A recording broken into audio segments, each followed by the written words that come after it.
Chapter 1 of Lost Man's Lane. Recording by Mary Bard. Preface. A word to my readers before they begin these pages. As a woman of inborn principle and strict Presbyterian training, I hate deception and cannot abide subterfuge. This is why, after a year or more of hesitation, I have felt myself constrained to put into words the true history of the events surrounding the solution of that great mystery which made Lost Man's Lane the dread of the neighbouring country. Feminine delicacy and a natural shrinking from revealing to the world certain weaknesses on my part, inseparable from a true relation of this tale, led me to consent to the publication of that meagre and decidedly falsified account of the matter which has appeared in some of our leading papers. But conscience has regained its sway in my breast, and with all due confidence in your forbearance, I herein take my rightful place in these annals, of whose interest and importance I now leave you to judge. Amelia Butterworth, Gramercy Park, New York. Book 1. The KNOLLYS Family. Chapter 1. A Visit from Mr Gryce. Ever since my fortunate, or shall I say unfortunate, connection with that famous case of murder in Gramercy Park, I have had it intimated to me by many of my friends, and by some who were not my friends, that no woman who had met with such success as myself in detective work would ever be satisfied with a single display of her powers, and that sooner or later I would find myself again at work upon some other case of striking peculiarities. As vanity has never been my foible, and as moreover I never have forsaken, and never am likely to forsake, the plain path marked out for my sex, at any other call than that of duty, I invariably responded to these insinuations by an affable but incredulous smile, striving to excuse the presumption of my friends by remembering their ignorance of my nature and the very excellent reasons I had for my one notable interference in the police affairs of New York City. Besides, though I appeared to be resting quietly, if not in entire contentment, on my laurels, I was not so utterly removed from the old atmosphere of crime and its detection as the world in general considered me to be.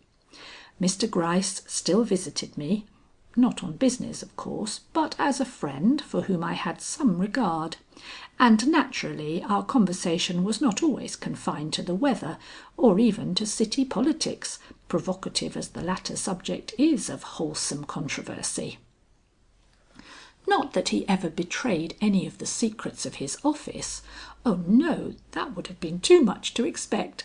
But he did sometimes mention the outward aspects of some celebrated case, and though I never ventured upon advice, I know too much for that, I hope, I found my wits more or less exercised by a conversation in which he gained much without acknowledging it, and I gave much without appearing conscious of the fact.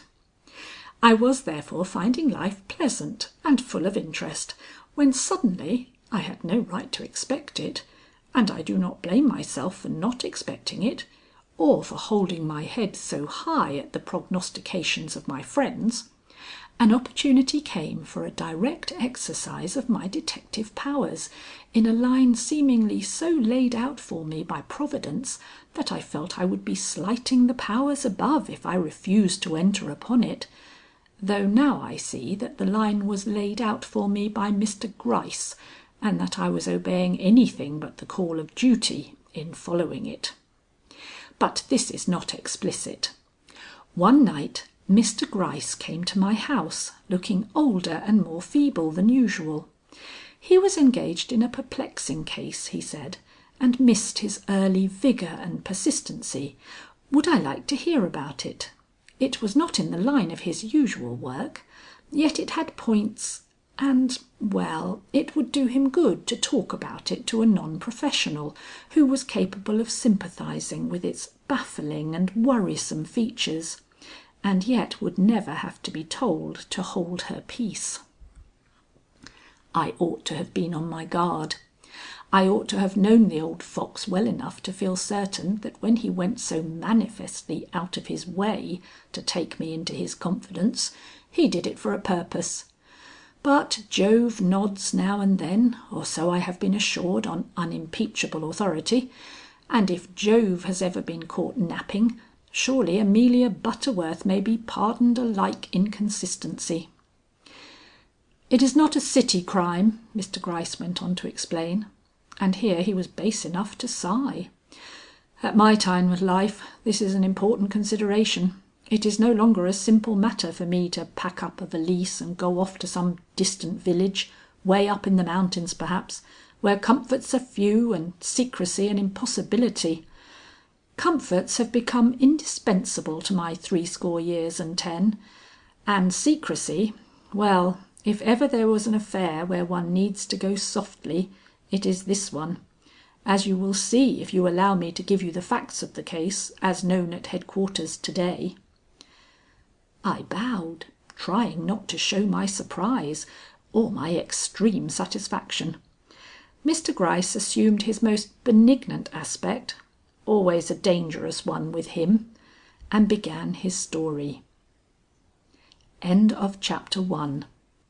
Chapter 2. I am tempted. Some 90 miles from here, in a more or less inaccessible region, there is a small but interesting village which has been the scene of so many unaccountable disappearances that the attention of the New York police has at last been directed to it. The village, which is at least 2 miles from any railroad, is one of those quiet, placid little spots found now and then among the mountains, where life is simple and crime to all appearance an element so out of accord with every other characteristic of the place as to seem a complete anomaly.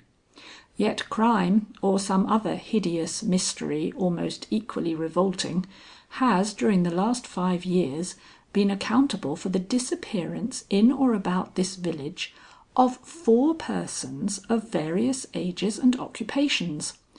Of these 3 were strangers, and 1 a well-known vagabond accustomed to tramp the hills and live on the bounty of farmers' wives. All were of the male sex, and in no case has any clue ever come to light as to their fate.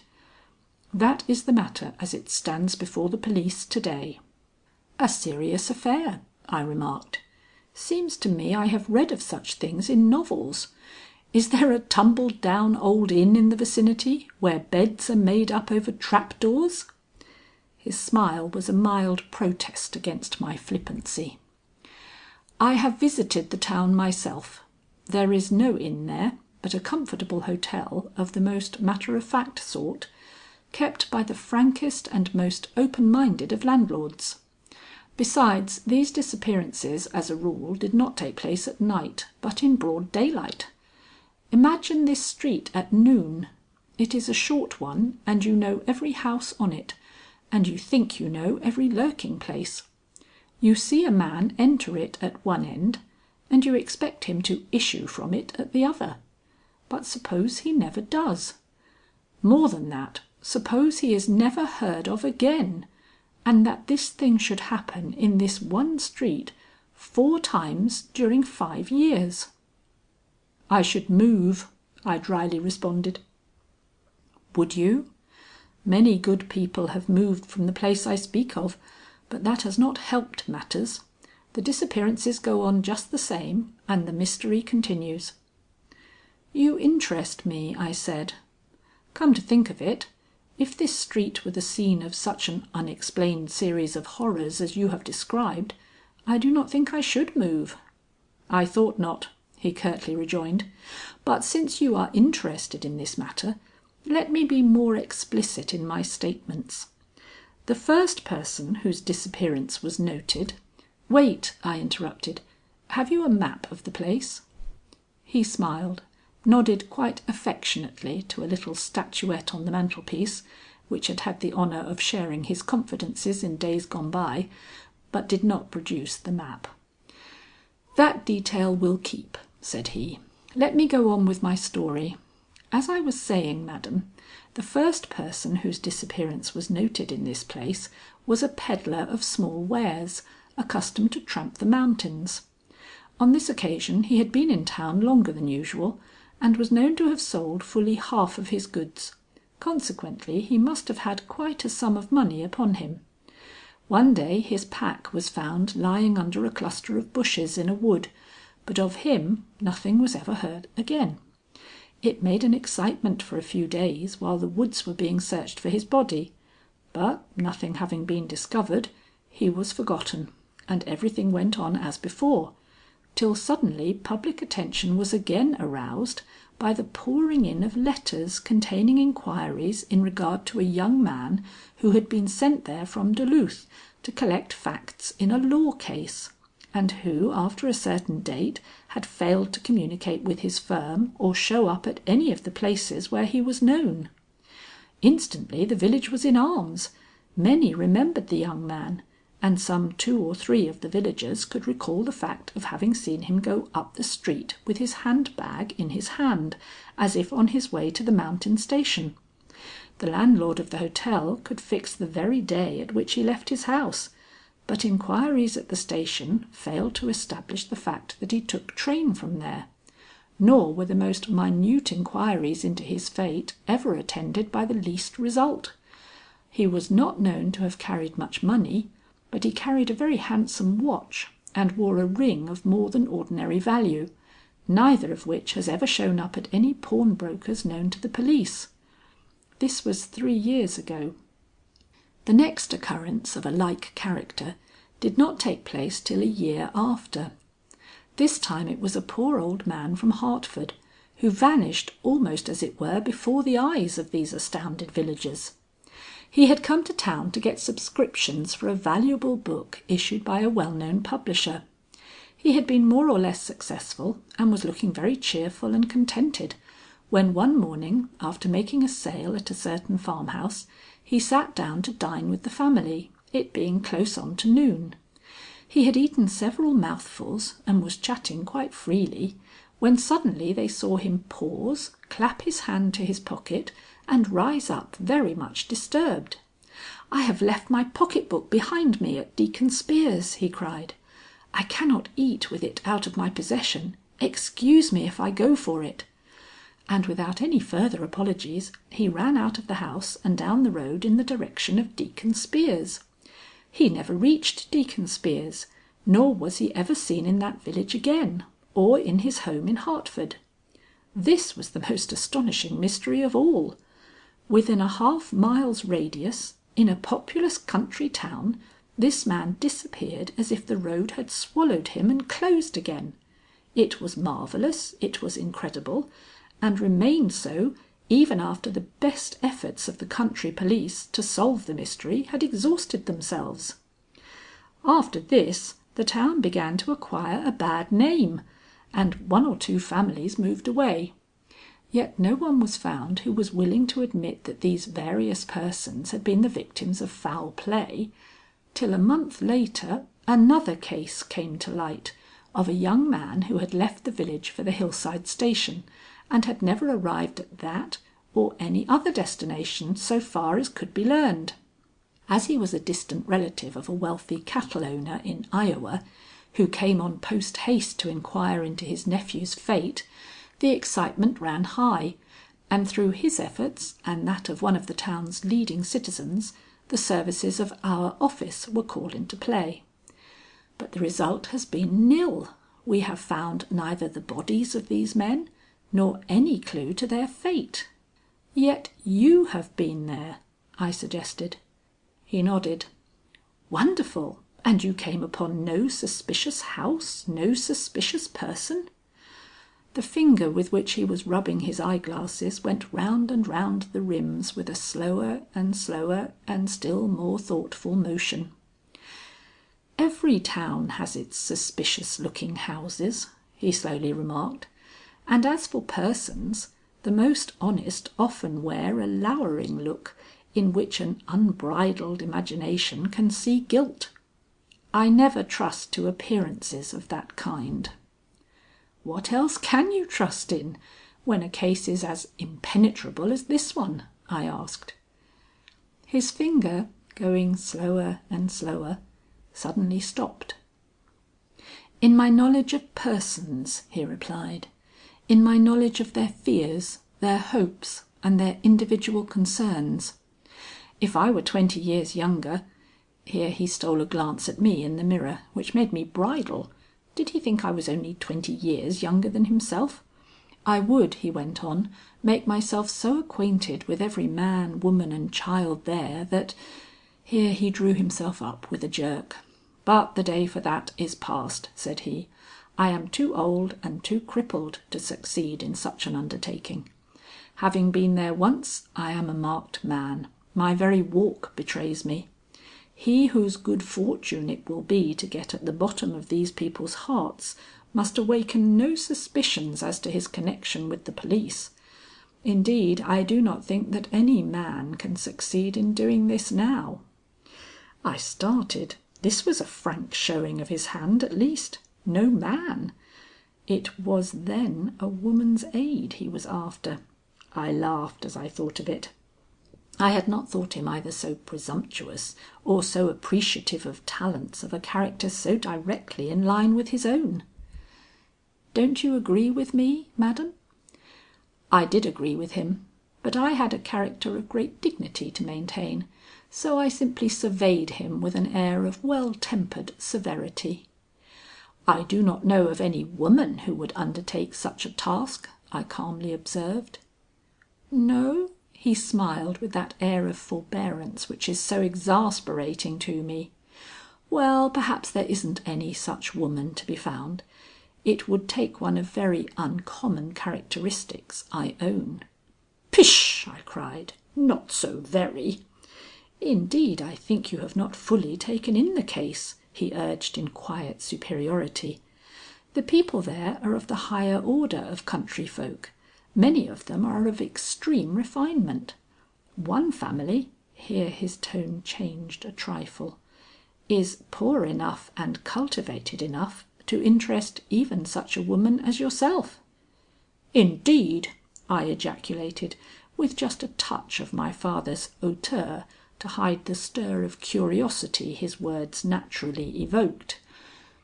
"It is in some such home," he continued, with an ease that should have warned me he had started on this pursuit with a quiet determination to win, "that the clue will be found to the mystery we are considering. Yes, you may well look startled, but that conclusion is the one thing I brought away with me from X, let us say. I regard it as one of some moment. What do you think of it?" "Well," I admitted, "it makes me feel like recalling that pish I uttered a few minutes ago. It would take a woman of uncommon characteristics to assist you in this matter." "I am glad we have got that far," said he. "A lady," I went on. "Most assuredly a lady." I paused. Sometimes discreet silence is more sarcastic than speech. "Well, what lady would lend herself to this scheme?" I demanded at last. The tap tap of his fingers on the rim of his glasses was my only answer. "I do not know of any," said I. His eyebrows rose perhaps a hair's breadth, but I noted the implied sarcasm, and for an instant forgot my dignity. "Now," said I, "this will not do. You mean me, Amelia Butterworth, a woman who—" "But I do not think it is necessary to tell you either who or what I am. You have presumed, sir. Now, do not put on that look of innocence, and above all, do not attempt to deny what is so manifestly in your thoughts, for that would make me feel like showing you the door." "Then," he smiled, "I shall be sure to deny nothing. I am not anxious to leave yet. Besides, whom could I mean but you? A lady visiting friends in this remote and beautiful region.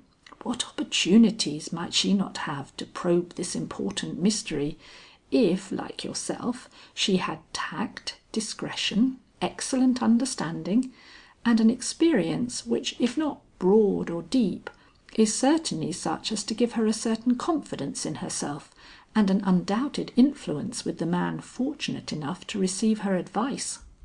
"Bah!" I exclaimed. It was one of his favourite expressions. That was perhaps why I used it. "One would think I was a member of your police." "You flatter us too deeply," was his deferential answer. "Such an honour as that would be beyond our deserts." To this I gave but the faintest sniff. That he should think that I, Amelia Butterworth, could be amenable to such barefaced flattery! Then I faced him with some asperity and said bluntly: "You waste your time. I have no more intention of meddling in another affair than—" "You had in meddling in the first?" he politely, too politely, interpolated. "I understand, madam." I was angry, but made no show of being so. I was not willing he should see that I could be affected by anything he could say. "The Van Burnhams are my next door neighbours," I remarked sweetly. I had the best of excuses for the interest I took in their affairs. "So you had," he acquiesced. "I am glad to be reminded of the fact. I wonder I was able to forget it." Angry now to the point of not being able to hide it, I turned upon him with firm determination. "Let us talk of something else," I said. But he was equal to the occasion. Drawing a folded paper from his pocket, he opened it out before my eyes, observing quite naturally: "That is a happy thought. Let us look over this sketch you were sharp enough to ask for a few moments ago. It shows the streets of the village and the places where each of the persons I have mentioned was last seen. Is not that what you wanted?" I know that I should have drawn back with a frown, that I never should have allowed myself the satisfaction of casting so much as a glance toward the paper, but the human nature which links me to my kind was too much for me, and with an involuntary "Exactly!" I leaned over it with an eagerness I strove hard even at that exciting moment to keep within the bounds I thought proper to my position as a non-professional, interested in the matter from curiosity alone. This is what I saw. There is a small picture of a map at this point. "Mr. Gryce," said I, after a few minutes' close contemplation of this diagram, "I do not suppose you want any opinion from me." "Madam," he retorted, "it is all you have left me free to ask for." Receiving this as a permission to speak, I put my finger on the road marked with a cross. "Then," said I, "so far as I can gather from this drawing, all the disappearances seem to have taken place in or about this especial road." "You are correct as usual," he returned. "What you have said is so true that the people of the vicinity have already given to this winding way a special cognomen of its own. For 2 years now it has been called Lost Man's Lane." "Indeed!" I cried. "They have got the matter down as close as that, and yet have not solved its mystery? How long is this road?" "A half mile or so." I must have looked my disgust, for his hands opened deprecatingly. "The ground has undergone a thorough search," said he. "Not a square foot in those woods you see on either side of the road but has been carefully examined." "And the houses? I see there are 3 houses on this road." "Oh, they are owned by most respectable people, most respectable people," he repeated, with a lingering emphasis that gave me an inward shudder. "I think I had the honour of intimating as much to you a few minutes ago." I looked at him earnestly and irresistibly drew a little nearer to him over the diagram. "Have none of these houses been visited by you?" I asked. "Do you mean to say you have not seen the inside of them all?" "Oh," he replied, "I have been in them all, of course. But a mystery such as we are investigating is not written upon the walls of parlours or halls." "You freeze my blood," was my uncharacteristic rejoinder. Somehow the sight of the homes indicated on this diagram seemed to bring me into more intimate sympathy with the affair. His shrug was significant. "I told you that this was no vulgar mystery," he declared, "or why should I be considering it with you? It is quite worthy of your interest. Do you see that house marked A? "I do," I nodded. "Well, that is a decayed mansion of imposing proportions, set in a forest of overgrown shrubbery. The ladies who inhabit it—" "Ladies!" I put in with a small shock of horror. "Young ladies," he explained, "of a refined if not over prosperous appearance. They are the interesting residue of a family of some repute. Their father was a judge, I believe." "And do they live there alone?" I asked. "Two young ladies in a house so large and in a neighborhood so full of mystery?" "Oh, they have a brother with them, a lout of no great attractions," he responded carelessly. Too carelessly, I thought. I made a note of the house A in my mind. "And who lives in the house marked B?" I now queried. "A Mr Trohm. You will remember that it was through his exertions the services of the New York police were secured. His place there is one of the most interesting in town, and he does not wish to be forced to leave it. But he will be obliged to do so if the road is not soon relieved of its bad name. And so will Deacon Spear. The very children shun the road now. I do not know of a lonelier place." "I see a little mark made here on the verge of the woods. What does that mean?" "That stands for a hut, it can hardly be called a cottage, where a poor old woman lives called Mother Jane. She is a harmless imbecile against whom no one has ever directed a suspicion. You may take your finger off that mark, Miss Butterworth." I did so, but I did not forget that it stood very near the footpath branching off to the station. "You entered this hut as well as the big houses?" I intimated. "And found," was his answer, "4 walls, nothing more." I let my finger travel along the footpath I have just mentioned. "Steep," was his comment. "Up, up, all the way, but no precipices, nothing but pine woods on either side, thickly carpeted with needles." My finger came back and stopped at the house marked M. "Why is a letter affixed to this spot?" I asked. "Because it stands at the head of the lane. Any one sitting at the window L can see whoever enters or leaves the lane at this end. And someone is always sitting there. The house contains 2 crippled children, a boy and a girl. One of them is always in that window." "I see," said I. Then abruptly, "What do you think of Deacon Spear?" "Oh, he's a well-meaning man, none too fine in his feelings. He does not mind the neighborhood, likes quiet, he says. I hope you will know him for yourself some day," the detective slyly added.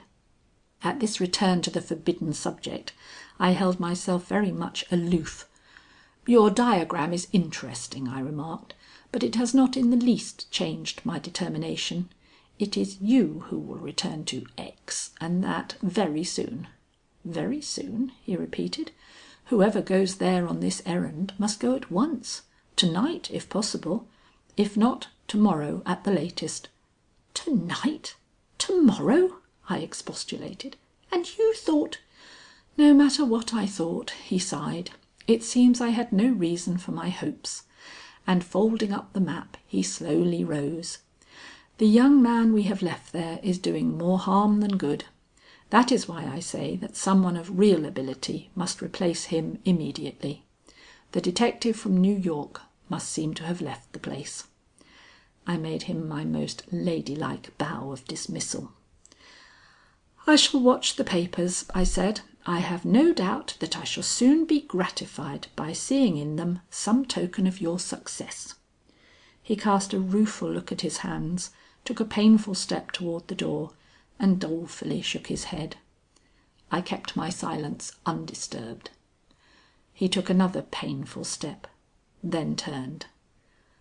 "By the way," he remarked, as I stood watching him with an uncompromising air, "I have forgotten to mention the name of the town in which these disappearances have occurred. It is called X, and it is to be found on one of the spurs of the Berkshire Hills." And being by this time at the door, he bowed himself out with all the insinuating suavity which distinguishes him at certain critical moments. The old fox was so sure of his triumph that he did not wait to witness it. He knew how, it is easy enough for me to understand now, that X was a place I had often threatened to visit. The family of one of my dearest friends lived there, the children of Althea Knollys. She had been my chum at school, and when she died I had promised myself not to let many months go by without making the acquaintance of her children. Alas, I had allowed years to elapse. End of chapter 2. Chapter 3. I Succumb. That night the tempter had his own way with me. Without much difficulty he persuaded me that my neglect of Althea Burroughs' children was without any excuse, that what had been my duty toward them when I knew them to be left motherless and alone, had become an imperative demand upon me now that the town in which they lived had become overshadowed by a mystery which could not but affect the comfort and happiness of all its inhabitants. I could not wait a day. I recalled all that I had heard of poor Althea's short and none too happy marriage, and immediately felt such a burning desire to see if her dainty but spirited beauty, how well I remembered it, had been repeated in her daughters, that I found myself packing my trunk before I knew it. I had not been from home for a long time, all the more reason why I should have a change now, and when I notified Mrs. Randolph and the servants of my intention of leaving on the early morning train, it created quite a sensation in the house. But I had the best of explanations to offer. I had been thinking of my dead friend, and my conscience would not let me neglect her dear and possibly unhappy progeny any longer. I had purposed many times to visit X, and now I was going to do it. When I come to a decision, it is usually suddenly, and I never rest after having once made up my mind. My sentiment went so far that I got down an old album and began hunting up the pictures I had brought away with me from boarding school. Hers was among them, and I really did experience more or less compunction when I saw again the delicate yet daring features which had once had a very great influence over my mind. What a teasing sprite she was, yet what a will she had, and how strange it was that, having been so intimate as girls, we never knew anything of each other as women. Had it been her fault or mine? Was her marriage to blame for it, or my spinsterhood? Difficult to tell then, impossible to tell now. I would not even think of it again, save as a warning. Nothing must stand between me and her children now that my attention has been called to them again. I did not mean to take them by surprise, that is, not entirely. The invitation which they had sent me years ago was still in force, making it simply necessary for me to telegraph them that I had decided to make them a visit, and that they might expect me by the noon train.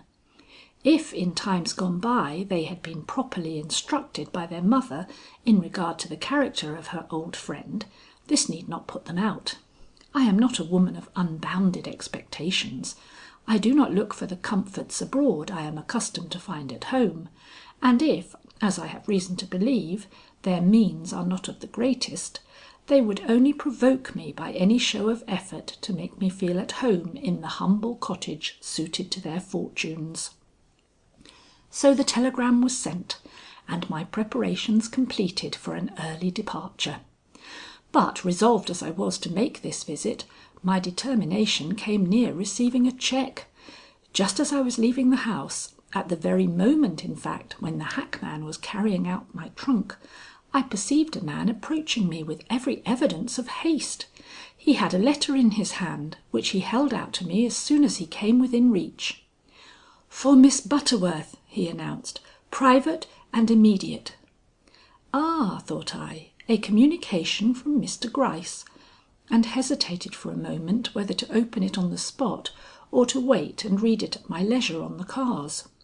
The latter course promised me less inconvenience than the first, for my hands were cumbered with the various small articles I consider indispensable to the comfortable enjoyment of the shortest journey, and the glasses, without which I cannot read a word, were in the very bottom of my pocket, under many other equally necessary articles.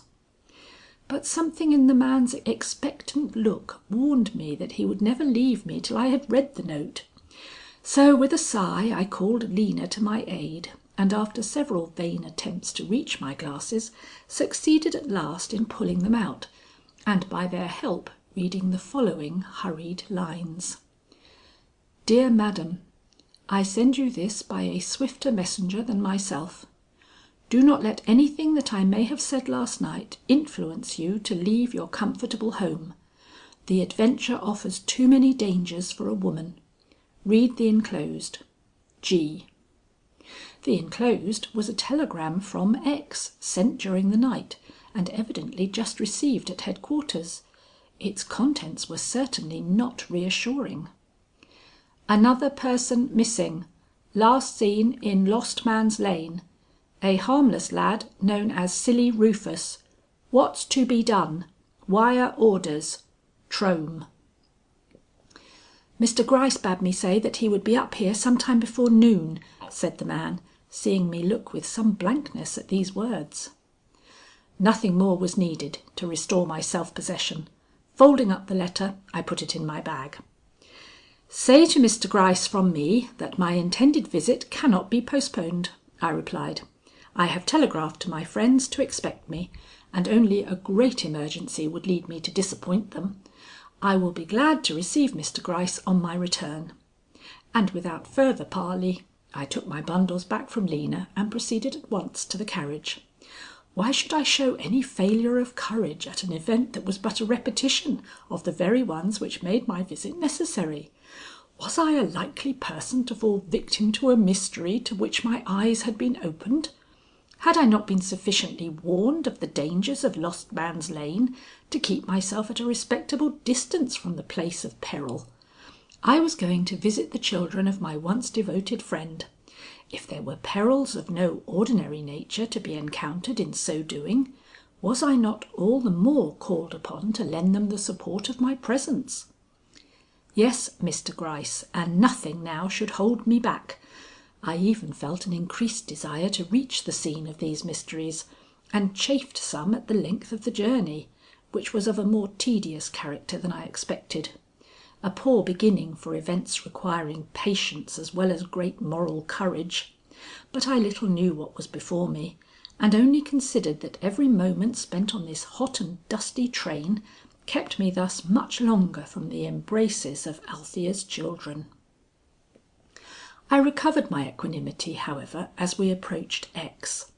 The scenery was really beautiful, and the consciousness that I should soon alight at the mountain station, which had played a more or less serious part in Mr Gryce's narrative, awakened in me a pleasurable excitement, which should have been a sufficient warning to me that the spirit of investigation, which had led me so triumphantly through that affair next door, had seized me again in a way that meant equal absorption, if not equal success.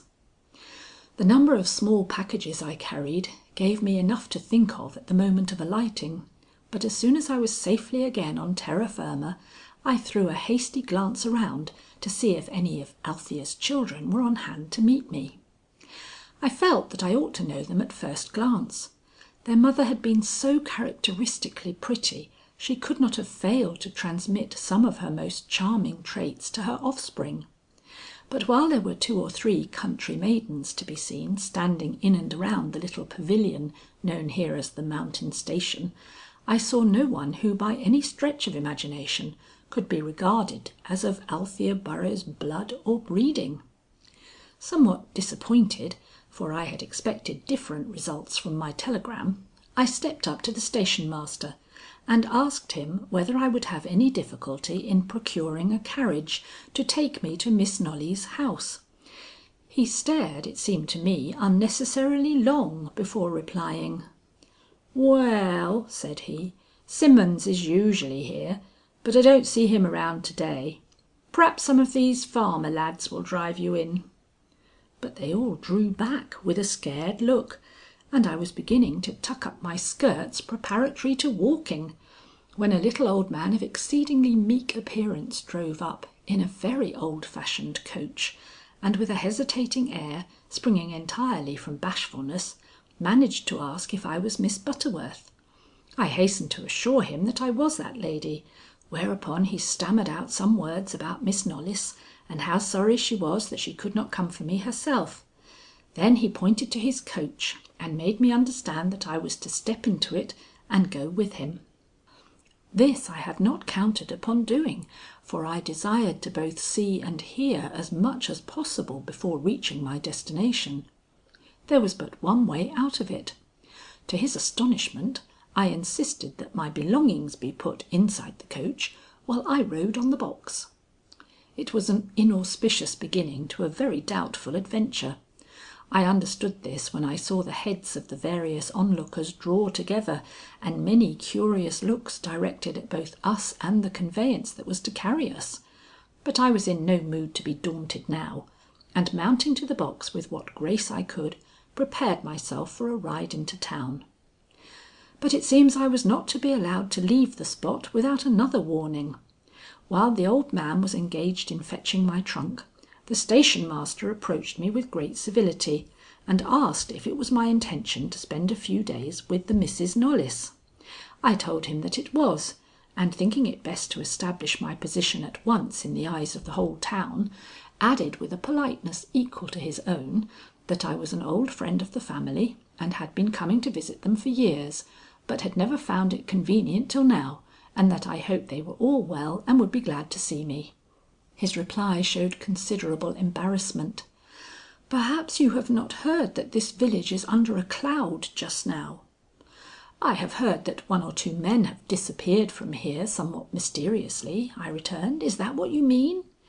"Yes, ma'am. One person, a boy, disappeared only 2 days ago."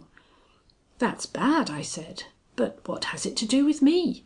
I smilingly added, for I saw that he was not at the end of his talk. "Oh, nothing," he eagerly replied. "Only I didn't know but you might be timid." "Oh, I'm not at all timid," I hastened to interject. "If I were, I should not have come here at all. Such matters don't affect me." And I spread out my skirts and arranged myself for my ride with as much care and precision as if the horrors he had mentioned had made no more impression upon me than if his chat had been of the weather. Perhaps I overdid it, for he looked at me for another moment in a curious, lingering way. Then he walked off, and I saw him enter the circle of gossips on the platform, where he stood shaking his head as long as we were within sight. My companion, who was the shyest man I ever saw, did not speak a word while we were descending the hill. I talked, and endeavoured to make him follow my example, but his replies were mere grunts or half syllables which conveyed no information whatever. As we cleared the thicket, however, he allowed himself an ejaculation or two as he pointed out the beauties of the landscape, and indeed it was well worth his admiration and mine had my mind been free to enjoy it. But the houses which now began to appear on either side of the way drew my attention from the mountains. Though still somewhat remote from the town, we were rapidly approaching the head of that lane of evil fame with whose awe-inspiring history my thoughts were at this time full. I was so anxious not to pass it without one look into its gruesome recesses that I kept my head persistently turned that way till I felt I was attracting the attention of my companion. As this was not desirable, I put on a nonchalant look and began chatting about what I saw. But he had lapsed into his early silence, and seemed wholly engrossed in his attempt to remove with the butt end of his whip a bit of rag which had somehow become entangled in the spokes of one of the front wheels. The furtive look he cast me as he succeeded in doing this struck me oddly at the moment, but it was too small a matter to hold my attention long, or to cause any cessation in the flow of small talk with which I was endeavouring to enliven the situation. My desire for conversation lagged, however, as I saw rising up before us the dark boughs of a pine thicket. We were nearing Lost Man's Lane. We were abreast of it. We were turning into it. I could not repress an exclamation of dismay. "Where are we going?" I asked. "To Miss Knollys' house," he found words to say, with a sidelong glance at me full of uneasy inquiry. "Do they live on this road?" I cried, remembering with a certain shock Mr. Gryce's suspicious description of the two young ladies who with their brother inhabited the dilapidated mansion marked A in the map he had shown me. "Where else?" was his laconic answer, and obliged to be satisfied with this curtest of curt replies, I drew myself up with just one longing look behind me at the cheerful highway we were so rapidly leaving. A cottage with an open window in which a child's head could be seen nodding eagerly toward me, met my eyes and filled me with quite an odd sense of discomfort as I realized that I had caught the attention of one of the little cripples who, according to Mr. Gryce, always kept watch over this entrance into Lost Man's Lane. Another moment and the pine branches had shut the vision out, but I did not soon forget that eager childish face and pointing hand, marking me out as a possible victim to the horrors of this ill-reputed lane. But I was aware of no secret flinching from the adventure into which I was plunging. On the contrary, I felt a strange and fierce delight in thus being thrust into the very heart of the mystery I had only expected to approach by degrees. The warning message sent me by Mr. Gryce had acquired a deeper and more significant meaning, as did the looks which had been cast at me by the station master and his gossips on the hillside. But in my present mood, these very tokens of the serious nature of my undertaking only gave an added spur to my courage. I felt my brain clear and my heart expand, as if at this moment, before I had so much as set eyes on the faces of these young people, I recognized the fact that they were the victims of a web of circumstances so tragic and incomprehensible that only a woman like myself would be able to dissipate them and restore these girls to the confidence of the people around them. I forgot that these girls had a brother and that, but not a word to forestall the truth. I wish this story to grow upon you just as it did upon me, and with just as little preparation. The farmer who drove me, and who I afterwards learned was called Simsbury, showed a certain dogged interest in my behaviour that would have amused me, or at least have awakened my disdain under circumstances of a less thrilling nature. I saw his eye roll in a sort of wonder over my person, which may have been held a little more stiffly than was necessary, and settle finally on my face, with a look I might have thought complimentary had I had any thought to bestow on such matters. Not till we had passed the path branching up through the woods towards the mountain did he see fit to withdraw it, nor did I fail to find it fixed again upon me as we rode by the little hut occupied by the old woman considered so harmless by Mr. Gryce.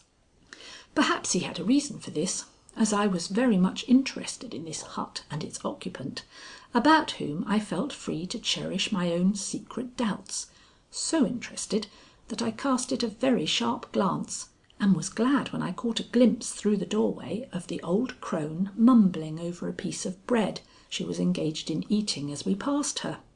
"That's Mother Jane," explained my companion, breaking the silence of many minutes. "And yonder is Miss Knollys' house," he added, lifting his whip and pointing toward the half-concealed façade of a large and pretentious dwelling a few rods further on down the road. "She will be powerful glad to see you, miss.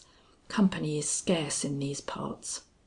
Astonished at this sudden launch into conversation by one whose reserve I had hitherto found it impossible to penetrate, I gave him the affable answer he evidently expected, and then looked eagerly toward the house. It was, as Mr. Gryce had intimated, exceedingly forbidding even at that distance, and as we approached nearer and I was given a full view of its worn and discoloured front, I felt myself forced to acknowledge that never in my life had my eyes fallen upon a habitation more given over to neglect or less promising in its hospitality. Had it not been for the thin circle of smoke eddying up from one of its broken chimneys, I would have looked upon the place as one which had not known the care or presence of man for years. There was a riot of shrubbery in the yard, a lack of the commonest attention to order in the way the vines drooped in tangled masses over the face of the desolate porch, that gave to the broken pilasters and decayed window frames of this dreariest of facades that look of abandonment which only becomes picturesque when nature has usurped the prerogative of man and taken entirely to herself the empty walls and falling casements of what was once a human dwelling. That any one should be living in it now, and that I, who have never been able to see a chair standing crooked or a curtain awry without a sensation of the keenest discomfort, should be on the point of deliberately entering its doors as an inmate, filled me at the moment with such a sense of unreality that I descended from the carriage in a sort of dream, and was making my way through one of the gaps in the high antique fence that separated the yard from the gateway, when Mr. Simsbury stopped me and pointed out the gate.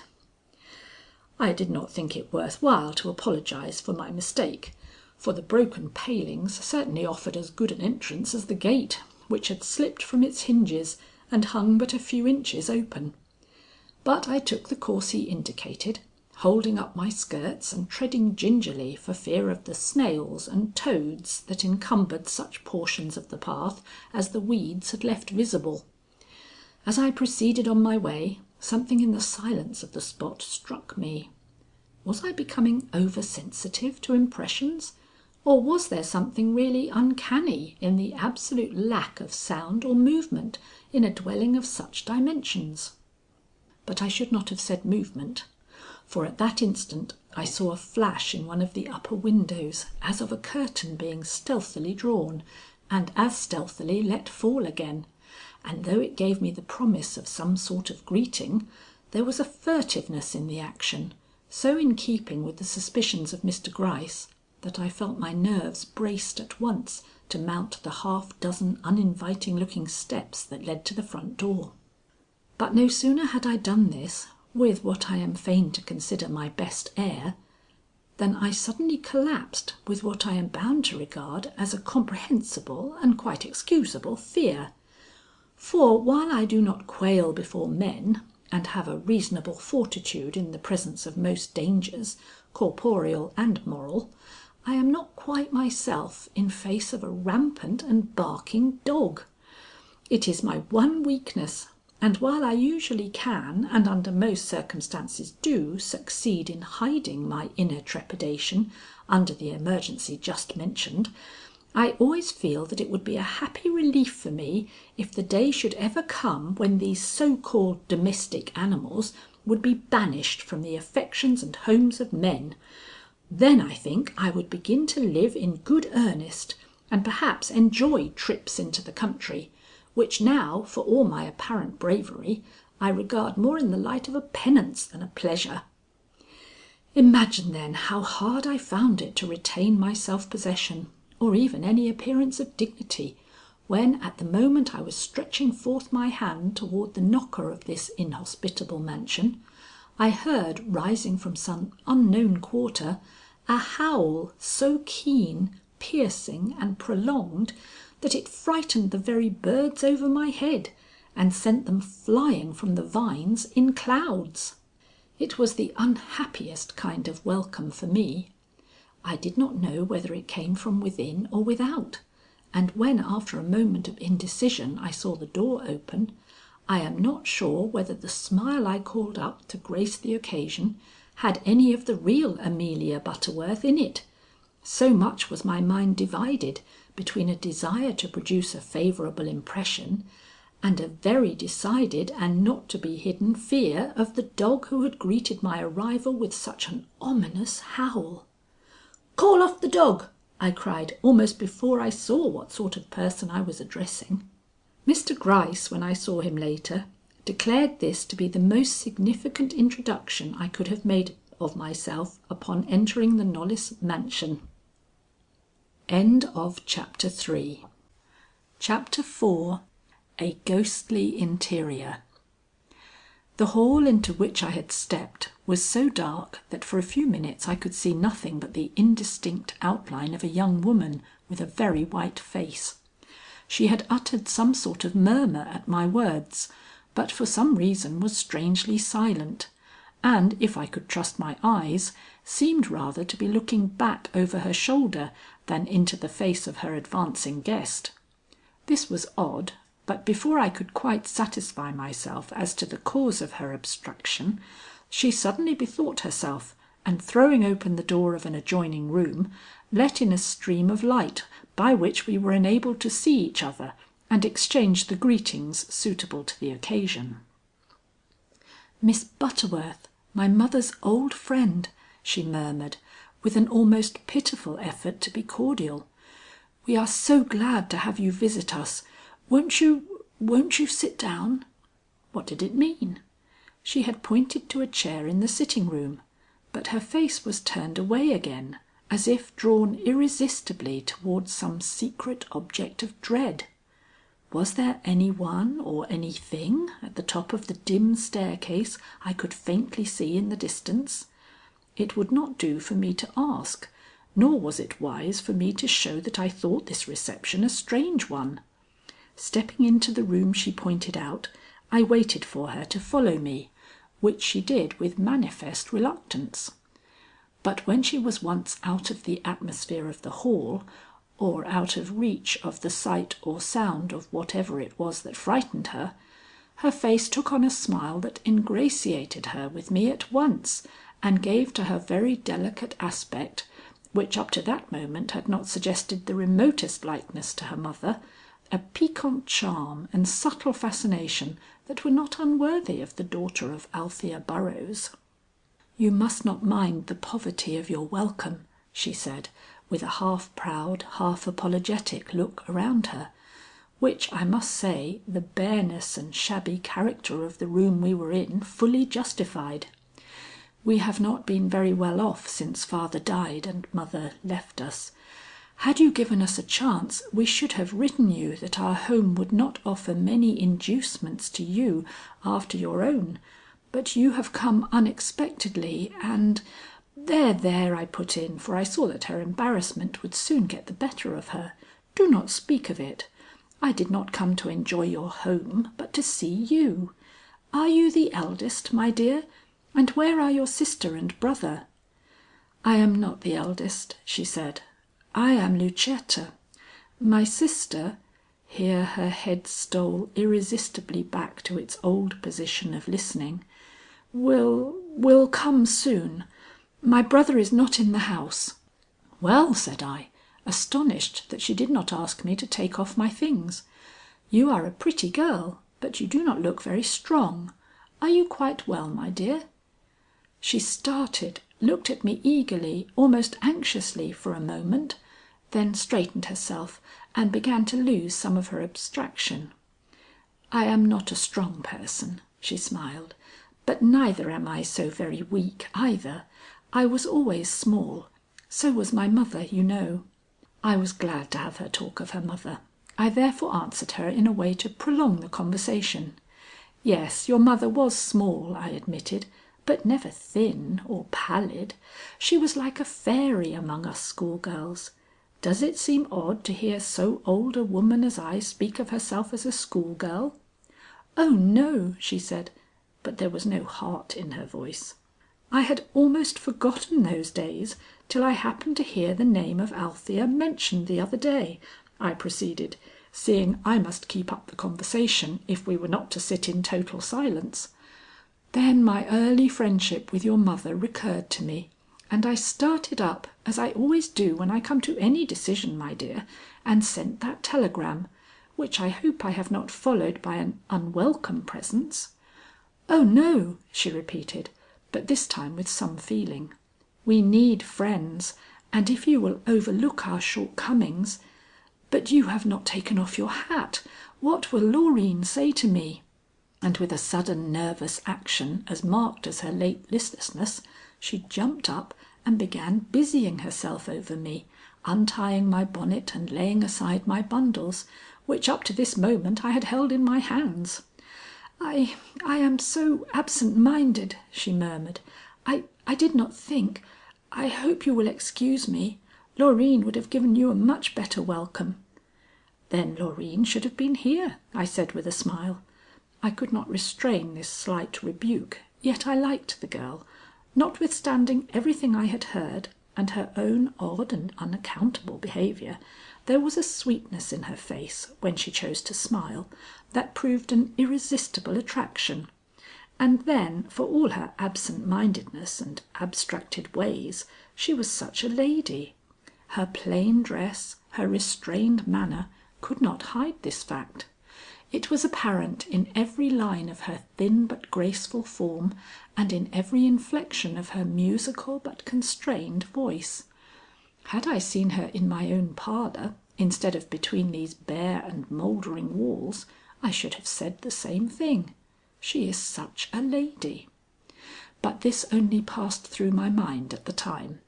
I was not studying her personality, but trying to understand why my presence in the house had so visibly disturbed her. Was it the embarrassment of poverty, not knowing how to meet the call made so suddenly upon it? I hardly thought so. Fear would not enter into a sensation of this kind, and fear was what I had seen in her face before the front door had closed upon me. But that fear, was it connected with me, or with something threatening her from another portion of the house? The latter supposition seemed the probable one. The way her ear was turned, the slight start she gave at every sound, convinced me that her cause of dread lay elsewhere than with myself, and therefore was worthy of my closest attention. Though I chatted and tried in every way to arouse her confidence, I could not help asking myself between the sentences if the cause of her apprehension lay with her sister, her brother, or in something entirely apart from either, and connected with the dreadful matter which had drawn me to X. Or another supposition still, was it merely the sign of an habitual distemper, which, misunderstood by Mr. Gryce, had given rise to the suspicions which it was my possible mission here to dispel? Anxious to force things a little, I remarked with a glance at the dismal branches that almost forced their way into the open casements: "What a scene for young eyes like yours! Do you never get tired of these pine boughs and clustering shadows? Would not a little cottage in the sunnier part of the town be preferable to all this dreary grandeur?" She looked up with sudden wistfulness that made her smile piteous. "Some of my happiest days have been passed here, and some of my saddest. I do not think I should like to leave it for any sunny cottage. We were not made for bonny homes," she continued. "The sombreness of this old house suits us." "And of this road," I ventured. "It is the darkest and most picturesque I ever rode through. I thought I was threading a wilderness." For a moment she forgot her cause of anxiety and looked at me quite intently, while a subtle shade of doubt passed slowly over her features. "It is a solitary one," she acquiesced. "I do not wonder it struck you as dismal. Have you heard has any one ever told you that it was not considered quite safe?" "Safe?" I repeated, with, God forgive me, an expression of mild wonder in my eyes. "Yes, it has not the best of reputations. Strange things have happened in it. I thought that some one might have been kind enough to tell you this at the station." There was a gentle sort of sarcasm in the tone. Only that, or so it seemed to me at the time. I began to feel myself in a maze. "Somebody, I suppose it was the station master, did say something to me about a boy lost somewhere in this portion of the woods. Do you mean that, my dear?"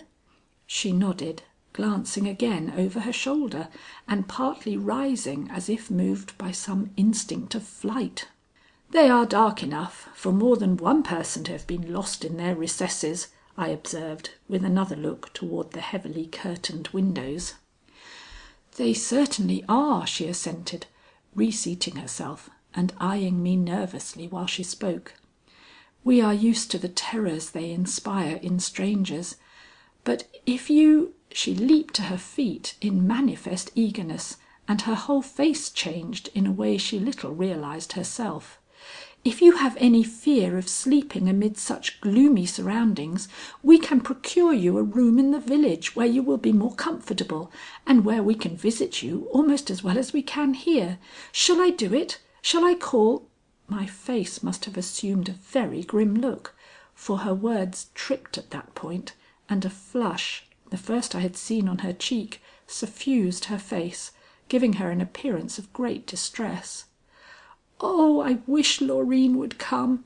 I am not at all happy in my suggestions," she said, with a deprecatory twitch of her lip that was one of her subtle charms. "Oh, there she is! Now I may go," she cried, and without the least appearance of realizing that she had said anything out of place, she rushed from the room almost before her sister had entered it. But not before their eyes had met in a look of unusual significance. End of chapter 4. Chapter 5. Recording by Mary Bard, Derby, England. A strange household. Had I not surprised this look of mutual understanding, I might have received an impression of Miss Knollys which would in a measure have counteracted that made by the more nervous and less restrained Lucetta. The dignified reserve of her bearing, the quiet way in which she approached, and above all the even tones in which she uttered her welcome, were such as to win my confidence and put me at my ease in the house of which she was the nominal mistress. But that look! With that in my memory, I was enabled to pierce below the surface of this placid nature, and in the very constraint she put upon herself, detect the presence of the same secret uneasiness which had been so openly, if unconsciously, manifested by her sister. She was more beautiful than Lucetta in form and feature, and even more markedly elegant in her plain black gown and fine lawn ruffles, but she lacked her sister's evanescent charm, and though admirable to all appearance, was less lovable on a short acquaintance. But this delays my tale, which is one of action rather than reflection. I had naturally expected that with the appearance of the elder Miss Knollys I should be taken to my room, but, on the contrary, she sat down and with an apologetic air informed me that she was sorry she could not show me the customary attentions. Circumstances over which she had no control had made it impossible, she said, for her to offer me the guest chamber. But if I would be so good as to accept another for this one night, she would endeavour to provide me with better accommodations on the morrow. Satisfied of the almost painful nature of their poverty, and determined to submit to privations rather than leave a house so imbued with mystery, I hastened to assure her that any room would be acceptable to me, and with a display of good feeling not wholly insincere, began to gather up my wraps in anticipation of being taken at once upstairs. But Miss Knollys again surprised me by saying that my room was not yet ready, that they had not been able to complete all their arrangements, and begged me to make myself at home in the room where I was till evening.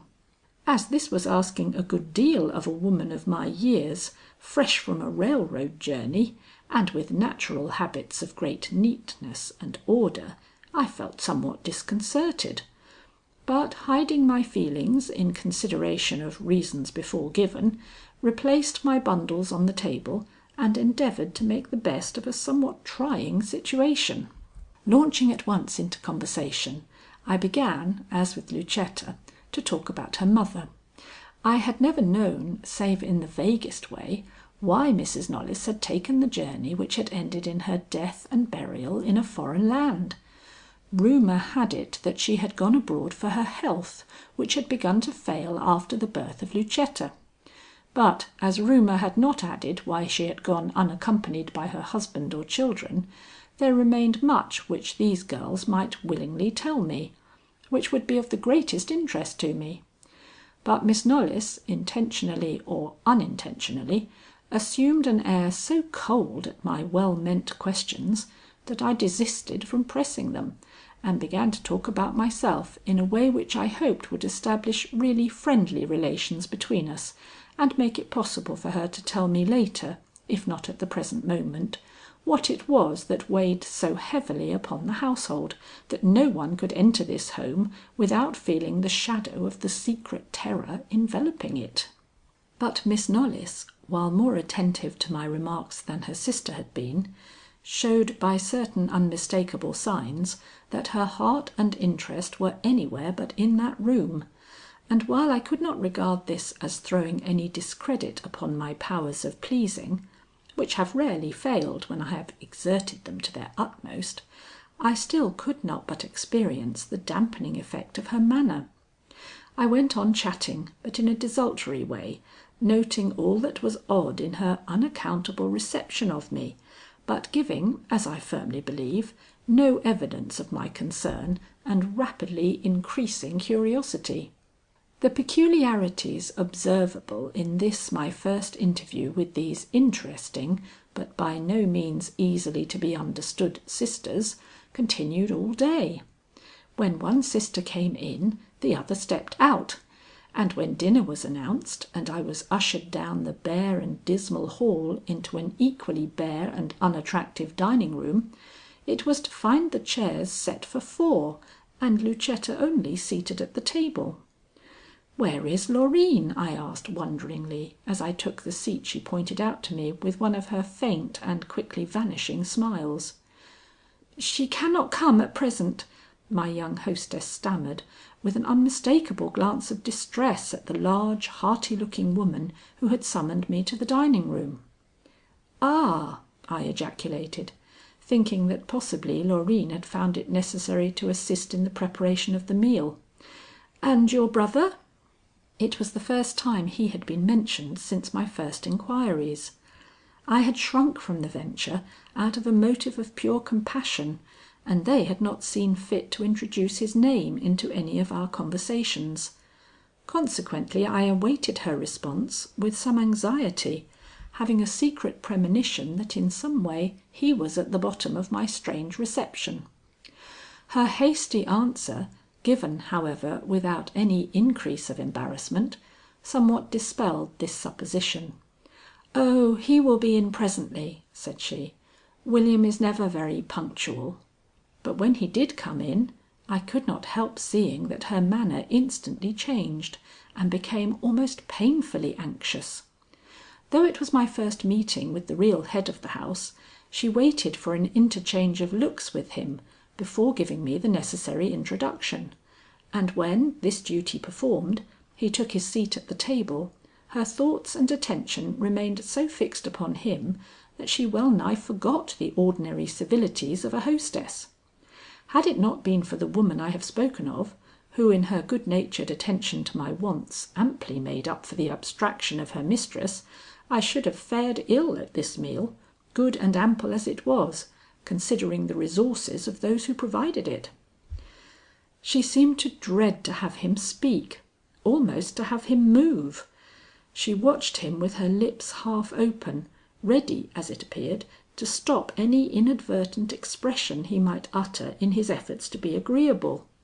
She even kept her left hand disengaged, with the evident intention of stretching it out in his direction if in his lumbering stupidity he should utter a sentence calculated to open my eyes to what she so passionately desired to have kept secret. I saw it all as plainly as I saw his heavy indifference to her anxiety, and knowing from experience that it is in just such stolid louts as these that the worst passions are often hidden, I took advantage of my years and forced a conversation in which I hoped some flash of his real self would appear, despite her wary watch upon him. Not liking to renew the topic of the lane itself, I asked with a very natural show of interest who was their nearest neighbor. It was William who looked up, and William who answered. "Old Mother Jane is the nearest," said he, but she's no good. We never think of her. Mr Trome is the only neighbour I care for. Such peaches as the old fellow raises! Such grapes! Such melons! He gave me 2 of the nicest you ever saw this morning. By Jupiter, I taste them yet."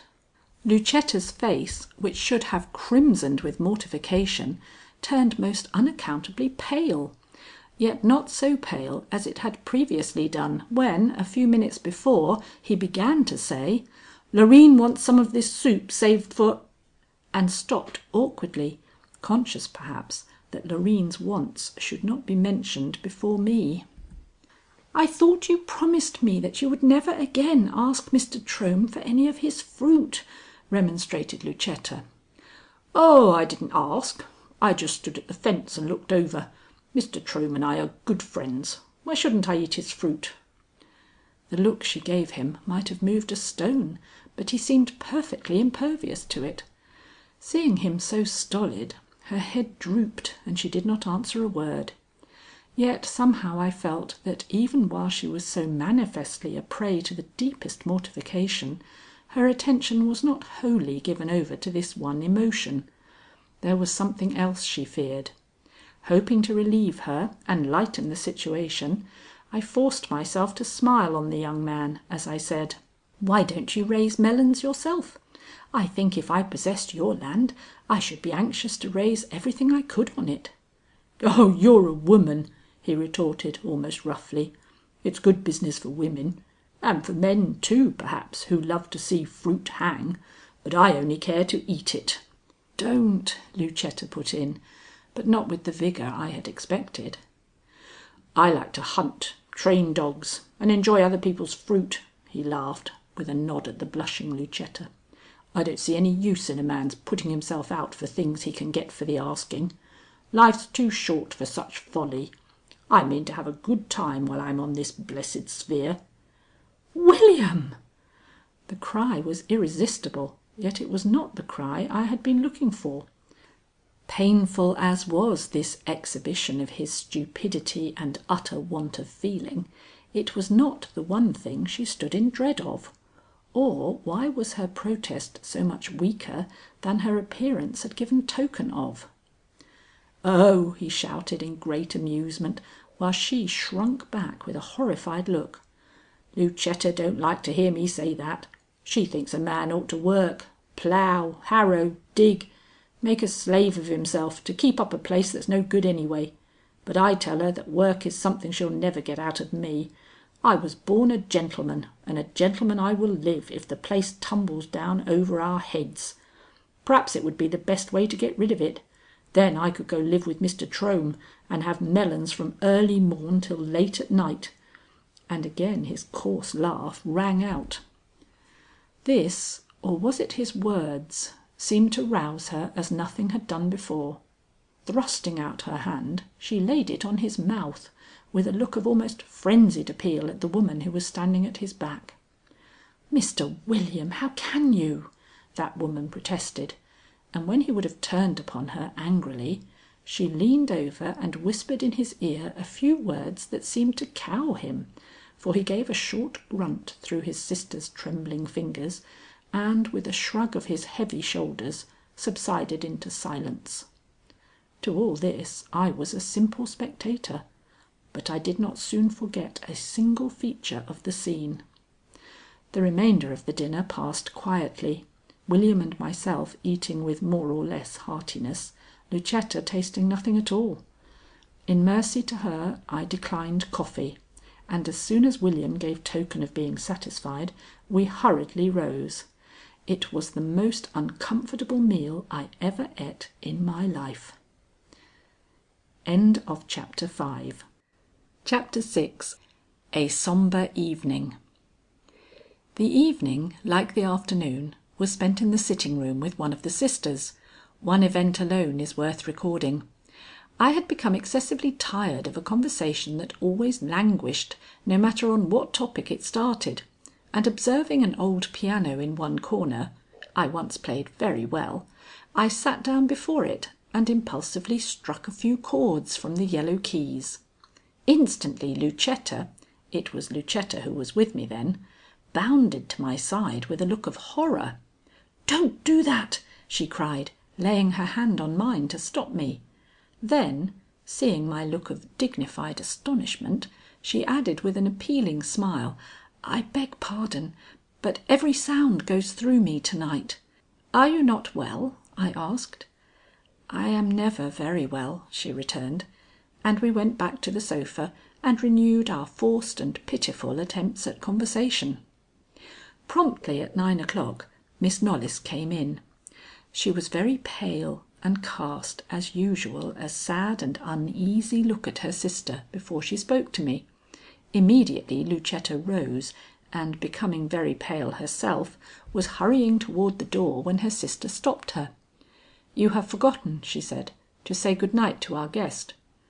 Instantly Lucetta turned, and with a sudden uncontrollable impulse seized my hand and pressed it convulsively. "Good night," she cried. "I hope you will sleep well," and was gone before I could say a word in response. "Why does Lucetta go out of the room when you come in?" I asked, determined to know the reason for this peculiar conduct. "Have you any other guests in the house?" The reply came with unexpected vehemence. "No," she cried. "Why should you think so? There is no one here but the family." And she turned away with a dignity she must have inherited from her father, for Althea Burroughs had every interesting quality but that. "You must be very tired," she remarked. "If you please, we will go now to your room." I rose at once, glad of the prospect of seeing the upper portion of the house. She took my wraps on her arm and we passed immediately into the hall. As we did so, I heard voices, one of them shrill and full of distress, but the sound was so quickly smothered by a closing door that I failed to discover whether this tone of suffering proceeded from a man or a woman. Miss Knollys, who was preceding me, glanced back in some alarm, but as I gave no token of having noticed anything out of the ordinary, she speedily resumed her way upstairs. As the sounds I had heard proceeded from above, I followed her with alacrity, but felt my enthusiasm diminish somewhat when I found myself passing door after door down a long hall to a room as remote as possible from what seemed to be the living portion of the house. "Is it necessary to put me off quite so far?" I asked, as my young hostess paused and waited for me to join her on the threshold of the most forbidding room it had ever been my fortune to enter. The blush which mounted to her brow showed that she felt the situation keenly.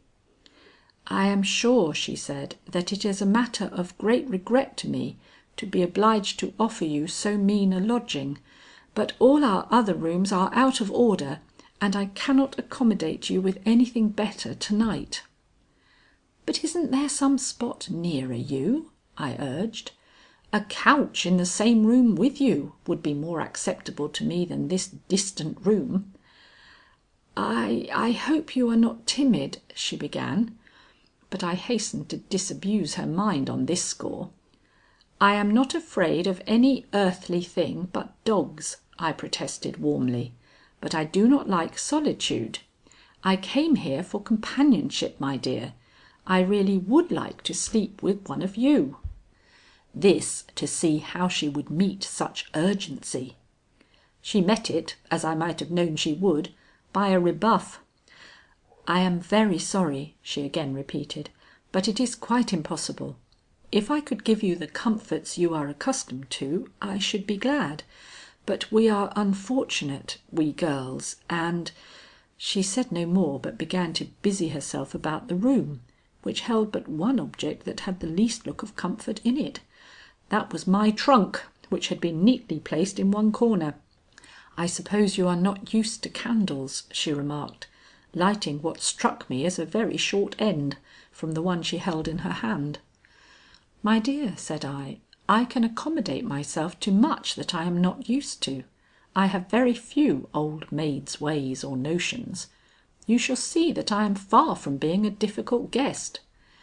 She heaved a sigh, and then, seeing my eye travelling slowly over the grey discoloured walls, which were not relieved by so much as a solitary print, she pointed to a bell rope near the head of the bed, and considerately remarked, "If you wish anything in the night, or are disturbed in any way, pull that.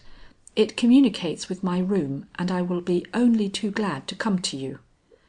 I glanced up at the rope, ran my eye along the wire communicating with it, and saw that it was broken sheer off before it even entered into the wall. "I am afraid you will not hear me," I answered, pointing to the break. She flushed a deep scarlet, and for a moment looked as embarrassed as ever her sister had done. "I did not know," she murmured. "The house is so old. Everything is more or less out of repair," and she made haste to quit the room. I stepped after her in grim determination. "But there is no key to the door," I objected. She came back with a look that was as nearly desperate as her placid features were capable of. "I know," she said, "I know. We have nothing. But if you are not afraid, and of what could you be afraid in this house under our protection and with a good dog outside, you will bear with things to night, and good God!" she murmured, but not so low but that my excited sense caught every syllable. "Can she have heard? Has the reputation of this place gone abroad?" "Miss Butterworth," she repeated earnestly, "the house contains no cause of terror for you. Nothing threatens our guest, nor need you have the least concern for yourself or us, whether the night passes in quiet or whether it is broken by unaccountable sounds. They will have no reference to anything in which you are interested." "Aha!" thought I, "won't they? You give me credit for much indifference, my dear." But I said nothing beyond a few soothing phrases, which I made purposely short, seeing that every moment I detained her was just so much unnecessary torture to her. Then I went back to my room and carefully closed the door. My first night in this dismal and strangely ordered house had opened anything but propitiously. End of chapter 6.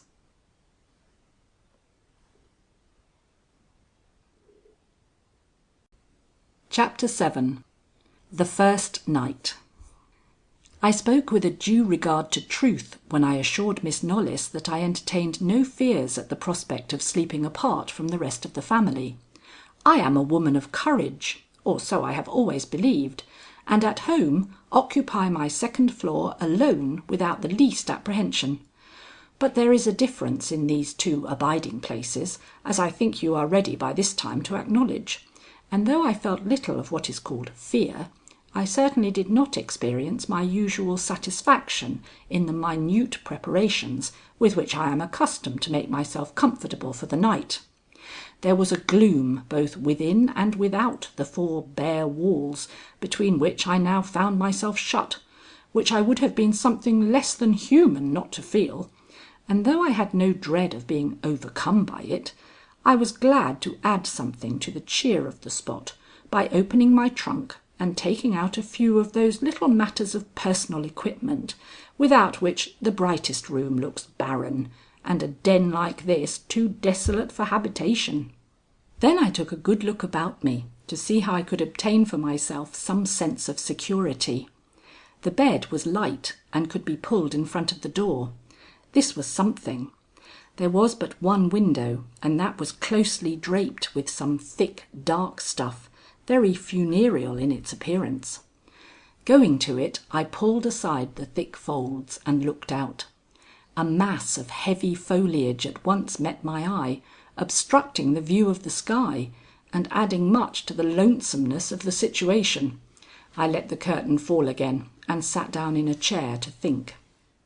The shortness of the candle end with which I had been provided had struck me as significant, so significant that I had not allowed it to burn long after Miss Knollys had left me. If these girls, charming no doubt, but sly, had thought to shorten my watch by shortening my candle, I would give them no cause to think but that their ruse had been successful. The foresight which causes me to add a winter wrap to my stock of clothing even when the weather is at the hottest, leads me to place a half dozen or so of candles in my travelling trunk, and so I had only to open a little oblong box in the upper tray to have the means at my disposal of keeping a light all night. So far, so good. I had a light, but had I anything else in case William Knollys? But with this thought, Miss Knollys's look and reassuring words recurred to me. Whatever you may hear, if you hear anything, will have no reference to yourself and need not disturb you. This was comforting certainly, from a selfish standpoint, but did it relieve my mind concerning others? Not knowing what to think of it all, and fully conscious that sleep would not visit me under existing circumstances, I finally made up my mind not to lie down till better assured that sleep on my part would be desirable. So, after making the various little arrangements already alluded to, I drew over my shoulders a comfortable shawl and set myself to listen for what I feared would be more than one dreary hour of this not to be envied night.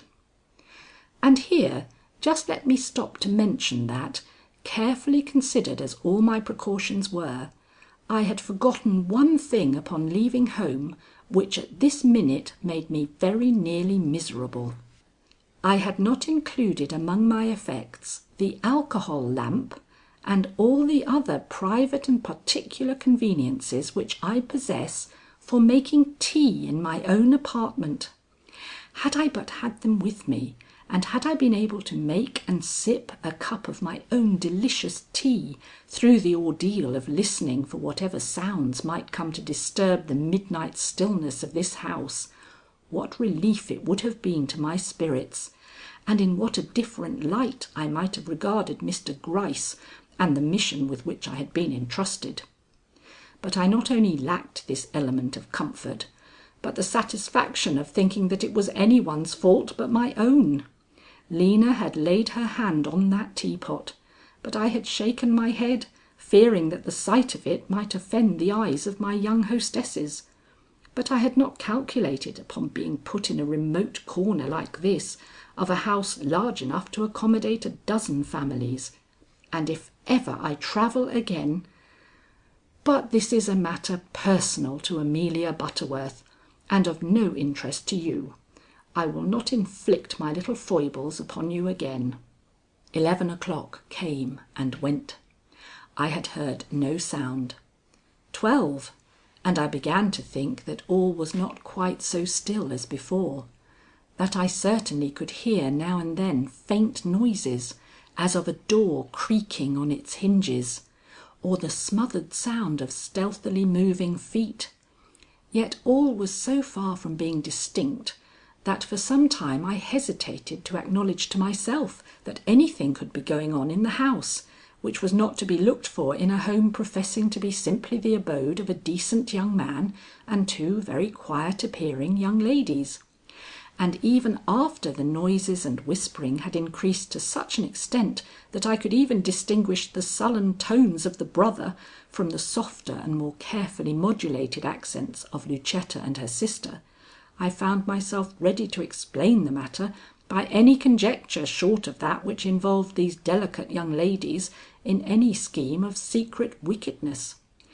But when I found there was likely to be no diminution in the various noises and movements that were taking place in the front of the house, and that only something much out of the ordinary could account for so much disturbance in a country home so long after midnight, I decided that only a person insensible to all sight and sound could be expected to remain asleep under such circumstances, and that I would be perfectly justified in their eyes in opening my door and taking a peep down the corridor.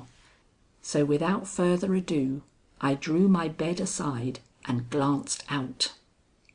All was perfectly dark and silent in the great house. The only light visible came from the candle burning in the room behind me, and as for sound, it was almost too still. It was the stillness of intent rather than that of natural repose. This was so unexpected that for an instant I stood baffled and wondering. Then my nose went up, and I laughed quietly to myself. I could see nothing and I could hear nothing, but Amelia Butterworth, like most of her kind, boasts of more than two senses, and happily there was something to smell.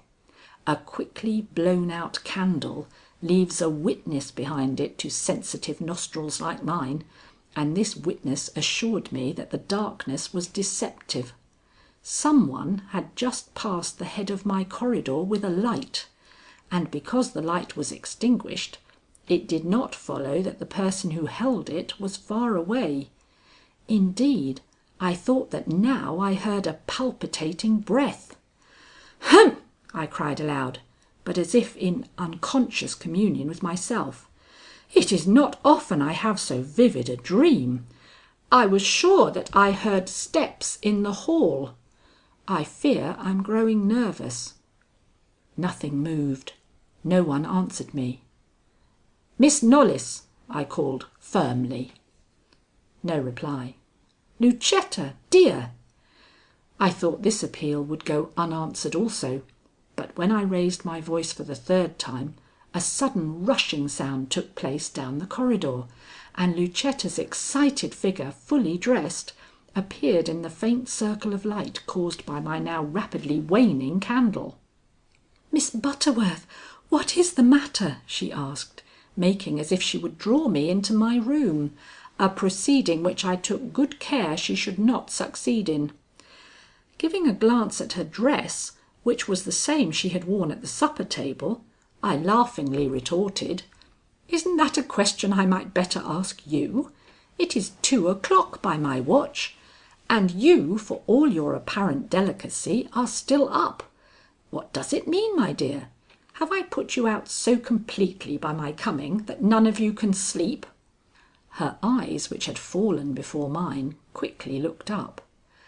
"I am sorry," she began, flushing and trying to take a peep into my room, possibly to see if I had been to bed. "We did not mean to disturb you, but oh, Miss Butterworth, pray excuse our makeshifts and our poverty. We wished to fix up another room for you, and were ashamed to have you see how little we had to do it with. So we were moving some things out of our own room to night, and—" Here her voice broke, and she burst into an almost uncontrollable flood of tears.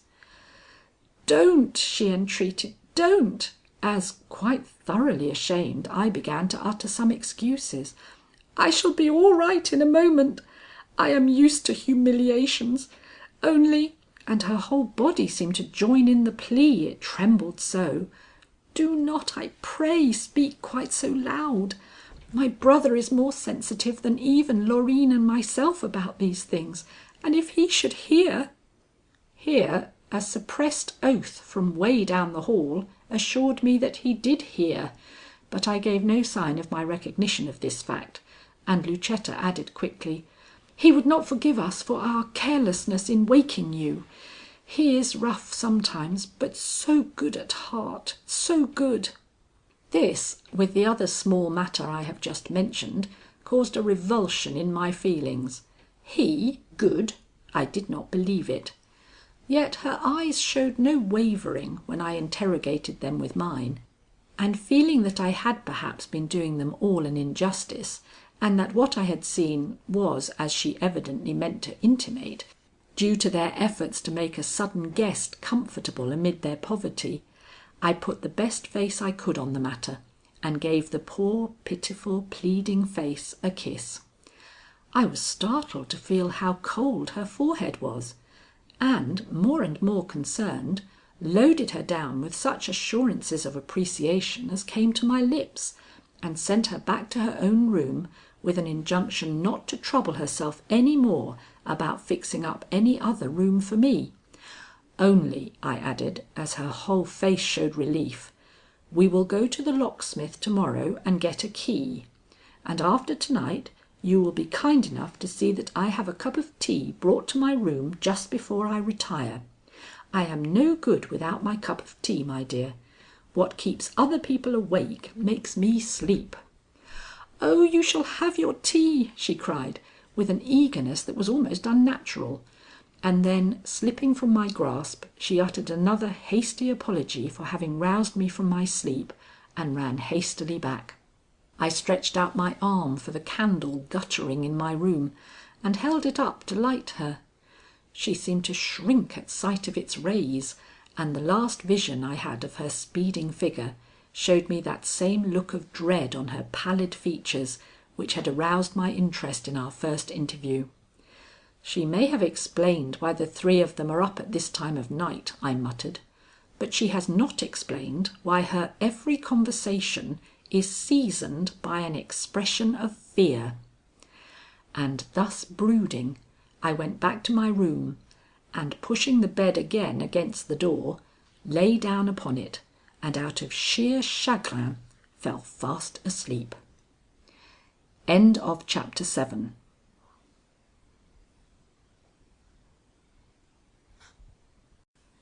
Chapter 8. On the Stairs. I did not wake up till morning. The room was so dark that in all probability I should not have wakened then, if my habits of exact punctuality had not been aided by a gentle knock at my door. "Who's there?" I called, for I could not say "Come in" till I had moved my bed and made way for the door to open. "Hannah, with warm water," replied a voice, at which I made haste to rise. Hannah was the woman who had waited on us at dinner. The sight of her pleasant countenance, which nevertheless looked a trifle haggard, was a welcome relief after the sombre features of the night. Addressing her with my usual brusqueness, but with quite my usual kindness, I asked how the young ladies were feeling this morning. Her answer made a great show of frankness. "Oh, they are much as usual," said she. "Miss Loreen is in the kitchen, and Miss Lucetta will soon be here to inquire how you are. I hope you passed a good night yourself, ma'am." I had slept more than I ought to, perhaps, and made haste to reassure her as to my own condition. Then, seeing that a little talk would not be unwelcome to this hearty woman, tired to death possibly with life in this dreary house, I made some excuse for keeping her a few minutes, saying as I did so, "What an immense dwelling this is for 4 persons to live in! Or have you another inmate whom I have not seen?" I thought her buxom colour showed a momentary sign of failing, but it all came back with her answer, which was given in a round, hearty voice. "Oh, I'm the only maid, ma'am. I cook and sweep and all. I couldn't abide another near me. Even Mr Simsbury, who tends the cow and horse, and who only comes in for his dinner, worries me by spells.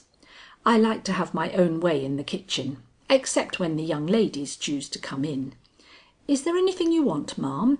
And do you prefer tea or coffee for breakfast?" I told her that I always drank coffee in the morning, and would have liked to have added a question or two, but she gave me no chance. As she went out, I saw her glance at my candlestick. There was only a half burned end in it. She is calculating too how long I sat up, thought I. Lucetta stood at the head of the stairs as I went down. "Will you excuse me for a few moments?" said she. "I am not quite ready to follow you, but will be soon." "I will take a look at the grounds." I thought she hesitated for a moment, then her face lighted up. "Be sure you don't encounter the dog," she cried, and slipped hastily down a side hall I had not noticed the night before. "Ah, a good way to keep me in," I reasoned. "But I shall see the grounds yet if I have to poison that dog." Notwithstanding, I made no haste to leave the house. I don't believe in tempting Providence, especially where a dog is concerned. Instead of that, I stood still and looked up and down the halls, endeavoring to get some idea of their plan and of the location of my own room in reference to the rest. I found that the main hall ran at right angles to the long corridor down which I had just come, and noting that the doors opening into it were of a size and finish vastly superior to those I had passed in the corridor just mentioned, I judged that the best bedrooms all lay front, and that I had been quartered at the end of what had once been considered as the servants' hall. At my right, as I looked down the stairs, ran a wall with a break which looked like an opening into another corridor, and indeed I afterward learned that the long series of rooms of which mine was the last had its counterpart on the other side of this enormous dwelling, giving to the house the shape of a long, square U. I was looking in some wonderment at this opening and marvelling over the extravagant hospitality of those old days which necessitated such a number of rooms in a private gentleman's home, when I heard a door open and two voices speaking. One was rough and careless, unmistakably that of William Knollys. The other was slow and timid, and was just as unmistakably that of the man who had driven me to this house the day before. They were talking of some elderly person, and I had good sense enough not to allow my indignation to blind me to the fact that by that elderly person they meant me. This is important, for their words were not without significance. "How shall we keep the old girl out of the house till it's all over?" was what I heard from William's surly lips. "Lucetta has a plan," was the hardly distinguishable answer. "I am to take—" That was all I could hear. A closing door shut off the remainder. Something, then, was going on in this house, of a dark if not mysterious character, and the attempts made by these two interesting and devoted girls to cover up the fact, by explanations founded on their poverty, had been but subterfuges after all. Grieved on their account, but inwardly grateful to the imprudence of their more than reckless brother for this not to be mistaken glimpse into the truth, I slowly descended the stairs, in that state of complete self-possession which is given by a secret knowledge of the intentions formed against us by those whose actions we have reason to suspect. Henceforth I had but one duty: to penetrate the mystery of this household. Whether it was the one suspected by Mr. Gryce, or another of a less evil and dangerous character, hardly mattered in my eyes. While the blight of it rested upon this family, eyes would be lowered and heads shaken at their name. This, if I could help it, must no longer be. If guilt lay at the bottom of all this fear, then this guilt must be known. If innocence, I thought of the brother's lowering brow and felt it incompatible with innocence, but remembering Mr. Gryce's remarks on this subject, read an instant lecture to myself, and putting all conclusions aside, devoted the few minutes in which I found myself alone in the dining room to a careful preparation of my mind for its duty, which was not likely to be of the simplest character if Lucetta's keen wits were to be pitted against mine. End of chapter 8.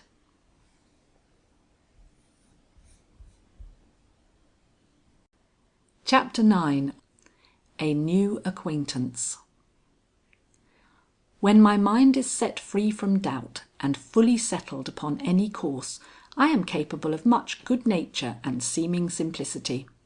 I was therefore able to maintain my own at the breakfast table with some success, so that the meal passed off without any of the disagreeable experiences of the night before.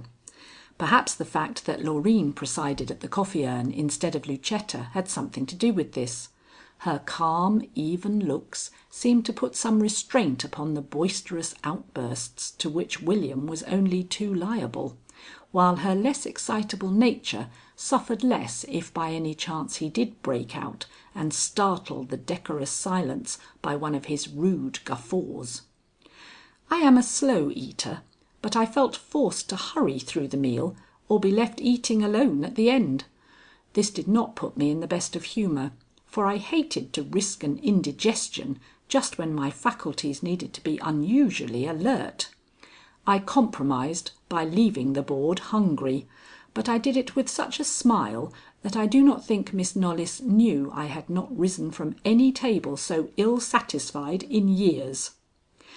"I will leave you to my brother for a few minutes," said she, hastily tripping from the room. I pray that you will not think of going to your room till we have had an opportunity of arranging it." I instantly made up my mind to disobey this injunction, but first it was necessary to see what I could make of William. He was not a very promising subject as he turned and led the way toward the front of the house. "I thought you might like to see the grounds," he growled, evidently not enjoying the role assigned him. "They are so attractive," he sneered. "Children hereabout call them the jungle." "Who's to blame for that?" I asked, with only a partial humouring of his ill nature. "You have a sturdy pair of arms of your own, and a little trimming here and a little trimming there would have given quite a different appearance to this undergrowth. A gentleman usually takes pride in his place." "Yes, when it's all his. This belongs to my sisters as much as to me. What's the use of my bothering myself about it?" The man was so selfish he did not realise the extent of the exhibition he made of it. Indeed, he seemed to take pride in what he probably called his independence. I began to feel the most intense aversion for him, and only with the greatest difficulty could prolong this conversation unmoved. "I should think it would be a pleasure to give that much assistance to your sisters. They do not seem to be sparing in their attempts to please you." He snapped his fingers, and I was afraid a dog or two would come leaping around the corner of the house, but it was only his way of expressing disdain. "Oh, the girls are well enough," he grumbled, "but they will stick to the place. Lucetta might have married a half dozen times, and once I thought she was going to, but suddenly she turned straight about and sent her lover packing, and that made me mad beyond everything. Why should she hang on to me like a burr when there are other folks willing to take on the burden?" It was the most palpable display of egotism I had ever seen, and one of the most revolting. I was so disgusted by it that I spoke up without any too much caution. "Perhaps she thinks she can be useful to you," I said. "I have known sisters give up their own happiness on no better grounds." "Useful!" he sneered. "It's a usefulness a man like me can dispense with. Do you know what I would like?" We were standing in one of the tangled pathways, with our faces turned toward the house. As he spoke he looked up and made a rude sort of gesture toward the blank expanse of empty and curtainless windows. "I would like that great house all to myself, to make into one huge bachelor's hall. I should like to feel that I could tramp from one end of it to the other without awakening an echo I did not choose to hear there. I should not find it too big. I should not find it too lonesome. I and my dogs would know how to fill it, wouldn't we, Saracen? Oh, I forgot. Saracen is locked up." The way he mumbled the last sentence showed displeasure, but I gave little heed to that. The gloating way in which he said he and his dogs would fill it had given me a sort of turn. I began to have more than an aversion for the man. He inspired me with something like terror. "Your wishes," said I, with as little expression as possible, "seem to leave your sisters entirely out of your calculations. How would your mother regard that, if she could see you from the place where she is gone?" He turned upon me with a look of anger that made his features positively ugly. "What do you mean by speaking to me of my mother? Have I spoken of her to you? Is there any reason why you should lug my mother into this conversation? If so, say so and be—" He did not swear at me. He did not dare to, but he came precious near to it, and that was enough to make me recoil. "She was my friend," said I. "I knew and loved her before you were born. That was why I spoke of her, and I think it very natural myself." He seemed to feel ashamed. He grumbled out some sort of apology and looked about quite helplessly, possibly for the dog he manifestly was in the habit of seeing forever at his heels. I took advantage of this momentary abstraction on his part to smooth my own disturbed features. "She was a beautiful girl," I remarked, on the principle that, the ice once broken, one should not hesitate about jumping in. "Was your father equally handsome for a man?" "My father. Yes, let's talk of father. He was a judge of horses, he was. When he died there were 3 mares in the stable not to be beat this side of Albany. But those devils of executors sold them. And well, you had a chance to test the speed of old Bess yesterday. You weren't afraid of being thrown out, I take it. Great Scott! To think of a man of my tastes owning no other horse than that!" "You have not answered my question," I suggested, turning him about and moving toward the gate. "Oh, about the way my father looked. What does that matter? He was handsome, though. Folks say that I get whatever good looks I have from him. He was bigger than I am, and while he lived What did you make a fellow talk for?" I don't know why I did, but I was certainly astonished at the result. This great huge lump of selfish clay had actually shown feeling, and was ashamed of it, like the lout he was. "Yesterday," said I, anxious to change the subject, "I had difficulty in getting in through that gate we are pointing for. Couldn't you set it straight with just a little effort?" He paused, looked at me to see if I were in earnest, then took a dogged step toward the gate I was still indicating with my resolute right hand. But before he could touch it, he perceived something on that deserted and ominous highway which made him start in sudden surprise. "Why, Trohm!" he cried. "Is that you? Well, it's an age since I have seen you turn that corner on a visit to us." "Some time, certainly," answered a hearty and pleasant voice, and before I could quite drop the look of severity with which I was endeavouring to shame this young man into some decent show of interest in this place, and assume the more becoming aspect of a lady caught unawares at an early morning hour plucking flowers from a stunted syringa, a gentleman stepped into sight on the other side of the fence with a look and a bow so genial and devoid of mystery that I experienced for the first time since entering the gloomy precincts of this town a decided sensation of pleasure. "Miss Butterworth," explained Mr. Knollys, with a somewhat forced gesture in my direction. "A guest of my sister's," he went on, and looked as if he hoped I would retire, though he made no motion to welcome Mr. Trohm in, but rather leaned a little conspicuously on the gate, as if anxious to show that he had no idea that the other's intention went any further than the passing of a few neighbourly comments at the gate.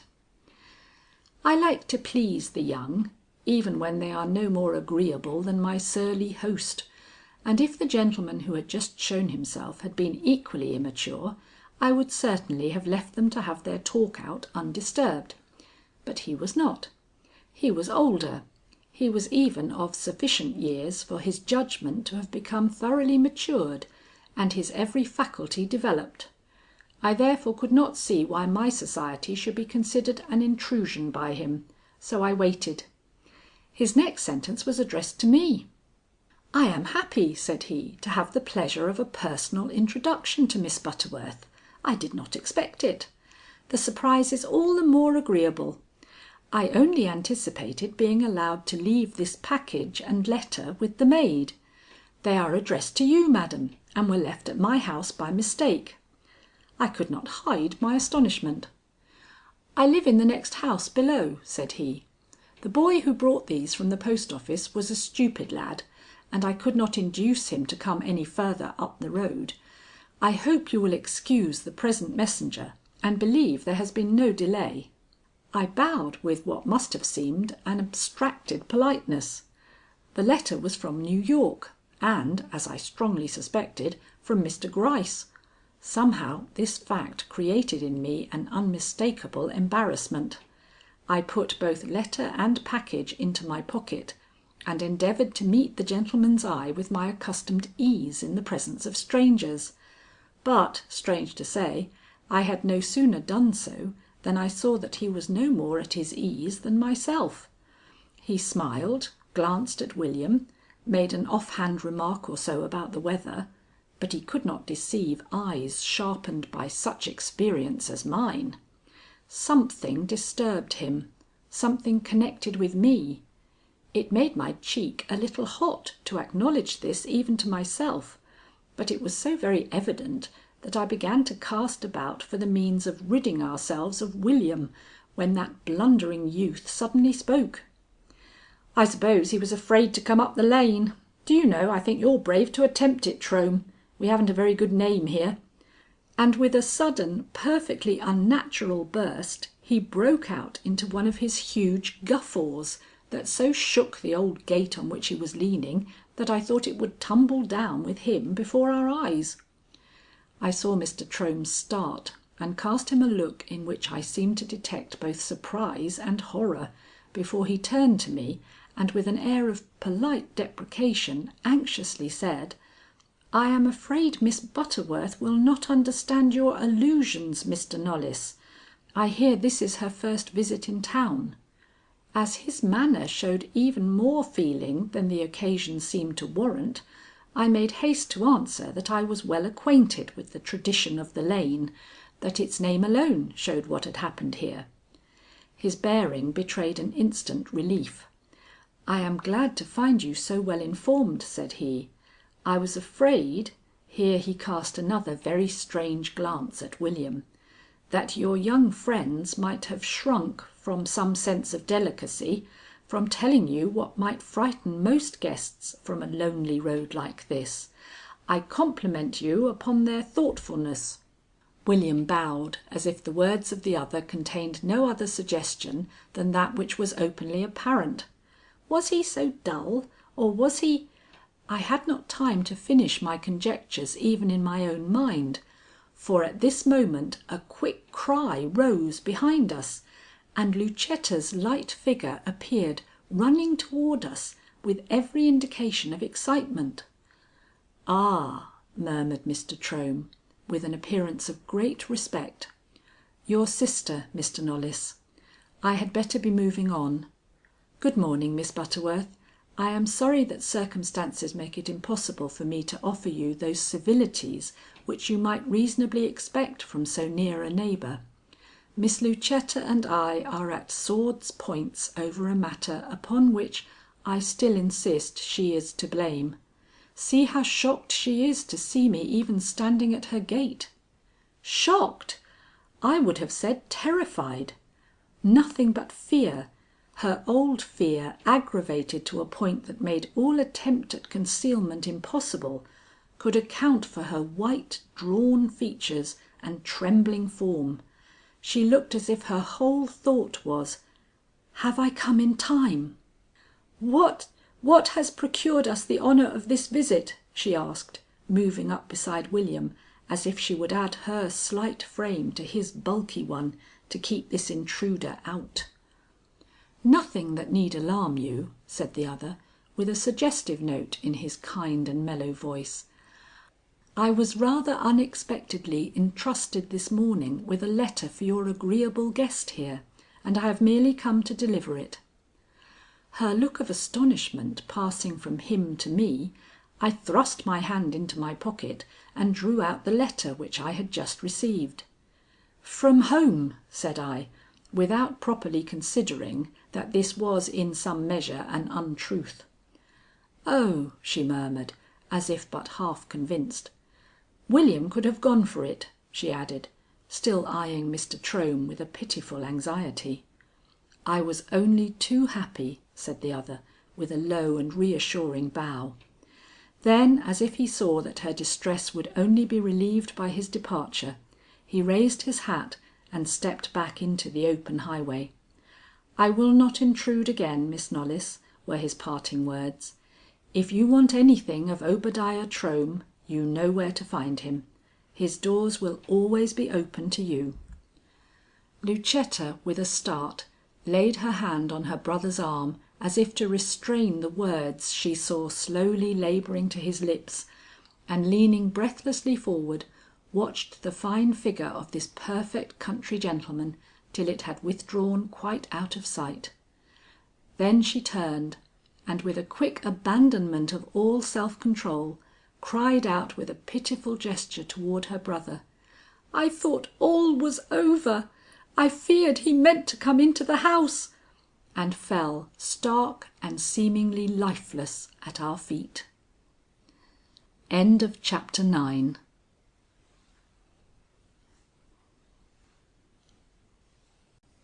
Chapter 10. Secret Instructions. For a moment William and myself stood looking at each other over this frail and prostrate figure. Then he stooped, and with an unexpected show of kindness raised her up and began carrying her toward the house. "Lucetta is a fool," he cried suddenly, stopping and giving me a quick glance over his shoulder. "Because folks are terrified of this road and come to see us but seldom, she has got to feel a most unreasonable dread of visitors. She was even set against your coming, till we showed her what folly it was for her to think we could always live here like hermits. Then she doesn't like Mr Trohm, thinks he is altogether too friendly to me, as if that was any of her business. Am I an idiot? Have I no sense? Cannot I be trusted to take care of my own affairs and keep my own secrets? She's a weak, silly chit to go and flop over like this, when, damn it, we have enough to look after without nursing her up, and I mean," he said, tripping himself up with an air of polite consideration, so out of keeping with his usual churlishness as to be more than noticeable, "that it cannot add much to the pleasure of your visit to have such things happen as this." "Oh, don't worry about me," I curtly responded. "Get the poor girl in. I'll look after her." But as if she heard these words and was startled by them, Lucetta roused in her brother's arms and struggled passionately to her feet.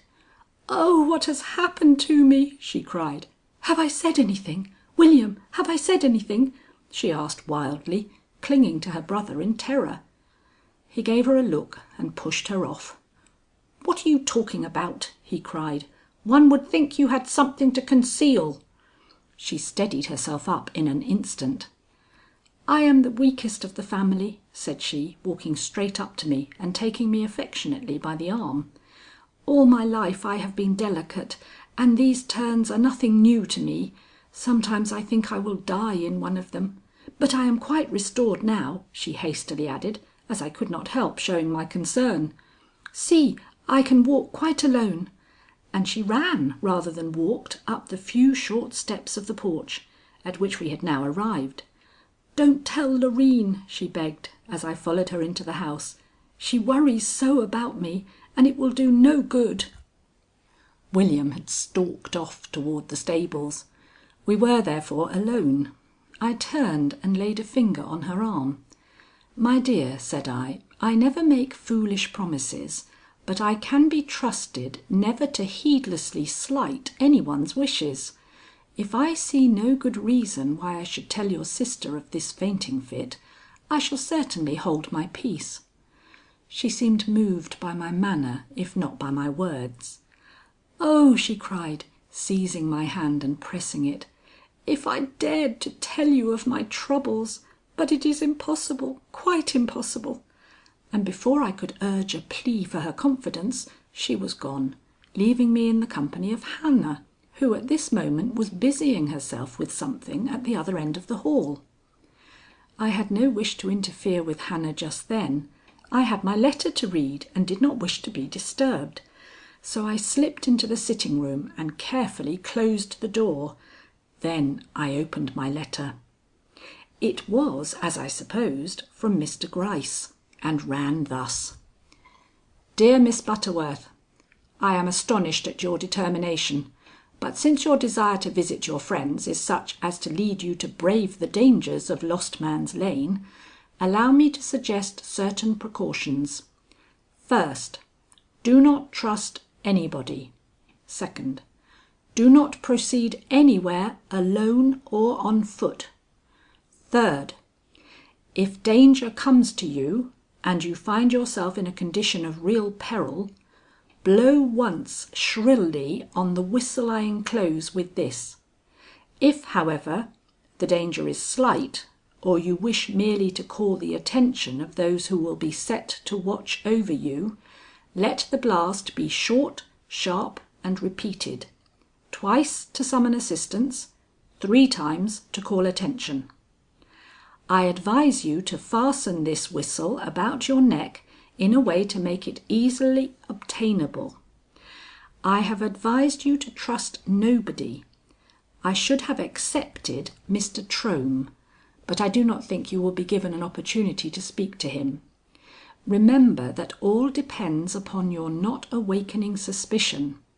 If, however, you wish advice, or desire to make any communication to me or the man secretly holding charge over this affair in X, seek the first opportunity of riding into town, and go at once to the hotel, where you will ask for room 3. It has been retained in your service, and once shown into it, you may expect a visitor who will be the man you seek. As you will see, every confidence is put in your judgment." There was no signature to this, it needed none, and in the packet which came with it was the whistle. I was glad to see it, and glad to hear that I was not left entirely without protection in my somewhat hazardous enterprise. The events of the morning had been so unexpected that till this moment I had forgotten my early determination to go to my room before any change there could be made.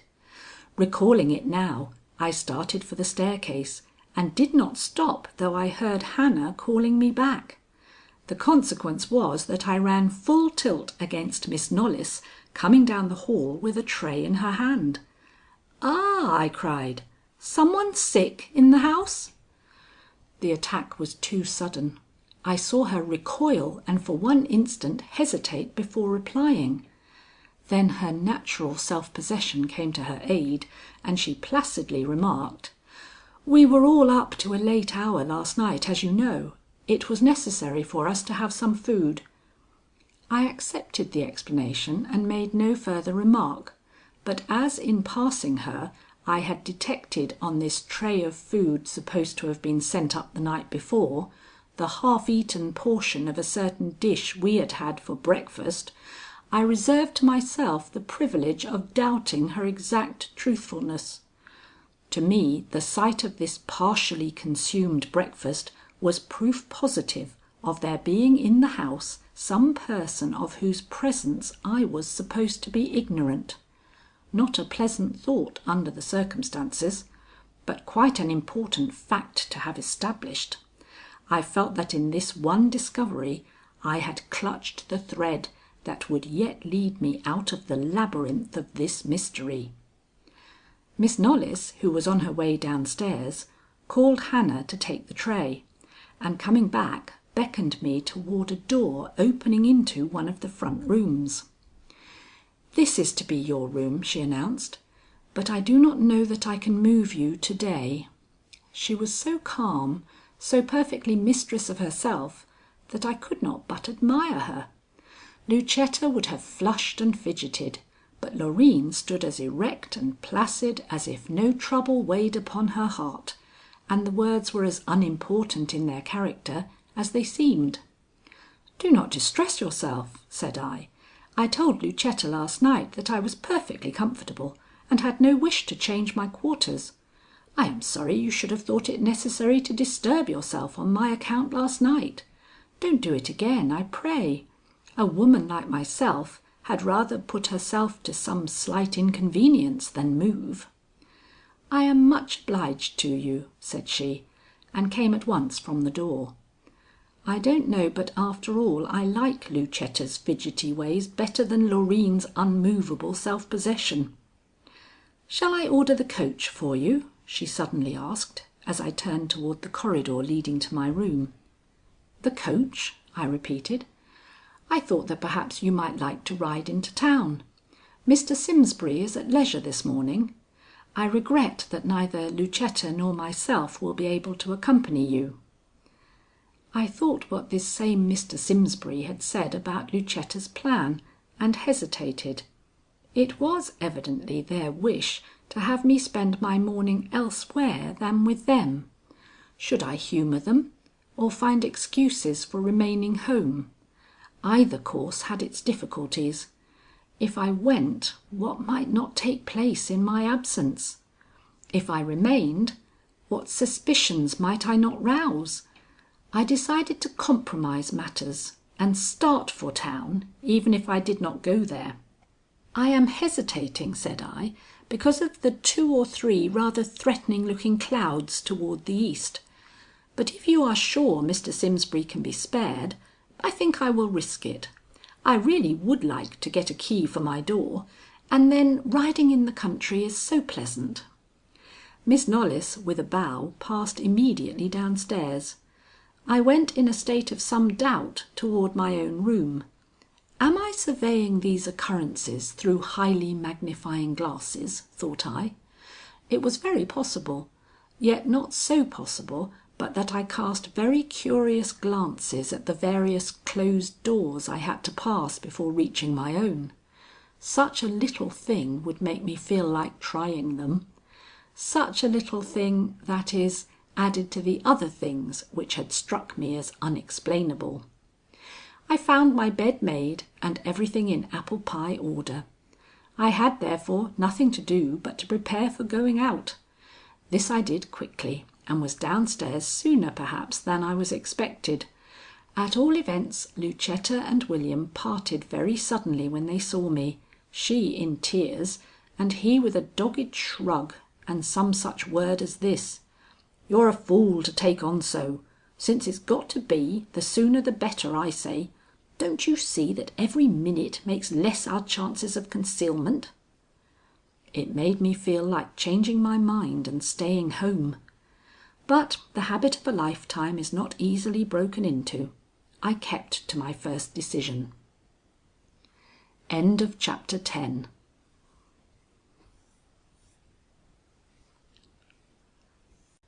Chapter 11. Men, Women and Ghosts. Mr. Simsbury gave me quite an amiable bow as I entered the buggy. This made it easy for me to say, "You are on hand early this morning. Do you sleep in the Knollys house?" The stare he gave me had the least bit of suspicion in it. "I live over yonder," he said, pointing with his whip across the intervening woods to the main road. "I come through the marshes to my breakfast. My old woman says they owes me 3 meals, and 3 meals I must have." It was the longest sentence with which he had honoured me. Finding him in a talkative mood, I prepared to make myself agreeable, a proceeding which he seemed to appreciate, for he began to sniff and pay great attention to his horse, which he was elaborately turning about. "Why do you go that way?" I protested. "Isn't it the longest way to the village?" "It's the way I'm most accustomed to," said he, "but we can go the other way if you like. Perhaps we will get a glimpse of Deacon Spear. He's a widower, you know." The leer with which he said this was intolerable. I bridled up. But no, I will not admit that I so much as manifested by my manner that I understood him. I merely expressed my wish to go the old way. He whipped up the horse at once, almost laughing outright. I began to think this man capable of most any wicked deed. He was forced, however, to pull up suddenly. Directly in our path was the stooping figure of a woman. She did not move as we advanced, and so we had no alternative but to stop. Not till the horse's head touched her shoulder did she move. Then she rose up and looked at us somewhat indignantly. "Didn't you hear us?" I asked, willing to open conversation with the old crone, whom I had no difficulty in recognizing as Mother Jane. "She's deaf as a post," muttered Mr. Simsbury. "No use shouting at her." His tone was brusque, yet I noticed he waited with great patience for her to hobble out of the way. Meanwhile I was watching the old creature with much interest. She had not a common face or a common manner. She was grey, she was toothless, she was haggard, and she was bent. But she was not ordinary, or just one of the crowd of old women to be seen on country doorsteps. There was force in her aged movements, and a strong individuality in the glances she shot at us as she backed slowly out of the roadway. "Do they say she is imbecile?" I asked. "She looks far from foolish to me." "Hearken a bit," said he. "Don't you see she is muttering? She talks to herself all the time." And in fact her lips were moving. "I cannot hear her," I said. "Make her come nearer. Somehow the old creature interests me." He at once beckoned to the crone, but he might as well have beckoned to the tree against which she had pushed herself. She neither answered him nor gave any indication that she understood the gesture he had made. Yet her eyes never moved from our faces. "Well, well," said I, "she seems dull as well as deaf. You had better drive on." But before he could give the necessary jerk of the reins, I caught sight of some pennyroyal growing about the front of the cottage a few steps beyond, and pointing to it with some eagerness, I cried, "If there isn't some of the very herb I want to take home with me! Do you think she would give me a handful of it if I paid her?" With an obliging grunt he again pulled up. "If you can make her understand," said he. I thought it worth the effort. Though Mr. Gryce had been at pains to tell me there was no harm in this woman, and that I need not even consider her in any inquiries I might be called upon to make, I remembered that Mr. Gryce had sometimes made mistakes in just such matters as these, and that Amelia Butterworth had then felt herself called upon to set him right. If that could happen once, why not twice? At all events, I was not going to lose the least chance of making the acquaintance of the people living in this lane. Had he not himself said that only in this way could we hope to come upon the clue that had eluded all open efforts to find it? Knowing that the sight of money is the strongest appeal that can be made to one living in such abject poverty as this woman, making the blind to see and the deaf to hear, I drew out my purse and held up before her a piece of silver. She bounded as if she had been shot, and when I held it toward her, came greedily forward and stood close beside the wheels looking up. "For you," I indicated, after making a motion toward the plant which had attracted my attention. She glanced from me to the herb and nodded with quick appreciation. As in a flash, she seemed to take in the fact that I was a stranger, a city lady with memories of the country and this humble plant, and hurrying to it with the same swiftness she had displayed in advancing to the carriage, she tore off several of the sprays and brought them back to me, holding out her hand for the money. I had never seen greater eagerness, and I think even Mr. Simsbury was astonished at this proof of her poverty or her greed. I was inclined to think it the latter, for her portly figure was far from looking either ill fed or poorly cared for. Her dress was of decent calico, and her pipe had evidently been lately filled, for I could smell the odor of tobacco about her. Indeed, as I afterward heard, the good people of X had never allowed her to suffer. Yet her fingers closed upon that coin as if in it she grasped the salvation of her life, and into her eyes leaped a light that made her look almost young, though she must have been fully 80. "What do you suppose she will do with that?" I asked Mr. Simsbury, as she turned away in an evident fear I might repent of my bargain. "Hark!" was his brief response. "She is talking now." I did hearken, and heard these words fall from her quickly moving lips: 70, 28, and now 10. Jargon, for I had given her 25 cents, an amount quite different from any she had mentioned. 70. She was repeating the figures again, this time in a tone of almost frenzied elation. 70, 28, and now 10. Won't Lizzie be surprised? 70, 20. I heard no more. She had bounded into her cottage and shut the door. "Well, what do you think of her now?" chuckled Mr. Simsbury, touching up his horse. "She's always like that, saying over numbers and muttering about Lizzie. Lizzie was her daughter. 40 years ago she ran off with a man from Boston, and for 38 years she's been lying in a Massachusetts grave. But her mother still thinks she is alive and is coming back. Nothing will ever make her think different. But she's harmless, perfectly harmless. You needn't be afeard of her." This because I cast a look behind me of more than ordinary curiosity, I suppose. Why were they all so sure she was harmless? I had thought her expression a little alarming at times, especially when she took the money from my hand. If I had refused it, or even held it back a little, I think she would have fallen upon me tooth and nail. I wished I could take a peep into her cottage. Mr. Gryce had described it as 4 walls and nothing more, and indeed it was small and of the humblest proportions, but the fluttering of some half dozen pigeons about its eaves proved it to be a home, and, as such, of interest to me, who am often able to read character from a person's habitual surroundings.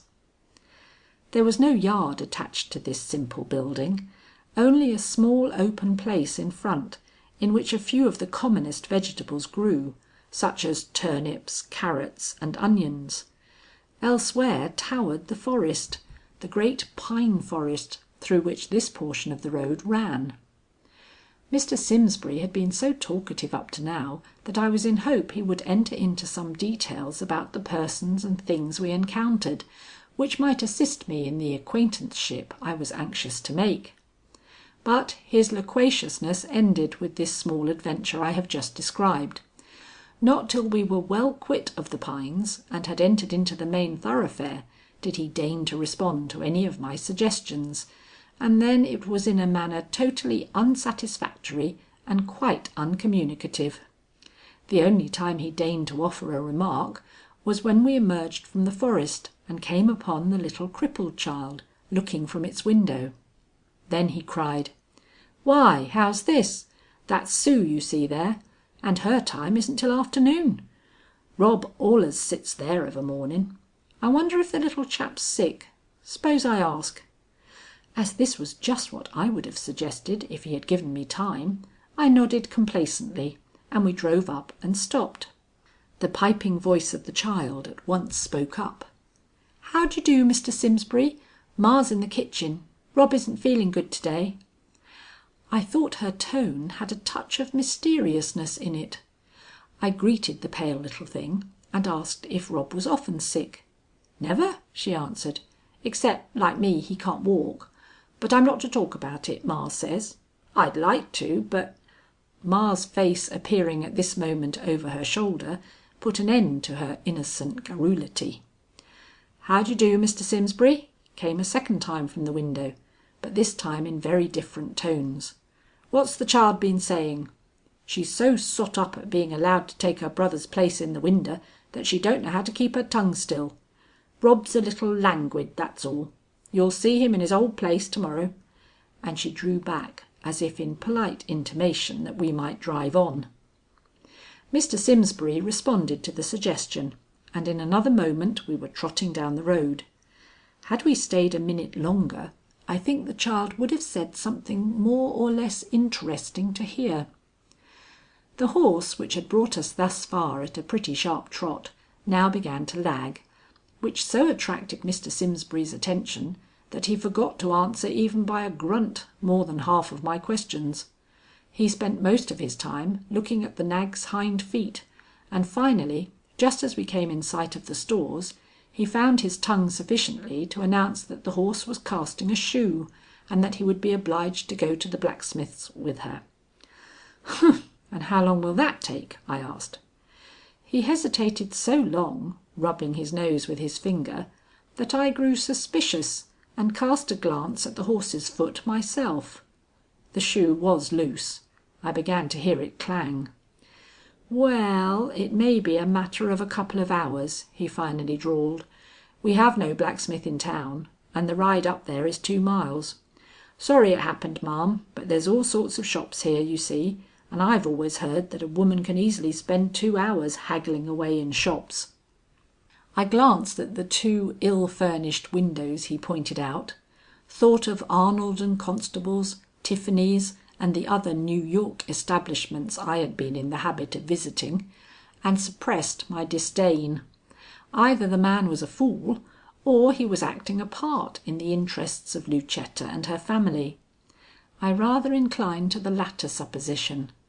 If the plan was to keep me out most of the morning, why could that shoe not have been loosened before the mare left the stable? "I made all necessary purchases while in New York," said I, "but if you must get the horse shod, why, take her off and do it. I suppose there is a hotel parlour near here where I can sit." "Oh yes," and he made haste to point out to me where the hotel stood. "And it's a very nice place, ma'am.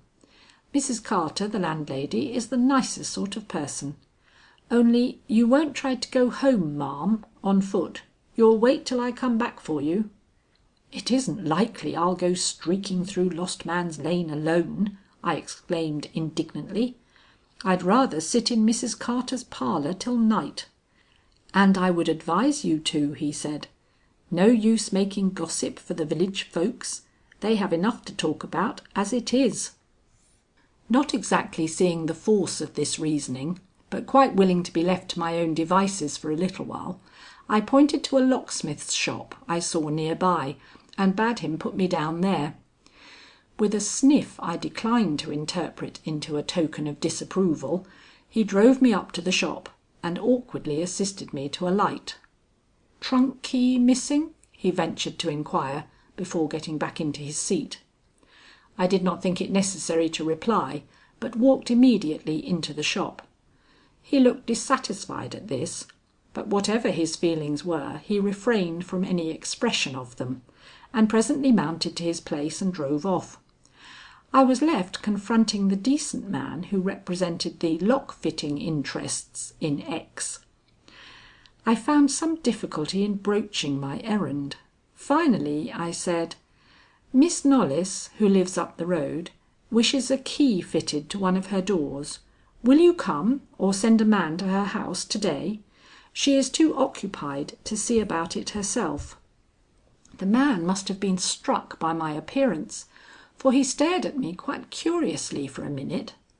Then he gave a hem and a haw and said: "Certainly, what kind of a door is it?"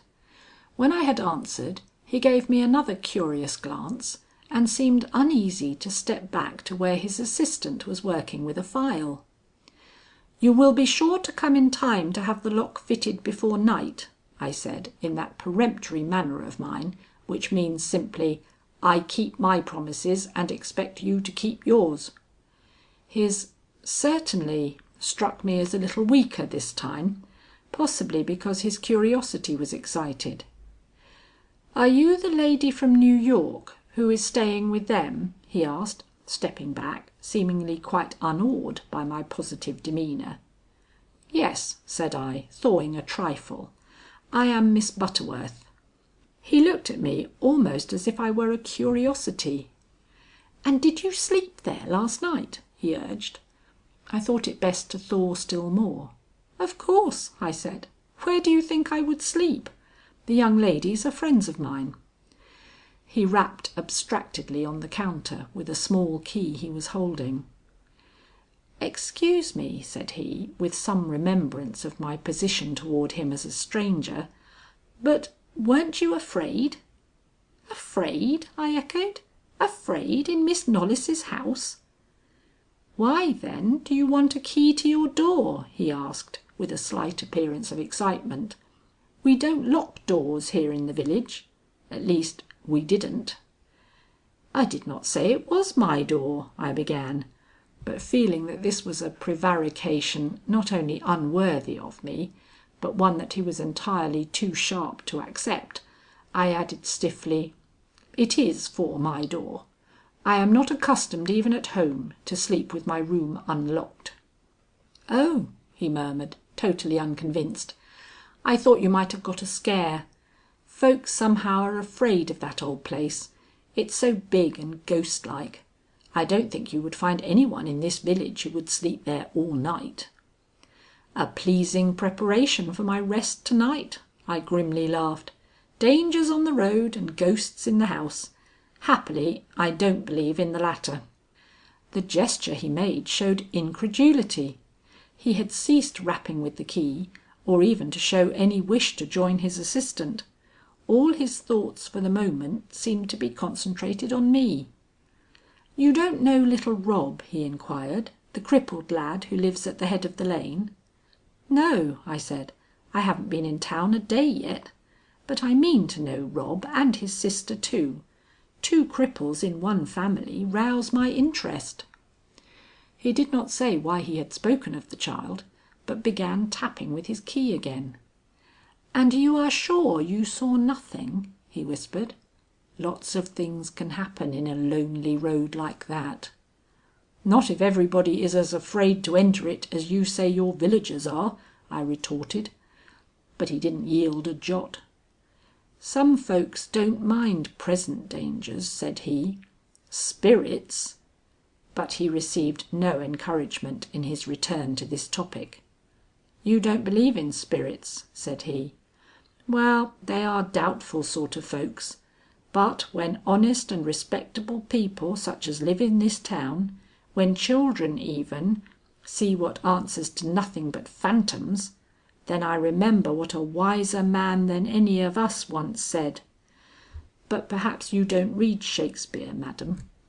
Nonplussed for the moment, but interested in the man's talk more than was consistent with my need of haste, I said with some spirit, for it struck me as very ridiculous that this country mechanic should question my knowledge of the greatest dramatist of all time, "Shakespeare and the Bible form the staple of my reading." At which he gave me a little nod of apology, and hastened to say, "Then you know what I mean. Hamlet's remark to Horatio, madam, 'There are more things,' etc. Your memory will readily supply you with the words." I signified my satisfaction and perfect comprehension of his meaning, and feeling that something important lay behind his words, I endeavoured to make him speak more explicitly.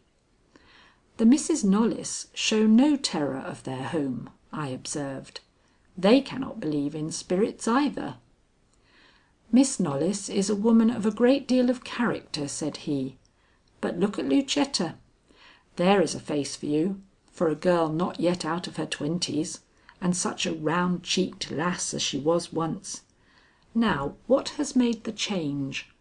The sights and sounds of that old house, I say. Nothing else would give her that scared look. Nothing merely mortal, I mean." This was going a step too far. I could not discuss Lucetta with this stranger, anxious as I was to hear what he had to say about her. "I don't know," I remonstrated, taking up my black satin bag, without which I never stir. "One would think the terrors of the lane she lives in might account for some appearance of fear on her part." "So it might," he assented, but with no great heartiness. "But Lucetta has never spoken of those dangers. The people in the lane do not seem to fear them. Even Deacon Spear says that, set aside the wickedness of the thing, he rather enjoys the quiet which the ill repute of the lane gives him. I don't understand this indifference myself.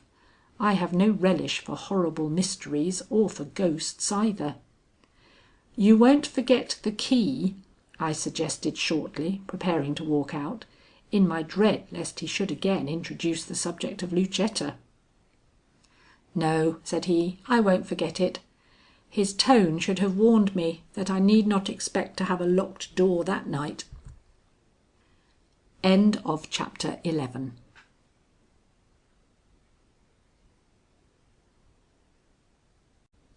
Chapter 12. The Phantom Coach.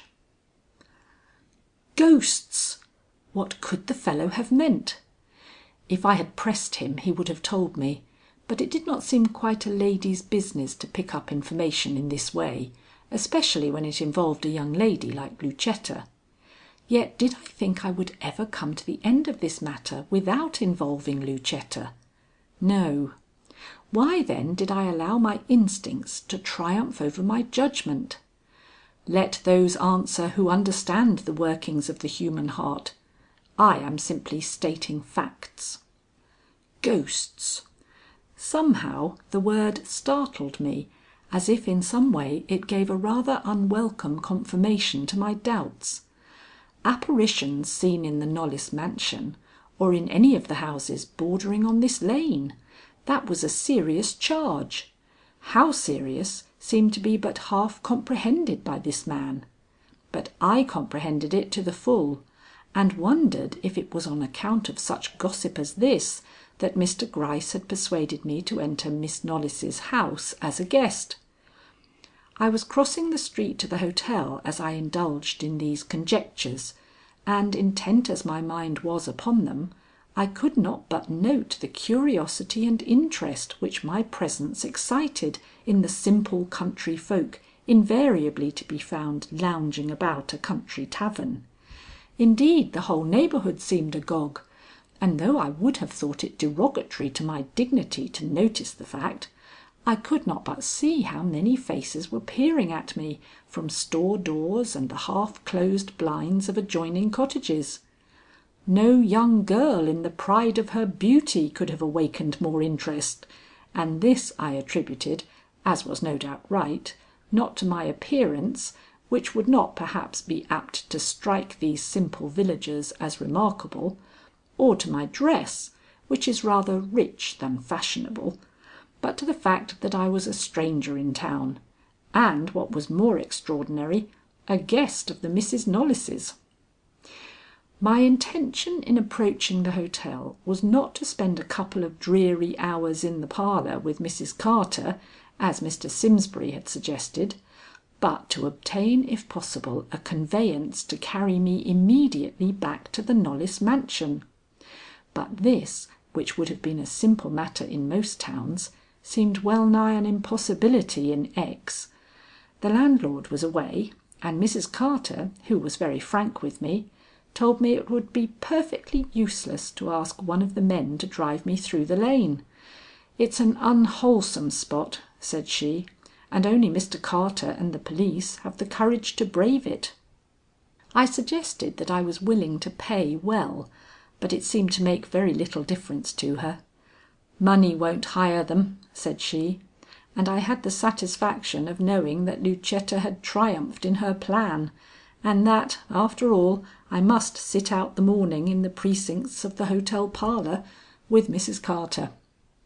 It was my first signal defeat, but I was determined to make the best of it, and if possible glean such knowledge from the talk of this woman as would make me feel that I had lost nothing by my disappointment. She was only too ready to talk, and the first topic was little Rob.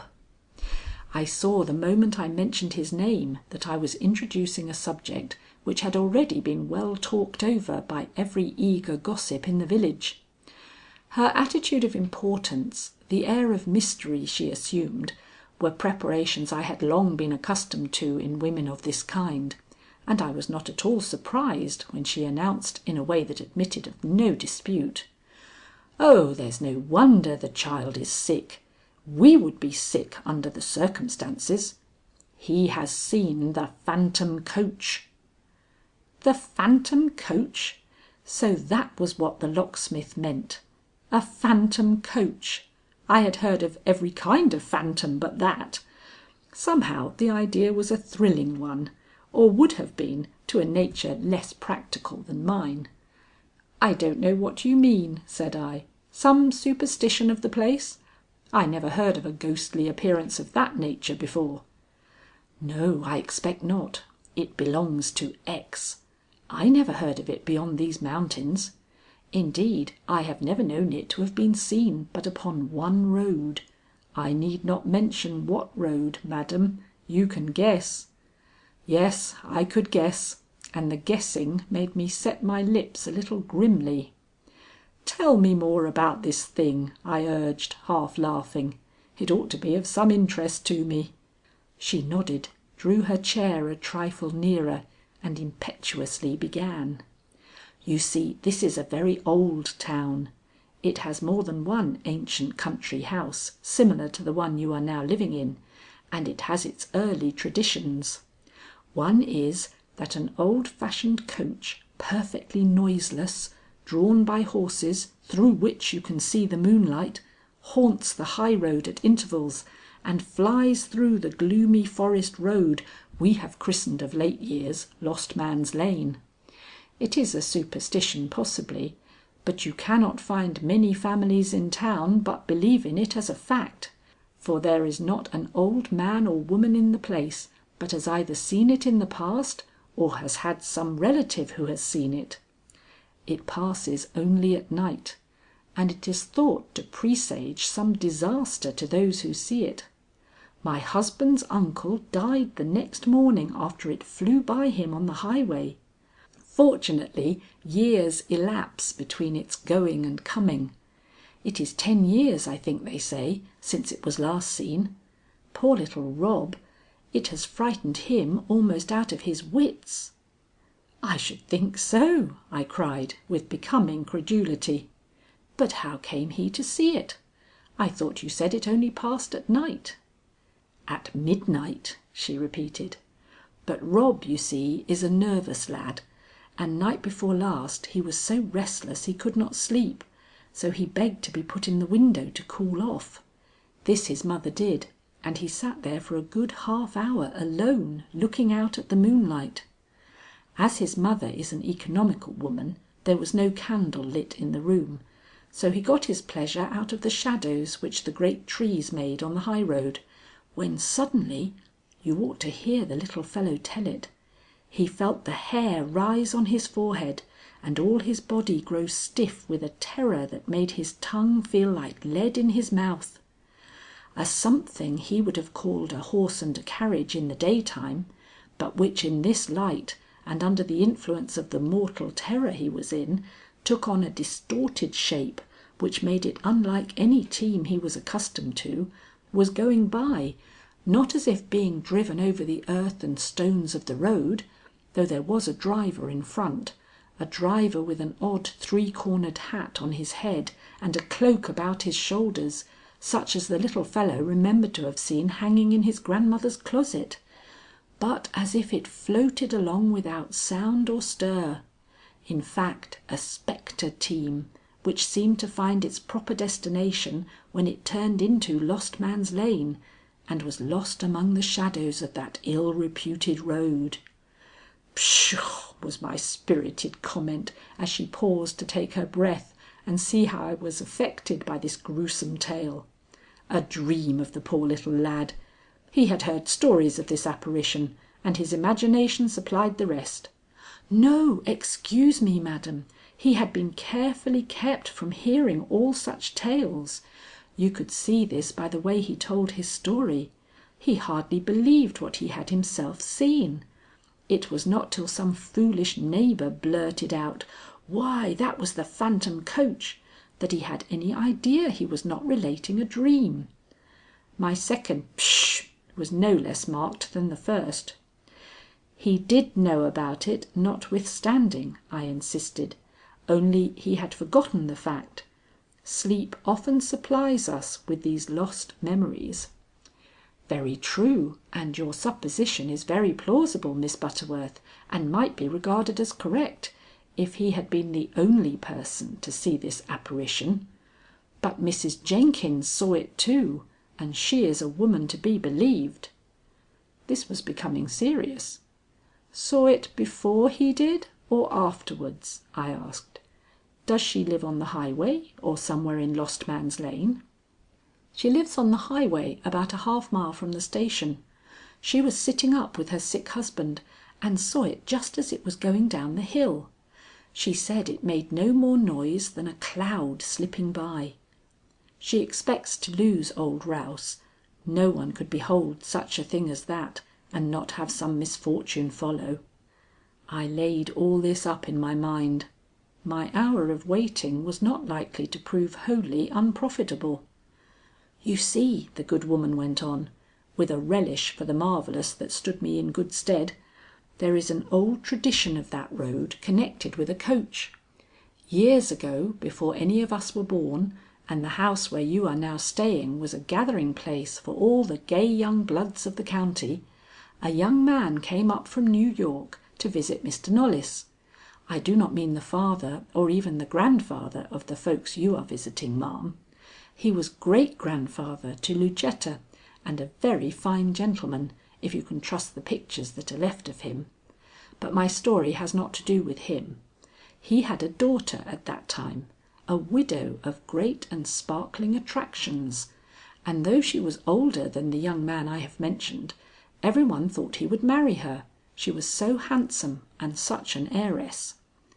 But he failed to pay his court to her, and though he was handsome himself and made a fool of more than one girl in the town, Everyone thought he would return as he had come, a free-hearted bachelor, when suddenly one night the coach was missed from the stables and he from the company, which led to the discovery that the young widow's daughter was gone too, a chit who was barely 15 and without 1/100th part of the beauty of her mother.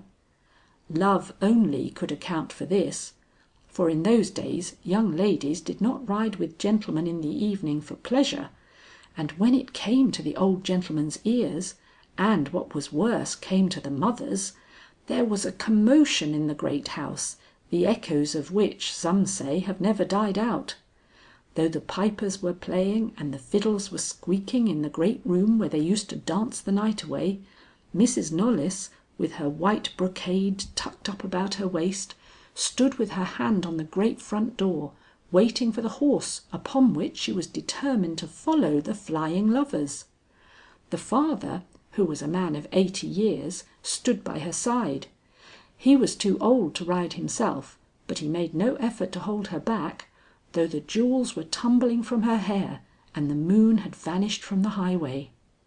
"I will bring her back or die," the passionate beauty exclaimed, and not a lip said her nay, for they saw, what neither man nor woman had been able to see up to that moment, that her very life and soul were wrapped up in the man who had stolen away her daughter. Shrilly piped the pipes, squeak and hum went the fiddles, but the sound that was sweetest to her was the pound of the horses' hoofs on the road in front. That was music indeed, and as soon as she heard it, she bestowed one wild kiss on her father and bounded from the house. An instant later and she was gone.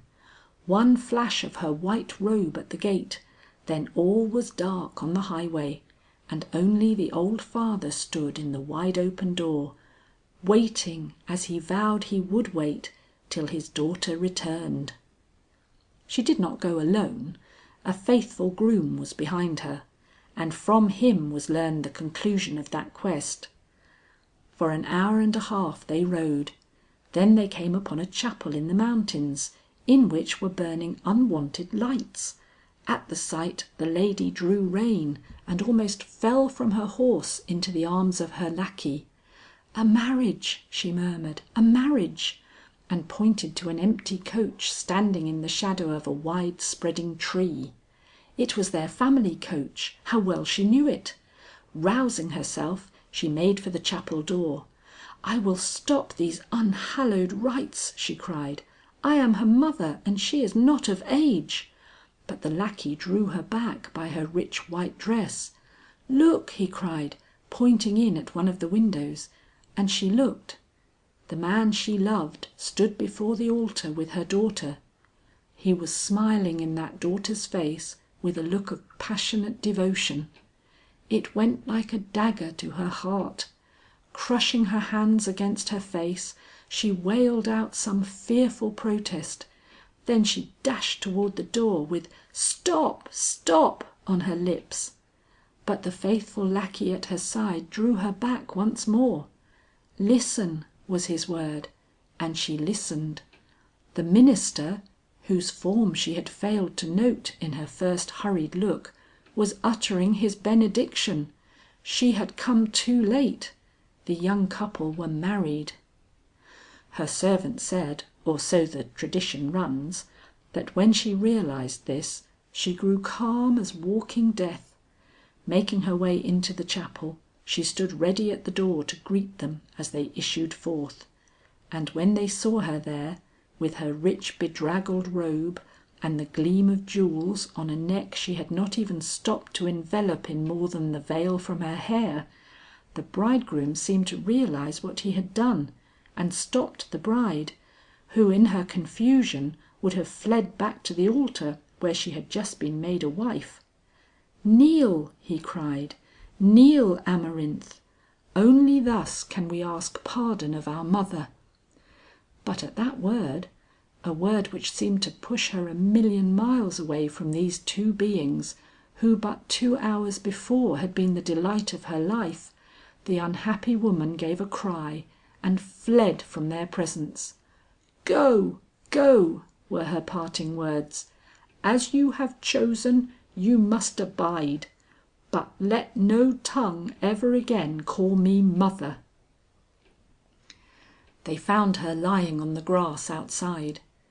As she could no longer sustain herself on a horse, they put her into the coach, gave the reins to her devoted lackey, and themselves rode off on horseback. One man, the fellow who had driven them to that place, said that the clock struck 12 from the chapel tower as the coach turned away and began its rapid journey home. This may and may not be so. We only know that its apparition always enters Lost Man's Lane a few minutes before 1, which is the very hour at which the real coach came back and stopped before Mr. Knollys's gate. And now for the worst, Miss Butterworth. When the old gentleman went down to greet the runaways, he found the lackey on the box and his daughter sitting all alone in the coach. But the soil on the brocaded folds of her white dress was no longer that of mud only. She had stabbed herself to the heart with a bodkin she wore in her hair, and it was a corpse which the faithful negro had been driving down the highway that night. I am not a sentimental woman, but this story, as thus told, gave me a thrill I do not know as I really regret experiencing. "What was this unhappy mother's name?" I asked. "Lucetta," was the unexpected and none too reassuring answer. End of chapter 12.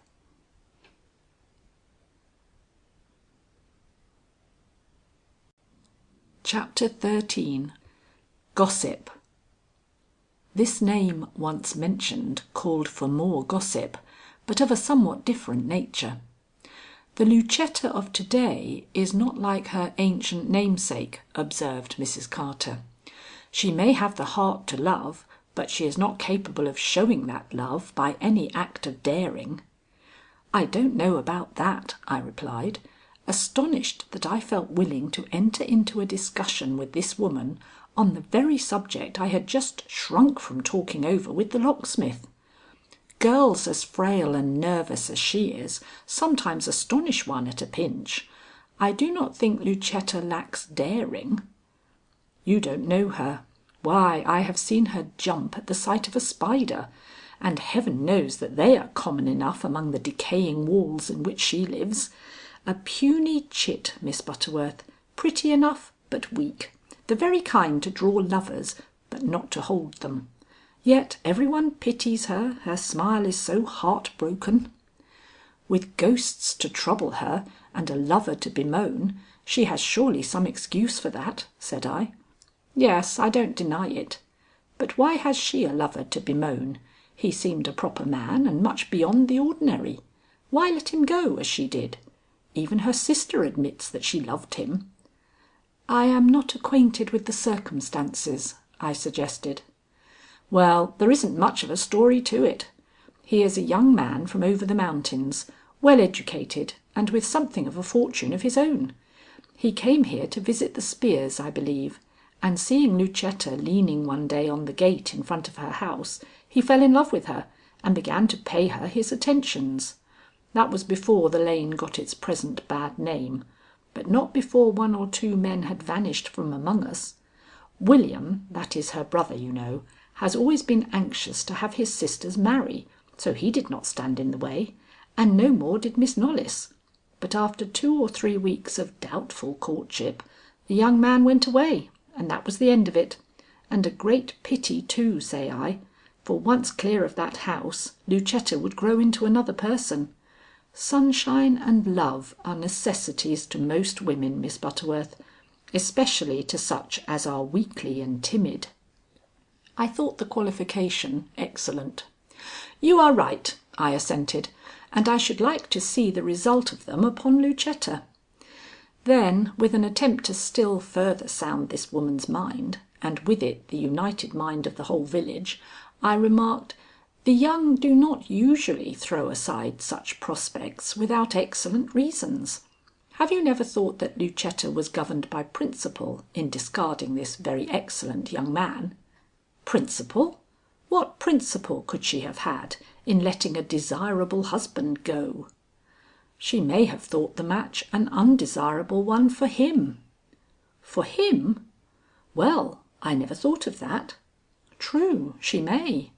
They are known to be poor, but poverty don't count in such old families as theirs. I hardly think she would be influenced by any such consideration. Now, if this had happened since the lane got its bad name, and all this stir had been made about the disappearance of certain folks within its precincts, I might have given some weight to your suggestion. Women are so queer. But this happened long ago, and at a time when the family was highly thought of, leastwise the girls, for William does not go for much, you know, too stupid and too brutal. William. Would the utterance of that name heighten my suggestion? I surveyed her closely, but could detect no change in her somewhat puzzled countenance. "My allusions were not in reference to the disappearances," said I.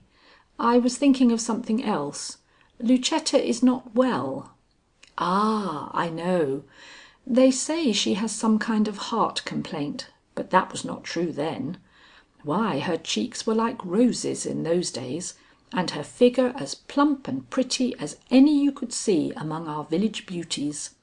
No, Miss Butterworth, it was through her weakness she lost him. She probably palled upon his taste. It was noticed that he held his head very high in going out of town." "Has he married since?" I asked. "Not to my knowledge, ma'am." "Then he loved her," I declared. She looked at me quite curiously. Doubtless that word sounds a little queer on my lips, but that shall not deter me from using it when the circumstances seem to require. Besides, there was once a time. But there, I promise to fall into no digressions. "You should have been married yourself, Miss Butterworth," said she. I was amazed, first at her daring, and secondly that I was so little angry at this sudden turning of the tables upon myself. But then the woman meant no offence, rather intended a compliment. "I am very well contented as I am," I returned. "I am neither sickly nor timid." She smiled, looked as if she thought it only common politeness to agree with me, and tried to say so, but finding the situation too much for her, coughed and discreetly held her peace. I came to her rescue with a new question. "Have the women of the Knollys family ever been successful in love? The mother of these girls, say, she who was Miss Althea Burroughs, was her life with her husband happy? I have always been curious to know. She and I were schoolmates." "You were? You knew Althea Knollys when she was a girl? Wasn't she charming, ma'am? Did you ever see a livelier girl, or one with more knack at winning affection? Why, she couldn't sit down with you a half hour before you felt like sharing everything you had with her. It made no difference whether you were man or woman, it was all the same. She had but to turn those mischievous, pleading eyes upon you for you to become a fool at once. Yet her end was sad, ma'am, too sad, when you remember that she died at the very height of her beauty, alone and in a foreign land. But I have not answered your question. Were she and the judge happy together? I have never heard to the contrary, ma'am. I'm sure he mourned her faithfully enough. Some think that her loss killed him. He did not survive her more than 3 years." "The children do not favour her much," said I, "but I see an expression now and then in Lucetta which reminds me of her mother." "They are all Knollys," said she. "Even William has traits which, with a few more brains back of them, would remind you of his grandfather, who was the plainest of his race." I was glad that the talk had reverted to William. "He seems to lack heart as well as brains," I said. "I marvel that his sisters put up with him as well as they do." "They cannot help it. He is not a fellow to be fooled with. Besides, he holds third share in the house. If they could sell it. But dearie me, who would buy an old tumble down place like that, on a road you cannot get folks who have any consideration for their lives to enter for love or money? But excuse me, ma'am, I forgot that you are living just now on that very road. I'm sure I beg 1,000 pardons."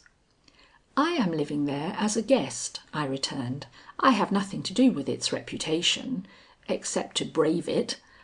A courageous thing to do, ma'am, and one that may do the road some good.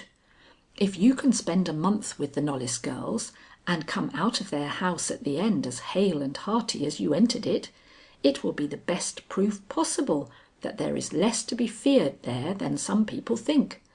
I shall be glad if you can do it, ma'am, for I like the girls and would be glad to have the reputation of the place restored." "Pshaw!" was my final comment.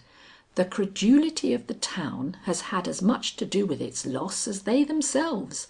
That educated people such as I see here should believe in ghosts." I say final, for at this moment the good lady, springing up, put an end to our conversation. She had just seen a buggy pass the window. "It's Mr. Trohm," she exclaimed. "Ma'am, if you wish to return home before Mr. Simsbury comes back, you may be able to do so with this gentleman. He's a most obliging man and lives less than 1/4 of a mile from the Misses Knollys." I did not say I had already met the gentleman. Why, I do not know. I only drew myself up and waited with some small inner perturbation for the result of the inquiry I saw she had gone to make. End of chapter 13.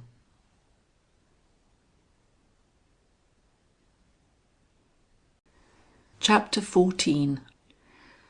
I forget my age, or rather remember it. Mr. Trohm did not disappoint my expectations. In another moment I perceived him standing in the open doorway with the most genial smile on his lips. "Miss Butterworth," said he, "I feel too honoured. If you will deign to accept a seat in my buggy, I shall only be too happy to drive you home." I have always liked the manners of country gentlemen. There is just a touch of formality in their bearing, which has been quite eliminated from that of their city brothers. I therefore became gracious at once, and accepted the seat he offered me without any hesitation. The heads that showed themselves at the neighbouring windows warned us to hasten on our route. Mr. Trohm, with a snap of his whip, touched up his horse, and we rode in dignified calm away from the hotel steps into the wide village street known as the main road. The fact that Mr. Gryce had told me that this was the one man I could trust, joined to my own excellent knowledge of human nature and the persons in whom explicit confidence can be put, made the moment one of great satisfaction to me. I was about to make my appearance at the Knollys mansion 2 hours before I was expected, and thus outwit Lucetta by means of the one man whose assistance I could conscientiously accept. We were not slow in beginning conversation. The fine air, the prosperous condition of the town offered themes upon which we found it quite easy to dilate, and so naturally and easily did our acquaintanceship progress that we had turned the corner into Lost Man's Lane before I quite realized it. The entrance from the village offered a sharp contrast to the one I had already traversed. There it was but a narrow opening between sombre and unduly crowding trees. Here it was the gradual melting of a village street into a narrow and less frequented road, which only after passing Deacon Spear's house assumed that aspect of wildness which 1/4 of a mile farther on deepened into something positively sombre and repellent. I speak of Deacon Spear because he was sitting on his front doorstep when we rode by. As he was a resident in the lane, I did not fail to take notice of him, though guardedly, and with such restraint as a knowledge of his widowed condition rendered both wise and proper. He was not an agreeable looking person, at least to me. His hair was sleek, his beard well cared for, his whole person in good if not prosperous condition, but he had the self-satisfied expression I detest, and looked after us with an aspect of surprise I chose to consider a trifle impertinent. Perhaps he envied Mr. Trohm. If so, he may have had good reason for it. It is not for me to judge. Up to now I had seen only a few scrub bushes at the side of the road, with here and there a solitary poplar to enliven the dead level on either side of us. But after we had ridden by the fence which sets the boundary to the good Deacon's land, I noticed such a change in the appearance of the lane that I could not but exclaim over the natural as well as cultivated beauties which every passing moment was bringing before me. Mr. Trohm could not conceal his pleasure. "These are my lands," said he. "I have bestowed unremitting attention upon them for years. It is my hobby, madam. There is not a tree you see that has not received my careful attention. Yonder orchard was set out by me, and the fruit it yields. Madam, I hope you will remain long enough with us to taste a certain rare and luscious peach that I brought from France a few years ago. It gives promise of reaching its full perfection this year, and I shall be gratified indeed if you can give it your approval." This was politeness indeed, especially as I knew what value men like him set upon each individual fruit they watch ripen under their care. Testifying my appreciation of his kindness, I endeavoured to introduce another and less harmless and perhaps less personally interesting topic of conversation.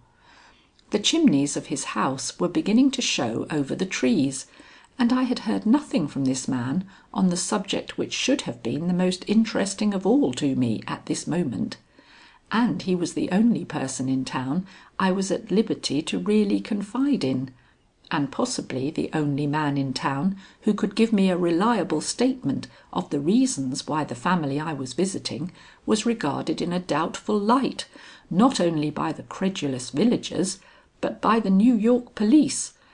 I began by an allusion to the phantom coach. "I hear," said I, "that this lane has other claims to attention beyond those afforded by the mysteries connected with it. I hear that it has at times a ghostly visitant in the shape of a spectral horse and carriage." "Yes," he replied, with a seeming understanding that was very flattering. "Do not spare the lane one of its honours. It has its nightly horror as well as its daily fear. I wish the one were as unreal as the other." "You act as if both were unreal to you," said I. "The contrast between your appearance and that of some other members of the lane is quite marked." "You refer," he seemed to hate to speak, "to the Misses Knollys, I presume."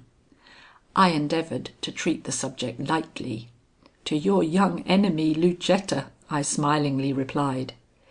He had been looking at me in a perfectly modest and respectful manner, but he dropped his eyes at this and busied himself abstractedly, and yet I thought with some intention, in removing a fly from the horse's flank with the tip of his whip.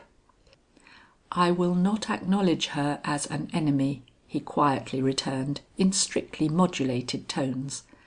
"I like the girl too well." The fly had been by this time dislodged, but he did not look up. "And William?" I suggested. "What do you think of William?"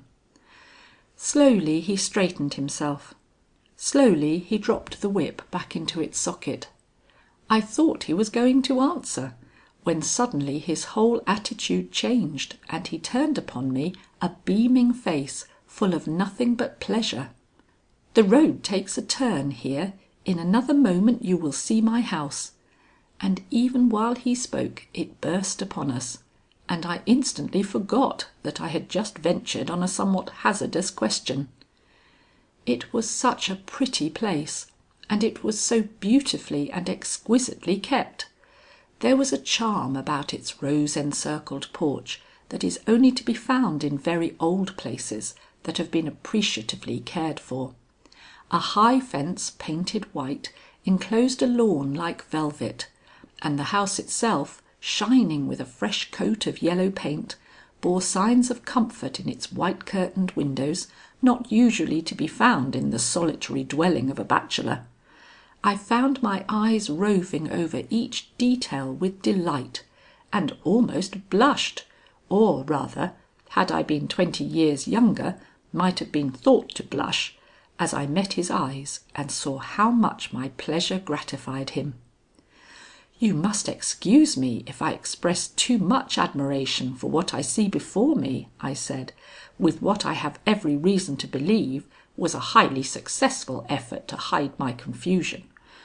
"I have always had a great leaning towards well-ordered walks and trimly kept flower beds, a leaning, alas, which I have found myself unable to gratify. Do not apologize," he hastened to say. "You but redouble my own pleasure in thus honouring my poor efforts with your regard. I have spared no pains, madam, I have spared no pains to render this place beautiful, and most of what you see, I am proud to say, has been accomplished by my own hands." "Indeed!" I cried in some surprise, letting my eye rest with satisfaction on the top of a long well sweep that was one of the picturesque features of the place. "It may have been folly," he remarked, with a gloating sweep of his eye over the velvet lawn and flowering shrubs, a peculiar look that seemed to express something more than the mere delight of possession. But I seemed to begrudge any hired assistance in the tending of plants, every one of which seems to me like a personal friend. "I understand," was my somewhat un-Butterworthian reply. I really did not quite know myself. What a contrast to the dismal grounds at the other end of the lane! This was more in my usual vein. He seemed to feel the difference, for his expression changed at my remark. "Oh, that den!" he exclaimed bitterly. Then, seeing me look a little shocked, he added with an admirable return to his old manner, "I call any place a den where flowers do not grow," and jumping from the buggy, he gathered an exquisite bunch of heliotrope, which he pressed upon me. "I love sunshine, beds of roses, fountains, and a sweep of lawn like this we see before us. But do not let me bore you. You have probably lingered long enough at the old bachelor's place, and now would like to drive on. I will be with you in a moment. Doubtful as it is whether I shall soon again be so fortunate as to be able to offer you any hospitality, I would like to bring you a glass of wine, or, for I see your eyes roaming longingly toward my old-fashioned well, would you like a draught of water fresh from the bucket?" I assured him I did not drink wine, at which I thought his eyes brightened, but that neither did I indulge in water when in a heat, as at present, at which he looked disappointed and came somewhat reluctantly back to the buggy. He brightened up, however, the moment he was again at my side. "Now for the woods!" he exclaimed, with what was undoubtedly a forced laugh. I thought the opportunity one I ought not to slight. "Do you think," said I, "that it is in those woods the disappearances occur of which Miss Knollys has told me?" He showed the same hesitancy as before to enter upon this subject. "I think the less you allow your mind to dwell on this matter the better," said he. "That is, if you are going to remain long in this lane. I do not expend any more thought upon it than is barely necessary, or I should not retain sufficient courage to remain among my roses and my fruits. I wonder, pardon me the indiscretion, that you could bring yourself to enter so ill-reputed a neighbourhood. You must be a very brave woman." "I thought it my duty," I began. "Althea Knollys was my friend, and I felt I owed a duty toward her children. Besides, should I tell Mr. Trohm my real errand in this place? Mr. Gryce had intimated that he was in the confidence of the police, and if so, his assistance in case of necessity might be of inestimable value to me. Yet if no such necessity should arise, would I want this man to know that Amelia Butterworth? No, I would not take him into my confidence, not yet. I would only try to get at his idea of where the blame lay. That is, if he had any. Besides, he suggested in polite reminder, after waiting a minute or two for me to continue. "Did I say besides?" was my innocent rejoinder. I think I meant that after seeing them, my sense of the importance of that duty had increased. William especially seems to be a young man of very doubtful amiability. Immediately the non-committal look returned to Mr. Trohm's face. "I have no fault to find with William," said he. "He's not the most agreeable companion in the world perhaps, but he has a pretty fancy for fruit, a very pretty fancy." "One can hardly wonder at that in a neighbour of Mr. Trohm," said I, watching his look, which was fixed somewhat gloomily upon the forest of trees now rapidly closing in around us. Perhaps not, madam. The sight of a blossoming honeysuckle hanging from an arbour such as runs along my south walls is a great stimulant to one's taste, madam. I'll not deny that." "But William," I repeated, determined not to let the subject go. "Have you never thought he was a little indifferent to his sisters?" "A little, madam." "And a trifle rough to everything but his dogs?" "A trifle, madam." Such reticence seemed unnecessary. I was almost angry, but restrained myself and pursued quietly: "The girls, on the contrary, seem devoted to him?" "Women have that weakness." "And act as if they would do what would they not do for him?" "Miss Butterworth, I have never seen a more amiable woman than yourself. Will you promise me one thing?" His manner was respect itself, his smile genial and highly contagious. I could not help responding to it in the way he expected. "Do not talk to me about this family. It is a painful subject to me. Lucetta, you know the girl, and I shall not be able to prejudice you against her, has conceived the idea that I encourage William in an intimacy of which she does not approve. She does not want him to talk to me. William has a loose tongue in his head and sometimes drops unguarded words about their doings, which if any but William spoke but there, I am forgetting one of the most important rules of my own life, which is to keep my mouth from babbling and my tongue from guile. Influence of a congenial companion, madam. It is irresistible sometimes, especially to a man living so much alone as myself. I considered his fault very pardonable, but did not say so lest I should frighten his confidences away. "I thought there was something wrong between you," I said. "Lucetta acted almost afraid of you this morning. I should think she would be glad of the friendship of so good a neighbour." His face took on a very sombre look. "She is afraid of me," he admitted. "Afraid of what I have seen or may see of their poverty," he added with an odd emphasis. I scarcely think he expected to deceive me. I did not push the subject an inch further. I saw it had gone as far as discretion permitted at this time. We had reached the heart of the forest and were rapidly approaching the Knollys house. As the tops of its great chimneys rose above the foliage, I saw his aspect suddenly change. "I don't know why I should so hate to leave you here," he remarked. I myself thought the prospect of re-entering the Knollys mansion somewhat uninviting after the pleasant ride I had had, and the glimpse which had been given me of a really cheery home and pleasant surroundings. "This morning I looked upon you as a somewhat daring woman, the progress of whose stay here would be watched by me with interest. But after the companionship of the last half hour, I am conscious of an anxiety in your regard, which makes me doubly wish that Miss Knollys had not shut me out from her home. Are you sure you wish to enter this house again, madam?"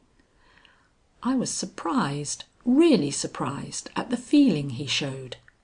If my well-disciplined heart had known how to flutter, it would probably have fluttered then. But happily the restraint of years did not fail me in this emergency. Taking advantage of the emotion which had betrayed him into an acknowledgment of his real feelings regarding the dangers lurking in this home, despite the check he had endeavoured to put upon his lips, I said, with an attempt at naïveté only to be excused by the exigencies of the occasion, "Why, I thought you considered this domicile perfectly harmless. You like the girls and have no fault to find with William. Can it be that this great building has another occupant? I do not allude to ghosts. Neither of us are likely to believe in the supernatural." "Miss Butterworth, you have me at a disadvantage. I do not know of any other occupant which the house can hold, save the 3 young people you have mentioned. If I seem to feel any doubt of them, but I don't feel any doubt, I only dread any place for you which is not watched over by someone interested in your defence. The danger threatening the inhabitants of this lane is such a veiled one. If we knew where it lurked, we would no longer call it danger. Sometimes I think the ghosts you allude to are not as innocent as mere spectres usually are. But don't let me frighten you, don't." How quick his voice changed. "Ah, William, I have brought back your guest, you see. I couldn't let her sit out the noon hour in old Carter's parlour. That would be too much for even so amiable a person as Miss Butterworth to endure." I had hardly realized we were so near the gate, and certainly was surprised to find William anywhere within hearing. That his appearance at this moment was anything but welcome must be evident to every one. The sentence which it interrupted might have contained the most important advice, or at the least a warning I could ill afford to lose. But destiny was against me, and being one who accepts the inevitable with good grace, I prepared to alight with Mr. Trohm's assistance. The bunch of heliotrope I held was a little in my way, or I should have managed the jump with confidence and dignified agility. As it was, I tripped slightly, which brought out a chuckle from William that at the moment seemed more wicked to me than any crime. Meanwhile he had not let matters proceed thus far without putting more than one question. "And where's Simsbury? And why did Miss Butterworth think she had got to sit in Carter's parlour?" "Mr. Simsbury," said I, as soon as I could recover from the mingled exertion and embarrassment of my descent to terra firma, "felt it necessary to take the horse to the shoer's. That is a half day's work, as you know, and I felt confident that he, and especially you, would be glad to have me accept any means for escaping so dreary a waiting." The grunt he uttered was eloquent of anything but satisfaction. "I'll go tell the girls," he said. But he didn't go till he had seen Mr. Trohm enter his buggy and drive slowly off.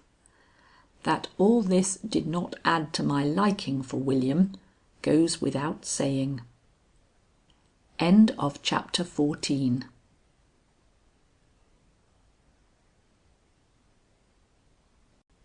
Chapter 15.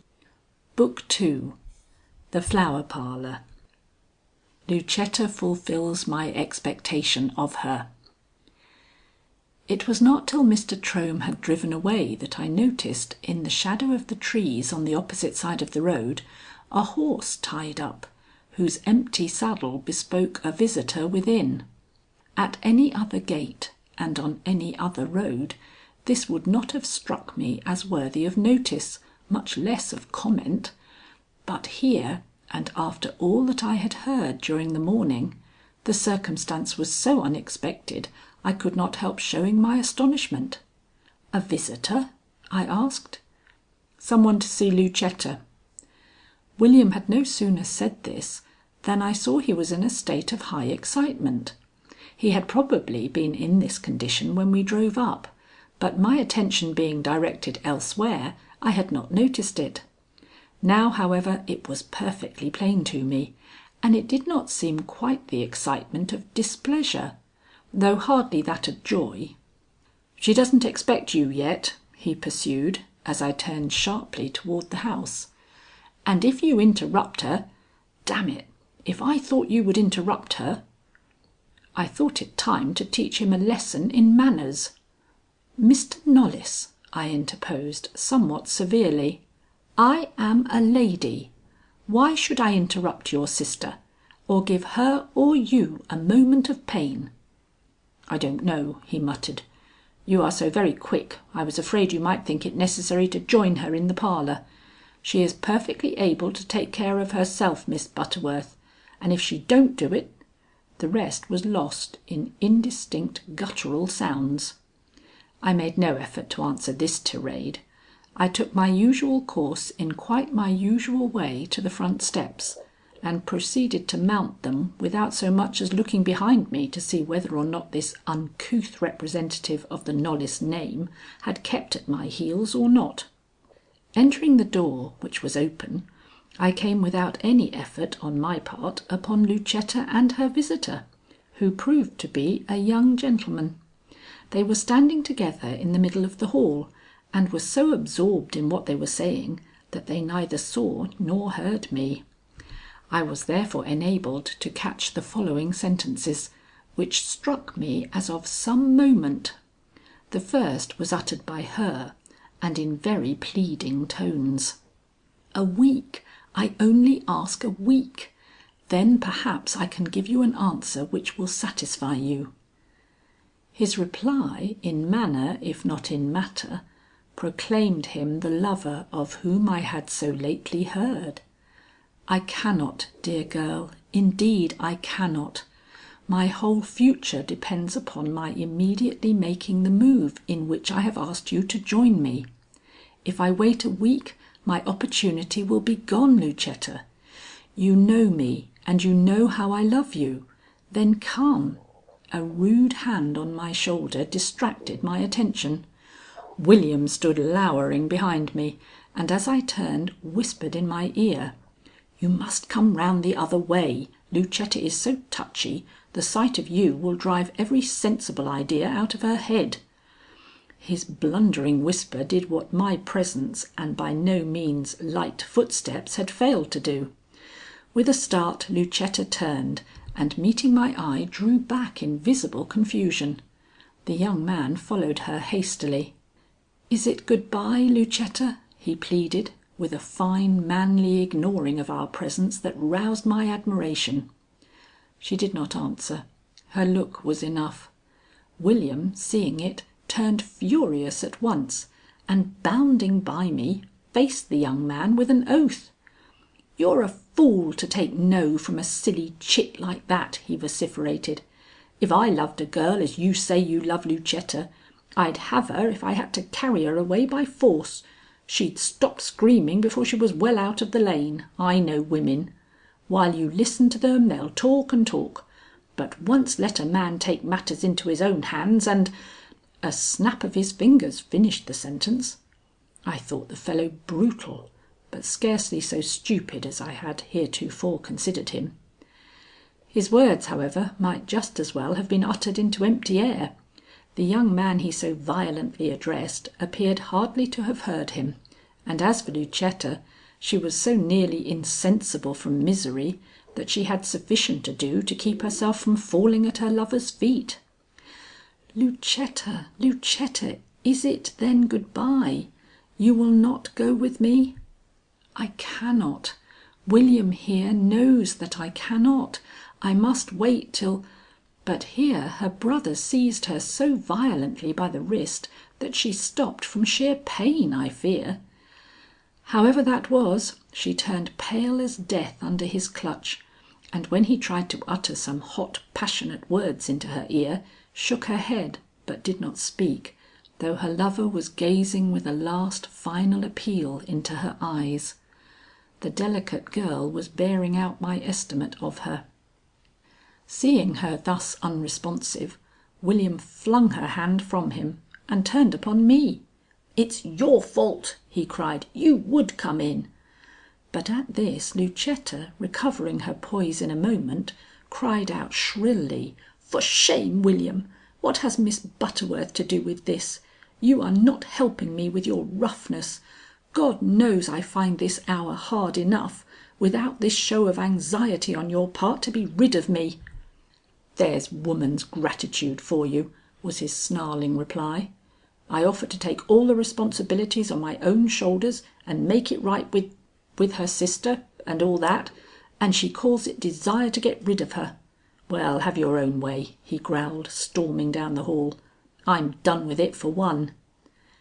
The young man, whose attitude of reserve mixed with a strange and lingering tenderness for this girl, whom he evidently loved without fully understanding her, was every minute winning more and more of my admiration, had meanwhile raised her trembling hand to his lips in what was, as we all could see, a last farewell. In another moment he was walking by us, giving me as he passed a low bow that for all its grace did not succeed in hiding from me the deep and heartfelt disappointment with which he quitted this house. As his figure passed through the door, hiding for one moment the sunshine, I felt an oppression such as has not often visited my healthy nature, and when it passed and disappeared, something like the good spirit of the place seemed to go with it, leaving in its place doubt, gloom, and a morbid apprehension of that unknown something which in Lucetta's eyes had rendered his dismissal necessary. "Where's Saracen? I declare I'm nothing but a fool without that dog," shouted William. "If he has to be tied up another day—" But shame was not entirely eliminated from his breast, for at Lucetta's reproachful "William," he sheepishly dropped his head and strode out, muttering some words I was fain to accept as an apology. I had expected to encounter a wreck in Lucetta, as, this episode in her life closed, she turned toward me. But I did not yet know this girl, whose frailty seemed to lie mostly in her physique. Though she was suffering far more than her defence of me to her brother would seem to denote, there was a spirit in her approach and a steady look in her dark eye, which assured me that I could not calculate upon any loss in Lucetta's keenness, in case we came to an issue over the mystery that was eating into the happiness as well as the honor of this household. "I am glad to see you," were her unexpected words. "The gentleman who has just gone out was a lover of mine, at least he once professed to care for me very much, and I should have been glad to have married him. But there were reasons which I once thought most excellent why this seemed anything but expedient, and so I sent him away. To-day he came without warning to ask me to go away with him, after the hastiest of ceremonies, to South America, where a splendid prospect has suddenly opened for him. You see, don't you, that I could not do that, that it would be the height of selfishness in me to leave Loreen, to leave William—" "Who seems only too anxious to be left," I put in, as her voice trailed off in the first evidence of embarrassment she had shown since she faced me. "William is a difficult man to understand," was her firm but quiet retort. "From his talk you would judge him to be morose, if not positively unkind, but in action—" She did not tell me how he was in action. Perhaps her truthfulness got the better of her, or perhaps she saw it would be hard work to prejudice me now in his favor. End of chapter 15.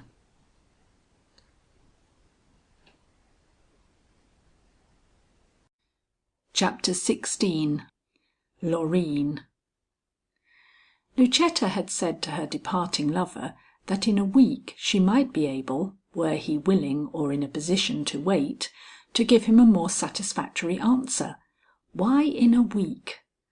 That her hesitation sprang from the mere dislike of leaving her sister so suddenly, or that she had sacrificed her life's happiness to any childish idea of decorum, I did not think probable.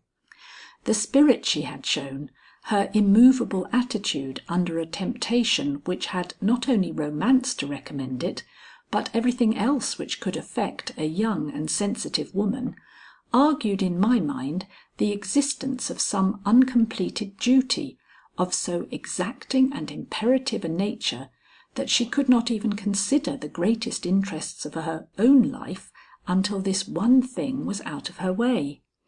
William's rude question of the morning, "What shall we do with the old girl till it is all over?"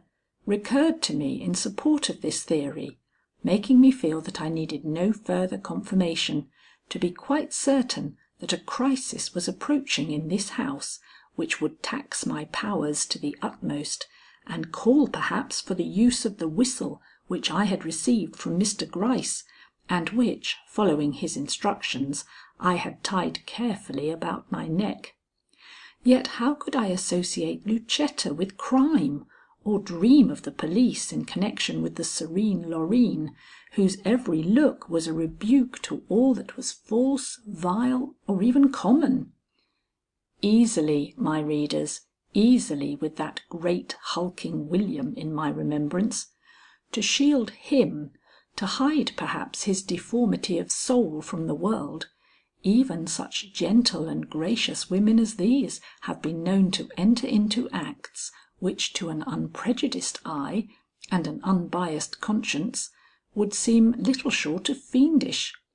Love for an unworthy relative, or rather the sense of duty toward those of one's own blood, has driven many a clear-minded woman to her ruin, as may be seen any day in the police annals. I am quite aware that I have not as yet put into definite words the suspicion upon which I was now prepared to work. Up to this time it had been too vague, or rather of too monstrous a character for me not to consider other theories, such as, for instance, the possible connection of old Mother Jane with the unaccountable disappearances which had taken place in this lane. But after this scene, the increased assurance I was hourly receiving that something extraordinary and out of keeping with the customary appearances of the household was secretly going on in some one of the various chambers of that long corridor I had been prevented from entering, forced me to accept and act upon the belief that these young women held in charge a prisoner of some kind, of whose presence in the house they dreaded the discovery. Now, who could this prisoner be? Common sense supplied me with but one answer. Silly Rufus, the boy who within a few days had vanished from among the good people of this seemingly guileless community. This theory once established in my mind, I applied myself to a consideration of the means at my disposal for determining its validity. The simplest, surest, but least satisfactory to one of my nature, was to summon the police and have the house thoroughly searched. But this involved, in case I had been deceived by appearances, as was possible even to a woman of my experience and discrimination, a scandal and an opprobrium which I would be the last to inflict upon Althea's children, unless justice to the rest of the world demanded it. It was in consideration of this very fact, perhaps, that I had been chosen for this duty instead of some regular police spy. Mr. Gryce, as I very well knew, has made it his rule of life never to risk the reputation of any man or woman without reasons so excellent as to carry their own exoneration with them.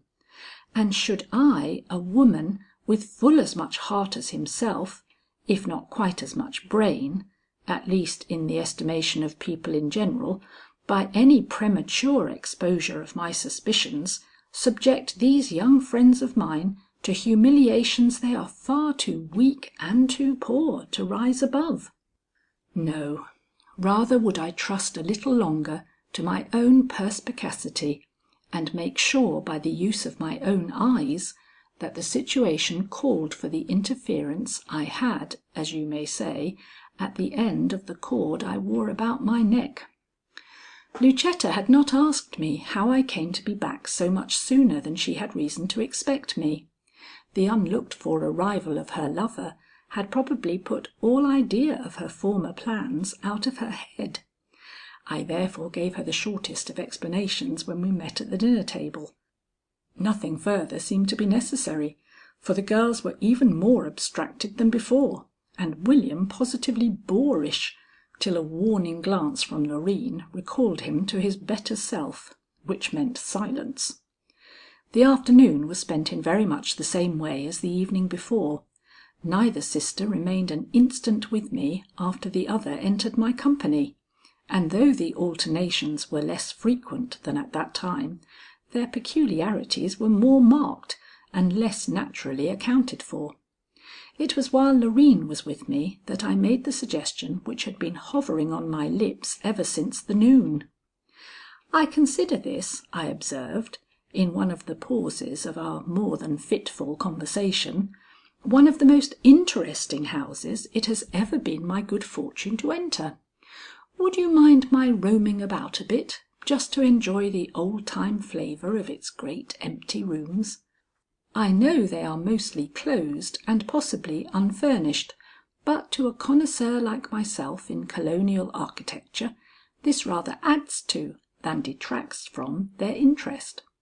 "Impossible," she was going to say, but caught herself back in time and changed the imperative word to one more conciliatory, if equally unyielding.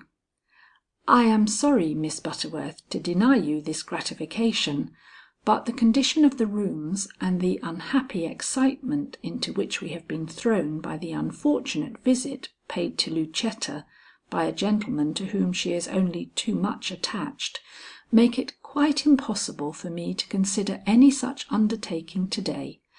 To-morrow I may find it easier, but if not, be assured you shall see every nook and corner of this house before you finally leave it." "Thank you. I will remember that. To one of my tastes, an ancient room in a time-honored mansion like this affords a delight not to be understood by one who knows less of the last century's life. The legends connected with your great drawing room below," we were sitting in my room, I having refused to be cooped up in their dreary side parlour, and she not having offered me any other spot more cheerful, "are sufficient in themselves to hold me entranced for an hour. I heard one of them to-day." "Which?" She spoke more quickly than usual, and for her quite sharply. "That of Lucetta's namesake," I explained. "She who rode through the night after a daughter who had won her lover's heart away from her."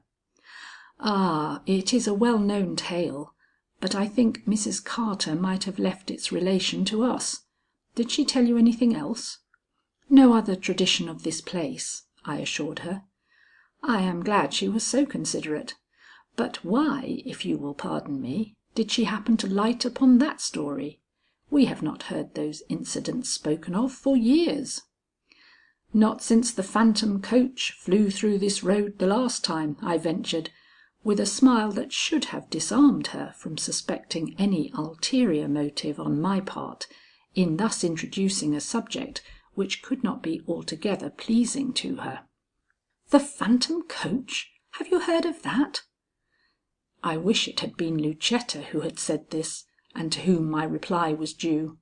The opportunities would have been much greater for an injudicious display of feeling on her part, and for a suitable conclusion on mine. But it was Loreen, and she never forgot herself. So I had to content myself with the persuasion that her voice was just a whit less clear than usual, and her serenity enough impaired for her to look out of my one high and dismal window instead of into my face. "My dear," I had not called her this before, though the term had frequently risen to my lips in answer to Lucetta, "you should have gone with me into the village to-day. Then you would not need to ask if I had heard of the phantom coach." The probe had reached the quick at last. She looked quite startled. "You amaze me," she said. "What do you mean, Miss Butterworth?" Why should I not have needed to ask? Because you would have heard it whispered about in every lane and corner. It is common talk in town to day. You must know why, Miss Knollys." She was not looking out of the window now. She was looking at me. "I assure you," she murmured, "I do not know at all. Nothing could be more incomprehensible to me. Explain yourself, I entreat you. The phantom coach is but a myth to me, interesting only as involving certain long vanished ancestors of mine." "Of course," I assented. "No one of real sense could regard it in any other light. But villagers will talk, and they say you will soon know what if I do not tell you myself that it passed through the lane on Tuesday night." "Tuesday night?" Her composure had been regained, but not so entirely but that her voice slightly trembled. "That was before you came. I hope it was not an omen." I was in no mood for pleasantry. "They say that the passing of this apparition denotes misfortune to those who see it. I am therefore obviously exempt. But you, did you see it? I am just curious to know if it is visible to those who live in the lane. It ought to have turned in here.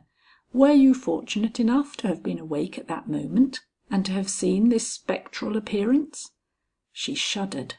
I was not mistaken in believing I saw this sign of emotion, for I was watching her very closely, and the movement was unmistakable. "I have never seen anything ghostly in my life," said she. "I am not at all superstitious." If I had been ill-natured, or if I had thought it wise to press her too closely, I might have inquired why she looked so pale and trembled so visibly. But my natural kindness, together with an instinct of caution, restrained me, and I only remarked, "There you are sensible, Miss Knollys. Doubly so as a denizen of this house, which, Mrs. Carter was obliging enough to suggest to me, is considered by many as haunted." The straightening of Miss Knollys's lips augured no good to Mrs. Carter.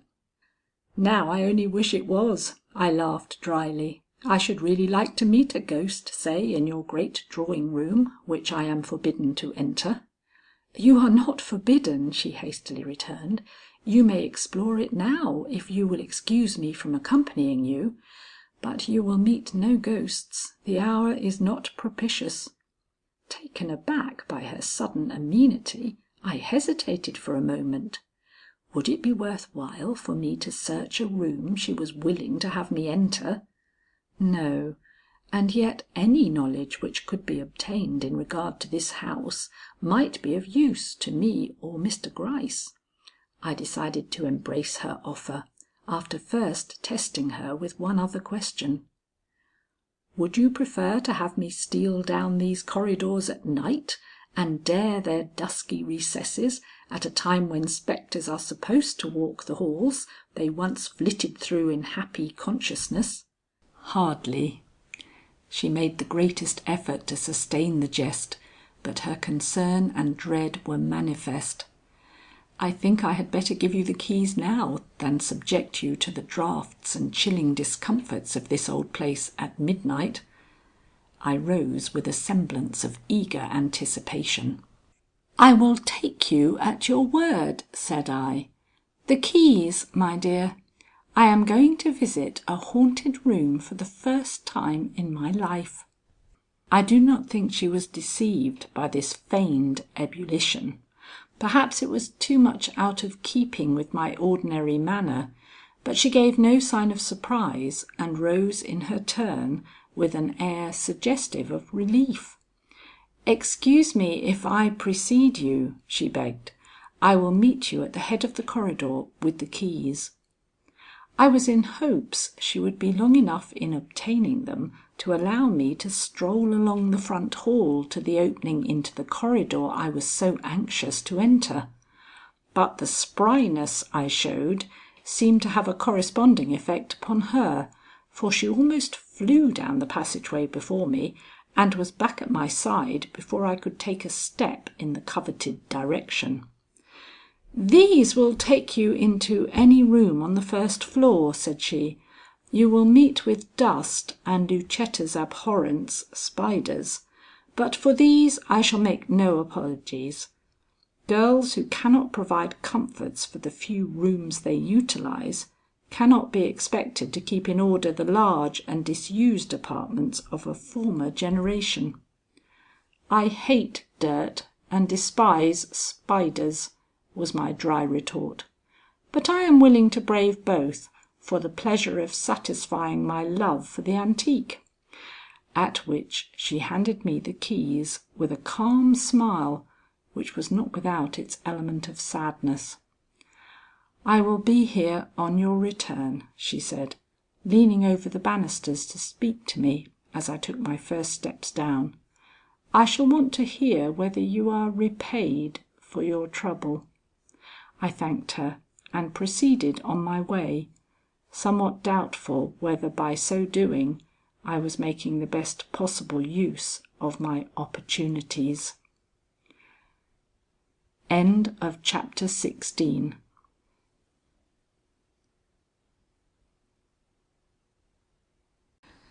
Chapter 17. The Flower Parlour.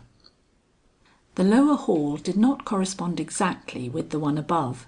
It was larger, and through its connection with the front door, presented the shape of a letter T, that is, to the superficial observer who was not acquainted with the size of the house, and had not had the opportunity of remarking that at the extremities of the upper hall making this T were two imposing doors, usually found shut except at meal times, when the left-hand one was thrown open, disclosing a long and dismal corridor similar to the ones above. Half-way down this corridor was the dining room, into which I had now been taken 3 times. The right-hand one, I had no doubt, led the way into the great drawing room or dancing hall, which I had started out to see.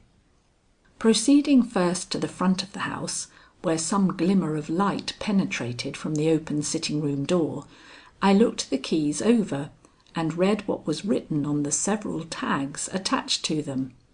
They were 7 in number, and bore some such names as these: Blue Chamber, Library, Flower Parlour, Shell Cabinet, Dark Parlour, all of which was very suggestive, and, to an antiquarian like myself, most alluring. But it was upon a key marked A I first fixed my attention. This I had been told would open the large door at the extremity of the upper hall, and when I made a trial with it, I found it to move easily, though somewhat gratingly, in the lock, releasing the great doors, which in another moment swung inward with a growling sound, which might have been startling to a nervous person filled with the legends of the place. But in me the only emotion awakened was one of disgust at the nauseous character of the air which instantly enveloped me. Had I wished for any further proof than was afforded by the warning given me by the condition of the hinges that the foot of man had not lately invaded these precincts, I would have had it in the mouldy atmosphere and smell of dust that greeted me on the threshold. Neither human breath nor a ray of outdoor sunshine seemed to have disturbed its gloomy quiet for years, and when I moved, as I presently did, to open one of the windows I dimly discerned at my right, I felt such a movement of something foul and noisome amid the decaying rags of the carpet through which I was stumbling, that I had to call into use the stronger elements of my character not to back out of a place so given over to rot and the creatures that infest it. What a spot, thought I, for Amelia Butterworth to find herself in, and wondered if I could ever wear again the $3 a yard silk dress in which I was then enveloped. Of my shoes I took no account. They were ruined, of course. I reached the window in safety, but could not open it. Neither could I move the adjoining one. There were 16 in all, or so I afterwards found, and not till I reached the last, you see I am very persistent, did I succeed in loosening the bar that held its inner shutter in place. This done, I was able to lift the window, and for the first time in years, perhaps, let in a ray of light into this desolated apartment. The result was disappointing. Mouldy walls, worm-eaten hangings, two very ancient and quaint fireplaces met my eyes, and nothing more. The room was absolutely empty. For a few minutes I allowed my eyes to roam over the great rectangular space in which so much that was curious and interesting had once taken place, and then with a vague sense of defeat turned my eyes outward, anxious to see what view could be obtained from the window I had opened. To my astonishment, I saw before me a high wall, with here and there a window in it, all tightly barred and closed, till by a careful inspection about me I realized that I was looking upon the other wing of the building, and that between these wings extended a court so narrow and long that it gave to the building the shape, as I have before said, of the letter U, a dreary prospect, reminding one of the view from a prison, but it had its point of interest, for in the court below me, the brick pavement of which was half obliterated by grass, I caught sight of William in an attitude so different from any I had hitherto seen him assume, that I found it difficult to account for it, till I caught sight of the jaws of a dog protruding from under his arms, and then I realized he was hugging Saracen. The dog was tied, but the comfort which William seemed to take in just this physical contact with his rough skin was something worth seeing. It made me quite thoughtful for a moment. I detest dogs, and it gives me a creepy sensation to see them fondled, but sincerity of feeling appeals to me, and no one could watch William Knollys with his dogs without seeing that he really loved the brutes. Thus in one day I had witnessed the best and worst side of this man. But wait, had I seen the worst? I was not so sure that I had. He had not noticed my peering, for which I was duly thankful, and after another fruitless survey of the windows in the wall before me, I drew back and prepared to leave the place. This was by no means a pleasant undertaking. I could now see what I had only felt before, and to traverse the space before me amid beetles and spiders required a determination of no ordinary nature. I was glad when I reached the great doors, and more than glad when they closed behind me. So much for room A, thought I. The next most promising apartment was in the same corridor as the dining room. It was called the dark parlour. Entering it, I found it dark indeed, but not because of lack of light, but because its hangings were all of a dismal red, and its furniture of the blackest ebony. As this mainly consisted of shelves and cabinets placed against 3 of its 4 walls, the effect was gloomy indeed, and fully accounted for the name which the room had received. I lingered in it, however, longer than I had in the big drawing room, chiefly because the shelves contained books. Had anything better offered, I might not have continued my explorations, but not seeing exactly how I could pass away the time more profitably, I chose out another key and began to search for the flower parlour. I found it beyond the dining room in the same hall as the dark parlour. It was, as I might have expected from the name, the brightest and most cheerful spot I had yet found in the whole house. The air in it was even good, as if sunshine and breeze had not been altogether shut out of it. Yet I had no sooner taken one look at its flower-painted walls and pretty furniture than I felt an oppression difficult to account for. Something was wrong about this room. I am not superstitious and have no faith in premonitions, but once seized by a conviction, I have never known myself to be mistaken as to its import. Something was wrong about this room. What, it was my business to discover. Letting in more light, I took a closer survey of the objects I had hitherto seen but dimly. They were many and somewhat contradictory in character. The floor was bare, the first bare floor I had come upon, but the shades in the windows, the chintz-covered lounges drawn up beside tables bestrewn with books and other objects of comfort and luxury, bespoke a place in common, if not everyday, use. A faint smell of tobacco assured me in whose use, and, from the minute I recognized that this was William's sanctum, my curiosity grew unbounded, and I neglected nothing which would be likely to attract the keenest-eyed detective in Mr Gryce's force. There were several things to be noted there. First, that this lumbering lout of a man read, but only on one topic, vivisection. Secondly, that he was not a reader merely, for there were instruments in the cases heaped up on the tables about me, and in one corner, it made me a little sick, but I persevered in searching out the corners, a glass case with certain horrors in it which I took care to note, but which it is not necessary for me to describe. Another corner was blocked up by a closet which stood out in the room in a way to convince me it had been built in after the room was otherwise finished. As I crossed over to examine the door, which did not appear to me to be quite closed, I noticed on the floor at my feet a huge discoloration. This was the worst thing I had yet encountered, and while I did not feel quite justified in giving it a name, I could not but feel some regret for the worm-eaten rags of the drawing room, which, after all, are more comfortable underfoot than bare boards with such suggestive marks upon them as these.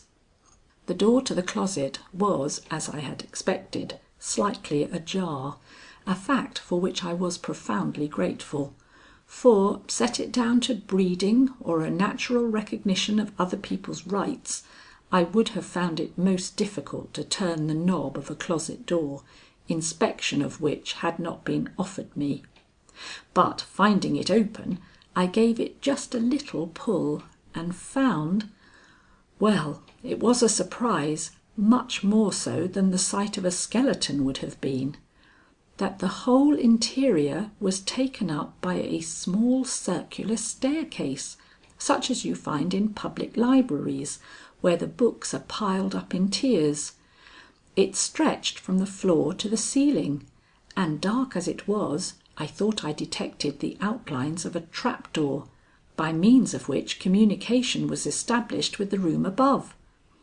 Anxious to be convinced of this, I consulted with myself as to what a detective would do in my place. The answer came readily enough. Mount the stairs and feel for yourself whether there is a lock there. But my delicacy, or shall I acknowledge it for once, an instinct of timidity, seemed to restrain me, till a remembrance of Mr Gryce's sarcastic look, which I had seen honouring lesser occasions than these, came to nerve me, and I put foot on the stairs which had last been trod by whom? Shall I say William? Let us hope by William and William only.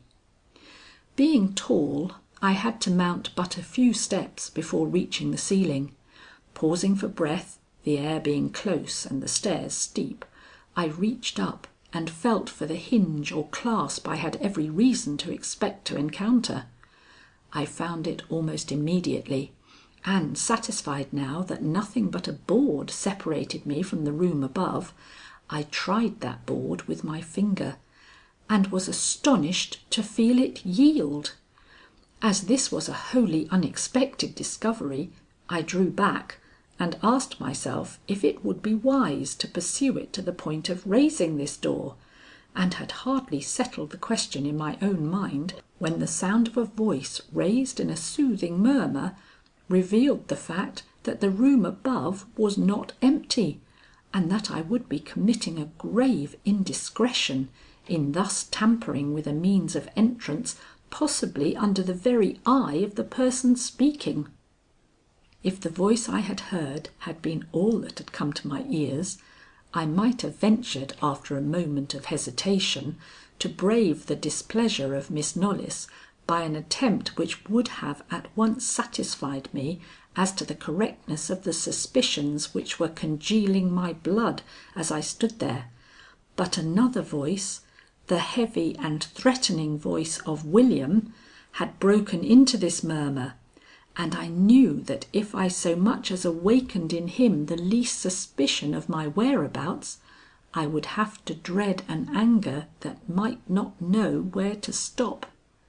I therefore rested from further efforts in this direction, and fearing he might bethink him of some errand which would bring him to the trapdoor himself, I began a retreat, which I made slow only from my desire not to make any noise.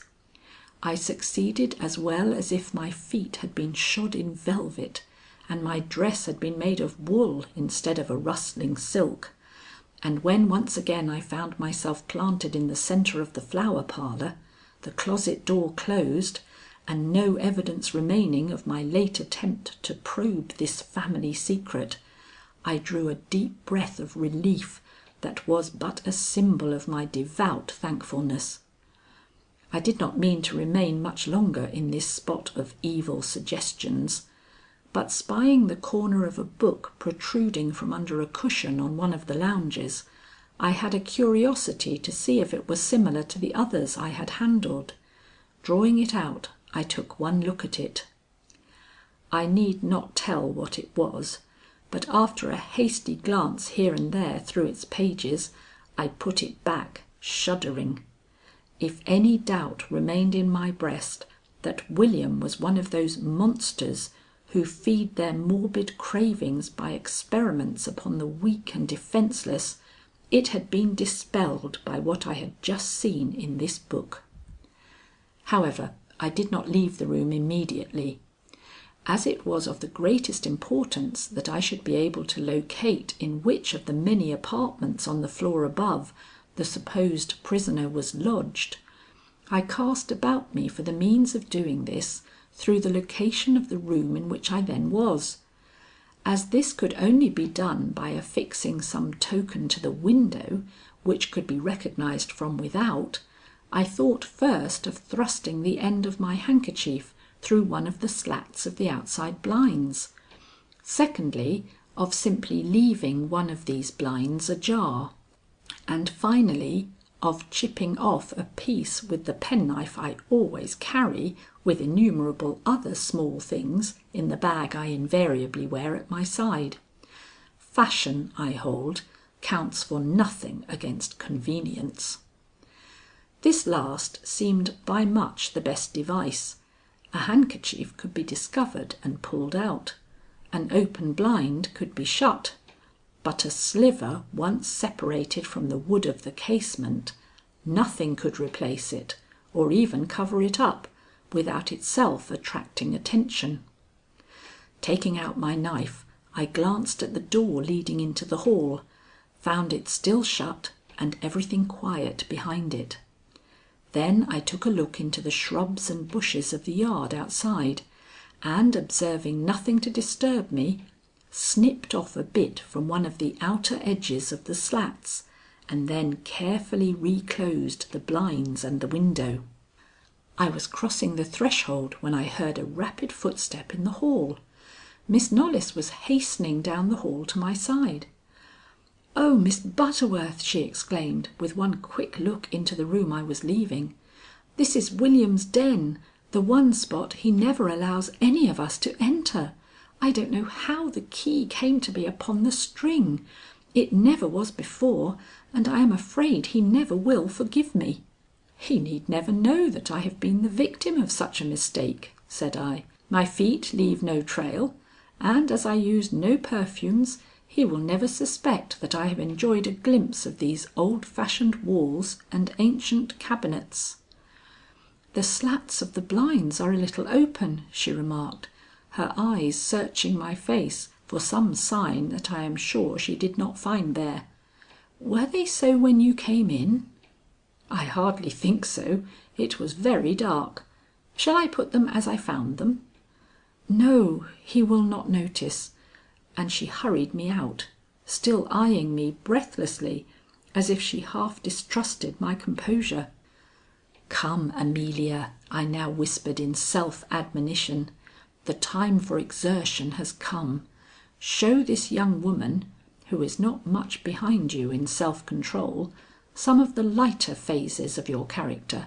Charm her, Amelia, charm her, or you may live to rue this invasion into family secrets more than you may like to acknowledge at the present moment." A task of some difficulty, but I rejoice in difficult tasks, and before another half hour had passed, I had the satisfaction of seeing Miss Knollys entirely restored to that state of placid melancholy which was the natural expression of her calm but unhappy nature. We visited the shell cabinet, the blue parlour, and another room, the peculiarities of which I have forgotten. Frightened by the result of leaving me to my own devices, she did not quit me for an instant, and when, my curiosity quite satisfied, I hinted that a short nap in my own room would rest me for the evening, she proceeded with me to the door of my apartment. "The locksmith whom I saw this morning has not kept his word," I remarked as she was turning away. "None of the tradesmen here do that," was her cold answer. "I have given up expecting having any attention paid to my wants." "Humph!" thought I, "another pleasant admission. Amelia Butterworth, this has not been a cheerful day." End of chapter 17.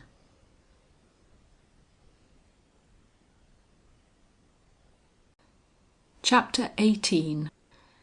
The second night. I cannot say that I looked forward to the night with any very cheerful anticipations. The locksmith having failed to keep his appointment, I was likely to have no more protection against intrusion than I had had the night before, and while I cannot say that I especially feared any unwelcome entrance into my apartment, I should have gone to my rest with a greater sense of satisfaction if a key had been in the lock and that key had been turned by my own hand on my own side of the door. The atmosphere of gloom which settled down over the household after the evening meal seemed like the warning note of something strange and evil awaiting us. So marked was this that many in my situation would have further disturbed these girls by some allusion to the fact, but that was not the role I had set myself to play at this crisis. I remembered what Mr Gryce had said about winning their confidence, and though the turmoil evident in Lucetta's mind, and the distraction visible even in the careful Miss Knollys, led me to expect a culmination of some kind before the night was over, I not only hid my recognition of this fact, but succeeded in sufficiently impressing them with the contentment which my own petty employments afforded me (I am never idle even in other persons' houses) for them to spare me the harassment of their alternate visits, which in their present mood and mine promised little in the way of increased knowledge of their purposes, and much in the way of distraction and the loss of that nerve upon which I calculated for a successful issue out of the possible difficulties of this night. Had I been a woman of ordinary courage, I would have sounded 3 premonitory notes upon my whistle before blowing out my candle, but while I am not lacking, I hope, in many of the finer feminine qualities which link me to my sex, I have but few of that sex's weaknesses, and none of its instinctive reliance upon others, which leads it so often to neglect its own resources. Till I saw good reasons for summoning the police, I proposed to preserve a discreet silence, a premature alarm being in their eyes, as I knew from many talks with Mr Gryce, the one thing suggestive of a timid and inexperienced mind. Hannah had brought me a delicious cup of tea at 10, the influence of which was to make me very drowsy at 11, but I shook this weakness off and began my night's watch in a state of stern composure, which I verily believe would have awakened Mr Gryce's admiration had it been consonant with the proprieties for him to have seen it.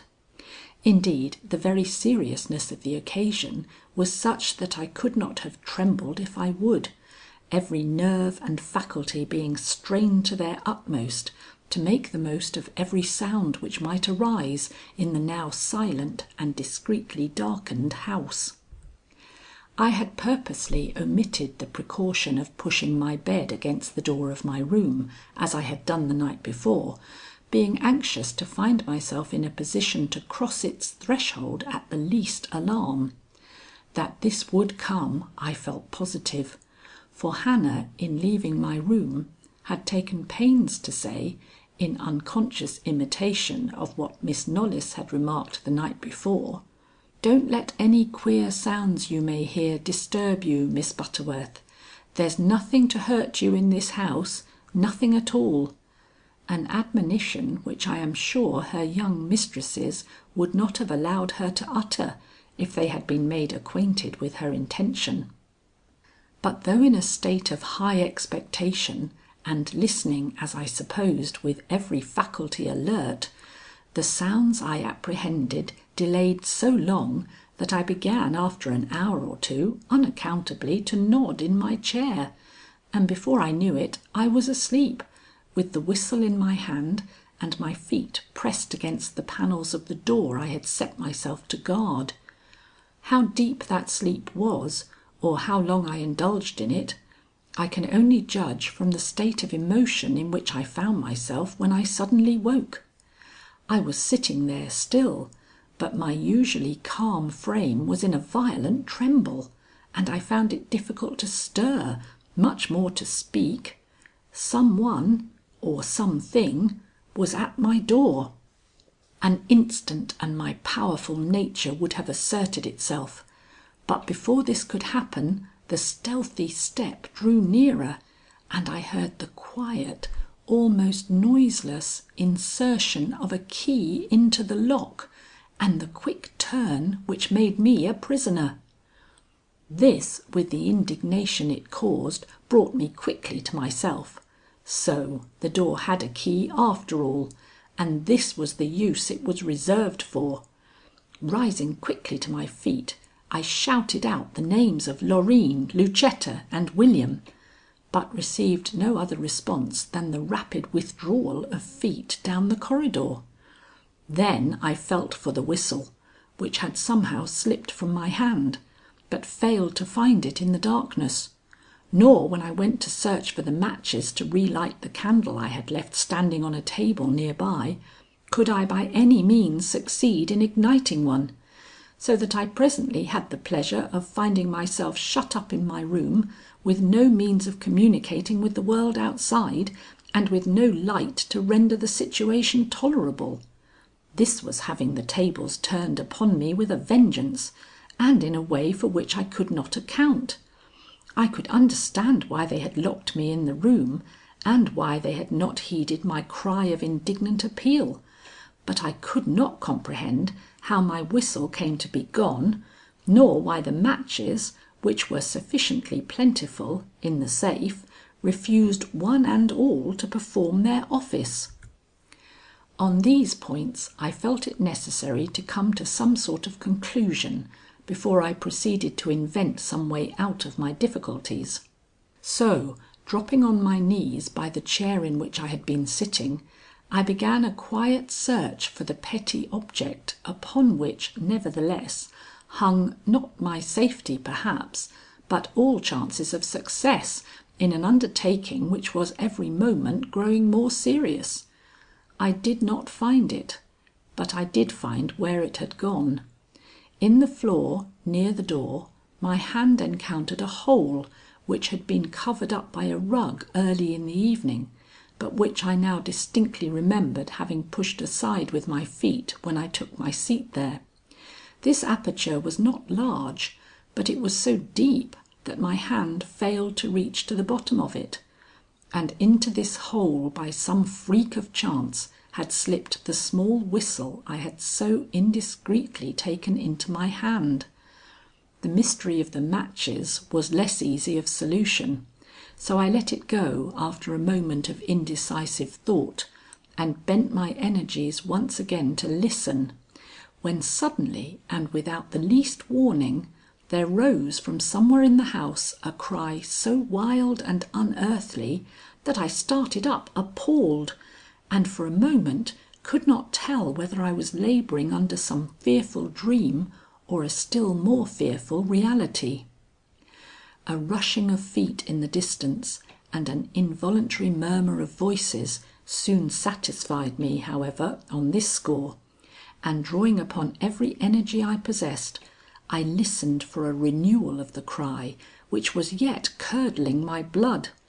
But none came, and presently all was as still as if no sound had arisen to disturb the midnight, though every fibre in my body told me that the event I had feared, the event of which I hardly dared mention the character even to myself, had taken place, and that I, who was sent there to forestall it, was not only a prisoner in my room, but a prisoner through my own folly and my inordinate love of tea.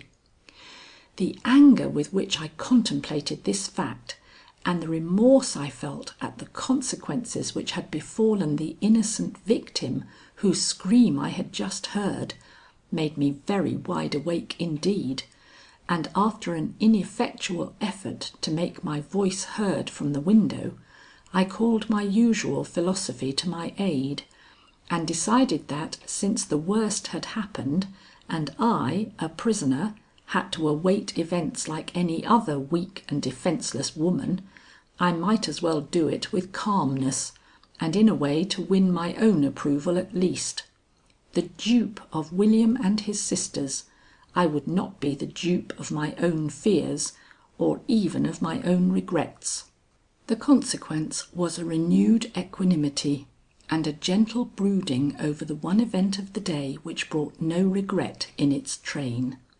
The ride with Mr. Trohm and the acquaintanceship to which it had led were topics upon which I could rest with great soothing effect through the weary hours stretching between me and daylight. Consequently, of Mr. Trohm I thought.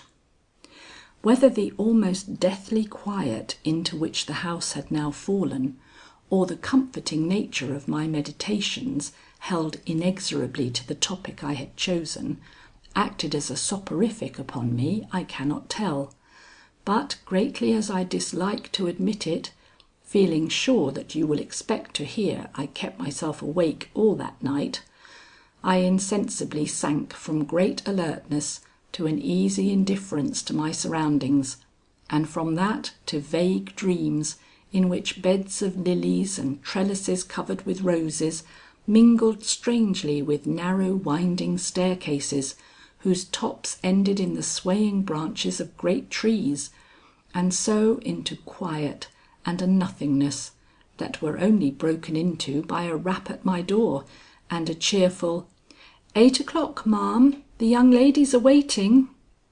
I bounded, literally bounded from my chair. Such a summons after such a night! What did it mean? I was sitting half dressed in my chair before my door in a straightened and uncomfortable attitude, and therefore had not dreamed that I had been upon the watch all night. Yet the sunshine in the room, the cheery tones such as I had not heard even from this woman before, seemed to argue that my imagination had played me false, and that no horrors had come to disturb my rest or render my waking distressing. Stretching out my hand toward the door, I was about to open it when I bethought me. "Turn the key in the lock," said I. "Somebody was careful enough of my safety to fasten me in last night." An exclamation of astonishment came from outside the door. "There is no key here, ma'am. The door is not locked. Shall I open it and come in?" I was about to say yes in my anxiety to talk to the woman, but remembering that nothing was to be gained by letting it be seen to what an extent I had carried my suspicions, I hastily disrobed and crept into bed. Pulling the coverings about me, I assumed a comfortable attitude and then cried, "Come in." The door immediately opened. "There, ma'am, what did I tell you? Locked, this door? Why, the key has been lost for months."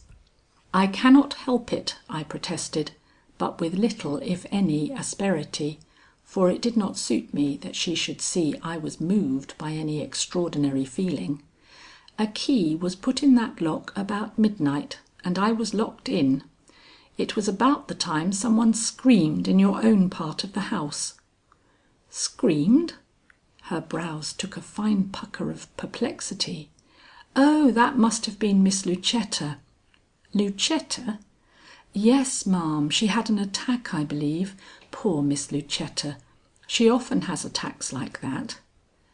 Confounded, for the woman spoke so naturally that only a suspicious nature like mine would fail to have been deceived by it, I raised myself on my elbow and gave her an indignant look.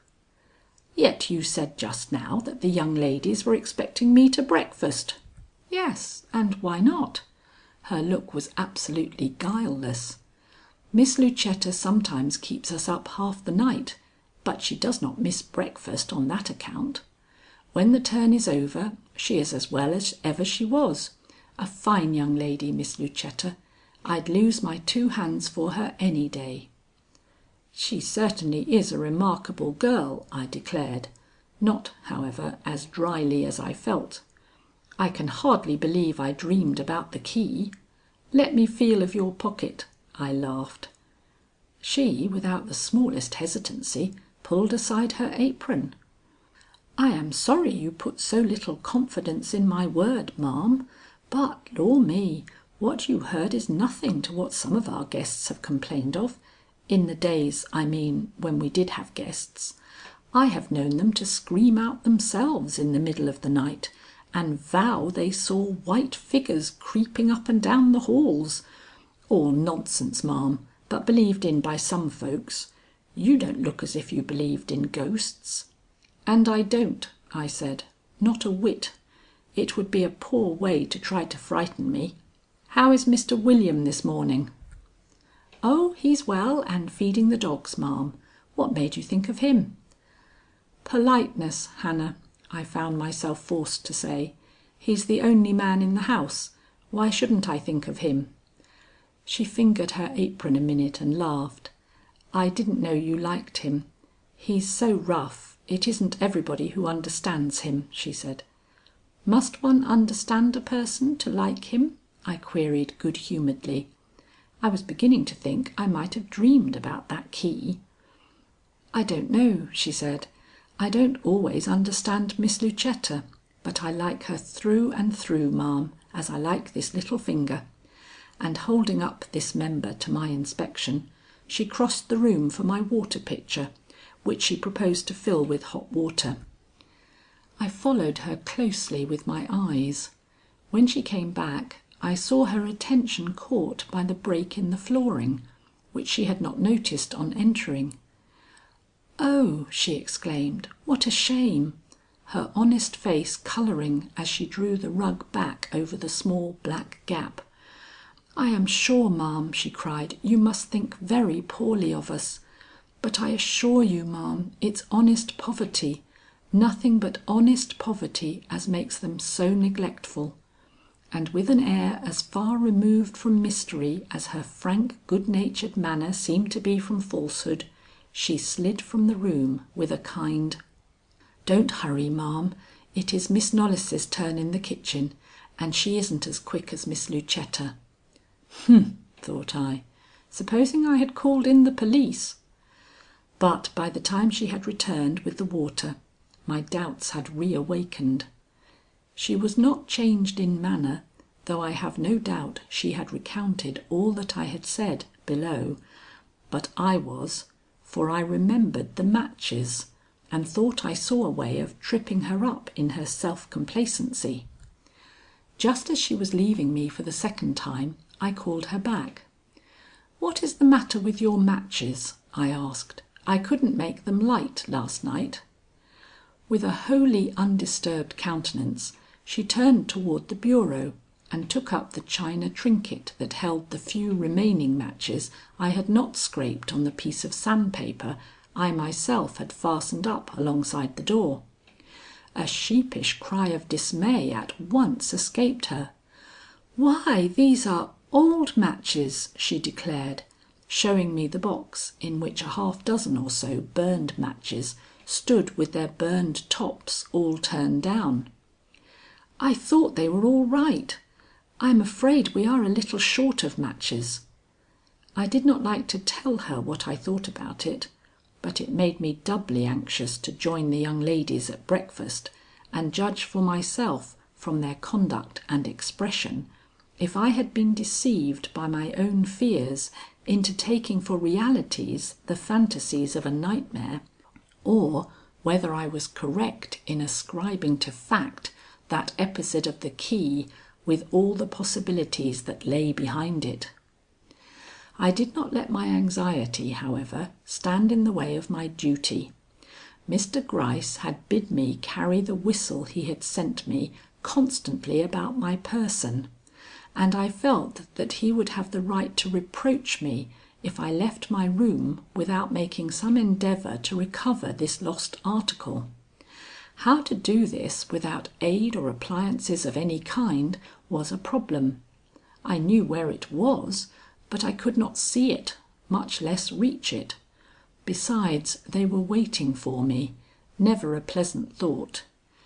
It occurred to me that I might lower into the hole a lighted candle hung by a string. Looking over my effects, I chose out a hairpin, a candle, and 2 corset laces. Pardon me, I am as modest as most of my sex, but I am not squeamish. Corset laces are strings, and as such only I present them to your notice. I should like to have added a button hook to my collection, but not having as yet discarded the neatly laced boot of my ancestor, I could only produce a small article from my toilet service, which shall remain unmentioned, as I presently discarded it and turned my whole attention to the other objects I have named.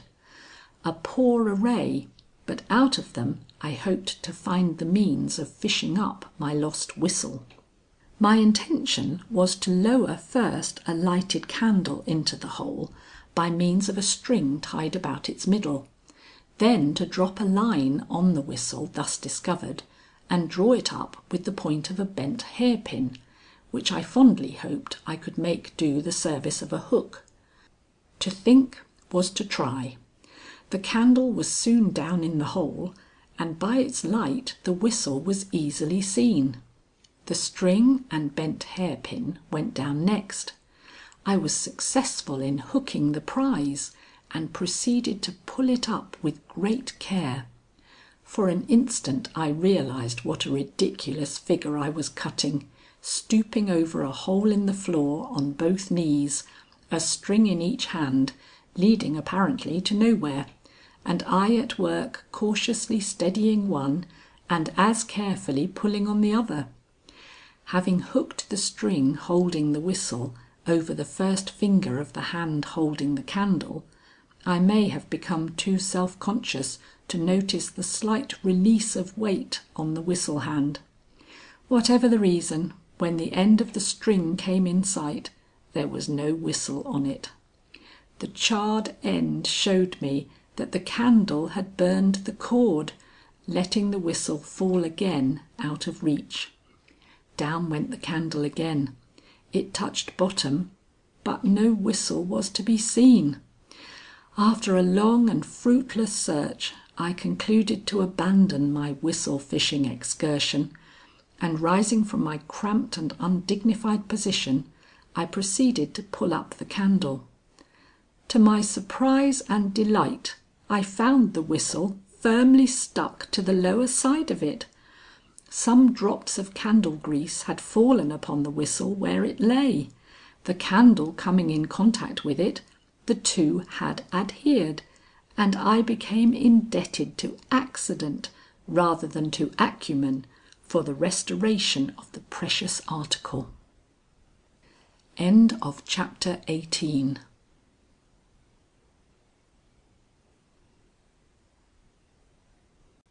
Chapter 19. A knot of crape.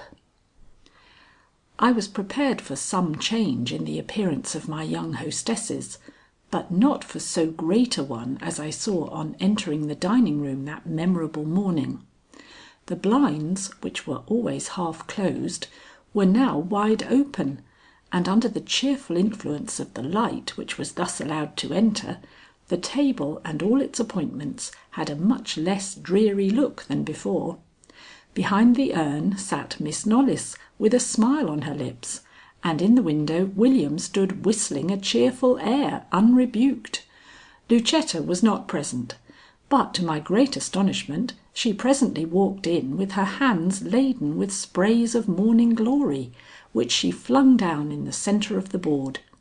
It was the first time I had seen any attempt made by any of them to lighten the sombreness of their surroundings, and it was also the first time I had seen the three together. I was more disconcerted by this simple show of improved spirits than I like to acknowledge. In the first place, they were natural and not forced, and secondly, they were to all appearance unconscious. They were not marked enough to show relief, and in Lucetta especially did not serve to hide the underlying melancholy of a disappointed girl. Yet it was not what I expected from my supposed experiences of the night, and led me to answer a little warily when, with a frank laugh, Loreen exclaimed: "So you have lost your character as a practical woman, Miss Butterworth. Hannah tells me you were the victim of a ghostly visit last night." "Hannah gossips unmercifully," was my cautious and somewhat peevish reply. "If I chose to dream that I was locked into my room by some erratic spectre, I cannot see why she should take the confession of my folly out of my mouth. I was going to relate the fact myself, with all the accompaniments of rushing steps and wild and unearthly cries which are expected by the listeners to a veritable ghost story. But now I have simply to defend myself from a charge of credulity. It's too bad, Miss Knollys, much too bad. I did not come to a haunted house for this." My manner rather than my words seemed to completely deceive them. Perhaps it deceived myself, for I began to feel a loss of the depression which had weighed upon me ever since that scream rang in my ears at midnight. It disappeared still further when Lucetta said: "If your ramblings through the old rooms on this floor were the occasion of this nightmare, you must be prepared for a recurrence of the same to-night, for I am going to take you through the upper rooms myself this morning. Isn't that the programme, Loreen? Or have you changed your mind and planned a drive for Miss Butterworth?" "She shall do both," Loreen answered. "When she is tired of tramping through dusty chambers and examining the decayed remnants of old furniture which encumber them, William stands ready to drive her over the hills, where she will find views well worth her attention." "Thank you," said I. "It is a pleasant prospect." But inwardly I uttered anything but thanks, rather asked myself if I had not played the part of a fool in ascribing so much importance to the events of the past night, and decided almost without an argument that I had. However, beliefs die hard in a mind like mine, and though I was ready to consider that an inflamed imagination may often carry us beyond the bounds of fact, and even into the realm of fancy and misconception, I yet was not ready to give up my suspicions altogether, or to acknowledge that I had no foundation for the fear that something uncanny, if not awful, had taken place under this roof the night before. The very naturalness I observed in this hitherto restrained trio might be the result of the removal of some great strain, and if that was the case, well, alertness is the motto of the truly wise. It is when vigilance sleeps that the enemy gains the victory. I would not let myself be deceived even at the cost of a little ridicule. Amelia Butterworth was still awake, even under a semblance of well laid suspicion. My footsteps were not dogged after this as they had hitherto been in my movements about the house. I was allowed to go and come and even to stray into the second long corridor without any other let than my own discretion and good breeding. Lucetta joined me, to be sure, after a while, but only as guide and companion. She took me into rooms I forgot the next minute, and into others I remember to this day as quaint memorials of a past ever and always interesting to me.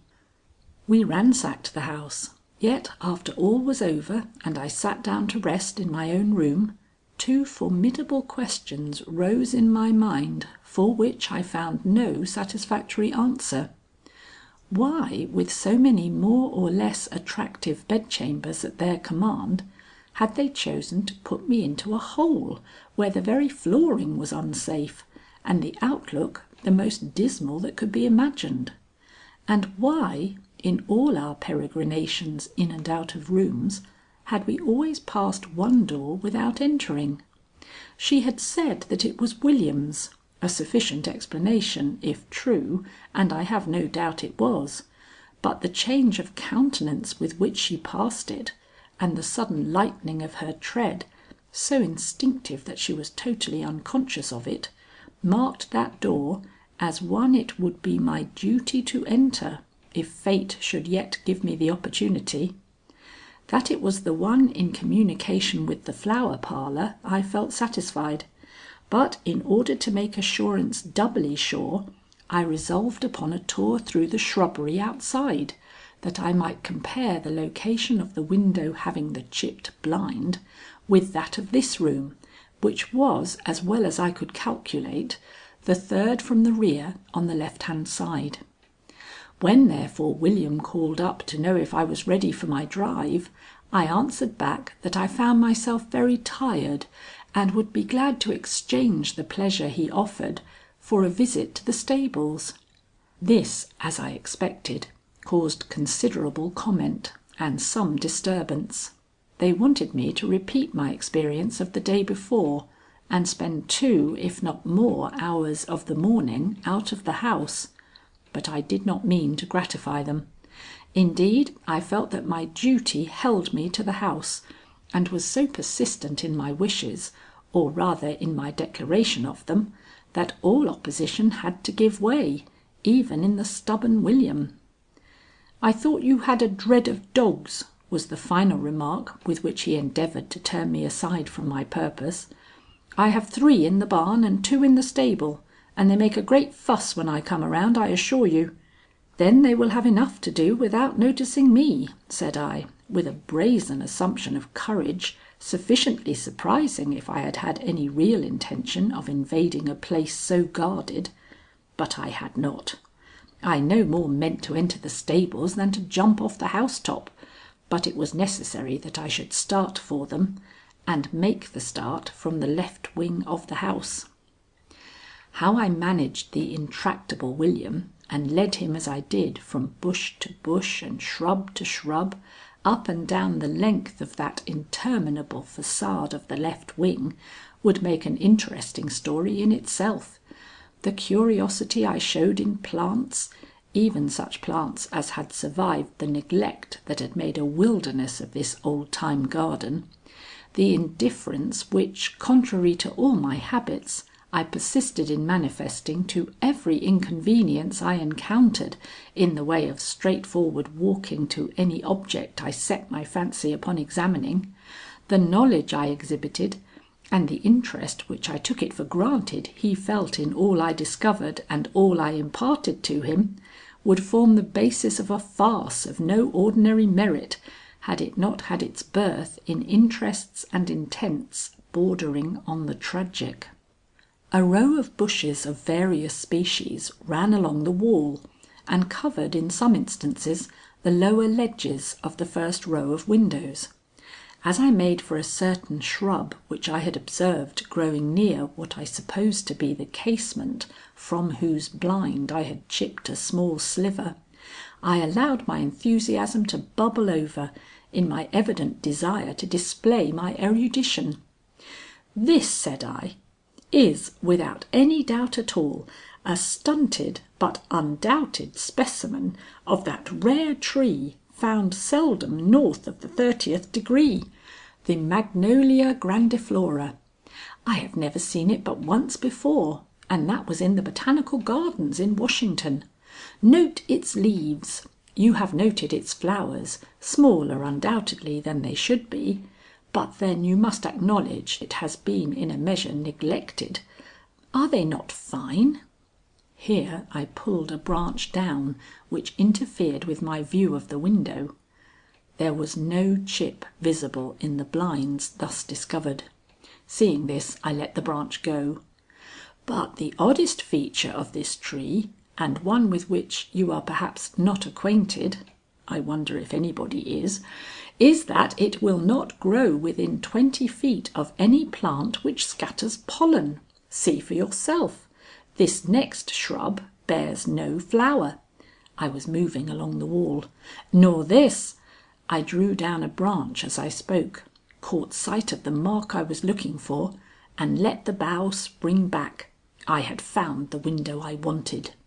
His grunts and groans during all this formed a running accompaniment, which would have afforded me great secret amusement had my purpose been less serious. As it was, I could pay but little attention to him, especially after I had stepped back far enough to take a glance at the window over the one I had just located as that of the Flower Parlor. It was, as I expected, the third one from the rear corner. But it was not this fact which gave me a thrill of feeling so strong that I have never had harder work to preserve my equanimity. It was the knot of black crape with which the shutters were tied together. End of chapter 19.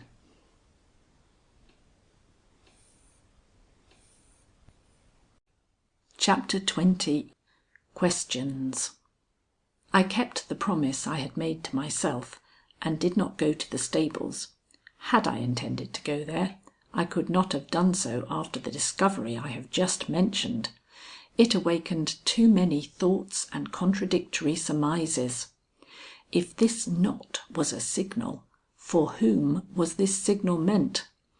If it was a mere acknowledgment of death, how reconcile the sentimentality which prompted such an acknowledgment with the monstrous and diseased passions lying at the base of the whole dreadful occurrence?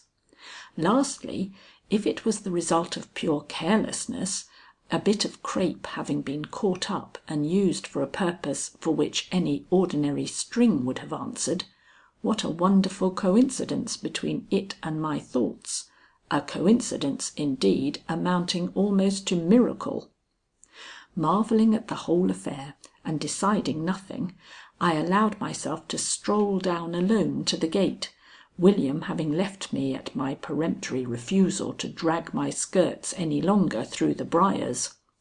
The day being bright and the sunshine warm, the road looked less gloomy than usual, especially in the direction of the village and Deacon Spear's cottage. The fact is that anything seemed better than the grim and lowering walls of the house behind me. If my home was there, so was my dread, and I welcomed the sight of Mother Jane's heavy figure bent over her herbs at the door of her hut a few paces to my left where the road turned. Had she not been deaf, I believed I would have called her.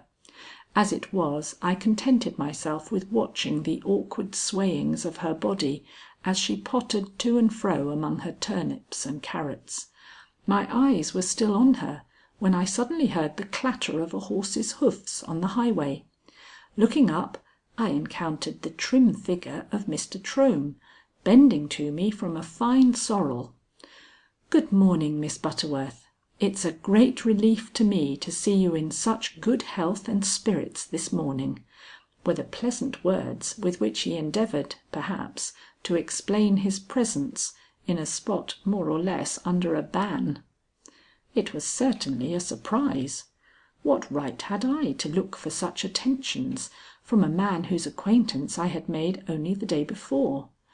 It touched me, little as I am in the habit of allowing myself to be ruled by trivial sentimentalities, and though I was discreet enough to avoid any further recognition of his kindness than was his due from a lady of great self-respect, he was evidently sufficiently gratified by my response to draw rein and pause for a moment's conversation under the pine trees. This for the moment seemed so natural that I forgot that more than one pair of eyes might be watching me from the windows behind us, eyes which might wonder at a meeting which to the foolish understandings of the young might have the look of premeditation. But pshaw! I am talking as if I were 20 instead of well, I will leave you to consult our family record on that point. There are certain secrets which even the wisest among us cannot be blamed for preserving. "How did you pass the night?" was Mr. Trohm's first question. "I hope in all due peace and quiet." "Thank you," I returned, not seeing why I should increase his anxiety in my regard. "I have nothing to complain of. I had a dream, but dreams are to be expected where one has to pass a half dozen empty rooms to one's apartment." He could not restrain his curiosity. "A dream?" he repeated. "I do not believe in sleep that is broken by dreams unless they are of the most cheerful sort possible, and I judge from what you say that yours were not cheerful." I wanted to confide in him. I felt that in a way he had a right to know what had happened to me, or what I thought had happened to me, under this roof, and yet I did not speak. What I could tell would sound so puerile in the broad sunshine that enveloped us. I merely remarked that cheerfulness was not to be expected in a domicile so given over to the ravages of time, and then with that lightness and versatility which characterize me under certain exigencies, I introduced a topic we could discuss without any embarrassment to himself or me. "Do you see Mother Jane over there?" I asked. "I had some talk with her yesterday. She seems like a harmless imbecile." "Very harmless," he acquiesced. "Her only fault is greed. That is insatiable. Yet it is not strong enough to take her a quarter of a mile from this place. Nothing could do that, I think. She believes that her daughter Lizzie is still alive and will come back to the hut some day. It's very sad when you think that the girl's dead and has been dead nearly 40 years." "Why does she harp on numbers?" I asked. "I heard her mutter certain ones over and over." "That is a mystery none of us have ever been able to solve," said he. "Possibly she has no reason for it. The vagaries of the witless are often quite unaccountable." He remained looking at me long after he had finished speaking, not, I felt sure, from any connection he found between what he had just said and anything to be observed in me, but from well, I was glad that I had been carefully trained in my youth to pay the greatest attention to my morning toilets. Any woman can look well at night, and many women in the flush of a bright afternoon, but the woman who looks well in the morning needs not always to be young to attract the appreciative gaze of a man of real penetration. Mr. Trohm was such a man, and I did not begrudge him the pleasure he showed in my neat grey silk and carefully adjusted collar. But he said nothing, and a short silence ensued, which was perhaps more of a compliment than otherwise. Then he uttered a short sigh and lifted the reins. "If only I were not debarred from entering," he smiled, with a short gesture toward the house. I did not answer. Even I understand that on occasion the tongue plays but a sorry part in interviews of this nature. He sighed again and uttered some short encouragement to his horse, which started that animal up and sent him slowly pacing down the road toward the cheerful clearing whither my own eyes were looking with what I was determined should not be construed, even by the most sanguine, into a glance of anything like wistfulness. As he went he made a bow I have never seen surpassed in my own parlour in Gramercy Park, and upon my bestowing upon him a return nod, glanced up at the house with an intentness which seemed to increase as some object, invisible to me at that moment, caught his eye. As that eye was directed toward the left wing, and lifted as far as the second row of windows, I could not help asking myself if he had seen the knot of crape which had produced upon me so lugubrious an impression. Before I could make sure of this, he had passed from sight, and the highway fell again into shadow. Why, I hardly knew, for the sun certainly had been shining a few minutes before. End of chapter 20.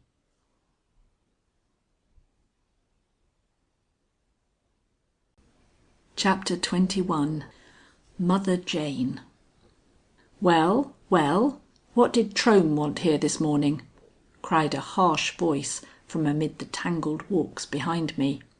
"Seems to me he finds this place pretty interesting all of a sudden." I turned upon the intruder with a look that should have daunted him. I had recognized William's courteous tones and was in no mood to endure a questioning so unbecoming in one of his age to one of mine.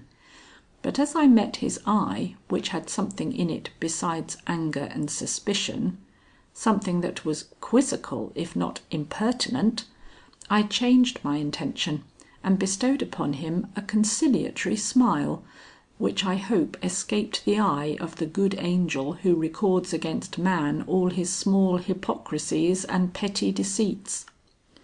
"Mr. Trohm rides for his health," said I. Seeing me looking up the road at Mother Jane, he stopped to tell me some of the idiosyncrasies of that old woman, a very harmless courtesy, Mr. Knollys. "Very," he echoed, not without a touch of sarcasm. "I only hope that is all," he muttered, with a sidelong look back at the house. "Lucetta hasn't a particle of belief in that man's friendship. Or rather, she believes he never goes anywhere without a particular intention, and I do believe she's right. Or why should he come spying around here just at a time when—" He caught himself up with almost a look of terror. When you are here," he completed lamely. "I do not think," I retorted, more angrily than the occasion perhaps warranted, "that the word spying applies to Mr. Trohm. But if it does, what has he to gain from a pause at the gate and a word to such a new acquaintance as I am?" "I don't know," William persisted suspiciously. "Trohm's a sharp fellow. If there was anything to see, he would see it without half looking. But there isn't. You don't know of anything wrong here, do you, which such a man as that, hand in glove with the police as we know him to be, might consider himself interested in?" Astonished both at this blundering committal of himself and at the certain sort of anxious confidence he showed in me, I hesitated for a moment, but only for a moment, since if half my suspicions were true, this man must not know that my perspicacity was more to be feared than even Mr. Trohm's was. "If Mr. Trohm shows an increased interest in this household during the last 2 days," said I, with a heroic defiance of ridicule which I hope Mr. Gryce has duly appreciated, "I beg leave to call your attention to the fact that on yesterday morning he came to deliver a letter addressed to me, which had inadvertently been left at his house, and that this morning he called to inquire how I had spent the night, which, in consideration of the ghosts which are said to haunt this house, and the strange and uncanny apparitions which only 3 nights ago made the entrance to this lane hideous to one pair of eyes at least, should not cause a gentleman's son like yourself any astonishment. It does not seem odd to me, I assure you." He laughed. I meant he should, and, losing almost instantly his air of doubt and suspicion, turned toward the gate from which I had just moved away, muttering, "Well, it's a small matter to me anyway. It's only the girls that are afraid of Mr. Trohm. I am not afraid of anything but losing Saracen, who has pined like the deuce at his long confinement in the court. Hear him now, just hear him." And I could hear the low and unhappy moaning of the hound distinctly. It was not a pleasant sound, and I was almost tempted to bid William unloose the dog, but thought better of it. "By the way," said he, "speaking of Mother Jane, I have a message to her from the girls. You will excuse me if I speak to the poor woman." Alarmed by his politeness more than I ever have been by his roughness and inconsiderate sarcasms, I surveyed him inquiringly as he left the gate, and did not know whether to stand my ground or retreat to the house. I decided to stand my ground, a message to this woman seeming to me a matter of some interest. I was glad I did, for after some 5 minutes' absence, during which he had followed her into the house, I saw him come back again in a state of sullen displeasure, which, however, partially disappeared when he saw me still standing by the gate. "Ah, Miss Butterworth, you can do me a favour. The old creature is in one of her stubborn fits to day and won't give me a hearing. She may not be so deaf to you. She isn't apt to be to women. Will you cross the road and speak to her? I will go with you. You needn't be afraid." The way he said this, the confidence he expected to inspire, had almost a ghastly effect upon me. Did he know or suspect that the only thing I feared in this lane was he? Evidently not, for he met my eye quite confidently. It would not do to shake his faith at such a moment as this, so calling upon Providence to see me safely through this adventure, I stepped into the highway and went with him into Mother Jane's cottage. Had I been favoured with any other companion than himself, I should have been glad of this opportunity. As it was, I found myself ignoring any possible danger I might be running in my interest in the remarkable interior to which I was thus introduced. Having been told that Mother Jane was poor, I had expected to confront squalor and possibly filth, but I never have entered a cleaner place, or one in which order made the poorest belongings look more decent. The 4 walls were unfinished, and so were the rafters which formed the ceiling, but the floor, neatly laid in brick, was spotless, and the fireplace, also of brick, was as deftly swept as one could expect from the little scrub I saw hanging by its side. Crouched within this fireplace sat the old woman we had come to interview. Her back was to us, and she looked helplessly and hopelessly deaf. "Ask her," said William, pointing towards her with a rude gesture, "if she will come to the house at sunset. My sisters have some work for her to do. They will pay her well." Advancing at his bidding, I passed a rocking chair, in the cushion of which a dozen patches met my eye. This drew my eyes toward a bed, over which a counterpane was drawn, made up of 1,000 or more pieces of colored calico, and noticing their varied shapes and the intricacy with which they were put together, I wondered whether she ever counted them. The next moment I was at her back. 70 burst from her lips as I leaned over her shoulder and showed her the coin which I had taken pains to have in my hand. "Yours," I announced, pointing in the direction of the house, "if you will do some work for Miss Knollys to night." Slowly she shook her head before burying it deeper in the shawl she wore wrapped about her shoulders. Listening a minute, I thought I heard her mutter, 28, 10, but no more. I can count no more. Go away." But I'm nothing if not persistent. Feeling for her hands, which were hidden away somewhere under her shawl, I touched them with the coin and cried again, "This and more for a small piece of work to night. Come, you are strong, earn it." "What kind of work is it?"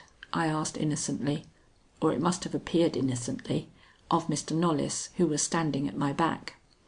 He frowned, all the black devils in his heart coming into his look at once. "How do I know? Ask Loreen, she's the one who sent me. I don't take account of what goes on in the kitchen." I begged his pardon, somewhat sarcastically I own, and made another attempt to attract the attention of the old crone, who had remained perfectly callous to my allurements. "I thought you liked money," I said. "For Lizzie, you know, for Lizzie." But she only muttered in lower and lower gutturals, "I can count no more," and disgusted at my failure, being one who accounts failure as little short of disgrace, I drew back and made my way toward the door, saying, "She's in a different mood from what she was yesterday when she snatched a quarter from me at the first intimation it was hers. I don't think you can get her to do any work to night. Innocents take these freaks. Isn't there someone else you can call in?" The scowl that disfigured his none too handsome features was a fitting prelude to his words. "You talk," said he, "as if we had the whole village at our command. How did you succeed with the locksmith yesterday? Came, didn't he? Well, that's what we have to expect whenever we want any help." Whirling on his heel, he led the way out of the hut, whither I would have immediately followed him if I had not stopped to take another look at the room, which struck me even upon a second scrutiny as one of the best ordered and best kept I had ever entered. Even the strings and strings of dried fruits and vegetables, which hung in festoons from every beam of the roof, were free from dust and cobwebs, and though the dishes were few and the pans scarce, they were bright and speckless, giving to the shelf along which they were ranged a semblance of ornament. Wise enough to keep her house in order, thought I, and actually found it hard to leave, so attractive to my eyes are absolute neatness and order. William was pushing at his own gate when I joined him. He looked as if he wished I had spent the morning with Mother Jane, and was barely civil in our walk up to the house. I was not therefore surprised when he burst into a volley of oaths at the doorway and turned upon me almost as if he would forbid me the house, for tap, tap, tap, from some distant quarter came a distinct sound like that of nails being driven into a plank. End of chapter 21.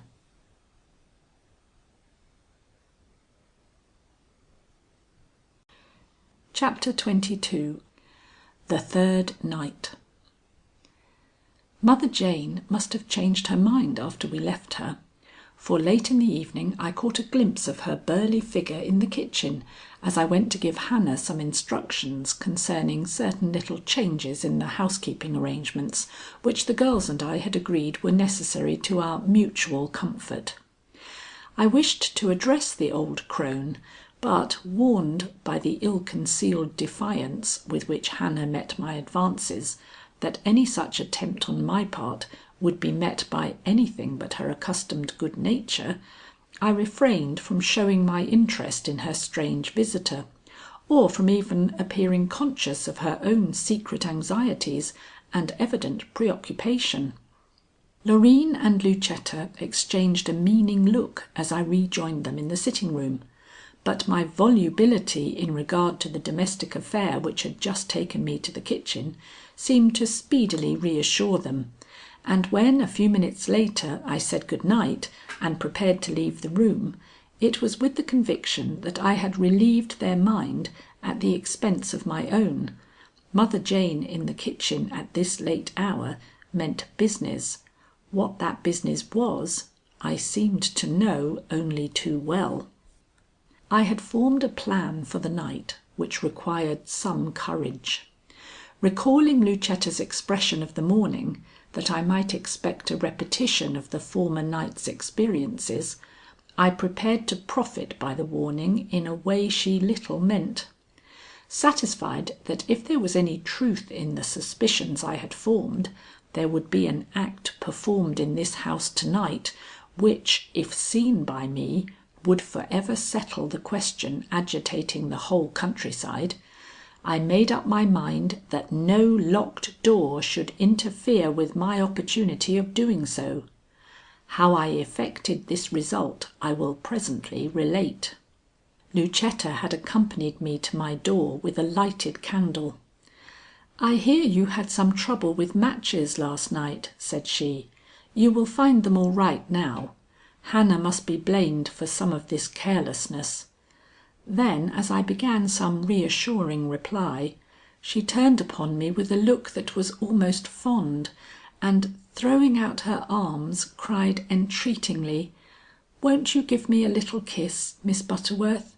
We have not given you the best of welcomes, but you are my mother's old friend, and sometimes I feel a little lonely." I could easily believe that, and yet I found it hard to embrace her. Too many shadows swam between Althea's children and myself.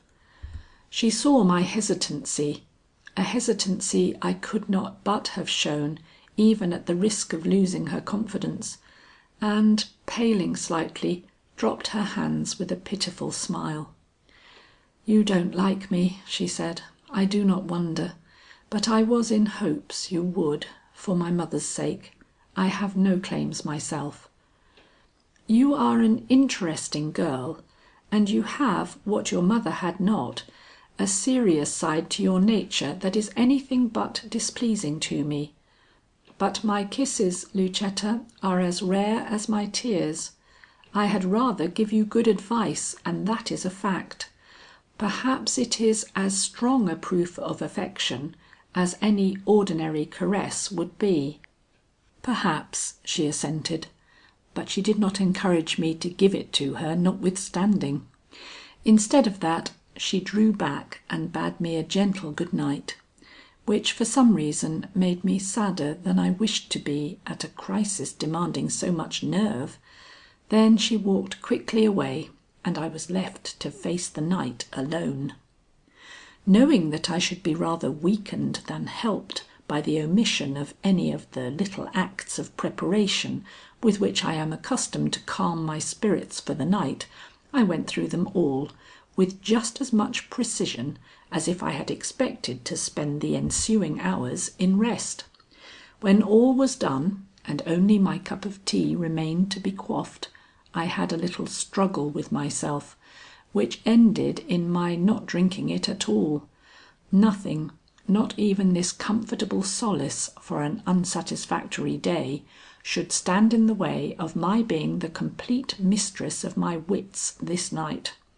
Had I known that this tea contained a soporific in the shape of a little harmless morphine, I would have found this act of self-denial much easier. It was now 11. Confident that nothing would be done while my light was burning, I blew it out, and taking a candle and some matches in my hand, softly opened my door, and after a moment of intense listening, stepped out and closed it carefully behind me. Nothing could be stiller than the house or darker than the corridor. "Am I watched or am I not watched?" I queried, and for an instant stood undecided.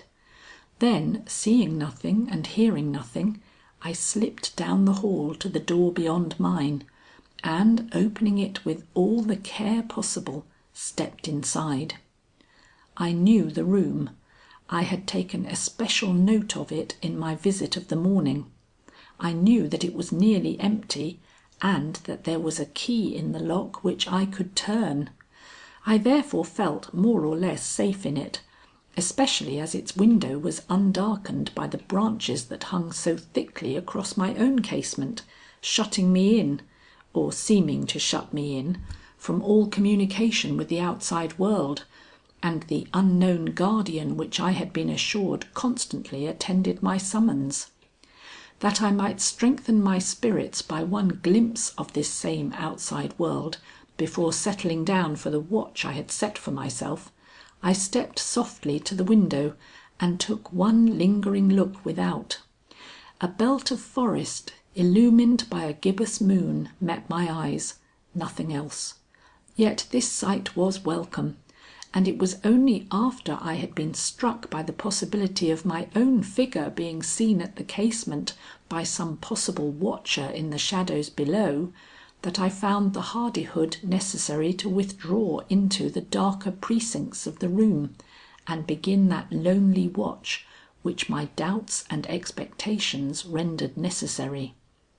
This was the third I had been forced to keep, and it was by far the most dismal, for though the bolted door between me and the hall promised me personal safety, there presently rose in some far off place a smothered repetition of that same tap, tap, tap, which had sent the shudders over me upon my sudden entrance into the house early in the morning.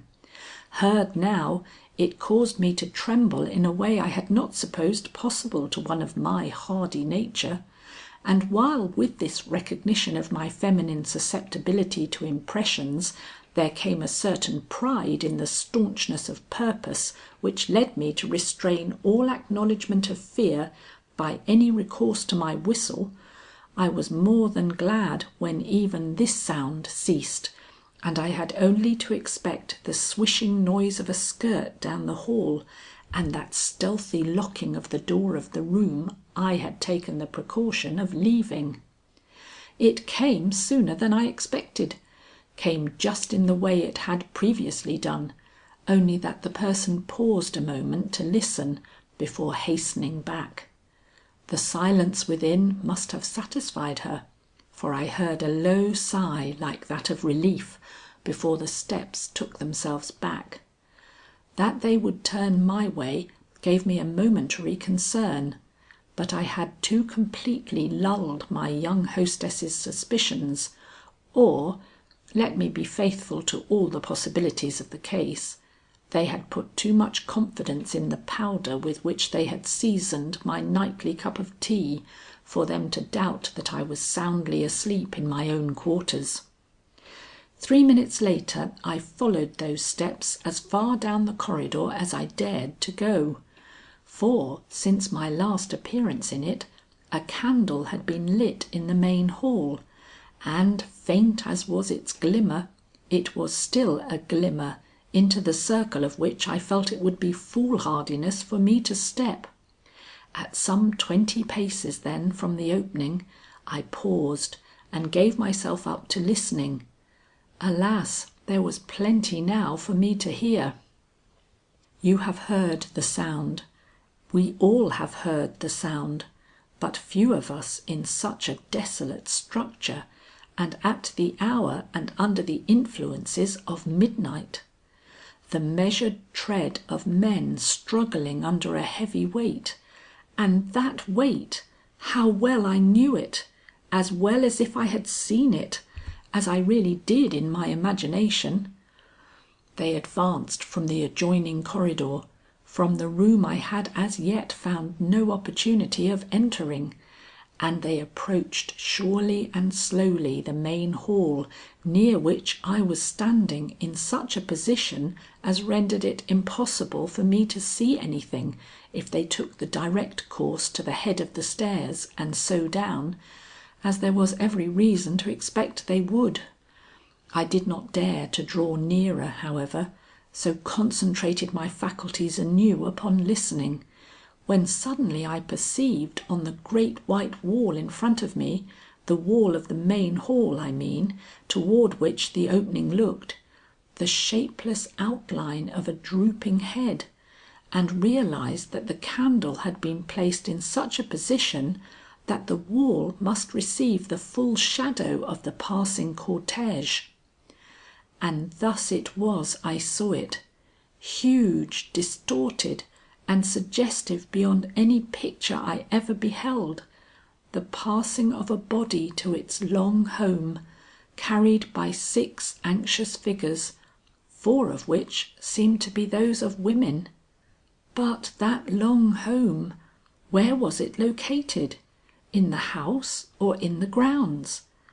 It was a question so important that for a moment I could think of nothing but how I could follow the small procession without running the risk of discovery.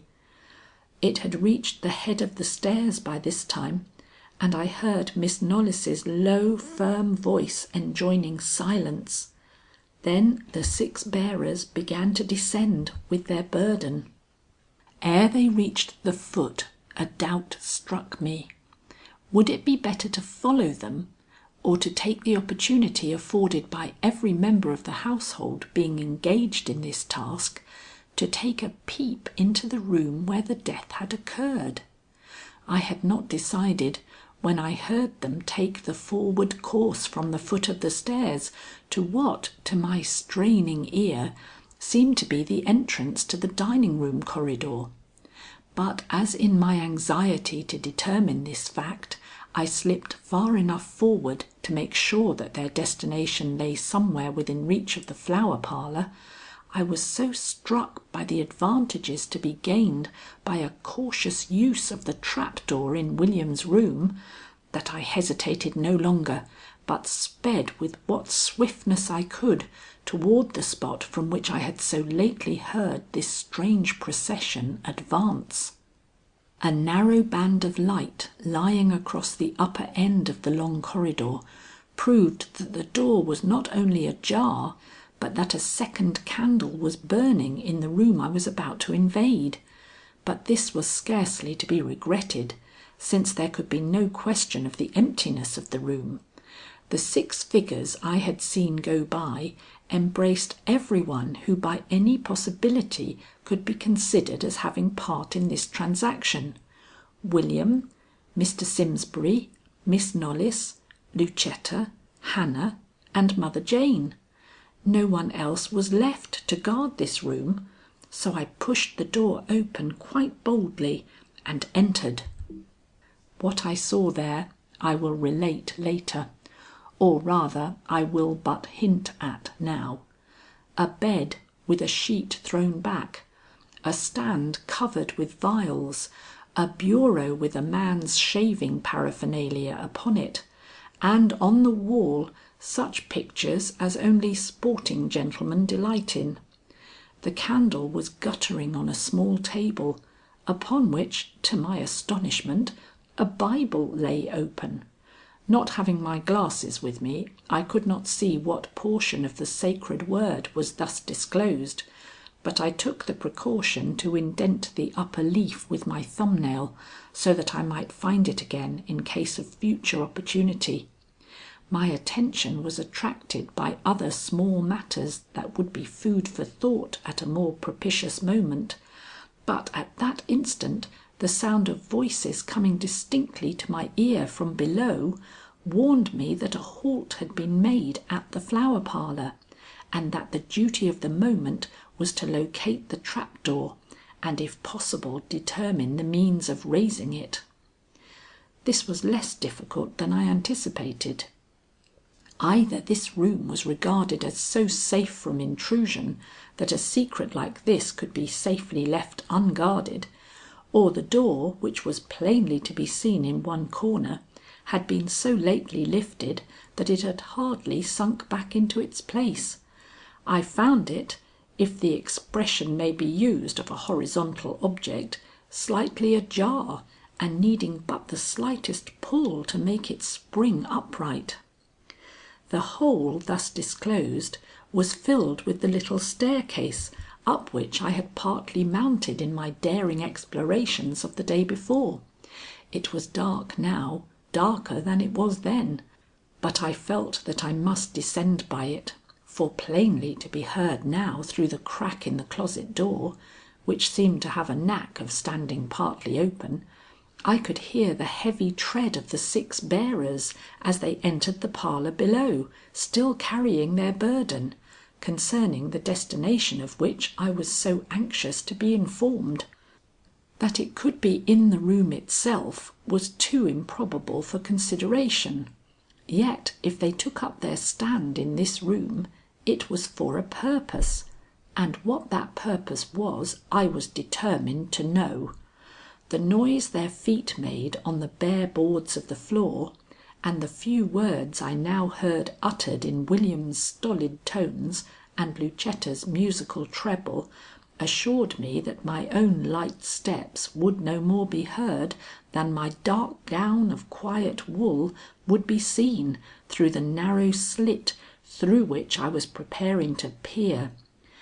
Yet it took no small degree of what my father used to call pluck for me to put foot on this winding staircase and descend almost as it were into the midst of what I must regard as the last wicked act of a most cowardly and brutal murder.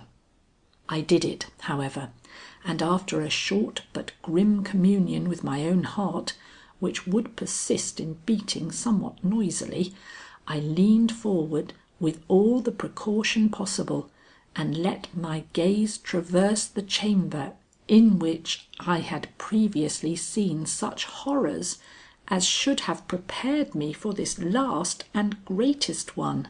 In a moment I understood the whole.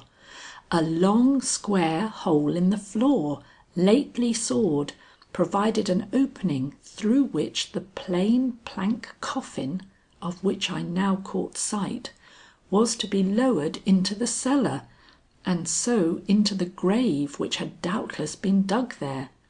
The ropes in the hands of the 6 persons, in whose identity I had made no mistake, was proof enough of their intention, and, satisfied as I now was of the means and mode of the interment which had been such a boundless mystery to me, I shrank a step upward, fearing lest my indignation and the horror I could not but feel from this moment on of Althea's children would betray me into some exclamation which might lead to my discovery and a similar fate.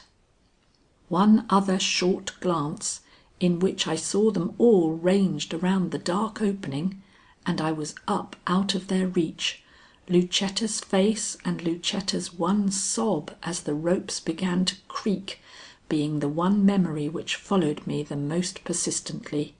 She at least was overwhelmed with remorse for a deed she was perhaps only answerable for in that she failed to make known to the world her brother's madness and the horrible crimes to which it gave rise.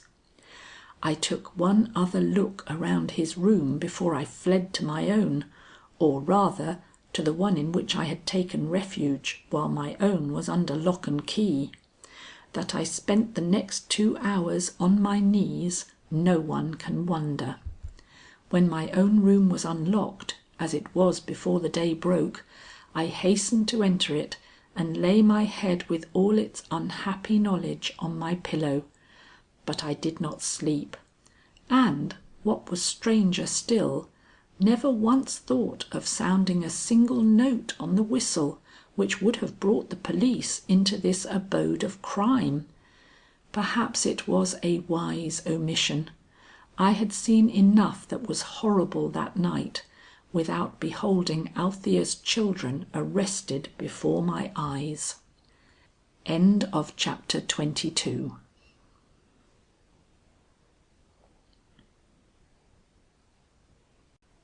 Chapter 23. Book 3. Forward and Back. Room 3, Hotel Carter. I rose at my usual hour. I dressed myself with my usual care. I was, to a superficial observer at least, in all respects my usual self when Hannah came to my door to ask what she could do for me. As there was nothing I wanted but to get out of this house, which had become unbearable to me, I replied with the utmost cheerfulness that my wants were all supplied and that I would soon be down, at which she answered that in that case she must bestir herself or the breakfast would not be ready, and hurried away. There was no one in the dining room when I entered, and judging from appearances that several minutes must elapse before breakfast would be ready, I took occasion to stroll through the grounds and glance up at the window of William's room. The knot of crape was gone. I would have gone farther, but just then I heard a great rushing and scampering, and looking up, saw an enormous dog approaching at full gallop from the stables. Saracen was loose. I did not scream or give way to other feminine expressions of fear, but I did return as quickly as possible to the house, where I now saw I must remain till William chose to take me into town. This I was determined should take place as soon after breakfast as practicable. The knowledge which I now possessed warranted, nay demanded, instant consultation with the police, and as this could best be effected by following out the orders I had received from Mr Gryce, I did not consider any other plan than that of meeting the man on duty in room number 3 at the hotel. Loreen, Lucetta and William were awaiting me in the hall, and made no apology for the flurry into which I had been thrown by my rapid escape from Saracen. Indeed, I doubt if they noticed it, for, with all the attempt they made to seem gay and at ease, the anxieties and fatigue of the foregoing nights were telling upon them, and from Miss Knollys down they looked physically exhausted. But they also looked mentally relieved. In the clear depths of Lucetta's eye there was now no wavering, and the head which was always turning in anxious anticipation over her shoulder rested firm, though not as erect as her sister's, who had less cause perhaps for regret and sorrow. William was joyful to a degree, but it was a forced joviality, which only became real when he heard a sudden quick bark under the window and the sound of scraping paws against the mastic coating of the wall outside. Then he broke out into a loud laugh of unrestrained pleasure, crying out thoughtlessly, "There's Saracen! How quick he knows—" A warning look from Lucetta stopped him. "I mean," he stammered, "it's a dull dog that cannot find his master. Miss Butterworth, you will have to overcome your fear of dogs if you stay with us long. Saracen is unbound this morning, and," he used a great oath, "he's going to remain so." By which I came to understand that it was not out of consideration for me he had been tied up in the court till now, but for reasons connected with their own safety and the preservation of the secret which they so evidently believed had been buried with the body, which I did not like to remember lay at that very minute too nearly under our feet for my own individual comfort. However, this has nothing to do with the reply I made to William. "I hope he does not run with the buggy," I objected. "I want to take a ride very much this morning, and could get small pleasure out of it if that dog must be our companion." "I cannot go out this morning," William began, but changed his sentence, possibly at the touch of his sister's foot under the table, into "But if you say I must, why I must. You women folks are so plagued unreasonable." Had he been 10 years younger I would have boxed his ears. Had he been that much older I would have taken cue and packed my trunk before he could have finished the cup of coffee he was drinking. But he was just too old to reprimand in the way just mentioned, and not old enough to appreciate any display of personal dignity or self-respect on the part of the person he had offended.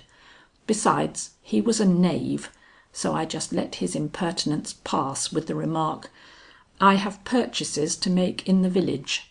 And so that matter ended, manifestly to the two girls' relief, who naturally did not like to see me insulted, even if they did not possess sufficient power over their brother to prevent it. One other small episode, and then I will take you with me to the village. As we were leaving the table, where I ate less than common, notwithstanding all my efforts to seem perfectly unconcerned, Lucetta, who had waited for her brother to go out, took me gently by the arm, and eyeing me closely, said, "Did you have any dreams last night, Miss Butterworth? You know I promised you some." The question disconcerted me, and for a moment I felt like taking the two girls into my confidence and bidding them fly from the shame and doom so soon to fall upon their brother. But the real principle underlying all such momentary impulses on my part deterred me, and in as light a tone as I could command, and not be an absolute hypocrite, I replied that I was sorry to disappoint her, but I had had no dreams, which seemed to please her more than it should, for if I had had no dreams, I certainly had suffered from the most frightful realities. I will not describe our ride into town. Saracen did go with us, and indignation not only rendered me speechless, but gave to my thoughts a turn which made that half hour of very little value to me.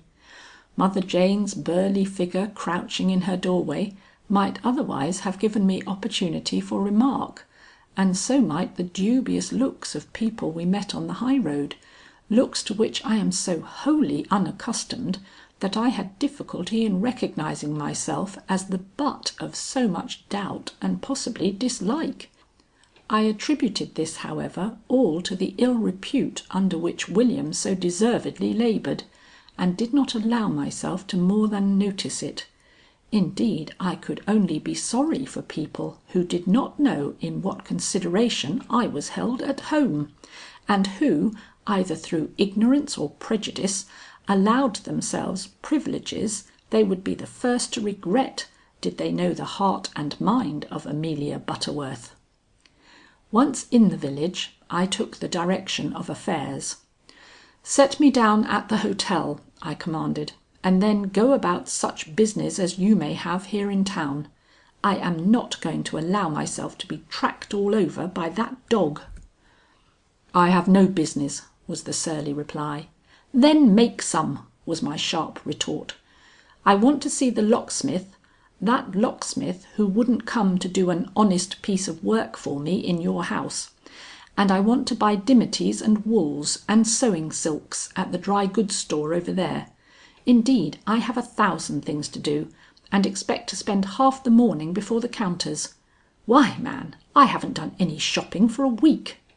He gaped at me perfectly aghast, as I meant he should, and having but little experience of city ladies, took me at my word and prepared to beat an honorable retreat.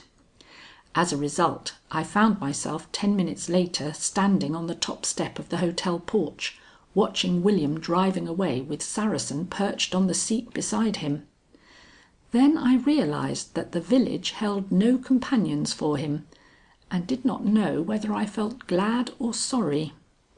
To the clerk who came to meet me, I said quietly, "Room number 3, if you please," at which he gave a nod of intelligence and led me as unostentatiously as possible into a small hall, at the end of which I saw a door with the aforesaid number on it. "If you will take a seat inside," said he, "I will send you whatever you may desire for your comfort." "I think you know what that is," I rejoined, at which he nodded again and left me, closing the door carefully behind him as he went. The few minutes which elapsed before my quiet was disturbed were spent by me in thinking. There were many little questions to settle in my own mind, for which a spell of uninterrupted contemplation was necessary. One of these was whether, in the event of finding the police amenable, I should reveal or hide from these children of my old friend the fact that it was through my instrumentality that their nefarious secret had been discovered. I wished, nay, I hoped, that the affair might be so concluded, but the possibility of doing so seemed so problematical, especially since Mr. Gryce was not on hand to direct matters, that I spent very little time on the subject, deep and important as it was to all concerned.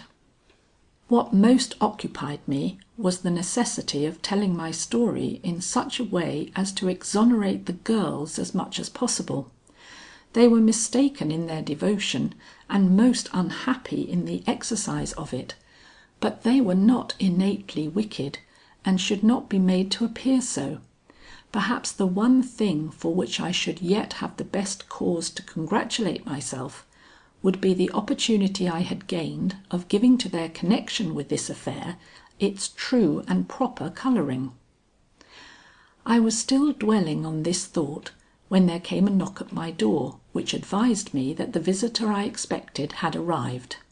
To open and admit him was the work of a moment. But it took more than a moment for me to overcome my surprise at seeing in my visitor no less a person than Mr. Gryce himself, who in our parting interview had assured me he was too old and too feeble for further detective work, and must therefore delegate it to me. "Ah!" I ejaculated slowly. "It is you, is it? Well, I am not surprised. I shouldn't have been. When you say you are old, you mean old enough to pull the wool over other people's eyes, and when you say you are lame, you mean that you only halt long enough to let others get far enough ahead for them not to see how fast you hobble up behind them. But do not think I am not happy to see you. I am, Mr. Gryce, for I have discovered the secret of Lost Man's Lane, and find it somewhat too heavy a one for my own handling." To my surprise, he showed this was more than he expected. "You have?" he asked, with just that shade of incredulity which it is so tantalizing to encounter. "Then I suppose congratulations are in order. But are you sure, Miss Butterworth, that you really have obtained a clue to the many strange and fearful disappearances which have given to this lane its name?" "Quite sure," I returned, nettled. "Why do you doubt it? Because I have kept so quiet and not sounded one note of alarm from my whistle?" "No," said he. "Knowing your self-restraint so well, I cannot say that that is my reason." "What is it then?" I urged. "Well," said he, "my real reason for doubting if you have been quite as successful as you think is that we ourselves have come upon a clue about which there can be no question. Can you say the same of yours?" You will expect my answer to have been a decided "yes," uttered with all the positiveness of which you know me capable. But for some reason, perhaps because of the strange influence this man's personality exercises upon all, yes, all, who do not absolutely steel themselves against him, I faltered just long enough for him to cry, "I thought not. The clue is outside the Knollys house, not in it, Miss Butterworth, for which, of course, you are not to be blamed or your services scorned. I have no doubt they have been invaluable in unearthing a secret, if not the secret." "Thank you," was my quiet retort. I thought his presumption beyond all bounds, and would at that moment have felt justified in snapping my fingers at the clue he boasted of, had it not been for one thing. What that thing is I am not ready yet to state. "You and I have come to issue over such matters before," said he, "and therefore need not take too much account of the feelings it is likely to engender. I will merely state that my clue points to Mother Jane, and ask if you have found in the visit she paid at the house last night anything which would go to strengthen the suspicion against her." "Perhaps," said I, in a state of disdain that was more or less unpardonable, considering that my own suspicions previous to my discovery of the real tragedy enacted under my eyes at the Knollys mansion had played more or less about this old crone. "Only perhaps," he smiled with a playful forbearance for which I should have been truly grateful to him. "She was there for no good purpose," said I. "And yet if you had not characterized her as the person most responsible for the crimes we are here to investigate, I should have said from all that I then saw of her conduct, that she acted as a supernumerary rather than principal, and that it is to me you should look for the correct clue to the criminal, notwithstanding your confidence in your own theories, and my momentary hesitation to assert that there was no possible defect in mine. Miss Butterworth," I thought he looked a trifle shaken, "what did Mother Jane do in that closely shuttered house last night?" Mother Jane? Well!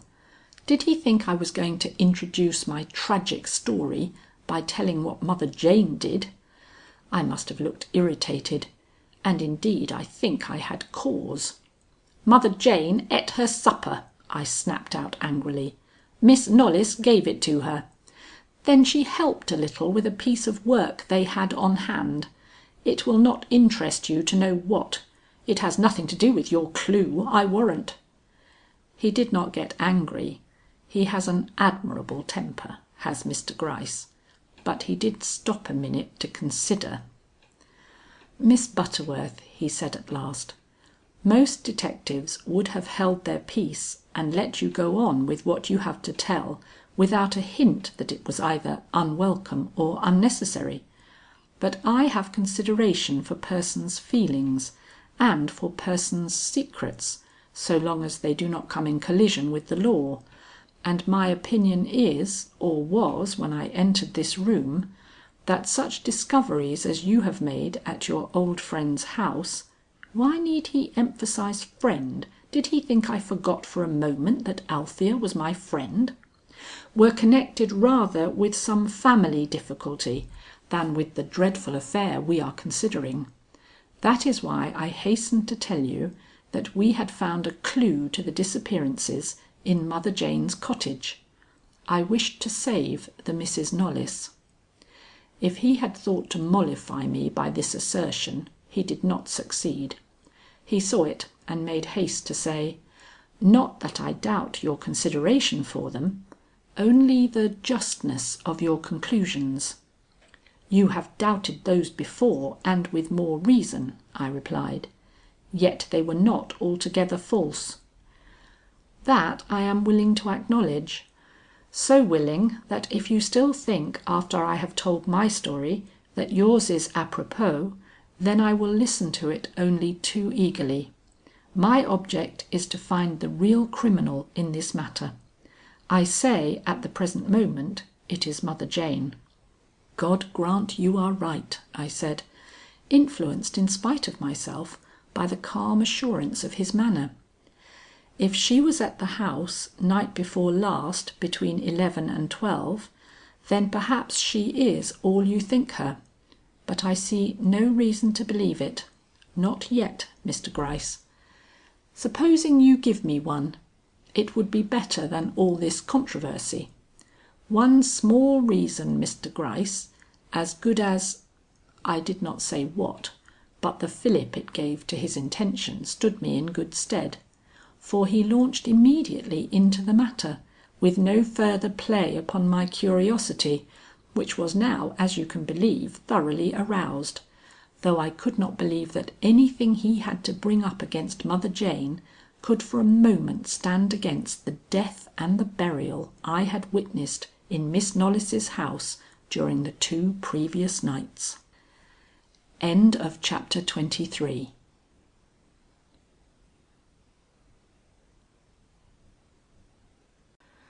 Chapter 24. The Enigma of Numbers. When in our first conversation on this topic I told you that Mother Jane was not to be considered in this matter, I meant she was not to be considered by you. She was a subject to be handled by the police, and we have handled her. Yesterday afternoon I made a search of her cabin." Here Mr. Gryce paused and eyed me quizzically. He sometimes does eye me, which same I cannot regard as a compliment, considering how fond he is of concentrating all his wisdom upon small and insignificant objects. "I wonder," said he, "what you would have done in such a search as that. It was no common one, I assure you. There are not many hiding places between Mother Jane's 4 walls." I felt myself begin to tremble, with eagerness of course. "I wish I had been given the opportunity," said I. That is, if anything was to be found there." He seemed to be in a sympathetic mood toward me, or perhaps, and this is the likelier supposition, he had a minute of leisure and thought he could afford to give himself a little quiet amusement. However that was, he answered me by saying: "The opportunity is not lost. You have been in her cabin and have noted, I have no doubt, its extreme simplicity. Yet it contains, or rather did contain up till last night, distinct evidences of more than one of the crimes which have been perpetrated in this lane." "Good. And you want me to guess where you found them? Well, it's not fair." "Ah, and why not?" "Because you probably did not find them on your first attempt. You had time to look about. I am asked to guess at once and without second trial what I warrant it took you several trials to determine." He could not help but laugh. "And why do you think it took me several trials?" "Because there is more than one thing in that room made up of parts." "Parts?" He attempted to look puzzled, but I would not have it. "You know what I mean," I declared. 70 parts, 28, or whatever the numbers are she so constantly mutters. His admiration was unqualified and sincere. "Miss Butterworth," said he, "you are a woman after my own heart. How came you to think that her mutterings had anything to do with a hiding place?" "Because it did not have anything to do with the amount of money I gave her. When I handed her 25 cents, she cried, 70, 28, and now 10. 10 what? Not 10 cents or $10, but 10. Why do you stop?" "I do not want to risk my reputation on a guess. There is a quilt on the bed made up of innumerable pieces. There is a floor of neatly laid brick, and there is a Bible on the stand whose leaves number many over 70. Ah, it was in the Bible you found—" His smile put mine quite to shame. "I must acknowledge," he cried, "that I looked in the Bible, but I found nothing there beyond what we all seek when we open its sacred covers. Shall I tell my story?" He was evidently bursting with pride. You would think that after a half century of just such successes, a man would take his honors more quietly. But pshaw! Human nature is just the same in the old as in the young. He was no more tired of compliment or of awakening the astonishment of those he confided in, than when he aroused the admiration of the force by his triumphant handling of the Leavenworth case. Of course, in presence of such weakness, I could do nothing less than give him a sympathetic ear. I may be old myself some day. Besides, his story was likely to prove more or less interesting. "Tell your story," I repeated. "Don't you see that I was going to say, on pins and needles till I hear it, but the expression is too vulgar for a woman of my breeding. So I altered the words, happily before they were spoken, into that I am in a state of the liveliest curiosity concerning the whole matter. Tell your story, of course." "Well, Miss Butterworth, if I do, it is because I know you will appreciate it. You, like myself, placed weight upon the numbers she is forever running over, and you, like myself, have conceived the possibility of these numbers having reference to something in the one room she inhabits.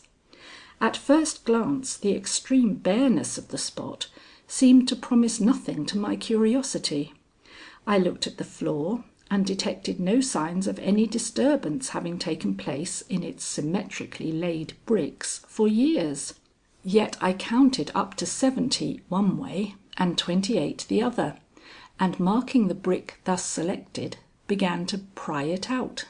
It came with difficulty, and showed me nothing underneath but green mould and innumerable frightened insects.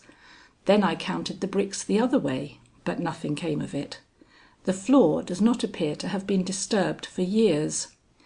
Turning my attention away from the floor, I began upon the quilt. This was a worse job than the other, and it took me an hour to rip apart the block I settled upon as the suspicious one, but my labour was entirely wasted. There was no hidden treasure in the quilt. Then I searched the walls, using the measurements 70 by 28, but no result followed these endeavours, and well, what do you think I did then? "You will tell me," I said, "if I give you one more minute to do it in." "Very well," said he. "I see you do not know, madam. Having searched below and around me, I next turned my attention overhead. Do you remember the strings and strings of dried vegetables that decorate the beams above?" "I do," I replied, not stinting any of the astonishment I really felt. Well, I began to count them next, and when I reached the 70th onion from the open doorway, I crushed it between my fingers, and these fell out, madam. Worthless trinkets, as you will immediately see, but—" "Well, well?" I urged. "They have been identified as belonging to the pedlar who was one of the victims in whose fate we are interested." "Ah, ah!" I ejaculated, somewhat amazed, I own. "And number 28?" "That was a carrot, and it held a really valuable ring, a ruby surrounded by diamonds. If you remember, I once spoke to you of this ring. It was the property of young Mr. Chittenden, and worn by him while he was in this village. He disappeared on his way to the railway station, having taken, as many can vouch, the short detour by Lost Man's Lane, which would lead him directly by Mother Jane's cottage." "You thrill me," said I, keeping down with admirable self-possession my own thoughts in regard to this matter. "And what of number 10, beyond which she said she could not count?" "In 10 was your 25-cent piece, and in various other vegetables, small coins, whose value taken collectively would not amount to $1.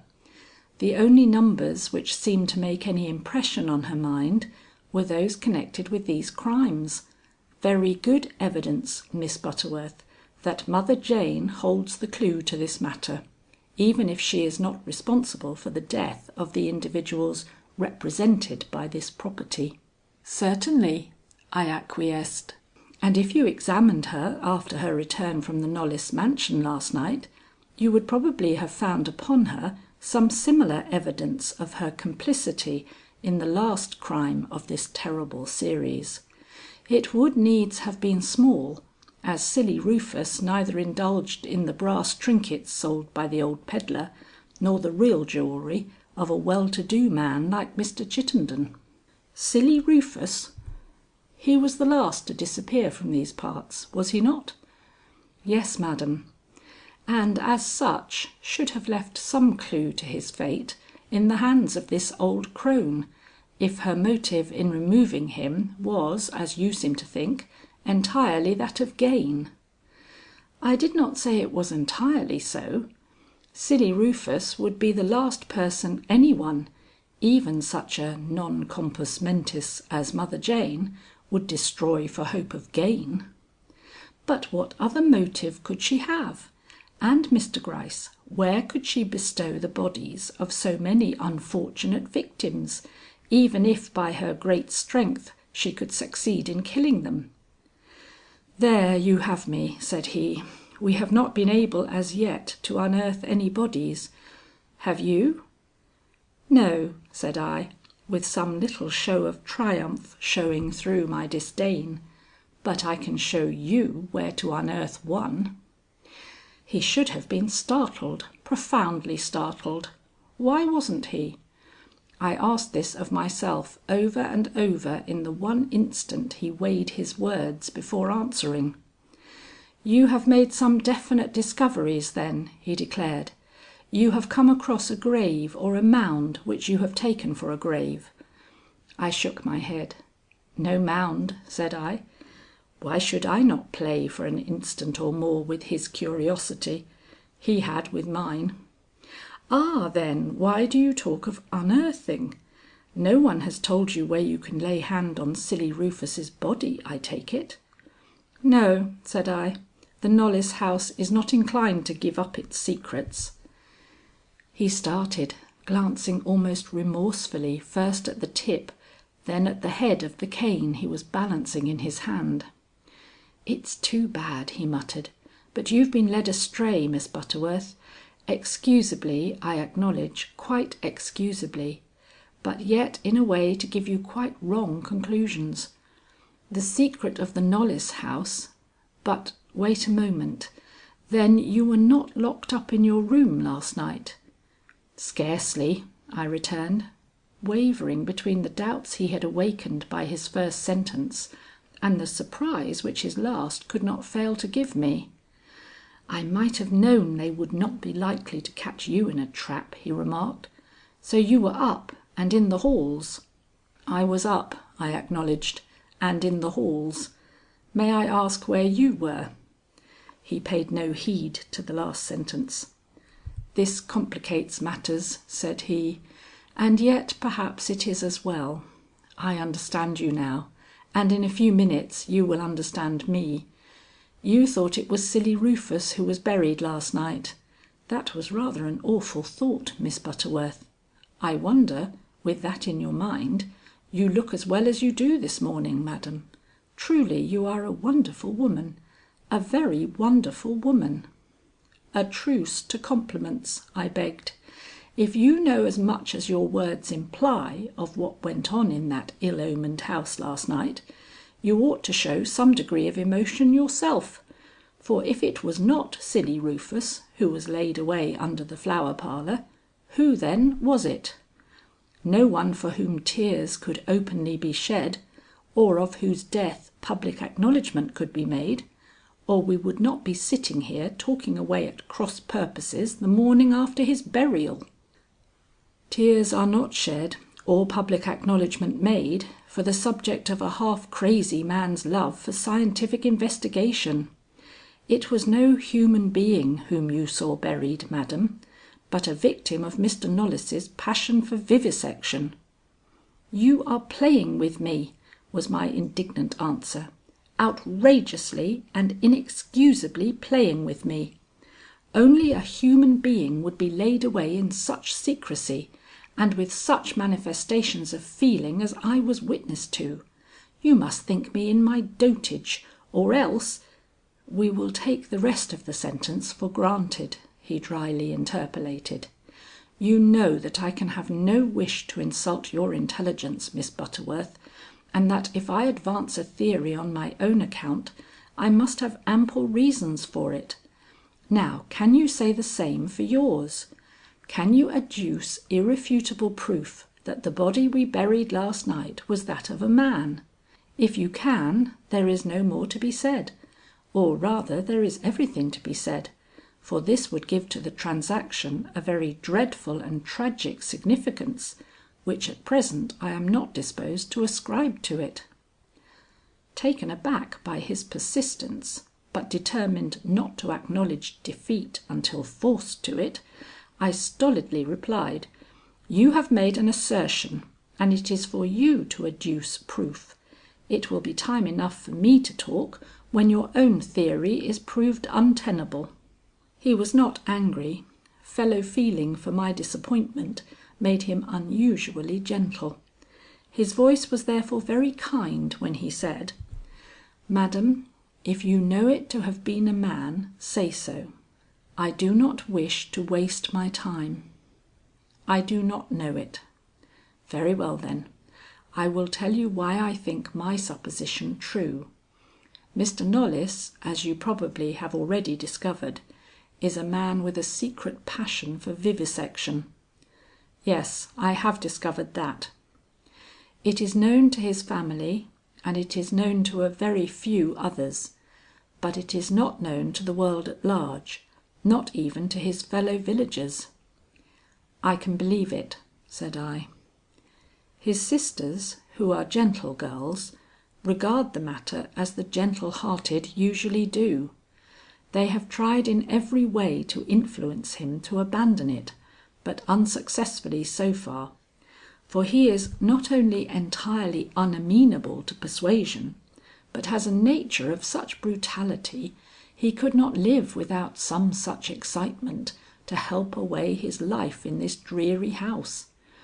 All they can do, then, is to conceal these cruelties from the eyes of the people who already execrate him for his many roughnesses and the undoubted shadow under which he lives.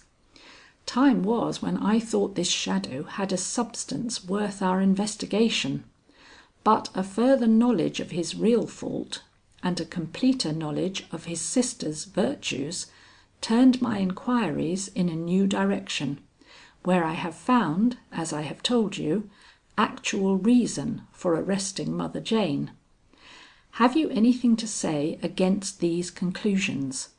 Cannot you see that all your suspicions can be explained by the brother's cruel impulses and the sister's horror of having those impulses known?" I thought a moment, then I cried out boldly: "No, I cannot, Mr. Gryce. The anxiety, the fear, which I have seen depicted on these sisters' faces for days might be explained perhaps by this theory.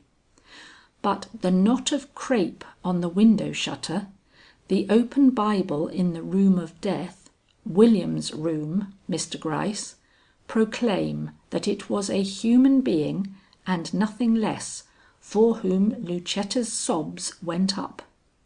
"I do not follow you," he said, moved for the first time from his composure.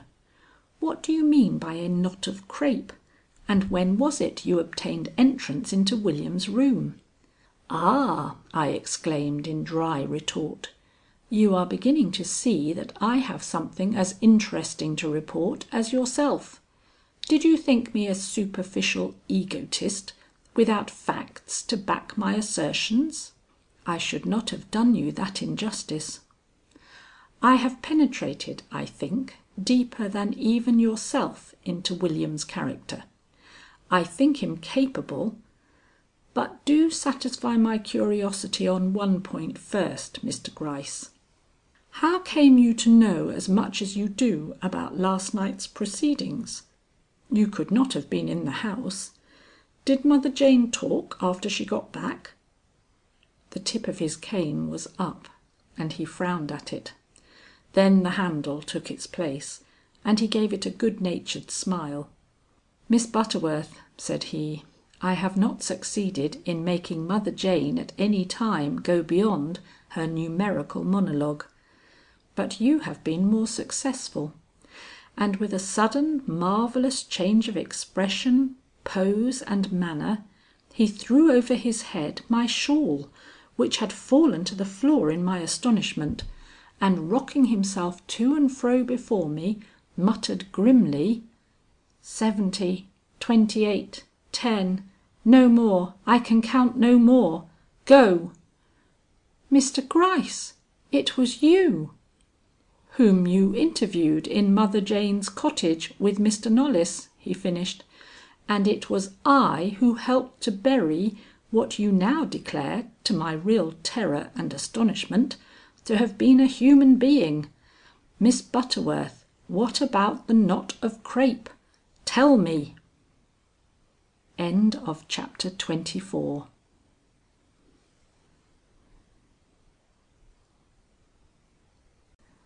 Chapter 25. Trifles but not trifling. I was so astounded I hardly took in this final question. He had been the sixth party in the funeral cortège I had seen pause in the Flower Parlour. Well, what might I not expect from this man next? But I am methodical even under the greatest excitement and at the most critical instants, as those who have read That Affair Next Door have had ample opportunity to know. Once having taken in the startling fact he mentioned, I found it impossible to proceed to establish my standpoint till I knew a little more about his. "Wait," I said. "Tell me first if I have ever seen the real Mother Jane, Or were you the person I saw stooping in the road, and of whom I bought the penny-royal?" "No," he replied, "that was the old woman herself. My appearance in the cottage dates from yesterday noon. I felt the need of being secretly near you, and I also wished for an opportunity to examine this humble interior unsuspected and unobserved. So I prevailed upon the old woman to exchange places with me, she taking up her abode in the woods for the night, and I her old stool on the hearthstone. She was the more willing to do this from the promise I gave her to watch out for Lizzie. That I would don her own Sunday suit and personate her in her own home, she evidently did not suspect. Had not wit enough, I suppose. At the present moment she is back in her old place." I nodded my thanks for this explanation, but was not deterred from pressing the point I was anxious to have elucidated. "If," I went on to urge, "you took advantage of your disguise to act as assistant in the burial which took place last night, you are in a much better situation than myself to decide the question we are at present considering. Was it because of any secret knowledge thus gained you declare so positively that it was not a human being you helped lower in its grave?" "Partially. Having some skill in these disguises, especially where my own infirmities can have full play, as in the case of this strong but half bent woman, I had no reason to think my own identity was suspected, much less discovered. Therefore I could trust to what I saw and heard as being just what Mother Jane herself would be allowed to see or hear under the same circumstances. If therefore these young people and this old crone had been, as you seem to think they are, in league for murder, Lucetta would hardly have greeted me as she did when she came down to meet me in the kitchen." "And how was that? What did she say?" "She said, 'Ah, Mother Jane, we have a piece of work for you. You are strong, are you not?' "'H'm!' And then she commiserated me a bit and gave me food, which upon my word I found hard to eat, though I had saved my appetite for the occasion. Before she left me she bade me sit in the inglenook till she wanted me, adding in Hannah's ear as she passed her, 'There is no use trying to explain anything to her. Show her when the time comes what there is to do, and trust to her short memory to forget it before she leaves the house. She could not understand my brother's propensity or our shame in pandering to it. So attempt nothing, Hannah, only keep the money in her view.'" "So, and that gave you no idea?" "It gave me the idea I have imparted to you, or rather added to the idea which had been instilled in me by others." "And this idea was not affected by what you saw afterwards?" "Not in the least, rather strengthened. Of the few words I overheard, one was uttered in reference to yourself by Miss Knollys. She said, 'I have locked Miss Butterworth again into her room. If she accuses me of having done so, I shall tell her our whole story. Better she should know the family's disgrace than imagine us guilty of crimes of which we are utterly incapable.'" "So, so," I cried, "you heard that?"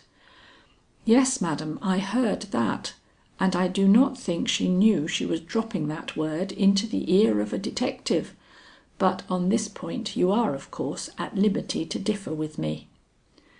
"I am not yet ready to avail myself of the privilege," I retorted. "What else did these girls let fall in your hearing?"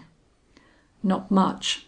It was Hannah who led me into the upper hall, and Hannah who by signs and signals rather than words showed me what was expected of me.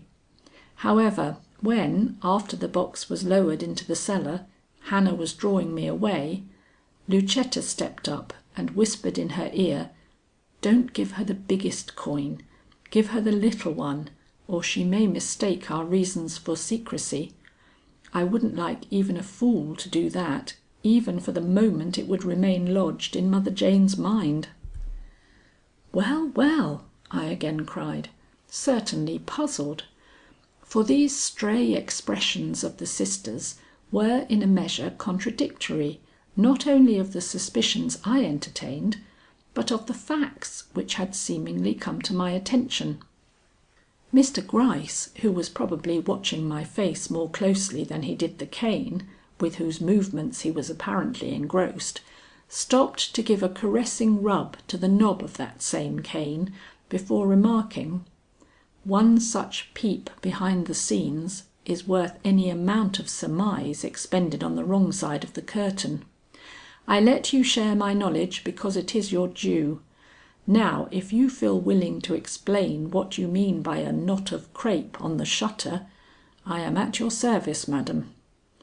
I felt that it would be cruel to delay my story longer, and so I began it.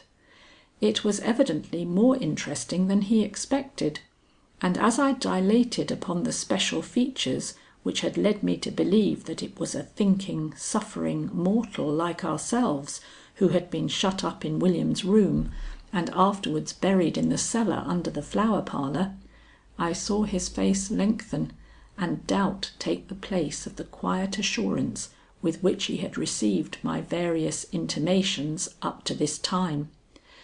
The cane was laid aside, and from the action of his right forefinger on the palm of his left hand, I judged that I was making no small impression on his mind. When I had finished, he sat for a minute silent. Then he said: "Thanks, Miss Butterworth. You have more than fulfilled my hopes. What we buried was undoubtedly human, and the question now is, who was it, and of what death did he die?" Then, after a meaning pause: "You think it was silly Rufus." I will astonish you with my reply. "No," said I do not. That is where you make a mistake, Mr. Gryce." End of chapter 25.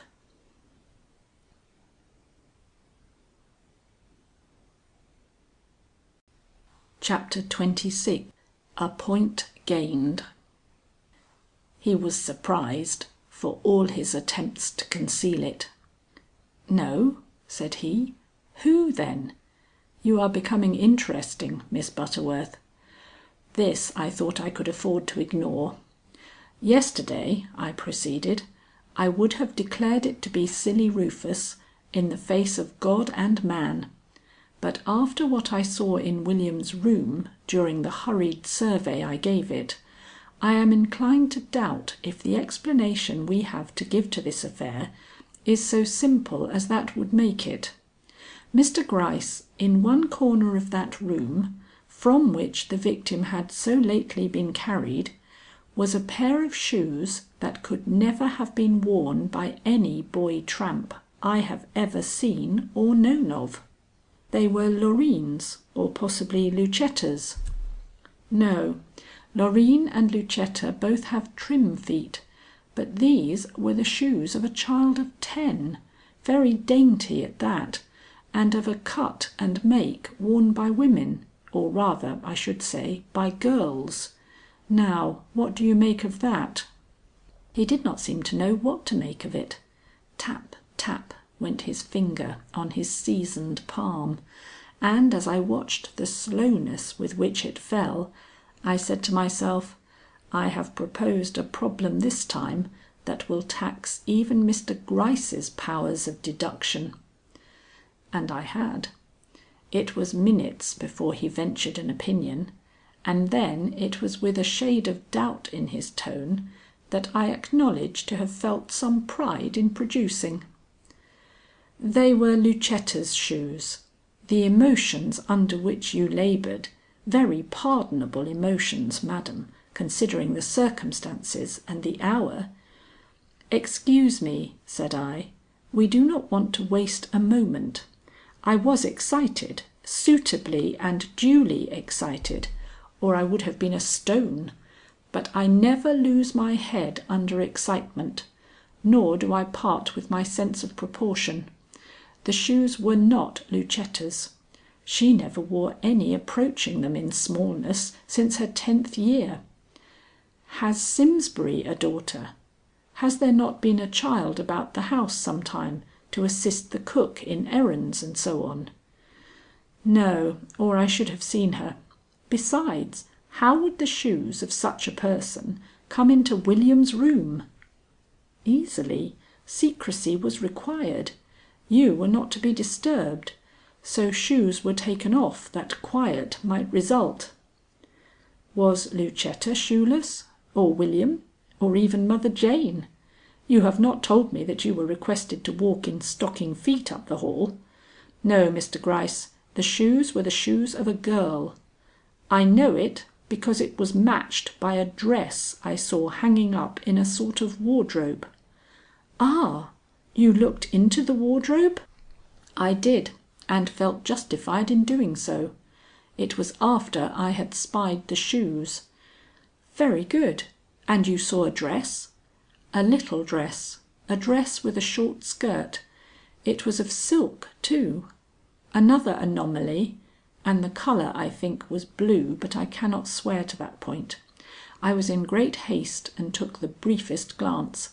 But my brief glances can be trusted, Mr. Gryce. That, I think, you are beginning to know."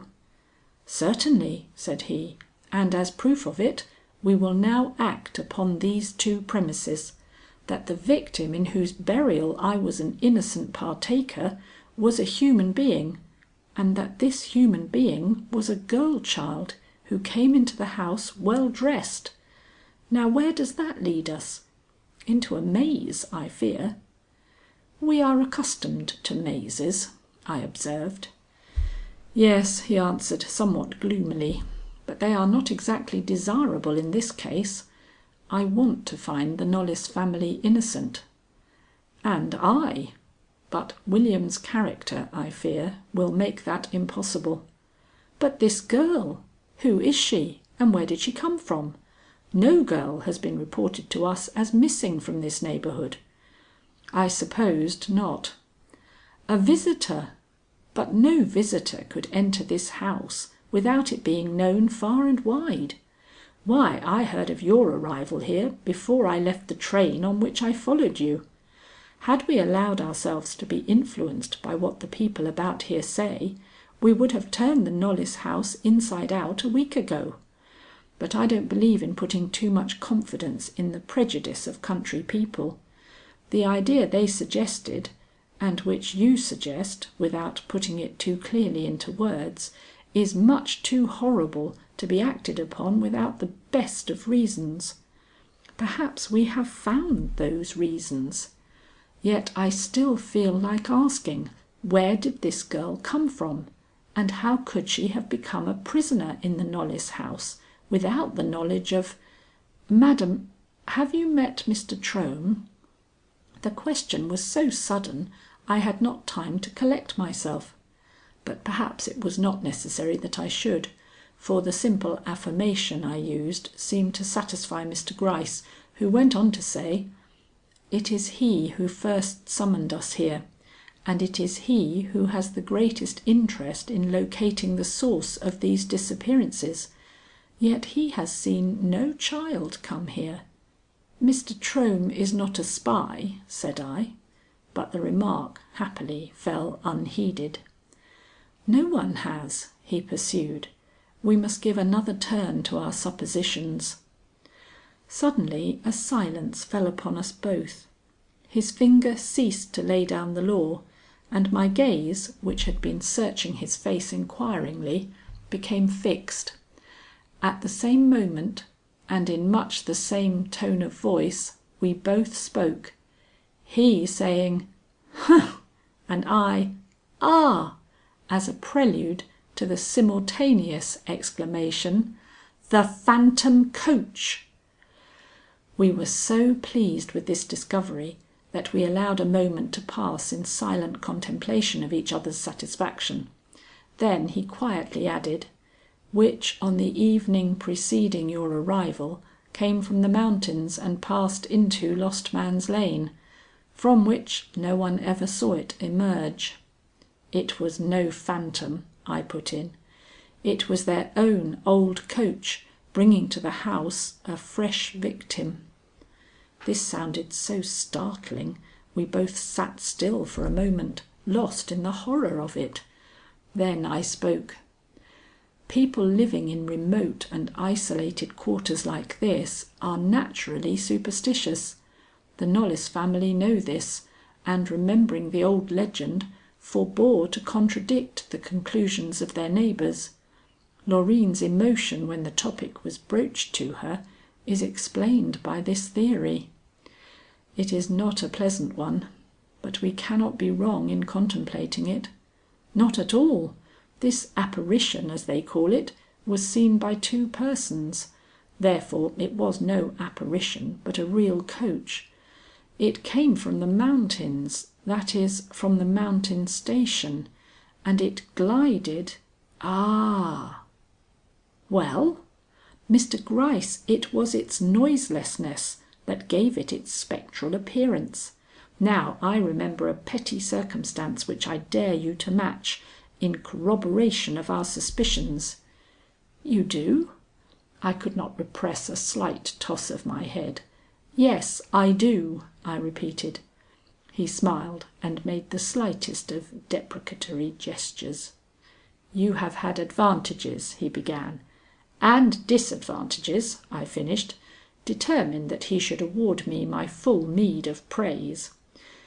"You are probably not afraid of dogs. I am. You could visit the stables." "And did, but I found nothing there." "I thought not." I could not help the exclamation. It is so seldom one can really triumph over this man. "Not having the cue, you would not be apt to see what gives this whole thing away. I would never have thought of it again if we had not had this talk. Is Mr. Simsbury a neat man?" "A neat man? Madam, what do you mean?" "Something important, Mr. Gryce. If Mr. Simsbury is a neat man, he will have thrown away the old rags which, I dare promise you, cumbered his stable floor the morning after the phantom coach was seen to enter the lane. If he is not, you may still find them there. One of them I know you will not find. He pulled it off of his wheel with his whip the afternoon he drove me down from the station. I can see the sly look he gave me as he did it. It made no impression on me then, but now—" "Madam, you have supplied the one link necessary to the establishment of this theory. Allow me to felicitate you upon it. But whatever our satisfaction may be from a professional standpoint, we cannot but feel the unhappy nature of the responsibility incurred by these discoveries. If this seemingly respectable family stooped to such subterfuge, going to the length of winding rags around the wheels of their lumbering old coach to make it noiseless, and even tying up their horses' feet for this same purpose, they must have had a motive dark enough to warrant your worst suspicions. And William was not the only one involved. Simsbury at least had a hand in it. Nor does it look as if the girls were as innocent as we would like to consider them." "I cannot stop to consider the girls," I declared. "I can no longer consider the girls." "Nor I," he gloomily assented. "Our duty requires us to sift this matter, and it shall be sifted. We must first find if any child alighted from the cars at the mountain station on that especial night, or, what is more probable, from the little station at C, 5 miles farther back in the mountains." "And," I urged, seeing that he had still something to say, "we must make sure who lies buried under the floor of the room you call the Flower Parlor. You may expect me at the Knollys house some time to day. I shall come quietly, but in my own proper person. You are not to know me, and, unless you desire it, need not appear in the matter."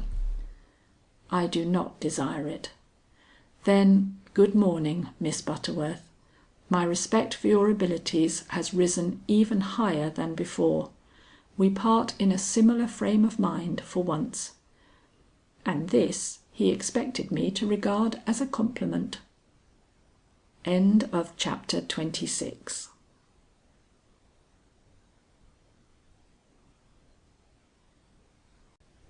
Chapter 27. The text witnesseth. I have a grim will when I choose to exert it. After Mr Gryce left the hotel, I took a cup of tea with the landlady, and then made a round of the stores. I bought dimity, sewing silk, and what not, as I said I would, but this did not occupy me long, to the regret probably of the country merchants, who expected to make a fool of me, and found it a by no means easy task, and was quite ready for William when he finally drove up. The ride home was a more or less silent one. I had conceived such a horror of the man beside me that talking for talk's sake was impossible, while he was in a mood which it would be charity to call non-communicative. It may be that my own reticence was at the bottom of this, but I rather think not. The remark he made in passing Deacon Spear's house showed that something more than spite was working in his slow but vindictive brain. "There's a man of your own sort," he cried. "You won't find him doing anything out of the way. Oh no. Pity your visit wasn't paid there. You'd have got a better impression of the lane." To this I made no reply. At Mr Trohm's he spoke again. "I suppose that you and Trohm had the devil of a say about Lucetta and the rest of us. I don't know why, but the whole neighbourhood seems to feel they've a right to use our name as they choose. But it isn't going to be so long. We have played poor and pinched and starved all I'm going to. I'm going to have a new horse, and Lucetta shall have a dress, and that mighty quick too. I'm tired of all this shabbiness, and mean to have a change." I wanted to say, "No change yet. Change under the present circumstances would be the worst thing possible for you all." But I felt that this would be treason to Mr Gryce, and refrained, saying simply, as he looked sideways at me for a word, "Lucetta needs a new dress, that no one can deny. But you had better let me get it for her, or perhaps that is what you mean." The grunt, which was my only answer, might be interpreted in any way. I took it, however, for assent. As soon as I was relieved of his presence and found myself again with the girls, I altered my whole manner and cried out in querulous tones, "Mrs Carter and I have had a difference." This was true. We did have a difference over our cup of tea. I did not think it necessary to say this difference was a forced one. Some things we are perfectly justified in keeping to ourselves. She remembers a certain verse in the New Testament one way, and I in another. We had not time to settle it by a consultation with the sacred word, but I cannot rest till it is settled. So will you bring your Bible to me, my dear, that I may look that verse up?" We were in the upper hall, where I had taken a seat on the old-fashioned sofa there. Lucetta, who was standing before me, started immediately to do my bidding, without stopping to think, poor child, that it was very strange I did not go to my own room and consult my own Bible, as any good Presbyterian would be expected to do. As she was turning toward the large front room, I stopped her with the quiet injunction, "Get me one with good print, Lucetta. My eyes won't bear much straining." At which she turned, and to my great relief, hurried down the corridor toward William's room, from which she presently returned, bringing the very volume I was anxious to consult. Meanwhile I had laid aside my hat. I felt flurried and unhappy, and showed it. Lucetta's pitiful face had a strange sweetness in it this morning, and I felt sure as I took the sacred book from her hand that her thoughts were all with the lover she had sent from her side, and not at all with me, or with what at the moment occupied me. Yet my thoughts at this moment involved without doubt the very deepest interests of her life, if not that very lover she was brooding over in her darkened and resigned mind. As I realized this, I heaved an involuntary sigh, which seemed to startle her, for she turned and gave me a quick look as she was slipping away to join her sister, who was busy at the other end of the hall. The Bible I held was an old one, of medium size and most excellent print. I had no difficulty in finding the text and settling the question which had been my ostensible reason for wanting the book, but it took me longer to discover the indentation which I had made in one of its pages. But when I did, you may imagine my awe and the turmoil into which my mind was cast when I found that it marked those great verses in Corinthians which are so universally read at funerals.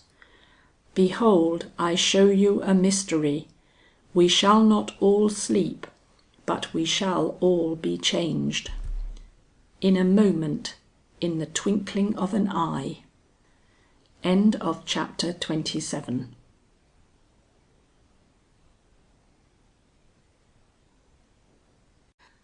Chapter 28. An intrusion. I was so moved by this discovery that I was not myself for several moments. The reading of these words over the body which had been laid away under the Flower Parlour was in keeping with the knot of crape on the window shutter, and argued something more than remorse on the part of some one of the Knollys family. Who was this one, and why, with such feelings in the breast of any of the three, had the deceit and crime to which I had been witness succeeded to such a point as to demand the attention of the police? An impossible problem, of which I dared seek no solution, even in the faces of these seemingly innocent girls. I was of course in no position to determine what plan Mr. Gryce intended to pursue. I only knew what course I myself meant to follow, which was to remain quiet and sustain the part I had already played in this house as visitor and friend. It was therefore as such, both in heart and manner, that I hastened from my room late in the afternoon to inquire the meaning of the cry I had just heard issue from Lucetta's lips. It had come from the front of the house, and as I hastened thither, I met the two Misses Knollys, looking more openly anxious and distraught than at any former time of anxiety and trouble. As they looked up and saw my face, Loreen paused and laid her hand on Lucetta's arm, but Lucetta was not to be restrained. "He has dared to enter our gates, bringing a police officer with him," was her hoarse and almost unintelligible cry. "We know that the man with him is a police officer, because he was here once before, and though he was kind enough then, he cannot have come the second time except to—" Here the pressure of Loreen's hand was so strong as to make the feeble Lucetta quiver. She stopped, and Miss Knollys took up her words. "Except to make us talk on subjects much better buried in oblivion. Miss Butterworth, will you go down with us? Your presence may act as a restraint. Mr. Trohm seems to have some respect for you." "Mr. Trohm?" "Yes, it is his coming which has so agitated Lucetta. He and a man named Gryce are just coming up the walk. There goes the knocker. Lucetta, you must control yourself or leave me to face these unwelcome visitors alone." Lucetta, with a sudden fierce effort, subdued her trembling. "If he must be met," said she, "my anger and disdain may give some weight to your quiet acceptance of the family's disgrace. I shall not accept his denunciations quietly, Loreen. You must expect me to show some of the feelings that I have held in check all these years." And without waiting for reply, Without waiting even to see what effect these strange words might have upon me, she dashed down the stairs and pulled open the front door. We had followed rapidly, too rapidly for speech ourselves, and were therefore in the hall when the door swung back, revealing the two persons I had been led to expect. Mr. Trohm spoke first, evidently in answer to the defiance to be seen in Lucetta's face. "Miss Knollys, 1,000 pardons. I know I am transgressing, but I assure you the occasion warrants it. I am certain you will acknowledge this when you hear what my errand is." "Your errand? What can your errand be but to—" Why did she pause? Mr. Gryce had not looked at her. Yet that it was under his influence she ceased to commit herself, I am as convinced as we can be of anything in a world which is half deceit. "Let us hear your errand," put in Loreen, with that gentle emphasis which is no sign of weakness. "I will let this gentleman speak for me," returned Mr. Trohm.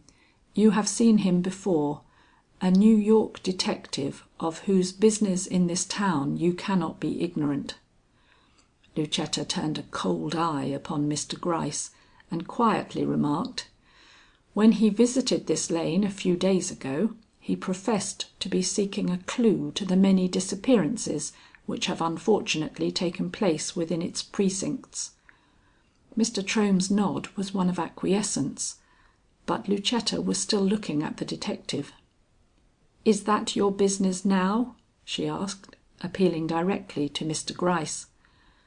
His fatherly accents when he answered her were a great relief after the alternate iciness and fire with which she had addressed his companion and himself. "I hardly know how to reply without arousing your just anger. If your brother is in—" "My brother would face you with less patience than we. Tell us your errand, Mr. Gryce, and do not think of calling in my brother till we have failed to answer your questions or satisfy your demands." "Very well," said he. "The quickest explanation is the kindest in these cases. I merely wish, as a police officer whose business it is to locate the disappearances which have made this lane notorious, and who believes the surest way to do this is to find out once and for all where they did not and could not have taken place, to make an official search of these premises, as I already have those of Mother Jane and of Deacon Spear." "And my errand here," interposed Mr. Trohm, "is to make everything easier by the assurance that my house will be the next to undergo a complete investigation.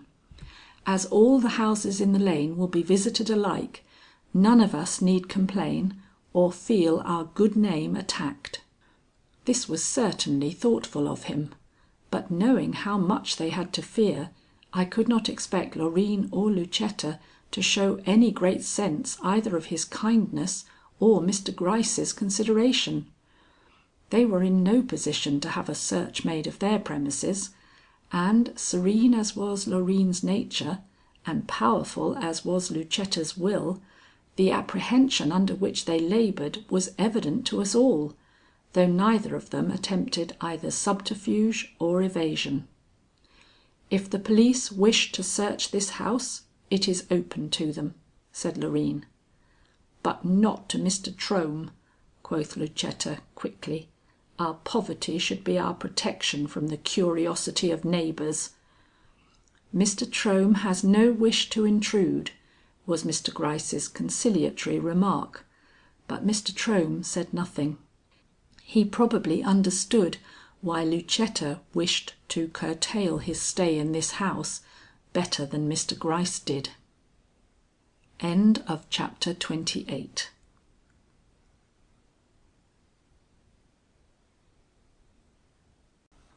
Chapter 29. In the cellar. I had meanwhile stood silent. There was no reason for me to obtrude myself, and I was happy not to do so. This does not mean, however, that my presence was not noticed.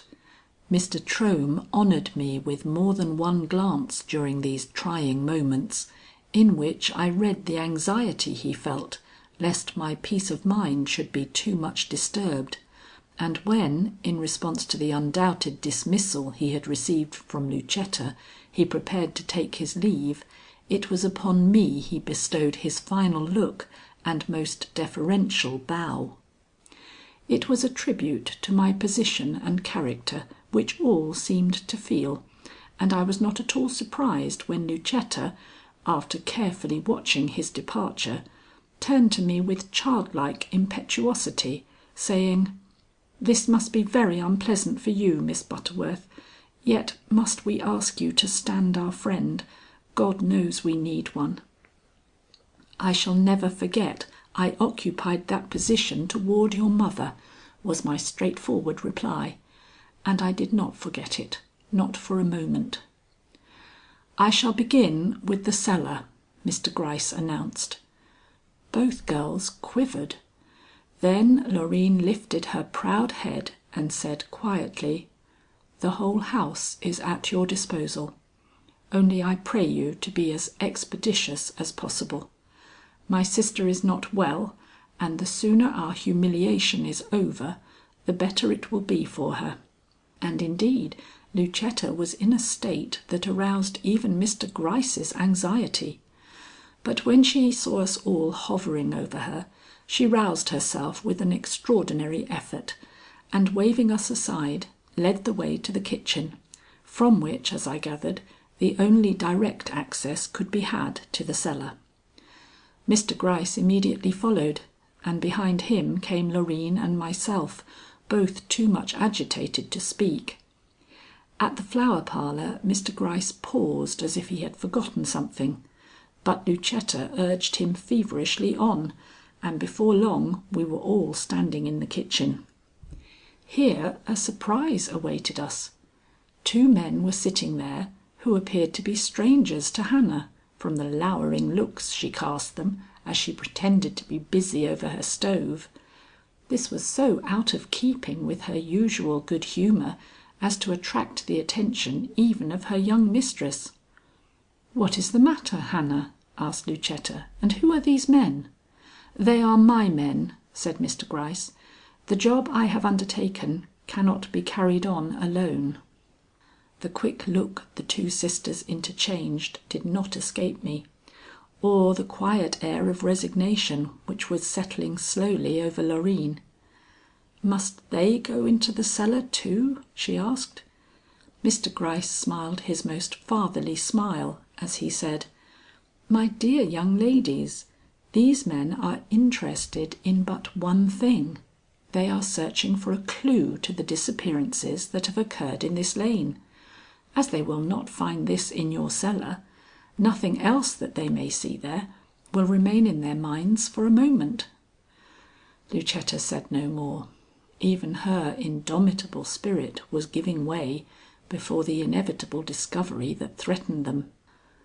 "Do not let William know," were the low words with which she passed Hannah, but from the short glimpse I caught of William's burly figure standing in the stable door, under the guardianship of two detectives, I felt this injunction to be quite superfluous. William evidently did know.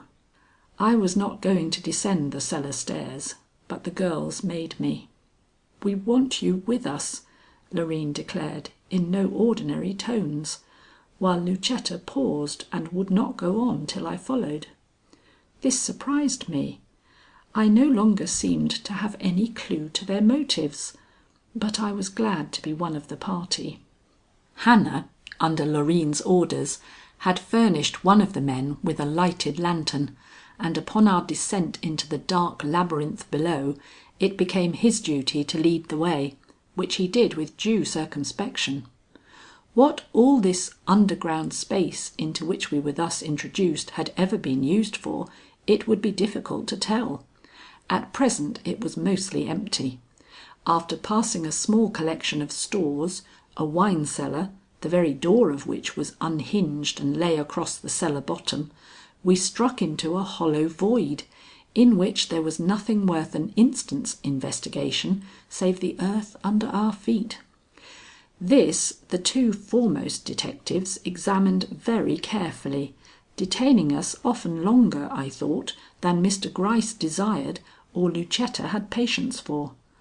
But nothing was said in protest, nor did the older detective give an order or manifest any special interest in the investigation, till he saw the men in front stoop and throw out of the way a coil of rope, when he immediately hurried forward and called upon the party to stop.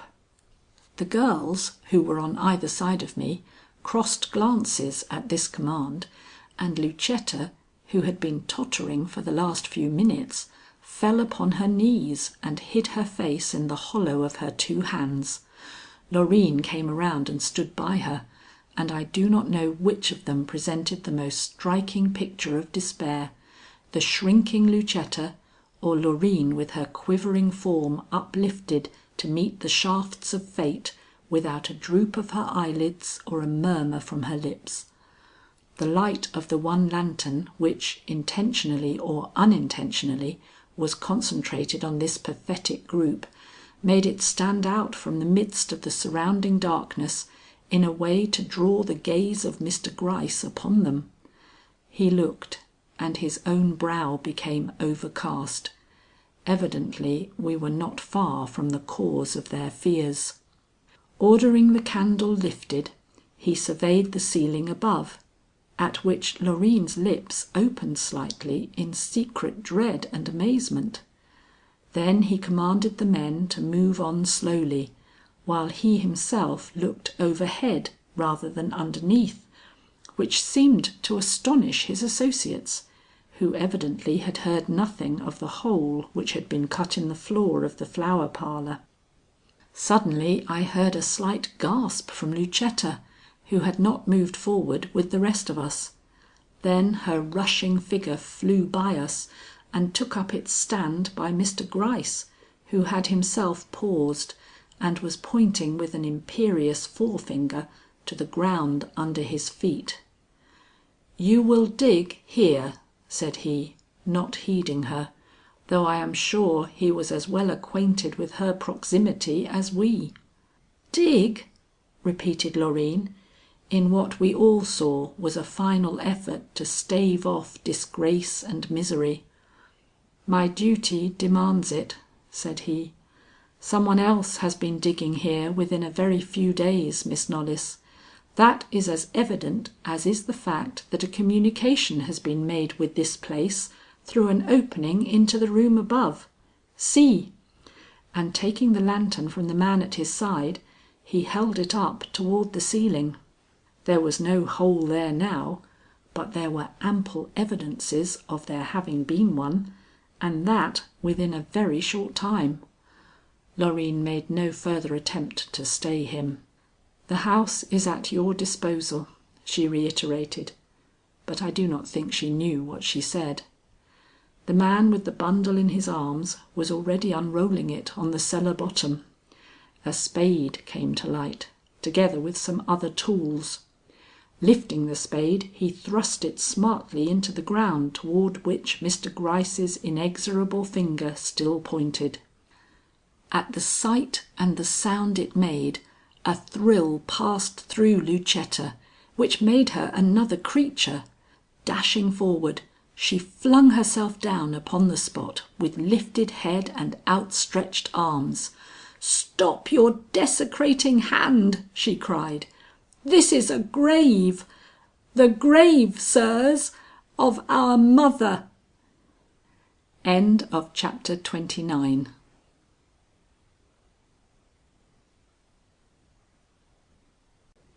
Chapter 30. Investigation. The shock of these words, if false, most horrible, if true, still more horrible, threw us all aback and made even Mr. Gryce's features assume an aspect quite uncommon to them. "Your mother's grave?" said he, looking from her to Loreen with very evident doubt. "I thought your mother died 7 or more years ago, and this grave has been dug within 3 days." "I know," she whispered. "To the world my mother has been dead many, many years, but not to us. We closed her eyes night before last, and it was to preserve this secret, which involves others affecting our family honor, that we resorted to expedients which have perhaps attracted the notice of the police and drawn this humiliation down upon us. I can conceive no other reason for this visit, ushered in as it was by Mr. Trohm." "Miss Lucetta," Mr. Gryce spoke quickly. If he had not, I certainly could not have restrained some expression of the emotions awakened in my own breast by this astounding revelation. "Miss Lucetta, it is not necessary to bring Mr. Trohm's name into this matter, or that of any other person than myself. I saw the coffin lowered here, which you say contained the body of your mother. Thinking this a strange place of burial, and not knowing it was your mother to whom you were paying these last dutiful rites, I took advantage of my position as detective to satisfy myself that nothing wrong lay behind so mysterious a death and burial. Can you blame me, miss? Would I have been a man to trust if I had let such an event as this go by unchallenged?" She did not answer. She had heard but one sentence of all this long speech. "You saw my mother's coffin lowered? Where were you that you should see that? In some of these dark passages, let in by I know not what traitor to our peace of mind."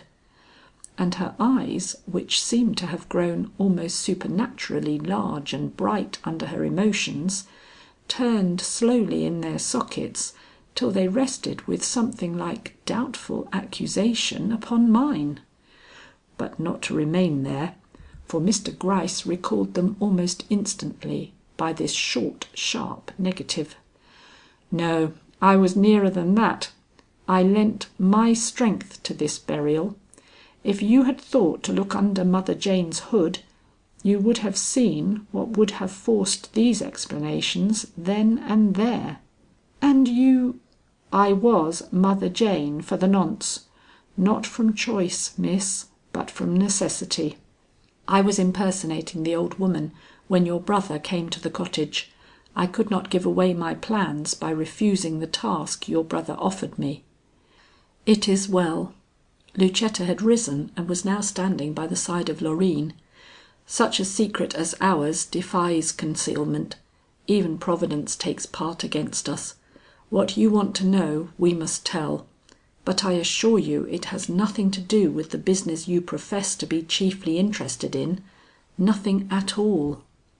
"Then perhaps you and your sister will retire," said he. "Distracted as you are by family griefs, I would not wish to add one iota to your distress. This lady, whom you seem to regard with more or less favor as friend or relative, will stay to see that no dishonor is paid to your mother's remains. But your mother's face we must see, Miss Lucetta, if only to lighten the explanations you will doubtless feel called upon to make." It was Loreen who answered this. "If it must be," said she, "remember your own mother and deal reverently with ours."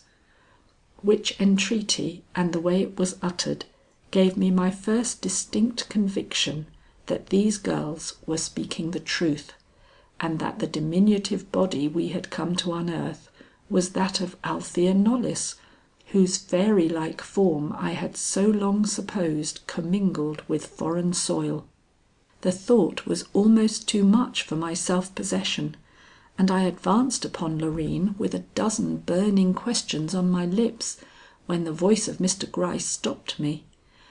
"Explanations later," said he. "For the present we want you here." It was no easy task for me to linger there with all my doubts unsolved, waiting for the decisive moment when Mr. Gryce should say, "Come, look, is it she?"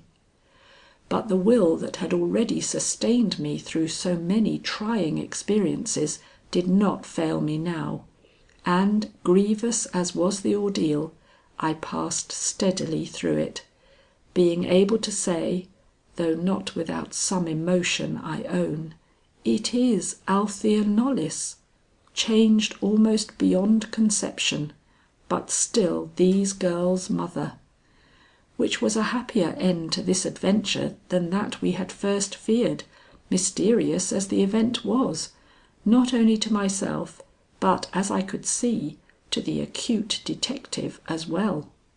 The girls had withdrawn long before this, just as Mr. Gryce had desired, and I now expected to be allowed to join them. But Mr. Gryce detained me till the grave was refilled and made decent again, when he turned, and to my intense astonishment, for I had thought the matter was all over and the exoneration of this household complete, said softly and with telling emphasis in my ear, "Our work is not done yet. They who make graves so readily in cellars must have been more or less accustomed to the work. We have still some digging to do." End of chapter 30.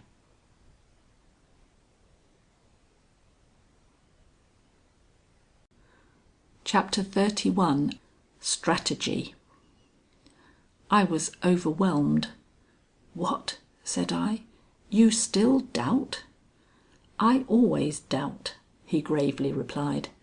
"This cellar bottom offers a wide field for speculation. Too wide, perhaps, but then I have a plan." Here he leaned over and whispered a few concise sentences into my ear, in a tone so low I should feel that I was betraying his confidence in repeating them. But their import will soon become apparent from what presently occurred. "Light Miss Butterworth to the stairway," Mr. Gryce now commanded one of the men, and thus accompanied I found my way back to the kitchen, where Hannah was bemoaning uncomforted the shame which had come upon the house. I did not stop to soothe her. That was not my cue, nor would it have answered my purpose.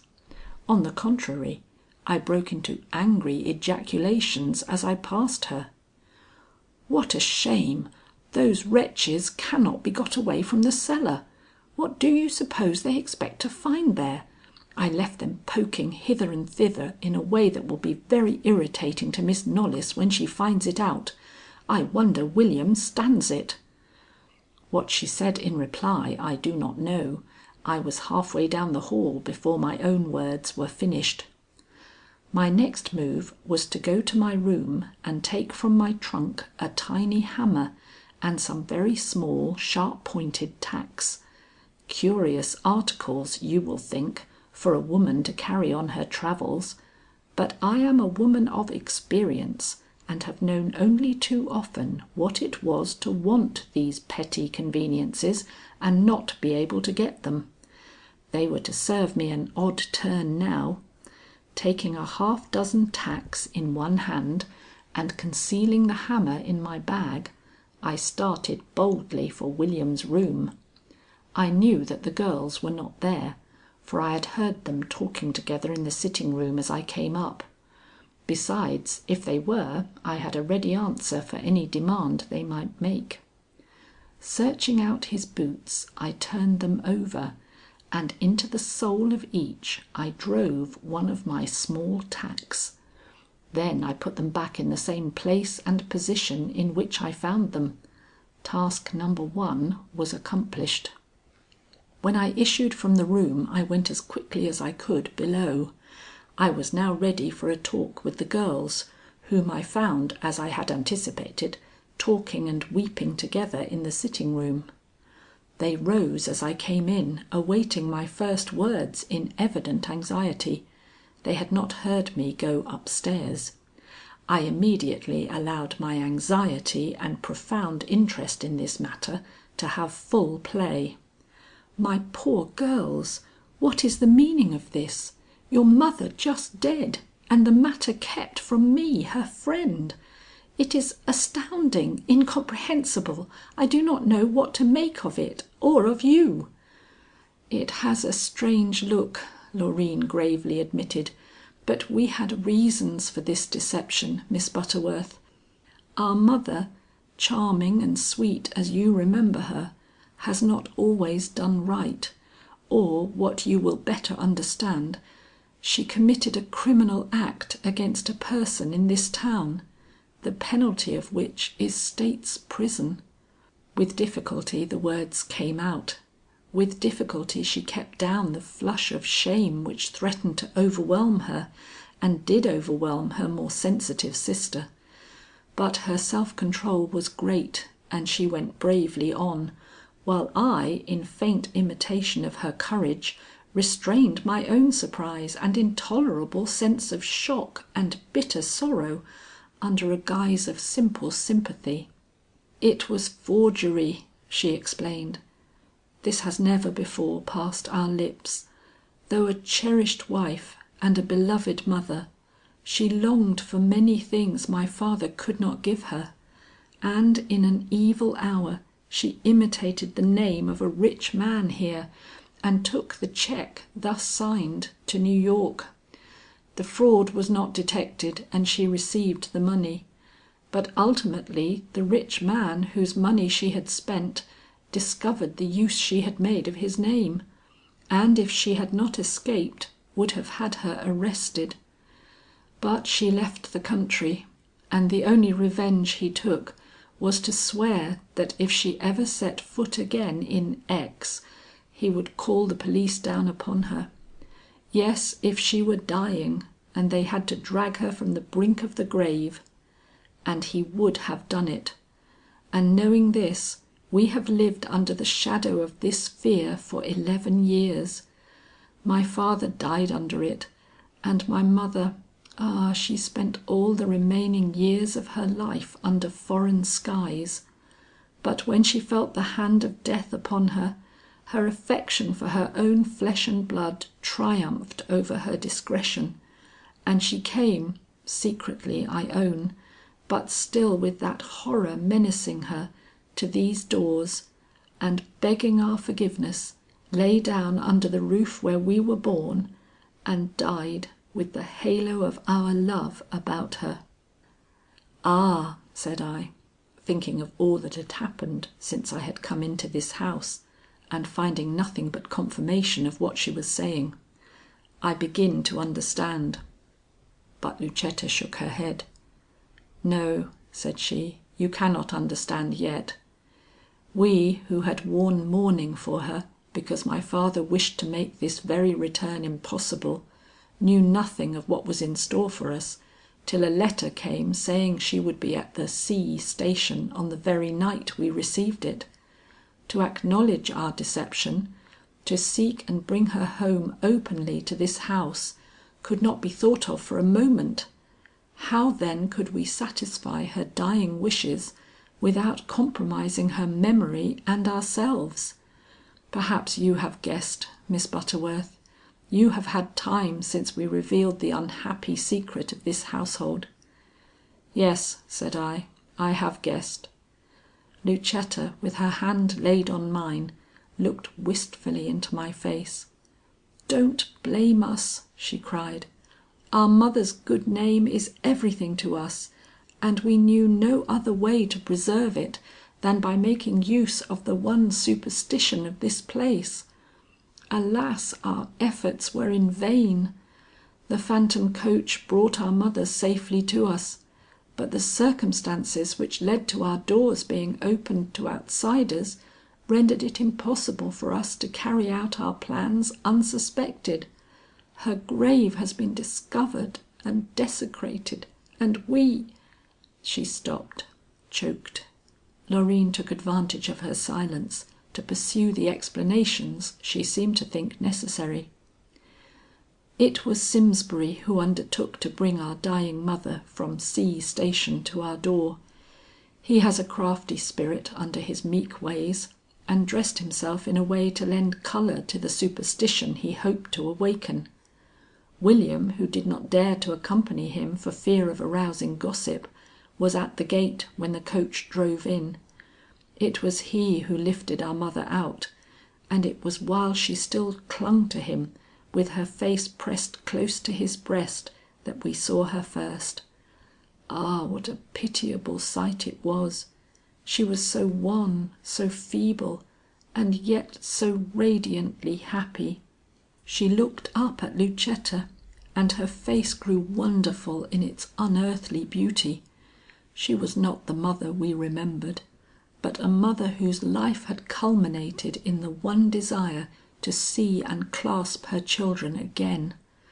When she could tear her eyes away from Lucetta, she looked at me, and then the tears came, and we all wept together, even William. And thus weeping and murmuring words of welcome and cheer, we carried her upstairs and laid her in the great front chamber. Alas, we did not foresee what would happen the very next morning. I mean the arrival of your telegram, to be followed so soon by yourself. Poor girls, poor girls! It was all I could say. I was completely overwhelmed. The first night after your arrival, we moved her into William's room as being more remote and thus a safer refuge for her. The next night she died. The dream which you had of being locked in your room was no dream. Lucetta did that in foolish precaution against your trying to search us out in the night. It would have been better if we had taken you into our confidence." "Yes," I assented, "that would have been better." But I did not say how much better. That would have been giving away my secret. Lucetta had now recovered sufficiently to go on with the story. William, who is naturally colder than we and less sensitive in regard to our mother's good name, has shown some little impatience at the restraint imposed upon him by her presence, and this was an extra burden, Miss Butterworth. But that and all the others we have been forced to bear, the generous girl did not speak of her own special grief and loss, have all been rendered useless by the unhappy chance which has brought into our midst this agent of the police. Ah, if I only knew whether this was the providence of God rebuking us for years of deception, or just the malice of man seeking to rob us of our one best treasure, a mother's untarnished name. "Mr. Gryce acts from no malice," I began, but I saw they were not listening. "Have they finished down below?" asked Lucetta. "Does the man you call Gryce seem satisfied?"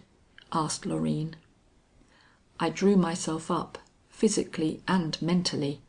My second task was about to begin. "I do not understand those men," said I. "They seem to want to look farther than the sacred spot where we left them. If they are going through a form, they are doing it very thoroughly."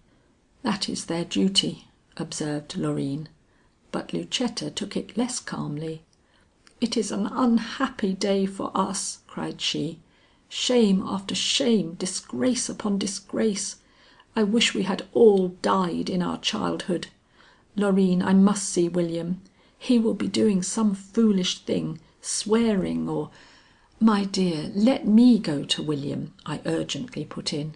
"He may not like me overmuch, but I will at least prove a restraint to him. You are too feeble. See, you ought to be lying on the couch instead of trying to drag yourself out to the stables." And indeed at that moment Lucetta's strength gave suddenly out, and she sank into Loreen's arms insensible. When she was restored, I hurried away to the stables, still in pursuit of the task which I had not yet completed. I found William sitting doggedly on a stool in the open doorway, grunting out short sentences to the two men who lounged in his vicinity on either side. He was angry, but not as angry as I had seen him many times before. The men were townsfolk and listened eagerly to his broken sentences. One or two of these reached my ears. "Let 'em go it. It won't be now or to day they'll settle this business. It's the devil's work, and devils are sly. My house won't give up that secret, or any other house they'll be likely to visit. The place I would ransack, but Loreen would say I was babbling. Goodness knows a fellow's got to talk about something when his fellow townsfolk come to see him, and here his laugh broke in, harsh, cruel and insulting. I felt it did him no good, and made haste to show myself. Immediately his whole appearance changed. He was so astonished to see me there that for a moment he was absolutely silent. Then he broke out again into another loud guffaw, but this time in a different tone. "Why, it's Miss Butterworth," he laughed. "Here, Saracen, come pay your respects to the lady who likes you so well." And Saracen came, but I did not forsake my ground. I had espied in one corner just what I had hoped to see there, and Saracen's presence afforded me the opportunity of indulging in one or two rather curious antics. "I am not afraid of the dog," I declared with marked loftiness, shrinking toward the pail of water I had already marked with my eye. "Not at all afraid," I continued, catching up the pail and putting it before me as the dog made a wild rush in my direction. "These gentlemen will not see me hurt." And though they all laughed, they would have been fools if they had not, and the dog jumped the pail and I jumped, not a pail, but a broom handle that was lying amid all the rest of the disorder on the floor, they did not see that I had succeeded in doing what I wished, which was to place that pail so near to William's feet that but wait a moment, everything in its own time. I escaped the dog, and next moment had my eye on him. He did not move after that, which rather put a stop to the laughter, which observing, I drew very near to William, and with a sly gesture to the two men, which for some reason they seemed to understand, whispered in the rude fellow's ear, "They've found your mother's grave under the Flower Parlour. Your sisters told me to tell you. But that is not all. They're trampling hither and yon through all the secret places in the cellar, turning up the earth with their spades. I know they won't find anything, but we thought you ought to know." Here I made a feint of being startled, and ceased. My second task was done. The third only remained. Fortunately at that moment Mr. Gryce and his followers showed themselves in the garden. They had just come from the cellar, and played their part in the same spirit I had mine. Though they were too far off for their words to be heard, the air of secrecy they maintained, and the dubious looks they cast towards the stable, could not but evince even to William's dull understanding that their investigations had resulted in a doubt which left them far from satisfied. But once this impression made, they did not linger long together. The man with the lantern moved off, and Mr. Gryce turned towards us, changing his whole appearance as he advanced, till no one could look more cheerful and good humoured. "Well, that is over," he sighed, with a forced air of infinite relief. "Mere form, Mr. Knollys, mere form. We have to go through these pretended investigations at times, and good people like yourself have to submit. But I assure you it is not pleasant, and under the present circumstances, I am sure you understand me, Mr. Knollys, the task has occasioned me a feeling almost of remorse. But that is inseparable from a detective's life. He is obliged every day of his life to ride over the tenderest emotions. Forgive me. And now, boys, scatter till I call you together again. I hope our next search will be without such sorrowful accompaniments." It succeeded. William stared at him and stared at the men slowly filing off down the yard, but was not for a moment deceived by these overflowing expressions. On the contrary, he looked more concerned than he had while seated between the two men manifestly set to guard him. "The deuce!" he cried. with a shrug of his shoulders that expressed anything but satisfaction. "Lucetta always said—" But even he knew enough not to finish that sentence, low as he had mumbled it. Watching him and watching Mr. Gryce, who at that moment turned to follow his men, I thought the time had come for action. Making another spring as if in fresh terror of Saracen, who, by the way, was eyeing me with the meekness of a lamb, I tipped over that pail with such suddenness and with such dexterity that its whole contents poured in one flood over William's feet. My third task was accomplished. The oath he uttered and the excuses which I volubly poured forth could not have reached Mr. Gryce's ears, for he did not return. And yet from the way his shoulders shook as he disappeared around the corner of the house, I judged that he was not entirely ignorant of the subterfuge by which I hoped to force this blundering booby of ours to change the boots he wore for one of the pairs into which I had driven those little tacks. End of chapter 31.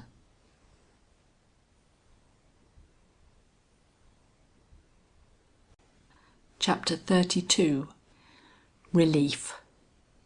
The plan succeeded. Mr. Gryce's plans usually do. William went immediately to his room, and in a little while came down and hastened into the cellar. "I want to see what mischief they have done," said he. When he came back, his face was beaming. "All right," he shouted to his sisters, who had come into the hall to meet him. "Your secret's out, but mine—" "There, there," interposed Loreen. "You had better go upstairs and prepare for supper. We must eat, William, or rather Miss Butterworth must eat, whatever our sorrows or disappointments." He took the rebuke with a grunt and relieved us of his company. Little did he think, as he went whistling up the stairs, that he had just shown Mr. Gryce where to search for whatever might be lying under the broad sweep of that cellar bottom. That night, it was after supper which I did not eat for all my natural stoicism, Hannah came rushing in where we all sat silent, for the girls showed no disposition to enlarge their confidences in regard to their mother, and no other topic seemed possible, and closing the door behind her, said quickly and with evident chagrin: "Those men are here again. They say they forgot something. What do you think it means, Miss Loreen? They have spades and lanterns and—" "They are the police, Hannah. If they forgot something they have the right to return. Don't work yourself up about that. The secret they have already found out was our worst. There is nothing to fear after that." And she dismissed Hannah, merely bidding her let us know when the house was quite clear. Was she right? Was there nothing worse for them to fear? I longed to leave these trembling sisters, longed to join the party below and follow in the track of the tiny impressions made by the tacks I had driven into William's soles. If there was anything hidden under the cellar bottom, natural anxiety would carry him to the spot he had most to fear, so they would only have to dig at the places where these impressions took a sharp turn. But was there anything hidden there? From the sisters' words and actions I judged there was nothing serious. But would they know? William was quite capable of deceiving them. Had he done so? It was a question.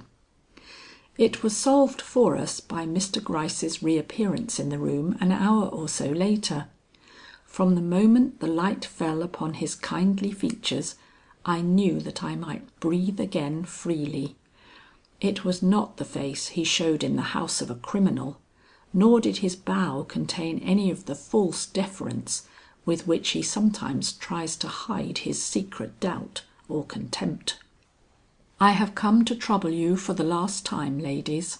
We have made a double search through this house and through the stables, and feel perfectly justified in saying that our duty henceforth will lead us elsewhere. The secrets we have surprised are your own, and if possible shall remain so. Your brother's propensity for vivisection, and the return and death of your mother, bear so little on the real question which interests this community, that we may be able to prevent their spread as gossip through the town. That this may be done conscientiously, however, I ought to know something more of the latter circumstance.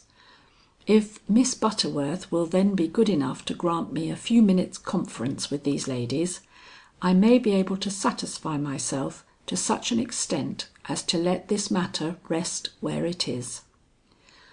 I rose with right good will. A mountain weight had been lifted from me, proof positive that I had really come to love these girls. What they told him, whether it was less or more than they told me, I cannot say, and for the moment did not know. That it had not shaken his faith in them was evident, for when he came out to where I was waiting in the hall, his aspect was even more encouraging than it had been before. "No guile in those girls," he whispered as he passed me. "The clue given by what seemed mysterious in this house has come to naught. To-morrow we take up another. The trinkets found in Mother Jane's cottage are something real. You may sleep soundly to-night, Miss Butterworth. Your part has been well played, but I know you are glad that it has failed." And I knew that I was glad too, which is the best proof that there is something in me besides the detective instinct. The front door had scarcely closed behind him when William came storming in. He had been gossiping over the fence with Mr. Trohm, and had been beguiled into taking a glass of wine in his house. This was evident without his speaking of it. "Those sneaks!" cried he. "I hear they've been back again, digging and stirring up our cellar bottom like mad. That's because you're so dreadful shy, you girls. You're afraid of this, you're afraid of that. You don't want folks to know that mother once... Well, well, there it is now. If you had not tried to keep this wretched secret, it would have been an old matter by this time, and my affairs would have been left untouched. But now every fool will cry out at me in this staid, puritanical old town, and all because a few bones have been found of animals which have died in the cause of science. I say it's all your fault. Not that I have anything to be ashamed of, because I haven't, but because this other thing, this damned wicked series of disappearances, taking place for aught we know a dozen rods from our gates, though I think, but no matter what I think, you all like, or say you like, old Deacon Spear, has made everyone so touchy in this pharisaical town that to kill a fly has become a crime, even if it is to save oneself from poison. I'm going to see if I cannot make folks blink askance at some other man than me. I'm going to find out who or what causes these disappearances." This was a declaration to make us all stare and look a little bit foolish. William playing the detective? Well, what might I not live to see next? But the next moment an overpowering thought struck me. Might this Deacon Spear by any chance be the rich man whose animosity Althea Knollys had awakened? End of chapter 32.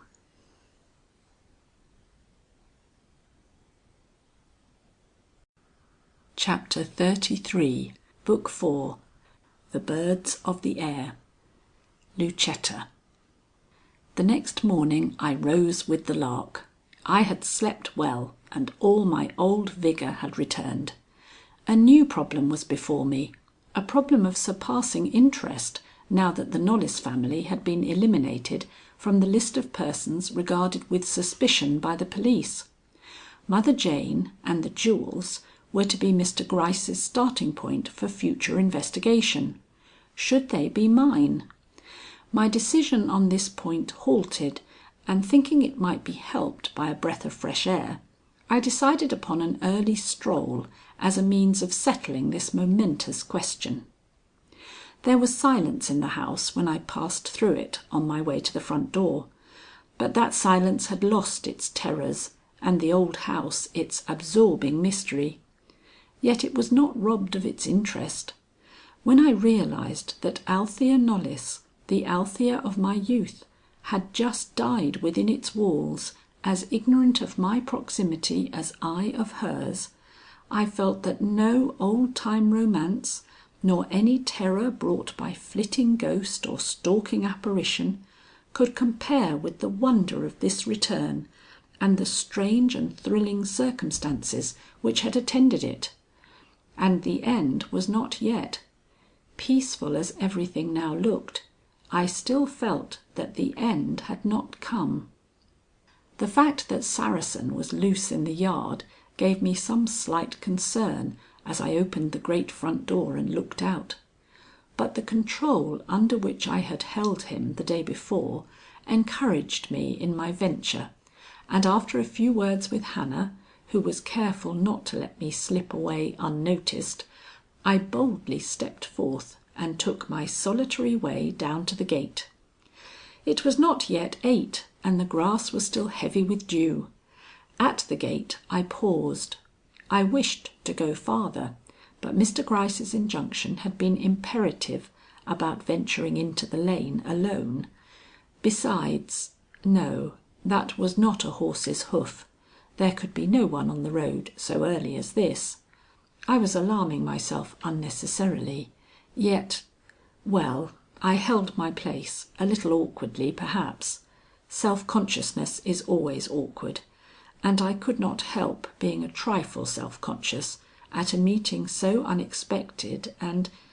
But the more I attempt to explain, the more confused my expressions become. So I will just say that, by this very strange chance, I was leaning over the gate when Mr. Trohm rode up for the second time and found me there. I did not attempt any excuses.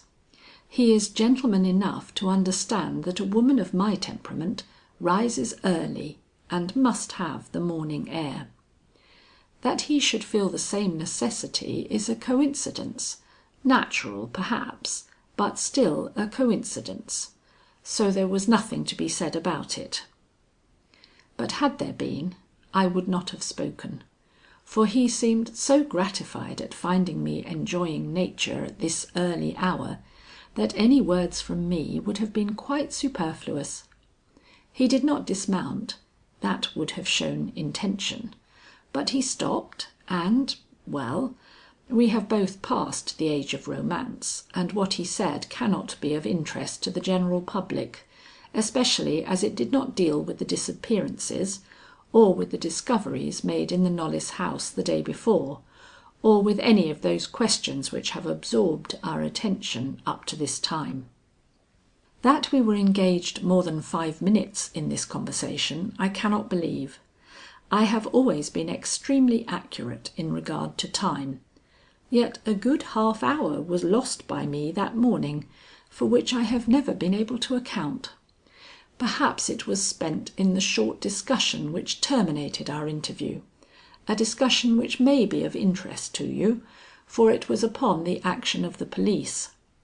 Nothing came of the investigations made by Mr. Gryce yesterday, I perceive, Mr. Trohm had remarked with some reluctance as he gathered up his reins to depart.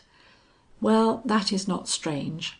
How could he have hoped to find any clue to such a mystery as he is engaged to unearth in a house presided over by Miss Knollys? How could he indeed? Yet, I added, determined to allay this man's suspicions, which, notwithstanding the openness of his remark, were still observable in his tones. You say that with an air I should hardly expect from so good a neighbour and friend. Why is this, Mr. Trohm? Surely you do not associate crime with the Misses Knollys? Crime? Oh no, certainly not. No one could associate crime with the Misses Knollys. If my tone was at fault, it was due perhaps to my embarrassment. This meeting, your kindness, the beauty of the day, and the feeling these all call forth. Well, I may be pardoned if my tones are not quite true in discussing other topics. My thoughts were with the one I addressed. "Then that tone of doubt was all the more misplaced," I retorted. "I am so frank I cannot bear innuendo in others.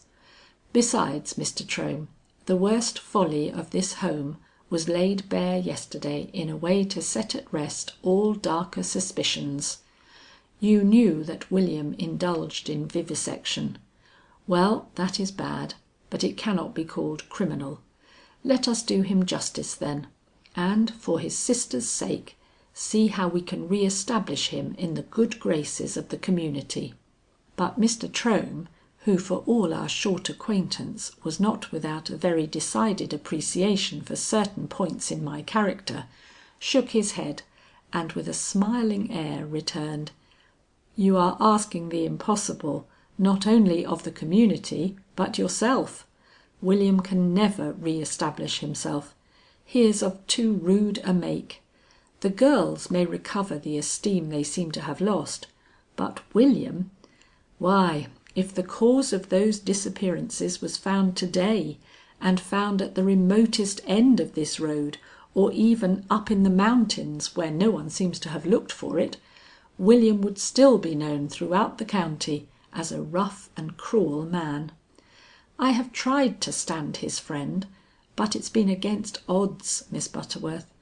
Even his sisters recognize this, and show their lack of confidence in our friendship.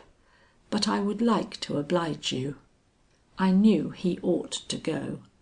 I knew that if he had simply lingered the 5 minutes which common courtesy allowed, that curious eyes would be looking from Loreen's window, and that at any minute I might expect some interference from Lucetta, who had read through this man's forbearance toward William the very natural distrust he could not but feel towards so uncertain a character. Yet with such an opportunity at my command, how could I let him go without another question? "Mr. Trohm," said I, "you have the kindest heart and the closest lips, but have you ever thought that Deacon Spear—" He stopped me with a really horrified look. "Deacon Spear's house was thoroughly examined yesterday," said he, "as mine will be to day. Don't insinuate anything against him. Leave that for foolish William." Then with the most charming return to his old manner, for I felt myself in a measure rebuked, he lifted his hat and urged his horse forward. But having withdrawn himself a step or two, he paused, and with the slightest gesture toward the little hut he was facing, added in a much lower tone than any he had yet used: "Besides, Deacon Spear is much too far away from Mother Jane's cottage. Don't you remember that I told you she never could be got to go more than 40 rods from her own doorstep?" And breaking into a quick canter, he rode away. I was left to think over his words and the impossibility of my picking up any other clue than that given me by Mr. Gryce. I was turning toward the house when I heard a slight noise at my feet. Looking down, I encountered the eyes of Saracen. He was crouching at my side, and as I turned toward him, his tail actually wagged. It was a sight to call the color up to my cheek. Not that I blushed at this sign of goodwill, astonishing as it was, considering my feeling toward dogs, but at his being there at all without my knowing it. So palpable a proof that no woman, I make no exceptions, can listen more than 1 minute to the expressions of a man's sincere admiration without losing a little of her watchfulness, was not to be disregarded by one as inexorable to her own mistakes as to those of others. I saw myself the victim of vanity, and while somewhat abashed by the discovery, I could not but realize that this solitary proof of feminine weakness was not really to be deplored in one who has not yet passed the line beyond which any such display is ridiculous. Lucetta met me at the door, just as I had expected her to. Giving me a short look, she spoke eagerly, but with a latent anxiety, for which I was more or less prepared. "I am glad to see you looking so bright this morning," she declared. "We are all feeling better now that the incubus of secrecy is removed. But," here she hesitated, "I would not like to think you told Mr. Trohm what happened to us yesterday." "Lucetta," said I, "there may be women of my age who delight in gossiping about family affairs with comparative strangers, but I am not that kind of woman. Mr. Trohm, friendly as he has proved himself, and worthy as he undoubtedly is of your confidence and trust, will have to learn from some other person than myself anything which you may wish to have withheld from him." For reply she gave me an impulsive kiss. "I thought I could trust you," she cried. Then, with a dubious look, half daring, half shrinking, she added, "When you come to know and like us better, you will not care so much to talk to neighbours. They never can understand us or do us justice, Mr. Trohm especially." This was a remark I could not let pass. "Why?" I demanded. "Why do you think Mr. Trohm cherishes such animosity towards you? Has he ever—" But Lucetta could exercise a repellent dignity when she chose. I did not finish my sentence, though I must have looked the inquiry I thought better not to put into words. "Mr. Trohm is a man of blameless reputation," she avowed. "If he has allowed himself to cherish suspicions in our regard, he has doubtless had his reasons for it." And with these quiet words she left me to my thoughts, and I must say to my doubts, which were all the more painful that I saw no immediate opportunity for clearing them up. Late in the afternoon William burst in with news from the other end of the lane. "Such a lark!" he cried. "The investigation at Deacon Spear's house was a mere farce, and I just made them repeat it with a few frills. They had dug up my cellar, and I was determined they should dig up his. Oh, the fun it was! The old fellow kicked, but I had my way. They couldn't refuse me, you know. I hadn't refused them. So that man's cellar bottom has had a stir up. They didn't find anything, but it did me a lot of good, and that's something. I do hate Deacon Spear. Couldn't hate him worse if he'd killed and buried 10 men under his hearthstone." "There is no harm in Deacon Spear," said Lucetta quickly. "Did they submit Mr. Trohm's house to a search also?" asked Loreen, ashamed of William's heat and anxious to avert any further display of it. "Yes, they went through that too. I was with them. Glad I was too. I say, girls, I could have laughed to see all the comforts that old bachelor has about him. Never saw such fixings. Why, that house is as neat and pretty from top to bottom as any old maid's. It's silly, of course, for a man, and I'd rather live in an old rookery like this, where I can walk from room to room in muddy boots if I want to, and train my dogs and live in freedom like the man I am. Yet I couldn't help thinking it mighty comfortable too, for an old fellow like him who likes such things and don't have chick or child to meddle. Why, he had pincushions on all his bureaus, and they had pins in them." The laugh with which he delivered this last sentence might have been heard a quarter of a mile away. Lucetta looked at Loreen, and Loreen looked at me, but none of us joined in the mirth, which seemed to me very ill-timed. Suddenly Lucetta asked, "Did they dig up Mr. Trohm's cellar?" William stopped laughing long enough to say, "His cellar? Why, it's cemented as hard as an oak floor. No, they didn't polish their spades in his house, which was another source of satisfaction to me. Deacon Spear hasn't even that to comfort him. Oh, how I did enjoy that old fellow's face when they began to root up his old fungi." Lucetta turned away with a certain odd constraint I could not but notice. "It's a humiliating day for the lane," said she. "And what is worse," she suddenly added, "nothing will ever come of it. It will take more than a band of police to reach the root of this matter." I thought her manner odd, and moving towards her, took her by the hand with something of a relative's familiarity. "What makes you say that? Mr. Gryce seems a very capable man." "Yes, yes, but capability has nothing to do with it.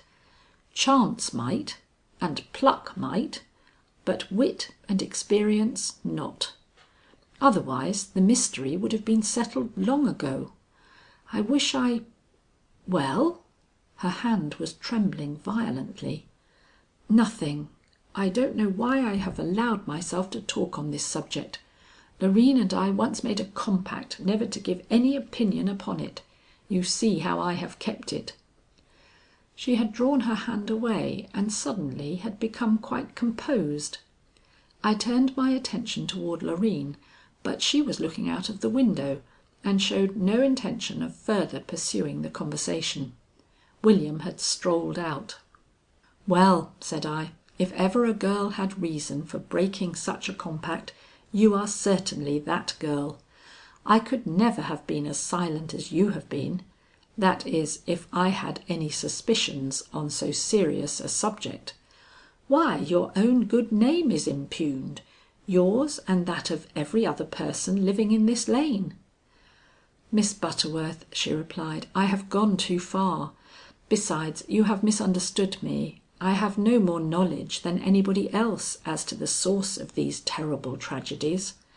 I only know that an almost superhuman cunning lies at the bottom of so many unaccountable disappearances, a cunning so great that only a crazy person—" "Ah!" I murmured eagerly, "Mother Jane!" She did not answer. Instantly I took a resolution. "Lucetta," said I, "is Deacon Spear a rich man?" Starting violently, she looked at me amazed.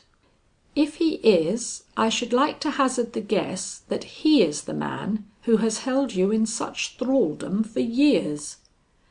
"And if he were?" said she. I could understand William's antipathy to him, and also his suspicions. She gave me a strange look, then without answering walked over and took Loreen by the hand. "Hush!" I thought I heard her whisper. At all events the two sisters were silent for more than a moment. Then Lucetta said: "Deacon Spear is well off, but nothing will ever make me accuse living man of crimes so dreadful." And she walked away, drawing Loreen after her. In another moment she was out of the room, leaving me in a state of great excitement. This girl holds the secret to the whole situation, I inwardly decided. The belief that nothing more can be learned from her is a false one. I must see Mr. Gryce. William's rhodomontades are so much empty air, but Lucetta's silence has a meaning we cannot afford to ignore. So impressed was I by this that I took the first opportunity which presented itself of seeing the detective. This was early the next morning. He and several of the townspeople had made their appearance at Mother Jane's cottage with spades and picks, and the sight had naturally drawn us all down to the gate, where we stood watching operations in a silence which would have been considered unnatural by any one who did not realize the conflicting nature of the emotions underlying it. William, to whom the death of his mother seemed to be a great deliverance, had been inclined to be more or less jocular, but his sallies meeting with no response, he had sauntered away to have it out with his dogs, leaving me alone with the two girls and Hannah. The latter seemed to be absorbed entirely by the aspect of Mother Jane, who stood upon her doorstep in an attitude so menacing that it was little short of tragic. Her hood, for the first time in the memory of those present, had fallen away from her head, revealing a wealth of grey hair, which flew away from her head like a weird halo. Her features we could not distinguish, but the emotion which inspired her breathed in every gesture of her uplifted arms and swaying body. It was wrath personified, and yet an unreasoning wrath.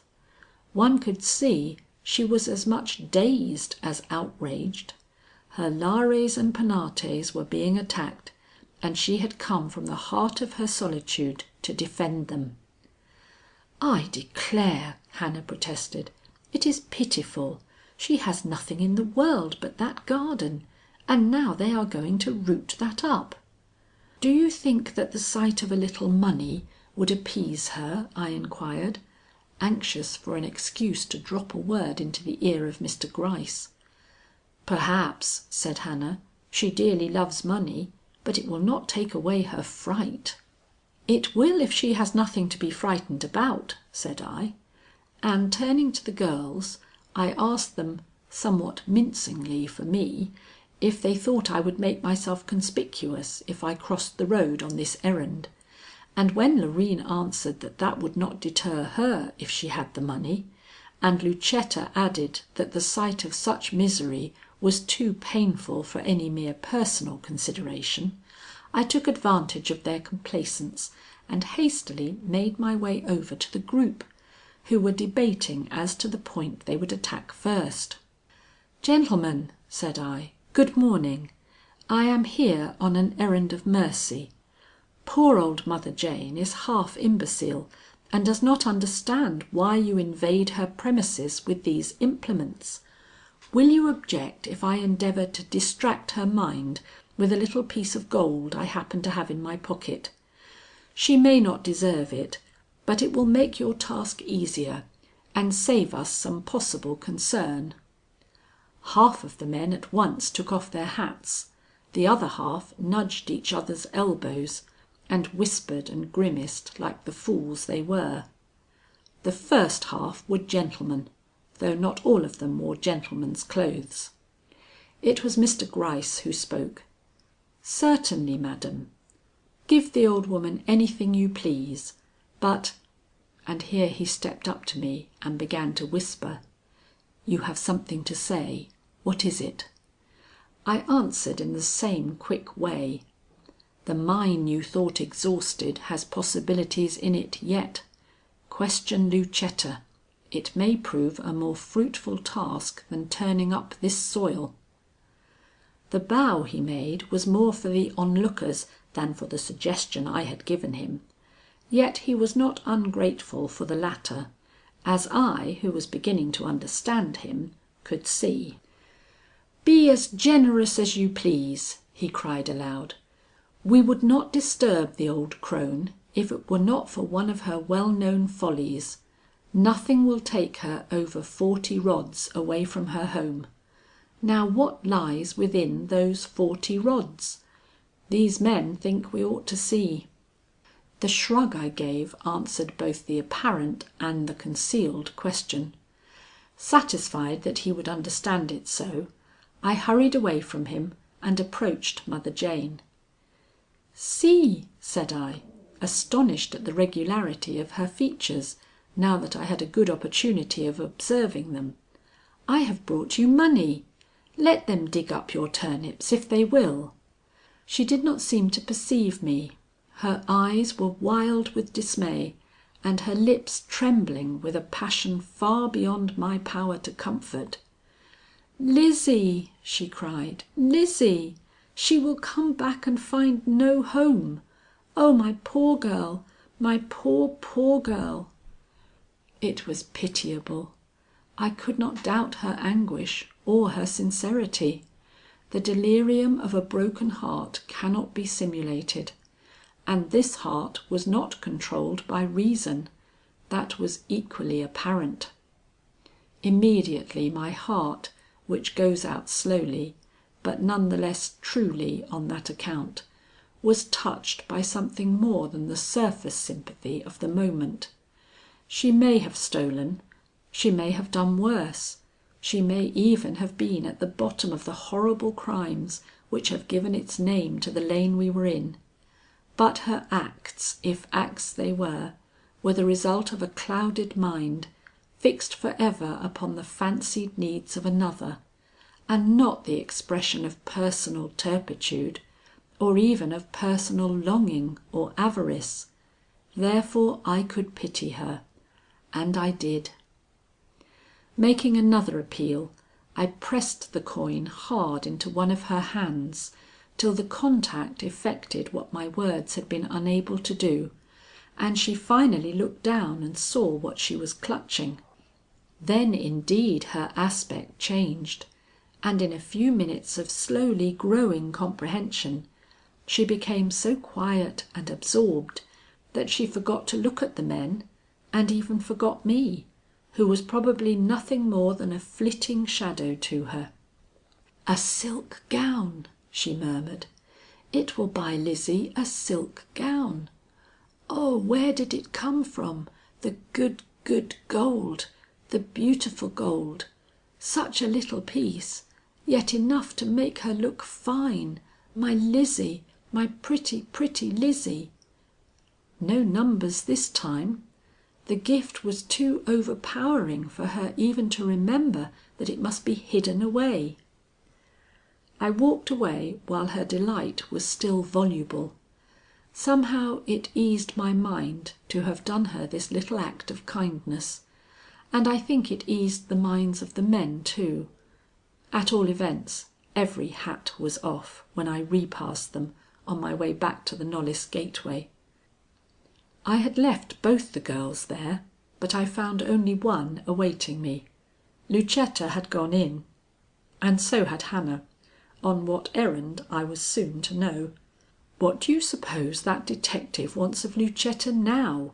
asked Loreen, as I took my station again at her side. "While you were talking to Mother Jane, he stepped over here and with a word or two induced Lucetta to walk away with him toward the house. See, there they are in those thick shrubs near the right wing. He seems to be pleading with her. Do you think I ought to join them and find out what he is urging upon her so earnestly? I don't like to seem intrusive, but Lucetta is easily agitated, you know, and his business cannot be of an indifferent nature after all he has discovered concerning our affairs." "No," I agreed, "and yet I think Lucetta will be strong enough to sustain the conversation, judging from the very erect attitude she is holding now. Perhaps he thinks she can tell him where to dig. They seem a little at sea over there, and living as you do a few rods from Mother Jane, he may imagine that Lucetta can direct him where to first plant the spade." "It's an insult," Loreen protested. "All these talks and visits are insults. To be sure this detective has some excuse, but—" "Keep your eye on Lucetta," I interrupted. "She is shaking her head and looking very positive. She will prove to him it is an insult. We need not interfere, I think." But Loreen had grown pensive and did not heed my suggestion. A look that was almost wistful had supplanted the expression of indignant revolt with which she had addressed me, and when, next moment, the two we had been watching turned and came slowly toward us, it was with decided energy she bounded forward and joined them. "What is the matter now?" she asked. "What does Mr. Gryce want, Lucetta?" Mr. Gryce himself spoke. "I simply want her," said he, "to assist me with a clue from her inmost thoughts. When I was in your house," he explained, with a praiseworthy consideration for me and my relations to these girls for which I cannot be too grateful, "I saw in this young lady something which convinced me that, as a dweller in this lane, she was not without her suspicions as to the secret cause of the fatal mysteries which I have been sent here to clear up. To-day I have frankly accused her of this, and asked her to confide in me.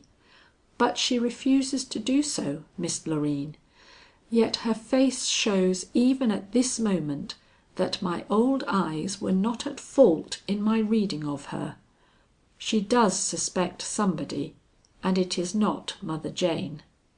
"How can you say that?" began Lucetta, but the eyes which Loreen that moment turned upon her seemed to trouble her, for she did not attempt to say any more, only looked equally obstinate and distressed. "If Lucetta suspects any one," Loreen now steadily remarked, "then I think she ought to tell you who it is."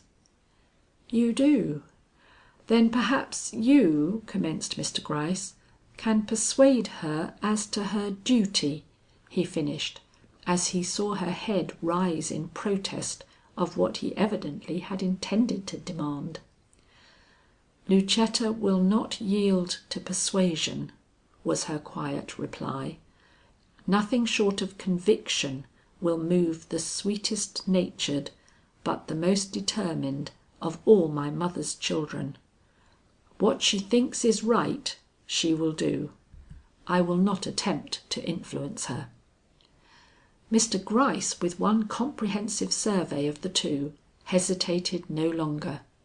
I saw the rising of the blood into his forehead, which always precedes the beginning of one of his great moves, and filled with a sudden excitement, I awaited his next words as a tyro awaits the first unfolding of the plan he has seen working in the brain of some famous strategist. "Miss Lucetta," his very tone was changed in a way to make us all start, notwithstanding the preparation his momentary silence had given us. "I have been thus pressing and perhaps rude in my appeal, because of something which has come to my knowledge, which cannot but make you of all persons extremely anxious as to the meaning of this terrible mystery. I am an old man, and you will not mind my bluntness. I have been told, and your agitation convinces me there is truth in the report, that you have a lover, a Mr. Ostrander." Ah! She had sunk as if crushed by one overwhelming blow to the earth. The eyes, the lips, the whole pitiful face that was upturned to us, remain in my memory to day as the most terrible and yet the most moving spectacle that has come into my by no means uneventful life. "What has happened to him? Quick, quick, tell me." For answer Mr. Gryce drew out a telegram. "From the master of the ship on which he was to sail," he explained. "It asks if Mr. Ostrander left this town on Tuesday last, as no news has been received of him." "Loreen, Loreen, when he left us he passed down that way," shrieked the girl, rising like a spirit and pointing east toward Deacon Spear's. "He is gone, he is lost, but his fate shall not remain a mystery. I will dare its solution. I To night you will hear from me again." And without another glance at any of us, she turned and fled toward the house. End of chapter 33.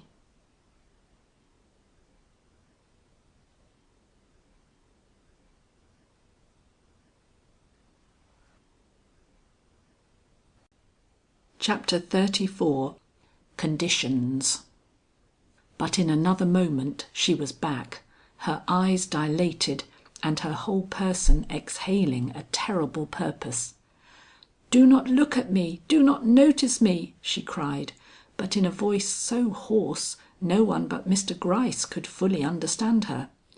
"I am for no one's eyes but God's. Pray that he may have mercy upon me." Then as she saw us all instinctively fall back, she controlled herself, and pointing toward Mother Jane's cottage, said more distinctly, As for those men, let them dig. Let them dig the whole day long. Secrecy must be kept, a secrecy so absolute that not even the birds of the air must see that our thoughts range beyond the 40 rods surrounding Mother Jane's cottage." She turned and would have fled away for the second time, but Mr. Gryce stopped her. "You have set yourself a task beyond your strength. Can you perform it?" "I can perform it," she said, "if Loreen does not talk and I am allowed to spend the day in solitude." I had never seen Mr. Gryce so agitated. No, not when he left Olive Randolph's bedside after an hour of vain pleading. "But to wait all day! Is it necessary for you to wait all day?" "It is necessary." She spoke like an automaton. "To night at twilight, when the sun is setting, meet me at the great tree just where the road turns. Not a minute sooner, not an hour later. I will be calmer then." And waiting now for nothing, not for a word from Loreen, nor a detaining touch from Mr. Gryce, she flew away for the second time. This time Loreen followed her. "Well, that is the hardest thing I ever had to do," said Mr. Gryce, wiping his forehead and speaking in a tone of real grief and anxiety. "Do you think her delicate frame can stand it? Will she survive this day and carry through whatever it is she has set herself to accomplish?" "She has no organic disease," said I, "but she loved that young man very much, and the day will be a terrible one to her." Mr. Gryce sighed. "I wish I had not been obliged to resort to such means," said he. "But women like that only work under excitement, and she does know the secret of this affair." "Do you mean," I demanded, almost aghast, "that you have deceived her with a false telegram? That slip of paper you hold—" "Read it!" he cried, holding it out toward me. I did read it. Alas, there was no deception in it. It read as he said. "However," I began, but he had pocketed the telegram and was several steps away before I had finished my sentence. "I am going to start these men up," said he. "You will breathe no word to Miss Lucetta of my sympathy, nor let your own interests slack in the investigations which are going on under our noses." And with a quick, sharp bow he made his way to the gate, whither I followed him in time to see him set his foot upon a patch of sage. "You will begin at this place," he cried, "and work east. And, gentlemen, something tells me that we shall be successful." With almost a simultaneous sound, a dozen spades and picks struck the ground. The digging up of Mother Jane's garden had begun in earnest. End of chapter 34.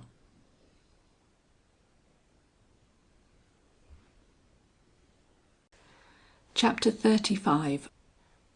The Dove. I remained at the gate. I had been bidden to show my interest in what was going on in Mother Jane's garden, and this was the way I did it. But my thoughts were not with the diggers.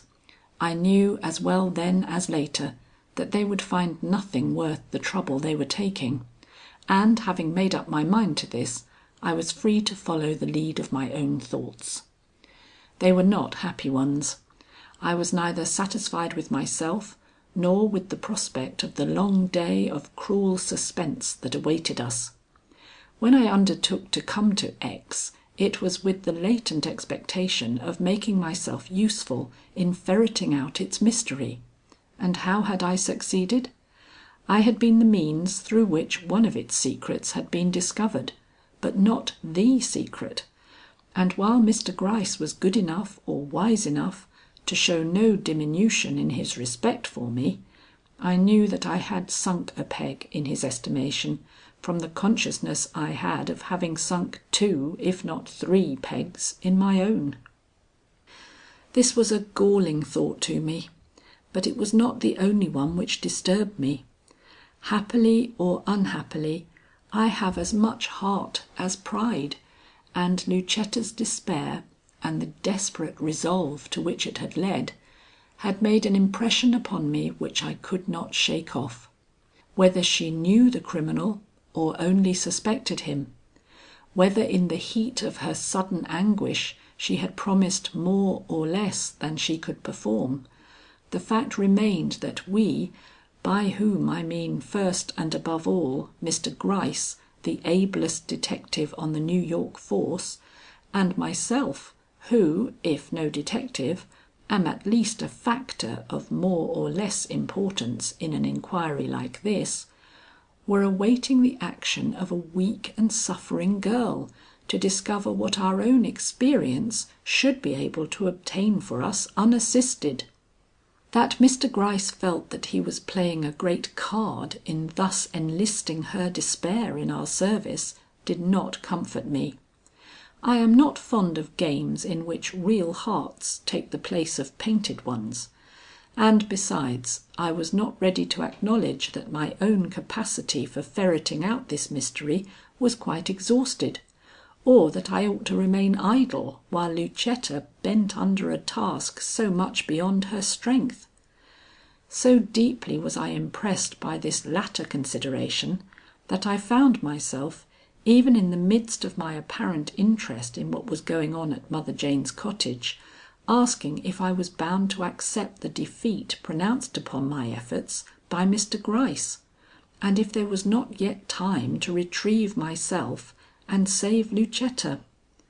One happy thought, or clever linking of cause to effect, might lead me yet to the clue which we had hitherto sought in vain. And then who would have more right to triumph than Amelia Butterworth? Or who more reason to apologize than Ebenezer Gryce? But where was I to get my happy thought, and by what stroke of fortune could I reasonably hope to light upon a clue which had escaped the penetrating eye of my quondam colleague? Lucetta's gesture and Lucetta's exclamation, "He passed that way," indicated that her suspicions pointed in the direction of Deacon Spear's cottage. So did William's wandering accusations, but this was little help to me, confined as I was to the Knollys domain, both by Mr. Gryce's command and by my own sense of propriety. No, I must light on something more tangible, something practical enough to justify me in my own eyes for any interference I might meditate. In short, I must start from a fact and not from a suspicion. But what fact? Why, there was but one, and that was the finding of certain indisputable tokens of crime in Mother Jane's keeping. That was a clue to be sure, which Mr. Gryce, while ostensibly following it in his present action, really felt to lead nowhere, but which here my thoughts paused. I dare not promise myself too satisfactory results to my efforts, even while conscious of that vague elation which presages success, and which I could only overcome by resorting again to reasoning. This time I started with a question. Had Mother Jane committed these crimes herself? I did not think so. Neither did Mr. Gryce, for all the persistence he showed in having the ground about her humble dwelling place turned over.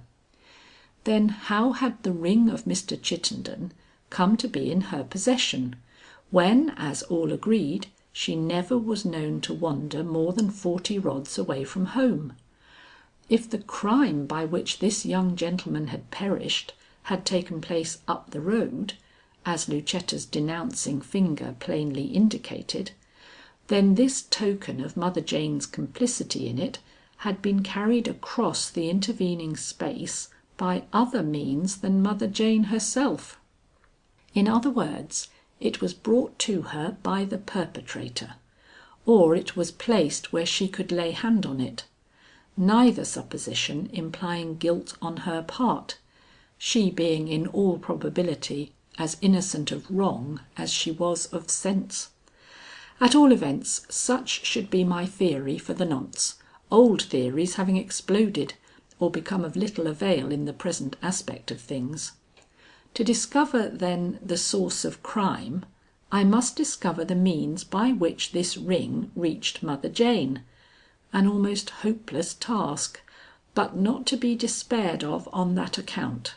Had I not wrung the truth in times gone by from that piece of obstinate stolidity, the Van Burnham scrub woman? And if I could do this, might I not hope to win an equal confidence from this half demented creature, with a heart so passionate it beat to but one tune, her Lizzie? I meant at least to try, and under the impulse of this resolve, I left my position at the gate and recrossed the road to Mother Jane, whose figure I could dimly discern on the farther side of her little house. Mr. Gryce barely looked up as I passed him, and the men not at all. They were deep in their work and probably did not see me. Neither did Mother Jane at first. She had not yet wearied of the shining gold she held, though she had begun again upon that chanting of numbers, the secret of which Mr. Gryce had discovered in his investigation of her house. I therefore found it hard to make her hear me when I attempted to speak. She had fixed upon the new number 15, and seemed never to tire of repeating it. At last I took cue from her speech, and shouted out the word 10. It was the number of the vegetable in which Mr. Chittenden's ring had been hidden, and it made her start violently. 10, 10, I reiterated, catching her eye. He who brought it has carried it away. Come into the house and look. It was a desperate attempt. I felt myself quake inwardly as I realized how near Mr. Gryce was standing, and what his anger would be if he surprised me at this move after he had cried "Halt!" But neither my own perturbation nor the thought of his possible anger could restrain the spirit of investigation which had returned to me with the above words. And when I saw that they had not fallen upon deaf ears, but that Mother Jane heard and in a measure understood them, I led the way into the hut and pointed to the string from which the one precious vegetable had been torn. She gave a spring toward it that was well nigh maniacal in its fury, and for an instant I thought she was going to rend the air with one of her wild yells, when there came a swishing of wings at one of the open windows, and a dove flew in and nestled in her breast, diverting her attention so that she dropped the empty husk of the onion she had just grasped, and seized the bird in its stead. It was a violent clutch, so violent that the poor dove panted and struggled under it till its head flopped over, and I looked to see it die in her hands. "Stop!" I cried, horrified at a sight I was so unprepared to expect from one who was supposed to cherish these birds most tenderly. But she heard me no more than she saw the gesture of indignant appeal I made her. All her attention, as well as all her fury, was fixed upon the dove, over whose neck and under whose wings she ran her trembling fingers with the desperation of one looking for something he failed to find. 10, 10! It was now her turn to shout, as her eyes passed in angry menace from the bird to the empty husk that dangled over her head. "You brought it, did you, and you've taken it, have you? There then, you'll never bring or carry any more." And lifting up her hand, she flung the bird to the other side of the room, and would have turned upon me, in which contingency I would for once have met my match, if, in releasing the bird from her hands, she had not at the same time released the coin which she had hitherto managed to hold through all her passionate gestures. The sight of this piece of gold, which she had evidently forgotten for the moment, turned her thoughts back to the joys it promised her. Recapturing it once more, she sank again into her old ecstasy, upon which I proceeded to pick up the poor senseless dove and leave the hut with a devout feeling of gratitude for my undoubted escape. That I did this quietly and with the dove hidden under my little cape, no one who knows me well will doubt. I had brought something from the hut besides this victim of the old imbecile's fury, and I was no more willing that Mr. Gryce should see the one than detect the other. I had brought away a clue. The birds of the air shall carry it. So the scripture runs.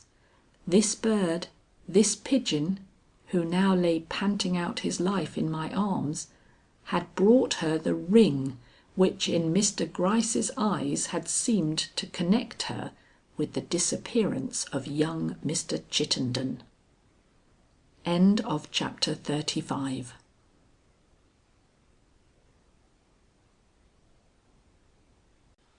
Chapter 36. An hour of startling experiences. Not till I was safely back in the Knollys grounds, not indeed till I had put one or two large and healthy shrubs between me and a certain pair of very prying eyes, did I bring the dove out from under my cape and examine the poor bird for any sign which might be of help to me in the search to which I was newly committed. But I found nothing, and was obliged to resort to my old plan of reasoning to make anything out of the situation in which I thus so unexpectedly found myself. The dove had brought the ring into old Mother Jane's hands, but whence and through whose agency? This was as much a secret as before, but the longer I contemplated it, the more I realized that it need not remain a secret long, that we had simply to watch the other doves, note where they lighted, and in whose barn doors they were welcome, for us to draw inferences that might lead to revelations before the day was out. If Deacon Spear, but Deacon Spear's house had been examined as well as that of every other resident in the lane. This I knew, but it had not been examined by me, and unwilling as I was to challenge the accuracy or thoroughness of a search led on by such a man as Mr. Gryce, I could not but feel that, with such a hint as I had received from the episode in the hut, it would be a great relief to my mind to submit these same premises to my own somewhat penetrating survey, no man in my judgment having the same quickness of eyesight in matters domestic as a woman trained to know every inch of a house and to measure by a hair's breadth every fall of drapery within it. But how in the name of goodness was I to obtain an opportunity for this survey? Had we not one and all been bidden to confine our attention to what was going on in Mother Jane's cottage? And would it not be treason to Lucetta to run the least risk of awakening apprehension in any possibly guilty mind at the other end of the road? Yes, but for all that I could not keep still if fate, or my own ingenuity, offered me the least chance of pursuing the clue I had wrung from our imbecile neighbor at the risk of my life. It was not in my nature to do so, any more than it was in my nature to yield up my present advantage to Mr. Gryce without making a personal effort to utilize it. I forgot that I failed in this once before in my career, or rather I recalled this failure, perhaps, and felt the great need of retrieving myself. When, therefore, in my slow stroll towards the house, I encountered William in the shrubbery, I could not forbear accosting him with a question or two.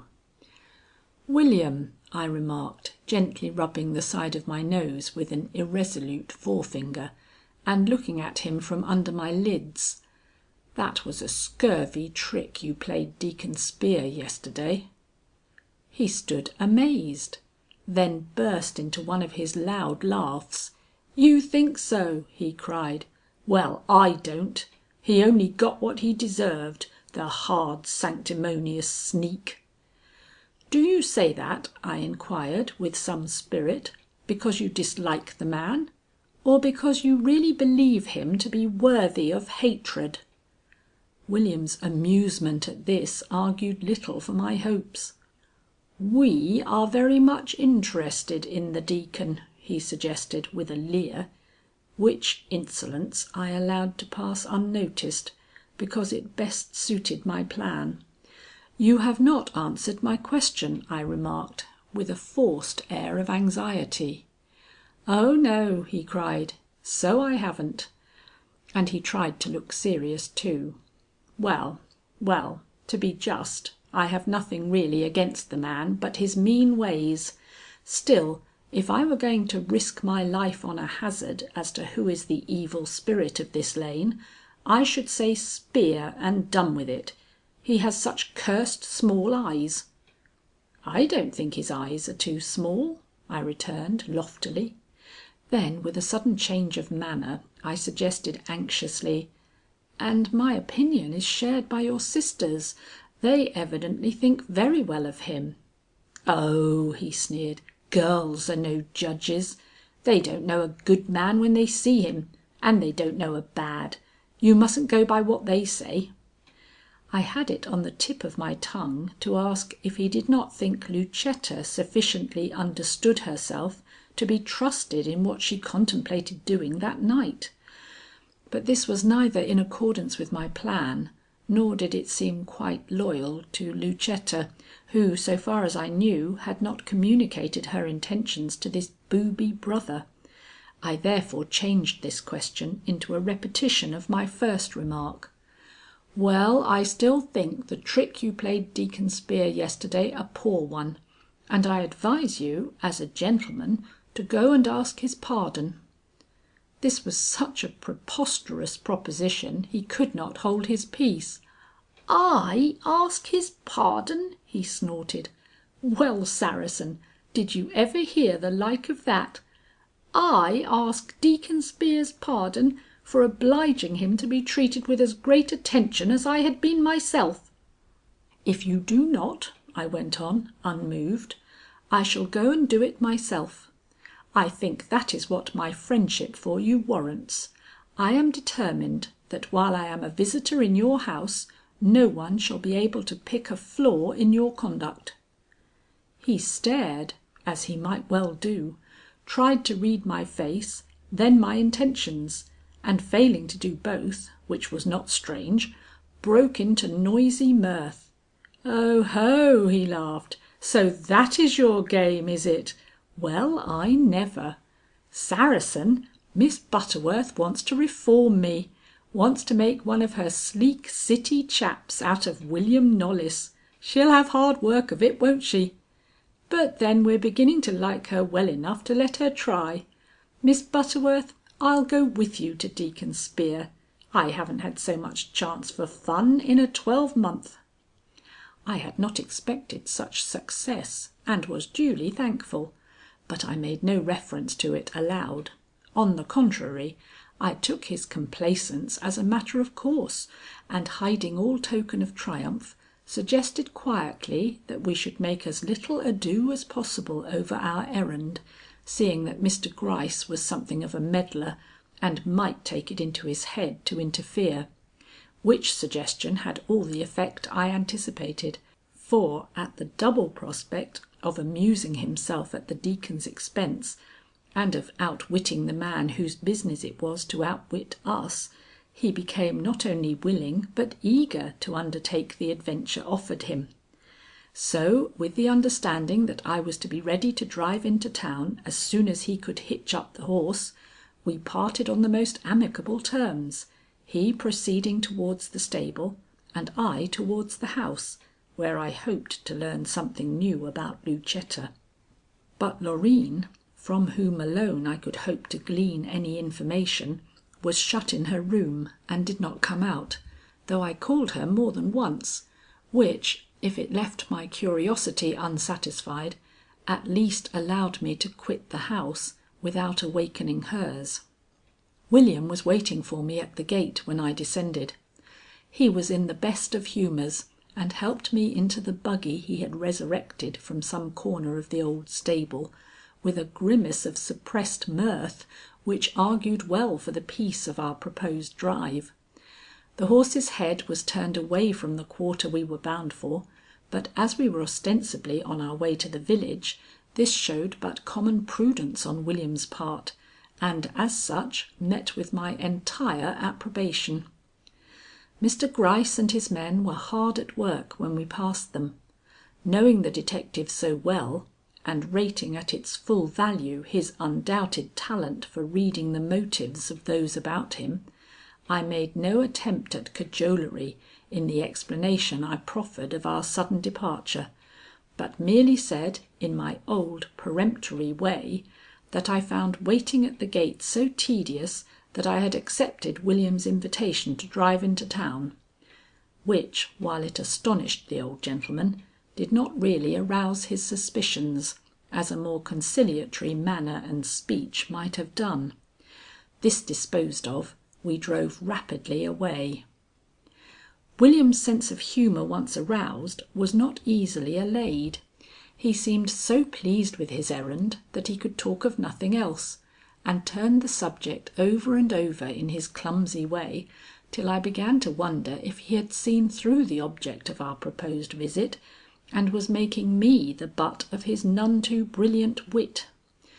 But no, he was really amused at the part he was called upon to play, and once convinced of this, I let his humour run on without check till we had re-entered Lost Man's Lane from the other end, and were in sight of the low sloping roof of Deacon Spear's old-fashioned farmhouse. Then I thought it time to speak. "William," said I, "Deacon Spear is too good a man, and, as I take it, is in possession of too great worldly advantages for you to be at enmity with him. Remember that he is a neighbour, and that you are a landed proprietor in this lane." "Good for you," was the elegant reply with which this young boor honoured me. "I didn't think you had such an eye for the main chance." "Deacon Spear is rich, is he not?" I pursued, with an ulterior motive he was far from suspecting. "Rich? Why, I don't know. That depends upon what you city ladies call rich. I shouldn't call him so, but then, as you say, I am a landed proprietor myself." His laugh was boisterously loud, and as we were then nearly in front of the Deacon's house, it rang in through the open windows, causing such surprise that more than one head bobbed up from within to see who dared to laugh like that in Lost Man's Lane. While I noted these heads and various other small matters about the house and place, William tied up the horse and held out his hand for me to descend. "I begin to suspect," he whispered as he helped me out, "why you are so anxious to have me on good terms with the Deacon." At which insinuation I attempted to smile, but only succeeded in forcing a grim twitch or two to my lips. For at that moment, and before I could take one step towards the house, a couple of pigeons rose up from behind the house and flew away in a bee-line for Mother Jane's cottage. "Ha!" thought I, "my instinct has not failed me. Behold the link between this house and the hut in which those tokens of crime were found," and was for the moment so overwhelmed by this confirmation of my secret suspicions that I quite forgot to advance, and stood stupidly staring after these birds now rapidly disappearing in the distance. William's voice aroused me. "Come," he cried, "don't be bashful. I don't think much of Deacon Spear myself, but if you do—" "Why, what's the matter now?" he asked, with a startled look at me. I had clutched him by the arm. "Nothing," I protested, "only you see that window over there? The one in the gable of the barn, I mean. I thought I saw a hand thrust out. A white hand that dropped crumbs. Have they a child on this place?" "No," replied William in an odd voice and with an odd look toward the window I have mentioned. "Did you really see a hand there?" "I most certainly did," I answered with an air of indifference I was far from feeling. "Some one is up in the hay loft. Perhaps it is Deacon Spear himself. If so, he will have to come down, for now that we are here, I am determined you shall do your duty." "Deacon Spear can't climb that hay loft," was the perplexed answer I received in a hardly intelligible mutter. "I've been there and I know. Only a boy or a very agile young man could crawl along the beams that lead to that window. It is the one hiding place in this part of the lane, and when I said yesterday that if I were the police and had the same search to make which they have, I knew where I would look, I meant that same little platform up behind the hay, whose only outlook is yonder window. But I forgot that you have no suspicions of our good Deacon, that you are here on quite a different errand than to search for silly Rufus. So come along and—" But I resisted his impelling hand. He was so much in earnest and so evidently under the excitement of what appeared to him a great discovery, that he seemed quite another man. This made my own suspicions less hazardous and also added to the situation fresh difficulties, which could only be met by an appearance on my part of perfect ingenuousness. Turning back to the buggy as if I had forgotten something, and thus accounting to any one who might be watching us for the delay we showed in entering the house, I said to William: "You have reasons for thinking this man a villain, or you wouldn't be so ready to suspect him.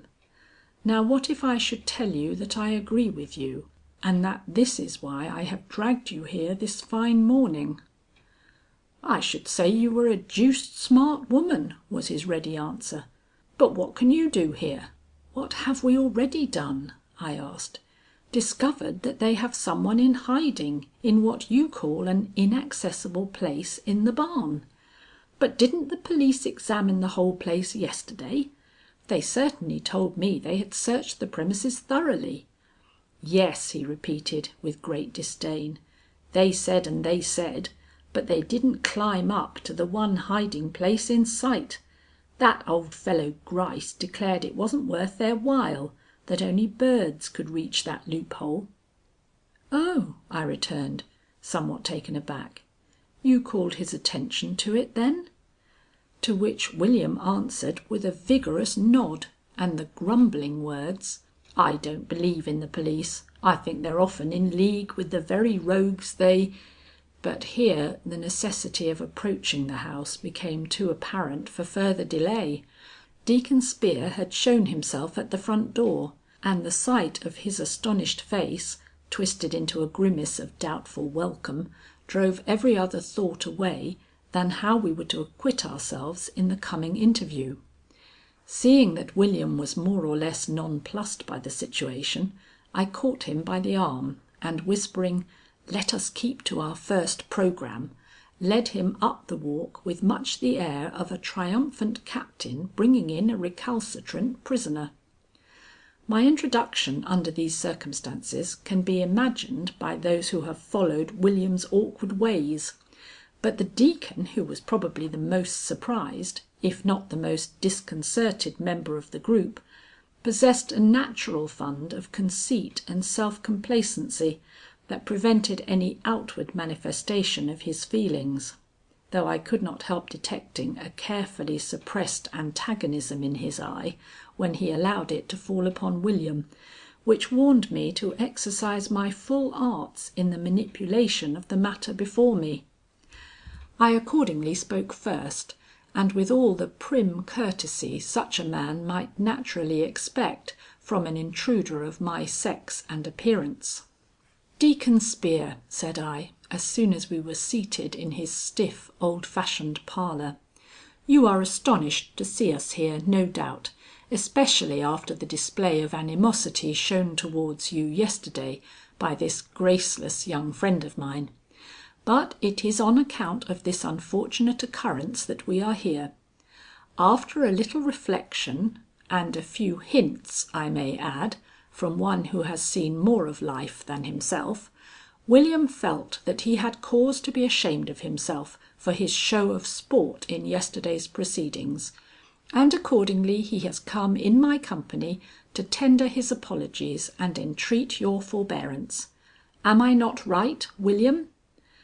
The fellow is a clown under all and every circumstance, and serious as our real purpose was, and dreadful as was the suspicion he professed to cherish against the suave and seemingly respectable member of the community we were addressing, he could not help laughing as he blunderingly replied, "That you are, Miss Butterworth. She's always right, Deacon. I did act like a fool yesterday."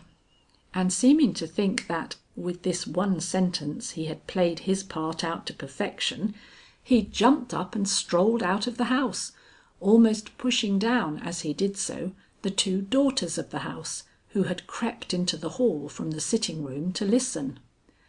"Well, well," exclaimed the Deacon, "you have done wonders, Miss Butterworth, to bring him to even so small an acknowledgment as that. He's a vicious one, is William Knollys, and if I were not such a lover of peace and concord, he should not long be the only aggressive one. But I have no taste for strife, and so you may both regard his apology as accepted. But why do you rise, madam?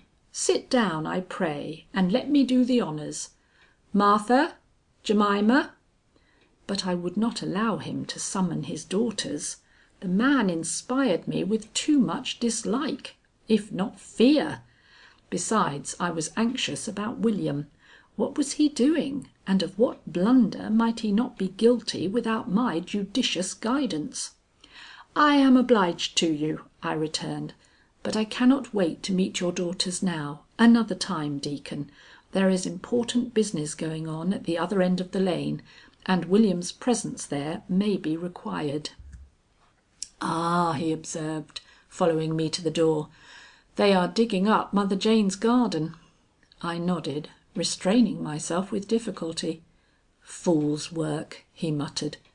Then with a curious look, which made me instinctively draw back, he added, "These things must inconvenience you, madam. I wish you had made your visit to the lane in happier times." There was a smirk on his face which made him positively repellent. I could scarcely bow my acknowledgments, his look and attitude made the interview so obnoxious. Looking about for William, I stepped down from the stoop. The Deacon followed me. "Where is William?" I asked. The Deacon ran his eye over the place and suddenly frowned with ill-concealed vexation. "The scapegrace!" he murmured. "What business has he in my barn?" I immediately forced a smile, which, in days long past, I've almost forgotten them now, used to do some execution. "Oh, he's a boy," I exclaimed. "Do not mind his pranks, I pray. What a comfortable place you have here." Instantly a change passed over the Deacon, and he turned to me with an air of great interest, broken now and then by an uneasy glance behind him at the barn. "I am glad you like the place," he insinuated, keeping close at my side as I stepped somewhat briskly down the walk. "It is a nice place, worthy of the commendation of so competent a judge as yourself." It was a barren, hard-worked farm without one attractive feature. "I have lived on it now 40 years, 32 of them with my beloved wife Caroline, and 2—" Here he stopped and wiped a tear from the driest eye I ever saw. "Miss Butterworth, I am a widower." I hastened my steps. I here duly and with the strictest regard for the truth aver that I decidedly hastened my steps at this very unnecessary announcement. But he, with another covert glance behind him towards the barn, from which, to my surprise and increasing anxiety, William had not yet emerged, kept well up to me and only paused when I paused at the side of the road near the buggy. "Miss Butterworth," he began, undeterred by the air of dignity I assumed, "I have been thinking that your visit here is a rebuke to my unneighborliness, but the business which has occupied the lane these last few days has put us all into such a state of unpleasantness that it was useless to attempt sociability." His voice was so smooth, his eyes so small and twinkling, that if I could have thought of anything except William's possible discoveries in the barn, I should have taken delight in measuring my wits against his egotism. But as it was, I said nothing, possibly because I only half heard what he was saying. "I am no lady's man," these were the next words I heard, "but then I judge you're not anxious for flattery, but prefer the square thing uttered by a square man without delay or circumlocution. Madam, I am 53 and I have been a widower 2 years. I am not fitted for a solitary life, and I am fitted for the companionship of an affectionate wife who will keep my hearth clean and my affections in good working order. Will you be that wife? You see my home." Here his eye stole behind him with that uneasy look towards the barn which William's presence in it certainly warranted. "A home which I can offer you unencumbered if you—" "Desire to live in Lost Man's Lane," I put in, subduing both my surprise and my disgust at this preposterous proposal, in order to throw all the sarcasm of which I was capable into this single sentence. "Oh!" he exclaimed, "you don't like the neighborhood. Well, we could go elsewhere. I am not set against the city myself." Astounded at his presumption, regarding him as a possible criminal who was endeavoring to beguile me for purposes of his own, I could no longer repress either my indignation or the wrath with which such impromptu addresses naturally inspired me. Cutting him short with a gesture which made him open his small eyes, I exclaimed in continuation of his remark: "Nor, as I take it, are you set against the comfortable little income somebody has told you I possessed. I see your disinterestedness, Deacon, but I should be sorry to profit by it. Why, man, I never spoke to you before in my life, and do you think—" "Oh," he suavely insinuated, with a suppressed chuckle which even his increasing uneasiness as to William could not altogether repress, "I see you are not above the flattery that pleases other women. Well, madam, I know a tremendous fine woman when I see her, and from the moment I saw you riding by the other day, I made up my mind I would have you for the second Mrs. Spear, if persistence and a proper advocacy of my cause could accomplish it. Madam, I was going to visit you with this proposal to night, but seeing you here, the temptation was too great for my discretion, and so I have addressed you on the spot. But you need not answer me at once. I don't need to know any more about you than what I can take in with my 2 eyes. But if you would like a little more acquaintance with me, why, I can wait a couple of weeks till we've rubbed the edges off our strangeness, when you think I will be so charmed with Deacon Spear that I will be ready to settle down with him in Lost Man's Lane, or if that will not do, carry him off to Gramercy Park, where he will be the admiration of all New York and Brooklyn to boot. Why, man, if I was so easily satisfied as that, I would not be in a position to day for you to honor me with this proposal. I am not easy to suit, so I advise you to turn your attention to some one much more anxious to be married than I am. But," and here I allowed some of my real feelings to appear, "if you value your own reputation, or the happiness of the lady you propose to inveigle into a union with you, do not venture too far in the matrimonial way till the mystery is dispelled which shrouds Lost Man's Lane in horror. If you were an honest man, you would ask no one to share your fortunes whilst the least doubt rests upon your reputation." "My reputation?" He had started very visibly at these words. "Madam, be careful. I admire you, but—" "No offence," said I.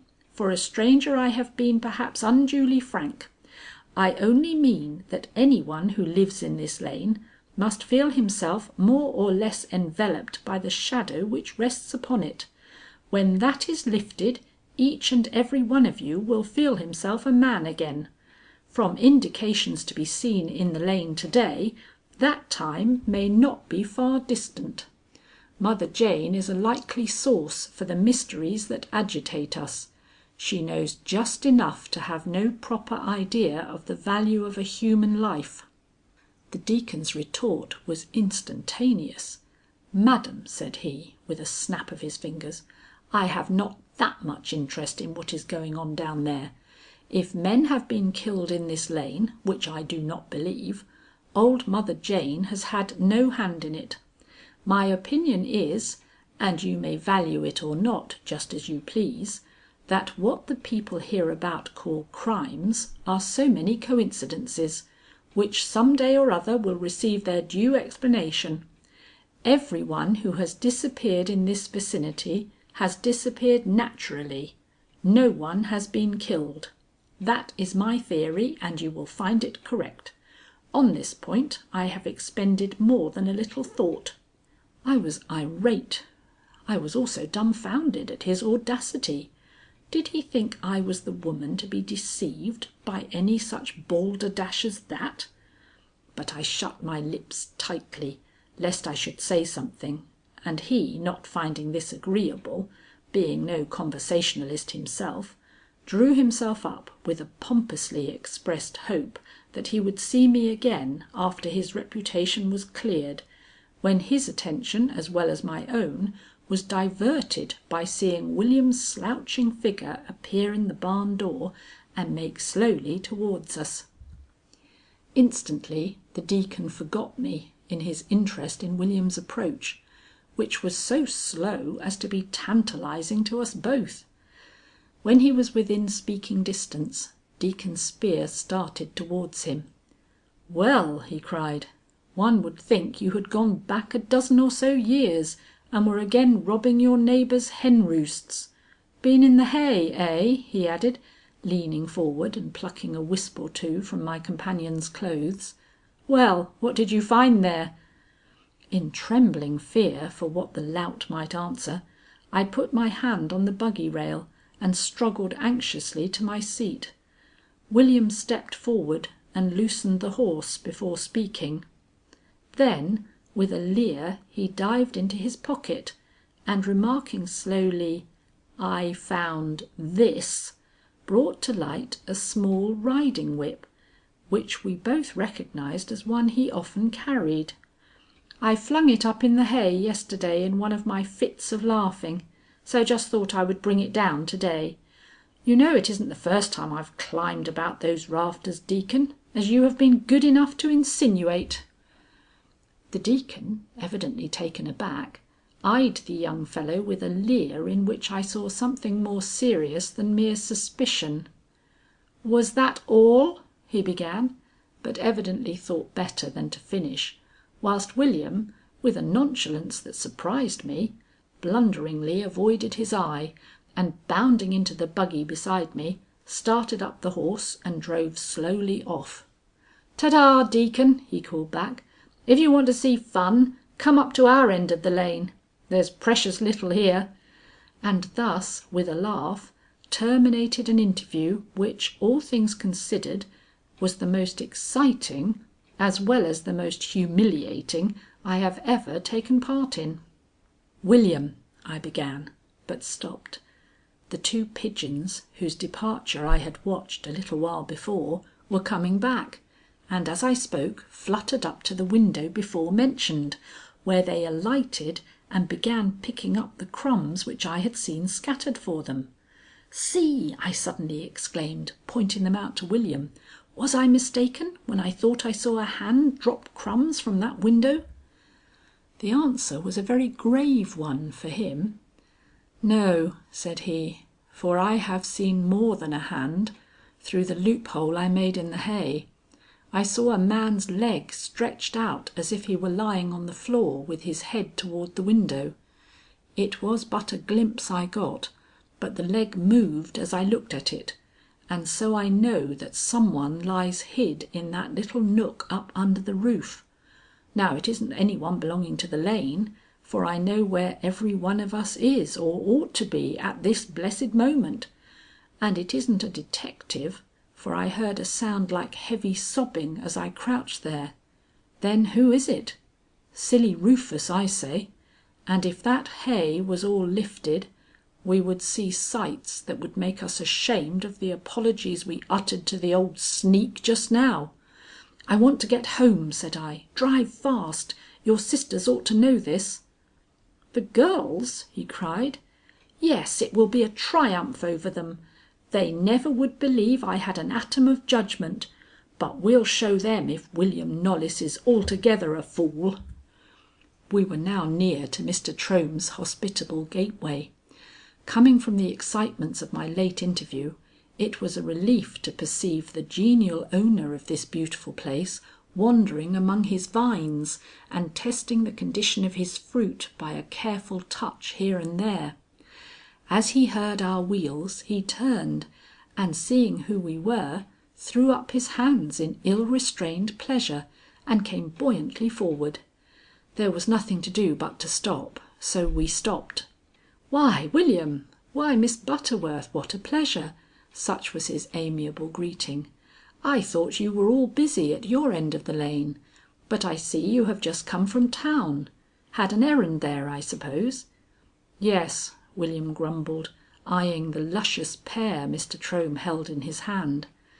The look drew a smile from that gentleman. "Admiring the first fruits?" he observed. "Well, it is a handsome specimen," he admitted, handing it to me with his own peculiar grace. "I beg you will take it, Miss Butterworth. You look tired. Pardon me if I mention it. He is the only person I know who detects any signs of suffering or fatigue on my part." "I am worried by the mysteries of this lane," I ventured to remark. "I hate to see Mother Jane's garden uprooted." "Ah," he acquiesced, with much evidence of good feeling, "it is a distressing thing to witness. I wish she might have been spared. William, there are other pears on the tree this came from. Tie up the horse, I pray, and gather a dozen or so of these for your sisters. They will never be in better condition for plucking than they are to day." William, whose mouth and eyes were both watering for a taste of the fine fruit thus offered, moved with alacrity to obey this invitation, while I, more startled than pleased, or rather as much startled as pleased, by the prospect of a momentary tête à tête with our agreeable neighbor, sat uneasily eyeing the luscious fruit in my hand, and wishing I was 10 years younger, that the blush I felt slowly stealing up my cheek might seem more appropriate to the occasion. But Mr. Trohm appeared not to share my wish. He was evidently so satisfied with me as I was, that he found it difficult to speak at first, and when he did But tut tut, you have no desire to hear any such confidences as these, I am sure. A middle-aged gentleman's expressions of admiration for a middle-aged lady may savor of romance to her, but hardly to the rest of the world. So I will pass this conversation by, with the single admission that it ended in a question to which I felt obliged to return a reluctant no. Mr. Trohm was just recovering from the disappointment of this, when William sauntered back with his hands and pockets full. "Ah!" that graceless scamp chuckled, with a suspicious look at our downcast faces. "Been improving the opportunity, eh?" Mr. Trohm, who had fallen back against his old well curb, surveyed his young neighbor for the first time with a look of anger, but it vanished almost as quickly as it appeared, and he contented himself with a low bow, in which I read real grief. This was too much for me, and I was about to open my lips with a kind phrase or two, when a flutter took place over our heads, and the two pigeons whose flight I had watched more than once during the last hour, flew down and settled upon Mr. Trohm's arms and shoulders. "Oh!" I exclaimed, with a sudden shrinking that I hardly understood myself, and though I covered up the exclamation with as brisk a good bye as my inward perturbation would allow, that sight and the involuntary ejaculation I had uttered were all I saw or heard during our hasty drive homeward. End of chapter 36.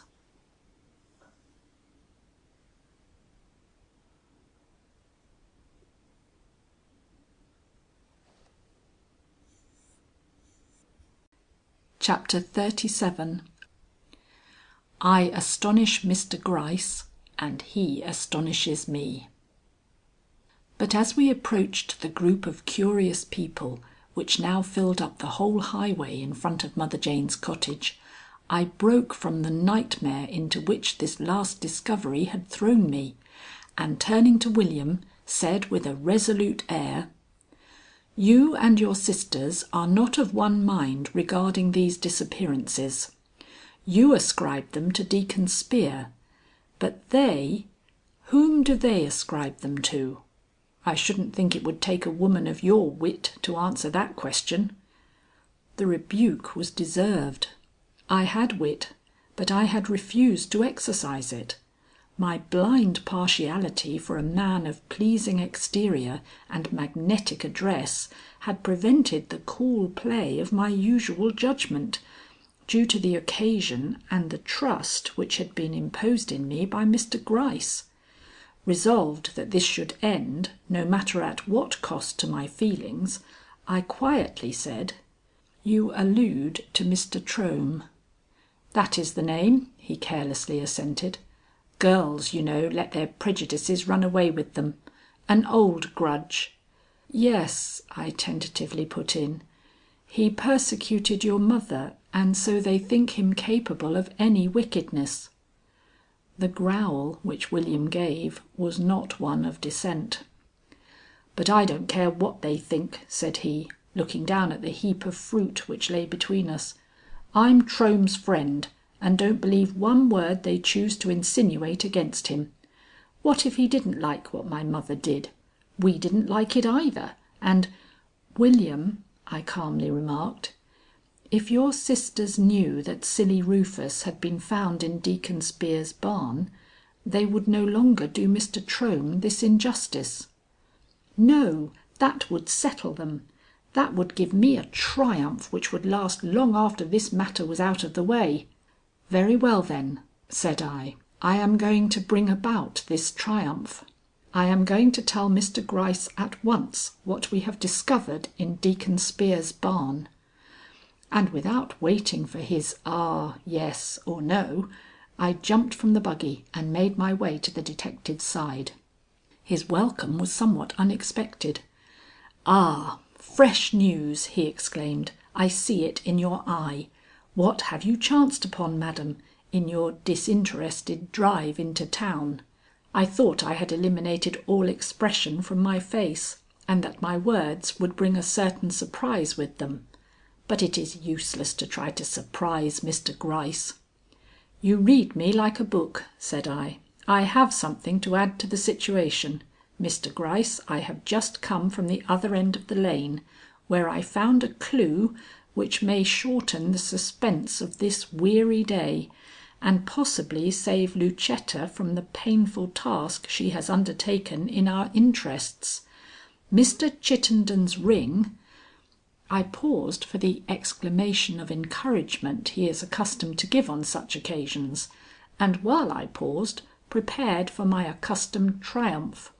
He did not fail me in the exclamation, nor did I miss my expected triumph. "Was not found by Mother Jane, or even brought to her in any ordinary way or by any ordinary messenger.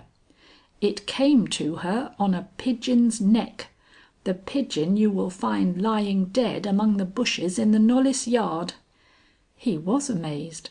He controlled himself, but he was very visibly amazed. His exclamations proved it. "Madam, Miss Butterworth! This ring, Mr. Chittenden's ring, whose presence in her hut we thought an evidence of guilt, was brought to her by one of her pigeons?" "So she told me. I aroused her fury by showing her the empty husk in which it had been concealed. In her rage at its loss, she revealed the fact I have just mentioned. It is a curious one, sir, and one I am a little proud to have discovered." "Curious? It is more than curious, it is bizarre, and will rank, I am safe in prophesying, as one of the most remarkable facts that have ever adorned the annals of the police. Madam, when I say I envy you the honor of its discovery, you will appreciate my estimate of it, and you. But when did you find this out? And what explanation are you able to give of the presence of this ring on a pigeon's neck?" "Sir, to your first question I need only reply that I was here 2 hours or so ago, and to the second that everything points to the fact that the ring was attached to the bird by the victim himself, as an appeal for succor to whoever might be fortunate enough to find it. Unhappily it fell into the wrong hands. That is the ill luck which often befalls prisoners." "Prisoners?" "Yes. Cannot you imagine a person shut up in an inaccessible place making some such attempt to communicate with his fellow creatures?" "But what inaccessible place have we in—" "Wait," said I. "You have been in Deacon Spear's barn?" "Certainly, many times." But the answer, glib as it was, showed shock. I began to gather courage. "Well," said I, "there is a hiding place in that barn which I dare declare you have not penetrated." "Do you think so, madam?" "A little loft way up under the eaves which can only be reached by clambering over the rafters. Didn't Deacon Spear tell you there was such a place?" "No, but—" "William then," I inexorably pursued. "He says he pointed such a spot out to you, and that you pooh-poohed at it as inaccessible and not worth the searching." "William is a— Madam, I beg your pardon, but William has just wit enough to make trouble." "But there is such a place there," I urged, "and what is more, there is some one hidden in it now. I saw him myself." "You saw him?" "Saw a part of him. In short, saw his hand. He was engaged in scattering crumbs for the pigeons." "That does not look like starvation," smiled Mr. Gryce, with the first hint of sarcasm he had allowed himself to make use of in this interview. "No," said I, "but the time may not have come to inflict this penalty on silly Rufus. He has been there but a few days, and— Well, what have I said now?" "Nothing, ma'am, nothing. But what made you think the hand you saw belonged to silly Rufus?" "Because he was the last person to disappear from this lane. The last—" "What am I saying? He wasn't the last. Lucetta's lover was the last. Mr. Gryce, could that hand have belonged to Mr. Ostrander?" I was intensely excited, so much so that Mr. Gryce made me a warning gesture. "Hush," he whispered, "you are attracting attention. That hand was the hand of Mr. Ostrander, and the reason why I did not accept William Knollys's suggestion to search the Deacon's barn loft was because I knew it had been chosen as a place of refuge by this missing lover of Lucetta." End of chapter 37.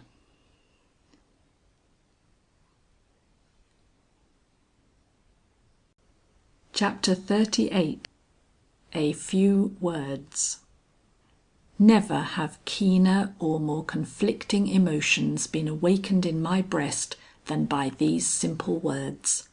But alive to the necessity of hiding my feelings from those about me, I gave no token of my surprise, but rather turned a stonier face than common upon the man who had caused it. "Refuge?" I repeated. "He is there, then, of his own free will? Or yours?" I sarcastically added, not being able to quite keep down this reproach as I remembered the deception practised upon Lucetta. "Mr. Ostrander, madam, has been spending the week with Deacon Spear. They are old friends, you know. That he should spend it quietly and, to a degree, in hiding, was as much his plan as mine. For while he found it impossible to leave Lucetta in the doubtful position in which she and her family at present stand, he did not wish to aggravate her misery by the thought that he was thus jeopardizing the position on which all his hopes of future advancement depended. He preferred to watch and wait in secret, seeing which I did what I could to further his wishes. His usual lodging was with the family, but when the search was instituted, I suggested that he should remove himself to that eyrie back of the hay, where you were sharp enough to detect him to day. "Don't attempt any of your flatteries upon me," I protested. "They will not make me forget that I have not been treated fairly. And Lucetta! Oh, may I not tell Lucetta? And spoil our entire prospect of solving this mystery? No, madam, you may not tell Lucetta. When fate has put such a card into our hands as I played with that telegram to day, we would be flying in the face of Providence not to profit by it. Lucetta's despair makes her bold. Upon that boldness we depend to discover and bring to justice a great criminal." I felt myself turn pale. For that very reason perhaps I assumed a still sterner air, and composedly said: "If Mr. Ostrander is in hiding at the Deacon's, and he and his host are both in your confidence, then the only man whom you can designate in your thoughts by this dreadful title must be Mr. Trohm."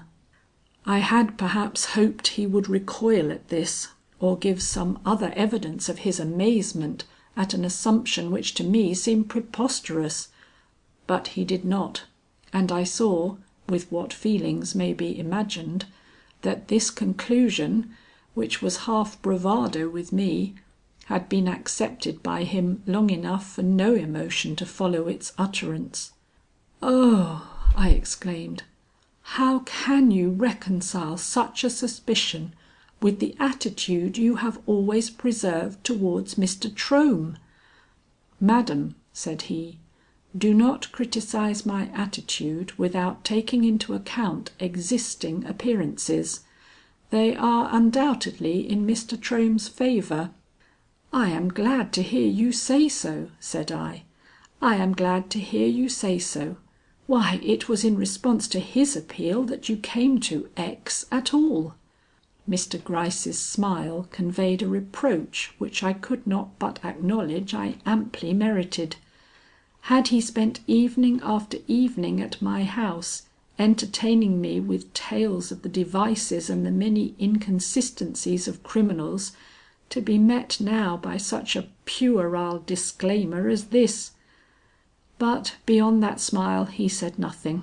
On the contrary, he continued as if I had not spoken at all.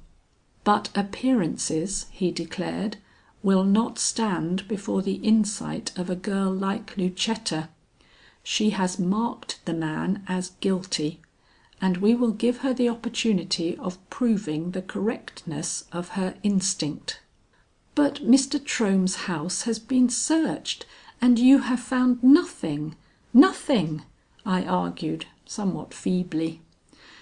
"That is the reason we find ourselves forced to yield our judgment "To Lucetta's intuitions," was his quick reply, and smiling upon me with his blandest air, he obligingly added, "Miss Butterworth is a woman of too much character not to abide the event with all her accustomed composure."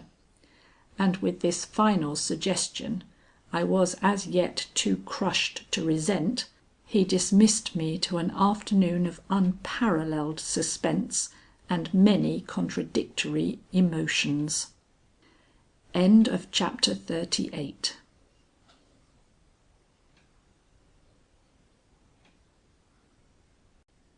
Chapter XXXIX. Under a Crimson Sky. When, in the course of events, the current of my thoughts receive a decided check and I find myself forced to change former conclusions or habituate myself to new ideas and a fresh standpoint, I do it, as I do everything else, with determination and a total disregard of my own previous predilections. Before the afternoon was well over, I was ready for any revelations which might follow Lucetta's contemplated action, merely reserving a vague hope that my judgment would yet be found superior to her instinct. At 5 o'clock the diggers began to go home. Nothing had been found under the soil of Mother Jane's garden, and the excitement of search which had animated them early in the day had given place to a dull resentment, mainly directed towards the Knollys family, if one could judge of these men's feelings by the heavy scowls and significant gestures with which they passed our broken down gateway. By 6 the last man had filed by, leaving Mr. Gryce free for the work which lay before him. I had retired long before this to my room, where I awaited the hour set by Lucetta with a feverish impatience quite new to me. As none of us could eat, the supper table had not been laid, and though I had no means of knowing what was in store for us, the sombre silence and oppression under which the whole house lay seemed a portent that was by no means encouraging. Suddenly I heard a knock at my door. Rising hastily, I opened it. Loreen stood before me, with parted lips and terror in all her looks. "Come," she cried, "come and see what I have found in Lucetta's room." "Then she's gone," I cried. "Yes, she's gone, but come and see what she has left behind her." Hastening after Loreen, who was by this time halfway down the hall, I soon found myself on the threshold of the room I knew to be Lucetta's. "She made me promise," cried Loreen, halting to look back at me, "that I would let her go alone, and that I would not enter the highway till an hour after her departure. But with these evidences of the extent of her dread before us, how can we stay in this house?" And dragging me to a table, she showed me lying on its top a folded paper and 2 letters. The folded paper was Lucetta's will, and the letters were directed severally to Loreen and to myself, with the injunction that they were not to be read till she had been gone 6 hours. "She has prepared herself for death," I exclaimed, shocked to my heart's core, but determinedly hiding it. "But you need not fear any such event. Is she not accompanied by Mr. Gryce?" "I do not know. I do not think so. How could she accomplish her task if not alone?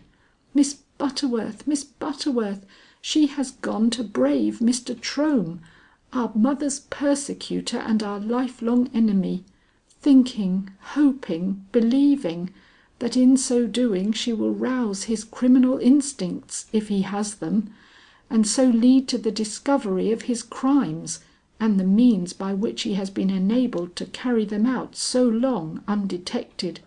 It is noble, it is heroic, it is martyr like, but oh, Miss Butterworth, I have never broken a promise to any one before in all my life, but I am going to break the one I made her. Come, let us fly after her. She has her lover's memory, but I have nothing in all the world but her."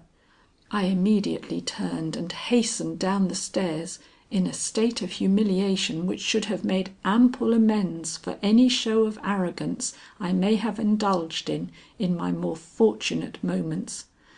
Loreen followed me, and when we were in the lower hall she gave me a look and said: "My promise was not to enter the highway.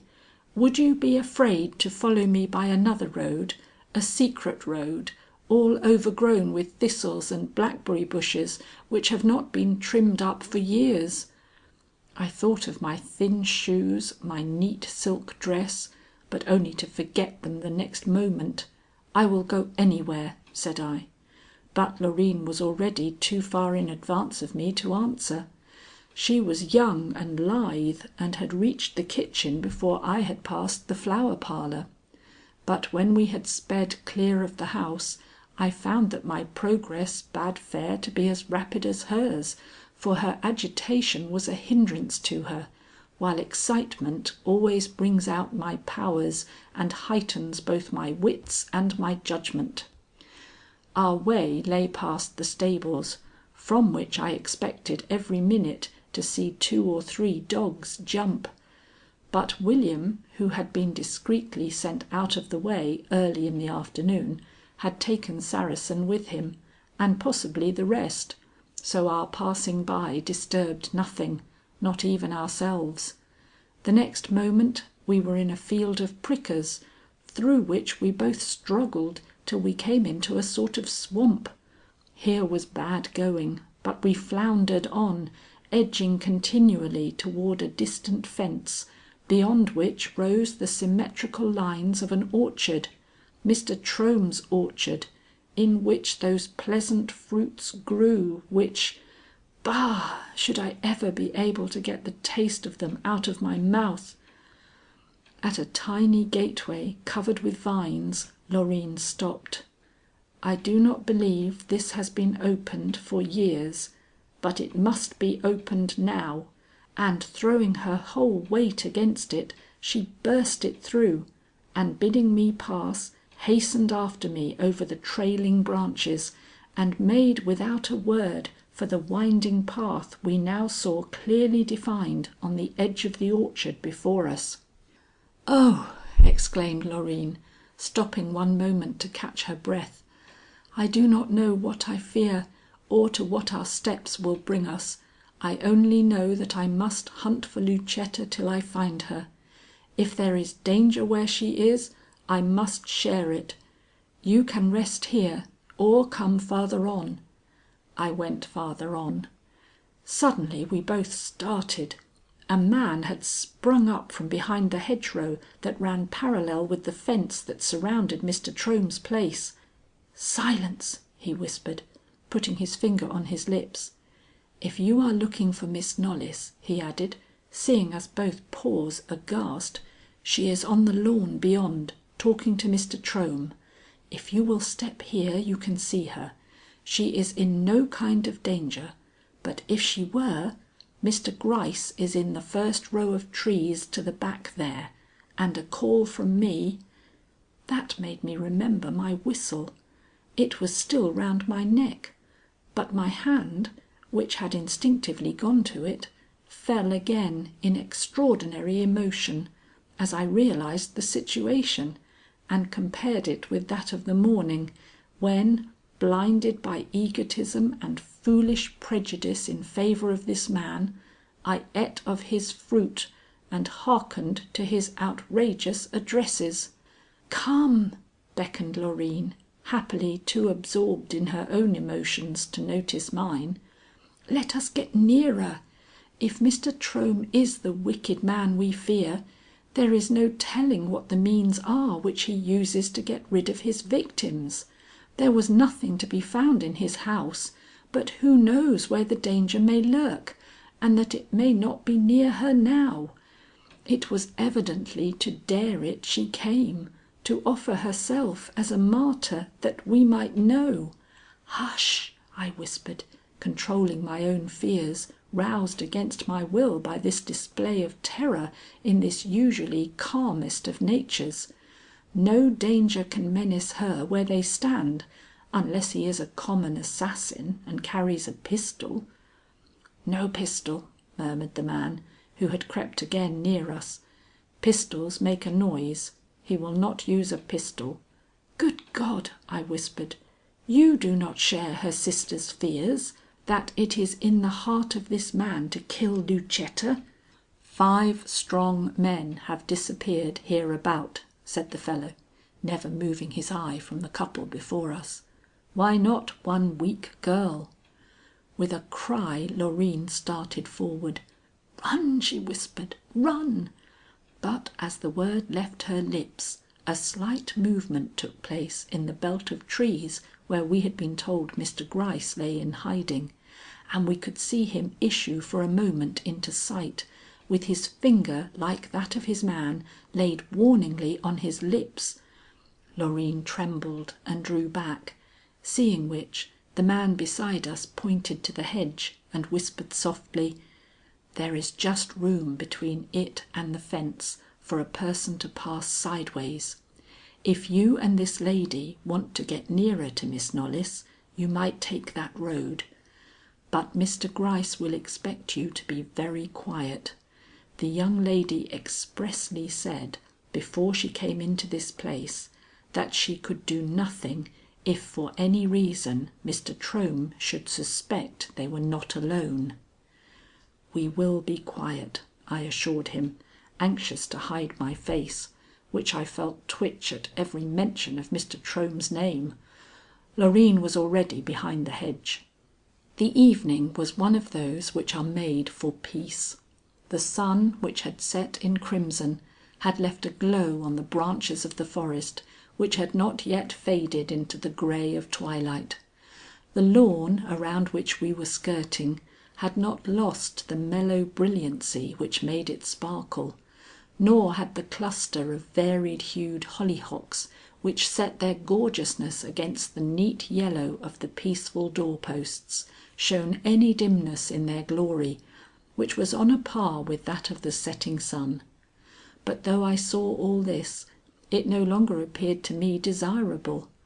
Lucetta and Lucetta's fate, the mystery and the impossibility of its being explained out here in the midst of turf and blossoms, filled all my thoughts, and made me forget my own secret cause for shame and humiliation. Loreen, who had wormed her way along till she crouched nearly opposite to the place where her sister stood, plucked me by the gown as I approached her, and pointing to the hedge, which pressed up so close it nearly touched our faces, seemed to bid me look through. Searching for a spot where there was a small opening, I put my eye to this, and immediately drew back. "They are moving nearer the gate," I signalled to Loreen, at which she crept along a few paces, but with a stealth so great that, alert as I was, I could not hear a twig snap. I endeavored to imitate her, but not with as much success as I could wish. The sense of horror which had all at once settled upon me, the supernatural dread of something which I could not see but which I felt, had seized me for the first time and made the ruddy sky and the broad stretch of velvet turf with the shadows playing over it of swaying tree tops and clustered oleanders more thrilling and awesome to me than the dim halls of the haunted house of the Knollys family in that midnight hour when I saw a body carried out for burial amid trouble and hush and a mystery so great it would have daunted most spirits for the remainder of their lives. The very sweetness of the scene made its horror. Never have I had such sensations, never have I felt so deeply the power of the unseen. Yet it seemed so impossible that anything could happen here, anything which would explain the total disappearance of several persons at different times without a trace of their fate being left to the eye, that I could but liken my state to that of nightmare, where visions take the place of realities and often overwhelm them. I had pressed too close against the hedge as I struggled with these feelings, and the sound I made struck me as distinct if not alarming. But the tree tops were rustling overhead, and while Lucetta might have heard the hedge branches crack, her companion gave no evidence of doing so. We could distinguish what they were saying now, and realizing this, we stopped moving and gave our whole attention to listening. Mr. Trohm was speaking. I could hardly believe it was his voice, it had so changed in tone.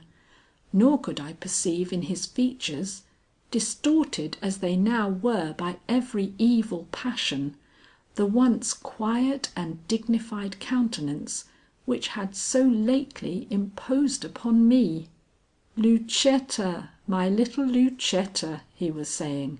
"So she has come to see me, come to taunt me with the loss of her lover, whom she says I have robbed her of almost before her eyes. I rob her?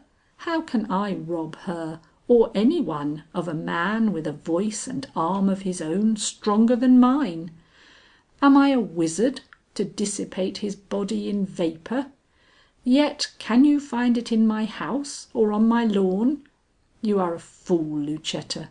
So are all these men about here fools. It is in your house. Hush!" she cried, her slight figure rising till we forgot it was the feeble Lucetta we were gazing at.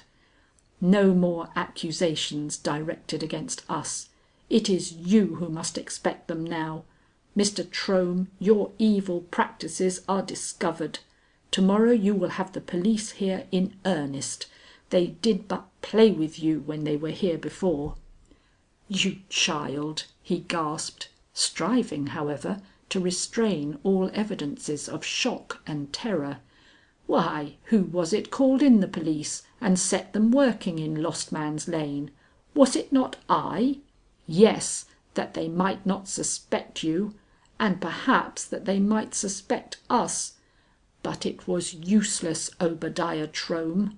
Althea Knollys's children have been long suffering, but the limit of their forbearance has been reached.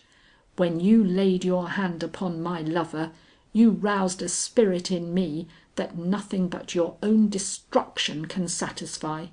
Where is he, Mr. Trohm, and where is silly Rufus, and all the rest who have vanished between Deacon Spear's house and the little home of the cripples on the high road?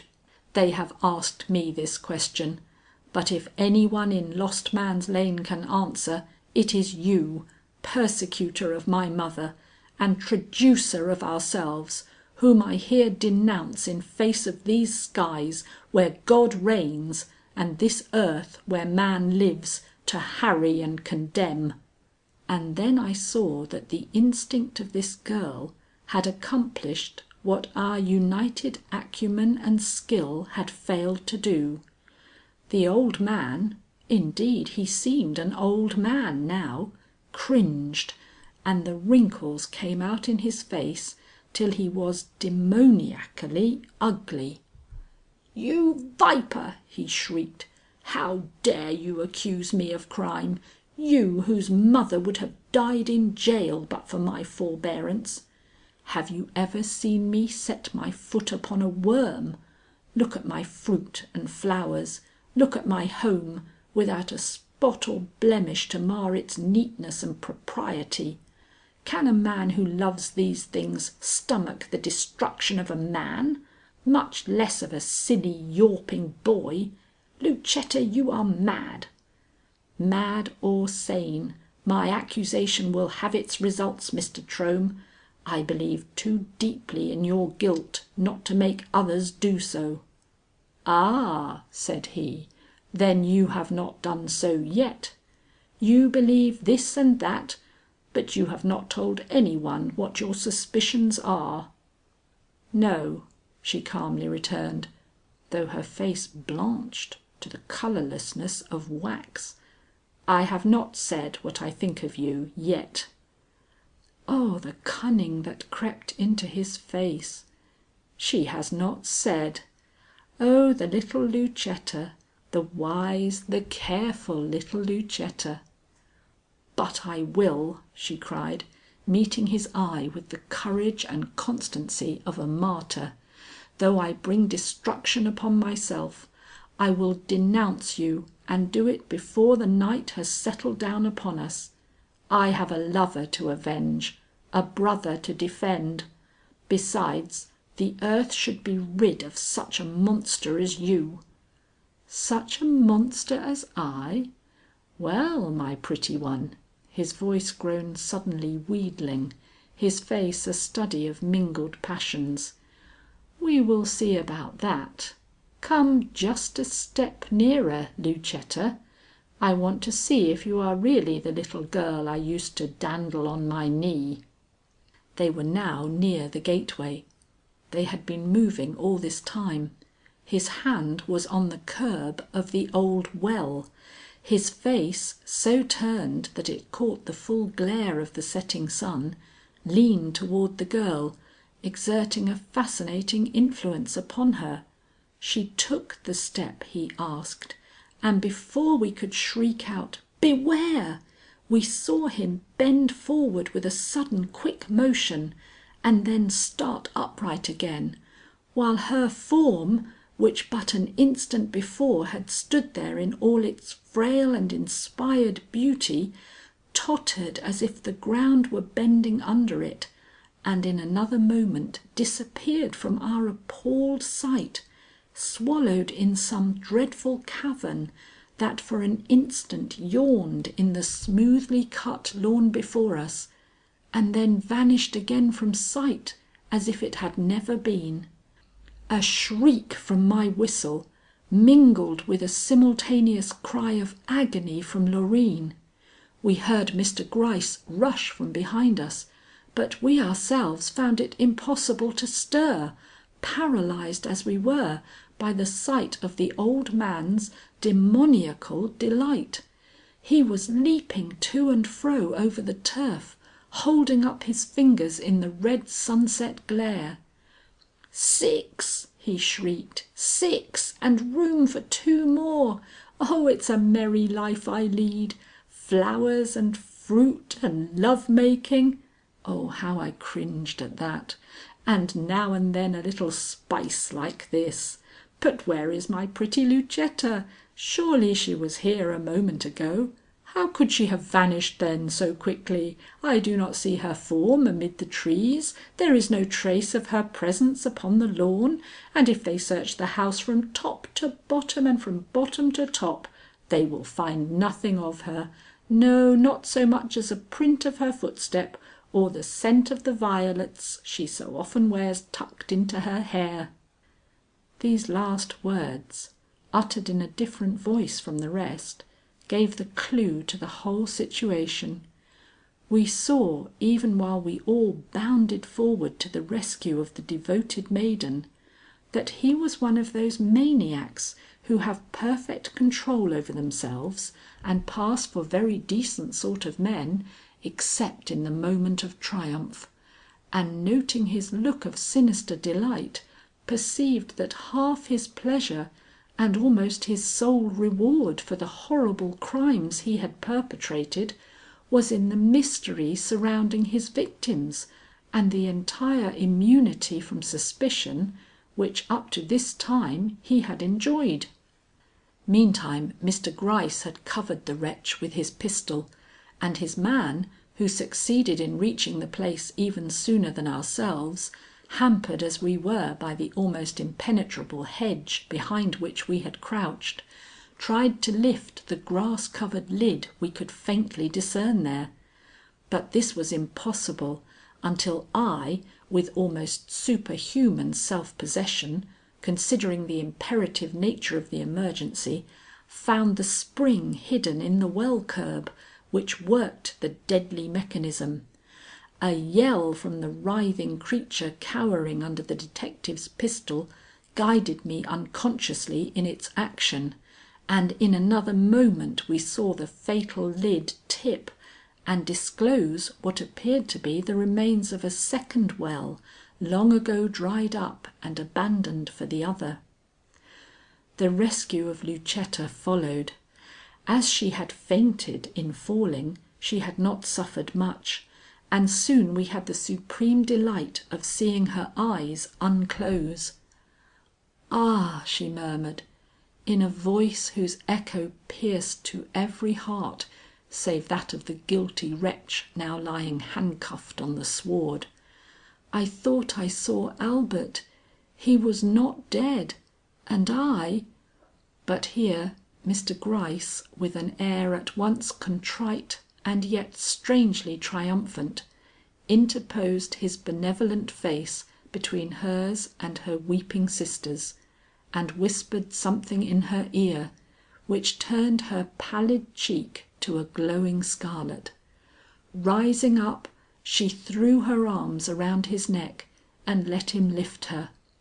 As he carried her, where was his rheumatism now, out of those baleful grounds and away from the reach of the maniac's mingled laughs and cries, her face was peace itself. But his, well, his was a study.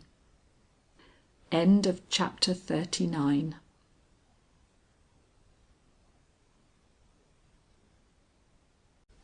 Chapter 40. Explanations. The hour we all spent together late that night in the old house was unlike any hour which that place had seen for years. Mr. Ostrander, Lucetta, Loreen, William, Mr. Gryce and myself, all were there, and as an especial grace, Saracen was allowed to enter, that there might not be a cloud upon a single face there assembled. Though it is a small matter, I will add that this dog persisted in lying down by my side, not yielding even to the wiles of his master, whose amusement over this fact kept him good-natured to the last adieu. There were too few candles in the house to make it bright, but Lucetta's unearthly beauty, the peace in Loreen's soft eyes, made us forget the sombreness of our surroundings and the meagreness of the entertainment Hannah attempted to offer us. It was the promise of coming joy, and when, our two guests departed, I bade good night to the girls in their grim upper hall, it was with feelings which found their best expression in the two letters I hastened to write as soon as I gained the refuge of my own apartment. I will admit you sufficiently into my confidence to let you read those letters. The first of them ran thus: Dear Olive, to make others happy is the best way to forget our own misfortunes. A sudden wedding is to take place in this house. Order at once for me from the shops you know me to be in the habit of patronizing, a wedding gown of dainty white taffeta. I did this not to recall too painfully to herself the wedding dress I helped her buy, and which was, as you may remember, of creamy satin, with chiffon trimmings, and a wedding veil of tulle. Add to this a dress suitable for ocean travel, and a half-dozen costumes adapted to a southern climate. Let everything be suitable for a delicate but spirited girl who has seen trouble, but who is going to be happy now if a little attention and money can make her so. Do not spare expense, yet show no extravagance, for she is a shy bird, easily frightened. The measurements you will find enclosed. Also those of another young lady, her sister, who must also be supplied with a white dress, the material of which, however, had better be of crape. All these things must be here by Wednesday evening, my own best dress included. On Saturday evening you may look for my return. I shall bring the latter young lady with me, so your present loneliness will be forgotten in the pleasure of entertaining an agreeable guest. Faithfully yours, Amelia Butterworth. The second letter was a longer and more important one. It was directed to the president of the company which had proposed to send Mr. Ostrander to South America. In it I related enough of the circumstances which had kept Mr. Ostrander in X to interest him in the young couple personally, and then I told him that if he would forgive Mr. Ostrander this delay and allow him to sail with his young bride by the next steamer, I myself would undertake to advance whatever sums might have been lost by this change of arrangement. I did not know then that Mr. Gryce had already made this matter good with this same gentleman. The next morning we all took a walk in the lane. I say nothing about the night.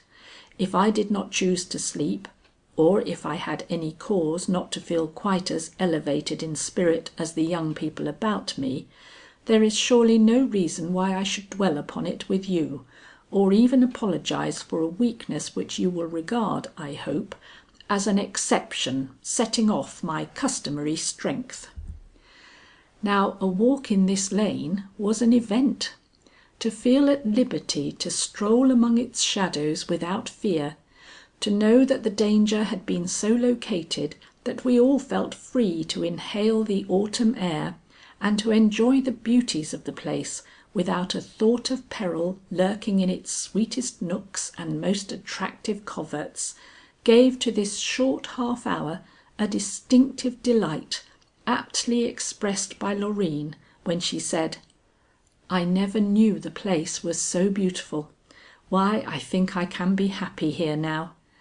At which Lucetta grew pensive, till I roused her by saying, "So much for a constitutional, girls. Now we must to work. This house, as you see it now, has to be prepared for a wedding. William, your business will be to see that these grounds are put in as good order as possible in the short time allotted to you. I will bear the expense. And Loreen—" But William had a word to say for himself. "Miss Butterworth," said he, "you're a right good sort of woman, as Saracen has found out, and we too, in these last few plaguey days. But I'm not such a bad lot either, and if I do like my own way, which may not be other people's way, and if I am sometimes short with the girls for some of their damned nonsense, I have a little decency about me too, and I promise to fix these grounds, and out of my own money too. Now that 9/10 of our income does not have to go abroad, we'll have chink enough to let us live in a respectable manner once more, in a place where one horse, if he's good enough, will give a fellow a standing, and make him the envy of those who, for some other pesky reasons, may think themselves called upon to fight shy of him. I don't begrudge the old place a few dollars, especially as I mean to live and die in it. So look out, you three women folks, and work as lively as you can on the inside of the old rookery, or the slickness of the outside will put you to open shame, and that would never please Loreen, nor, as I take it, Miss Butterworth either." It was a challenge we were glad to accept, especially as from the number of persons we now saw come flocking into the lane, it was very apparent that we should experience no further difficulty in obtaining any help we might need to carry out our undertakings. Meantime, my thoughts were not altogether concentrated upon these pleasing plans for Lucetta's benefit. There were certain points yet to be made clear in the matter just terminated, and there was a confession for me to make, without which I could not face Mr. Gryce with all that unwavering composure which our peculiar relations seemed to demand. The explanations came first. They were volunteered by Mr. Gryce, whom I met in the course of the morning at Mother Jane's cottage. That old crone had been perfectly happy all night, sleeping with the coin in her hand, and waking to again devour it with her greedy but loving eyes. As I was alternately watching her and Mr. Gryce, who was directing with his hand the movements of the men who had come to smooth down her garden and make it presentable again, the detective spoke. I suppose you have found it difficult, in the light of these new discoveries, to explain to yourself how Mother Jane happened to have those trinkets from the pedlar's pack, and also how the ring, which you very naturally thought must have been entrusted to the dove by Mr. Chittenden himself, came to be about its neck when it flew home that day of Mr. Chittenden's disappearance. Madam, we think old Mother Jane must have helped herself out of the pedlar's pack before it was found in the woods there back of her hut. And of the other matter, our explanation is this. One day a young man, equipped for travelling, paused for a glass of water at the famous well in Mr. Trome's garden, just as Mother Jane's pigeons were picking up the corn scattered for them by the former, whose tastes are not confined to the cultivation of fruits and flowers, but extend to dumb animals, to whom he is uniformly kind. The young man wore a ring, and being nervous, was fiddling with it as he talked to the pleasant old gentleman who was lowering the bucket for him. As he fiddled with it, the earth fell from under him, and as the daylight vanished above his head, the ring flew from his upthrown hand, and lay, the only token of his now blotted out existence, upon the emerald sward he had but a moment before pressed with his unsuspicious feet. It burned, this ruby burned like a drop of blood in the grass, when that demon came again to his senses, and being a tell-tale evidence of crime in the eyes of one who had allowed nothing to ever speak against him in these matters, he stared at it as at a deadly thing directed against himself, and to be got rid of at once, and by means which by no possibility could recoil back upon himself as its author. The pigeons stalking near offered to his abnormally acute understanding the only solution which would leave him absolutely devoid of fear.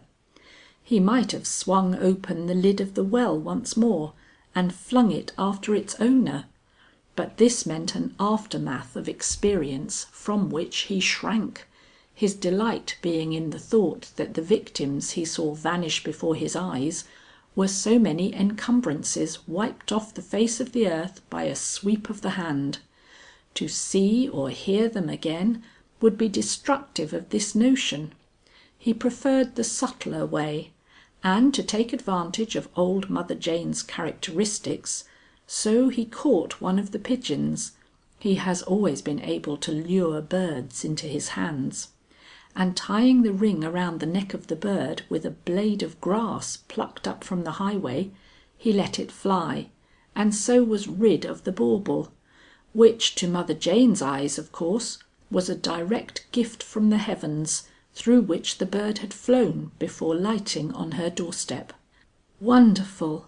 I exclaimed, almost overwhelmed with humiliation, but preserving a brave front. What invention and what audacity! The invention and the audacity of a man totally irresponsible for his deeds, was it not? I asked. There is no doubt, is there, about his being an absolute maniac? No, madam. What a relief I felt at that word. Since we entrapped him yesterday, and he found himself fully discovered, he has lost all grip upon himself, and fills the room we put him in with the unmistakable ravings of a madman. It was through these I learned the facts I have just mentioned. I drew a deep breath. We were standing in the sight of several men, and their presence there seemed intolerable. Unconsciously I began to walk away. Unconsciously Mr. Gryce followed me. At the end of several paces we both stopped. We were no longer visible to the crowd, and I felt I could speak the words I had been burning to say ever since I saw the true nature of Mr. Trome's character exposed.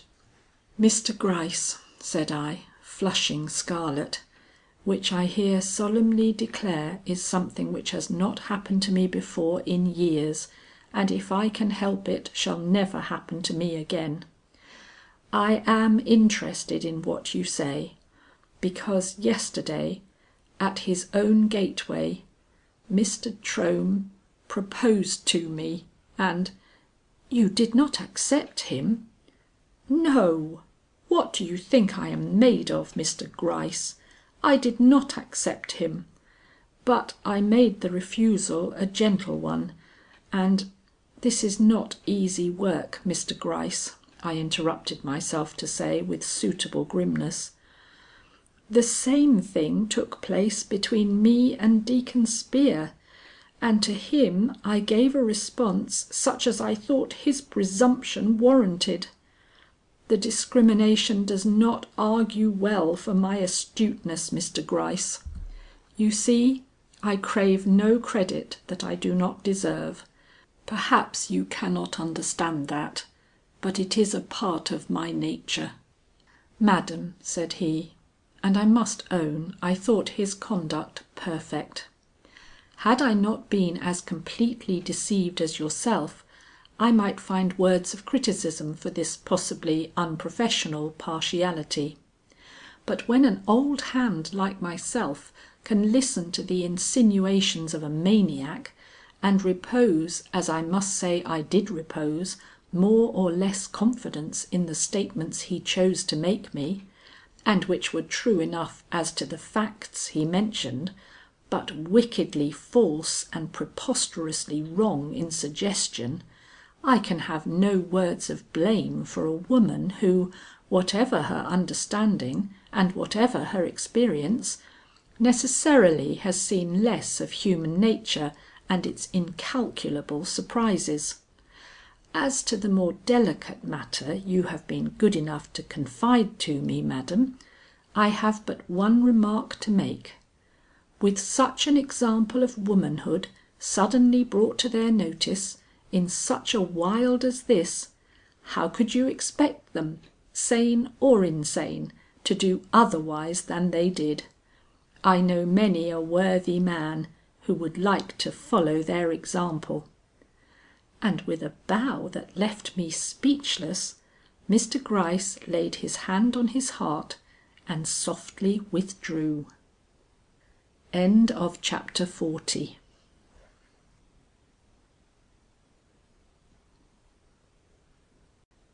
Epilogue. Some stray leaflets from an old diary of Althea Knollys, found by me in the packet left in my charge by her daughter Lucetta. I never thought I should do so foolish a thing as begin a diary. When in my boarding school days, which I am very glad to be rid of, I used to see Amelia Butterworth sit down every night of her life over a little book which she called the repository of her daily actions, I thought that if ever I reached that point of imbecility, I would deserve to have fewer lovers and more sense, just as she so frequently advised me to. And yet here I am, pencil in hand, jotting down the nothings of the moment, and with every prospect of continuing to do so for 2 weeks at least. For why was I born such a chatterbox? I have seen my fate, and must talk to some one about him, if only to myself, nature never having meant me to keep silence on any living topic that interests me. Yes, with lovers in Boston, lovers in New York, and a most determined suitor on the other side of our own home walls in Peekskill, I have fallen victim to the grave face and methodical ways of a person I need not name, since he is the only gentleman in this whole town, except, but I won't except anybody.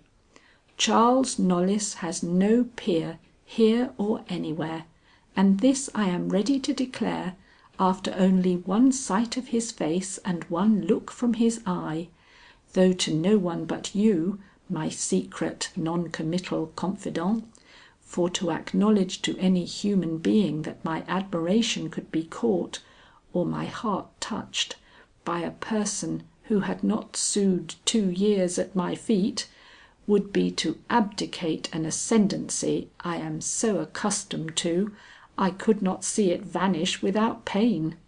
Besides, who knows how I shall feel to morrow?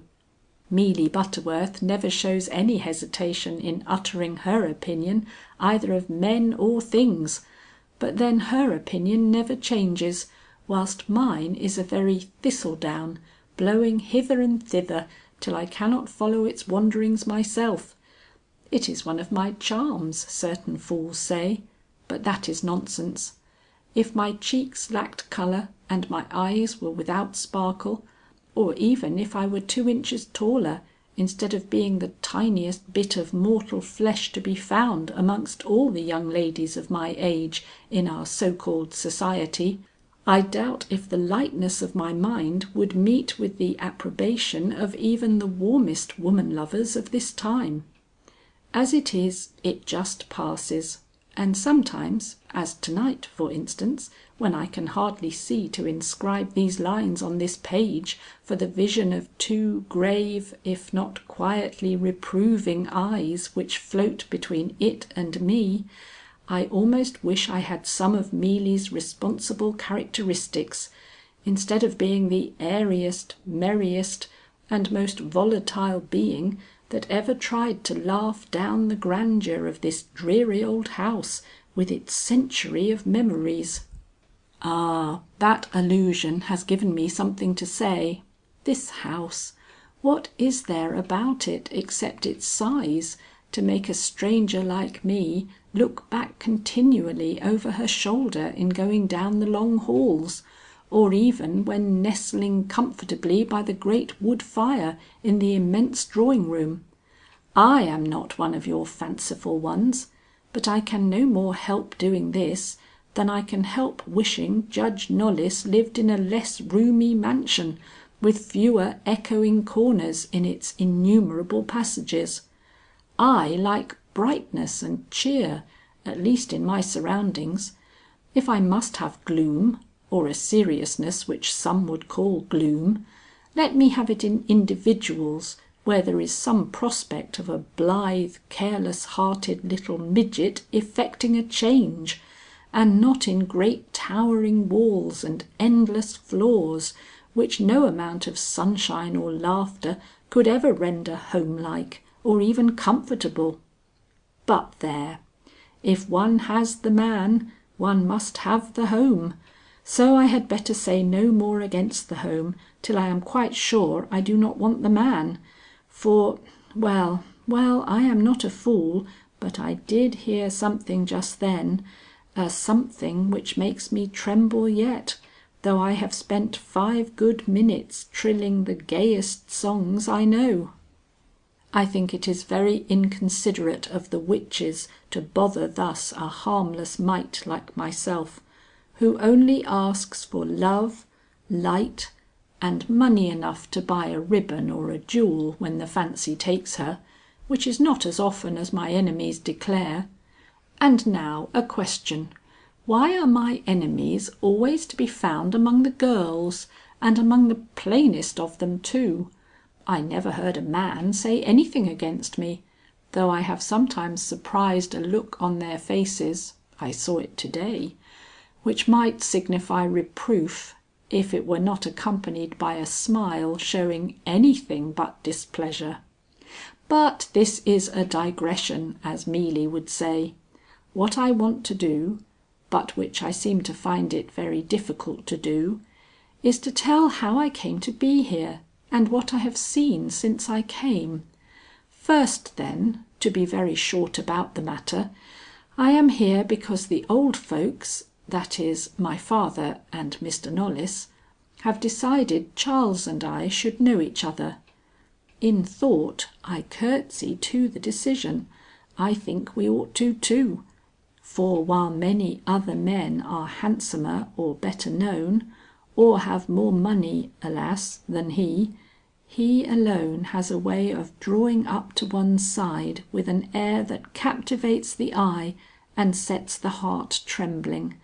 A heart, moreover, that never knew before it could tremble, except in the presence of great worldly prosperity and beautiful, beautiful things.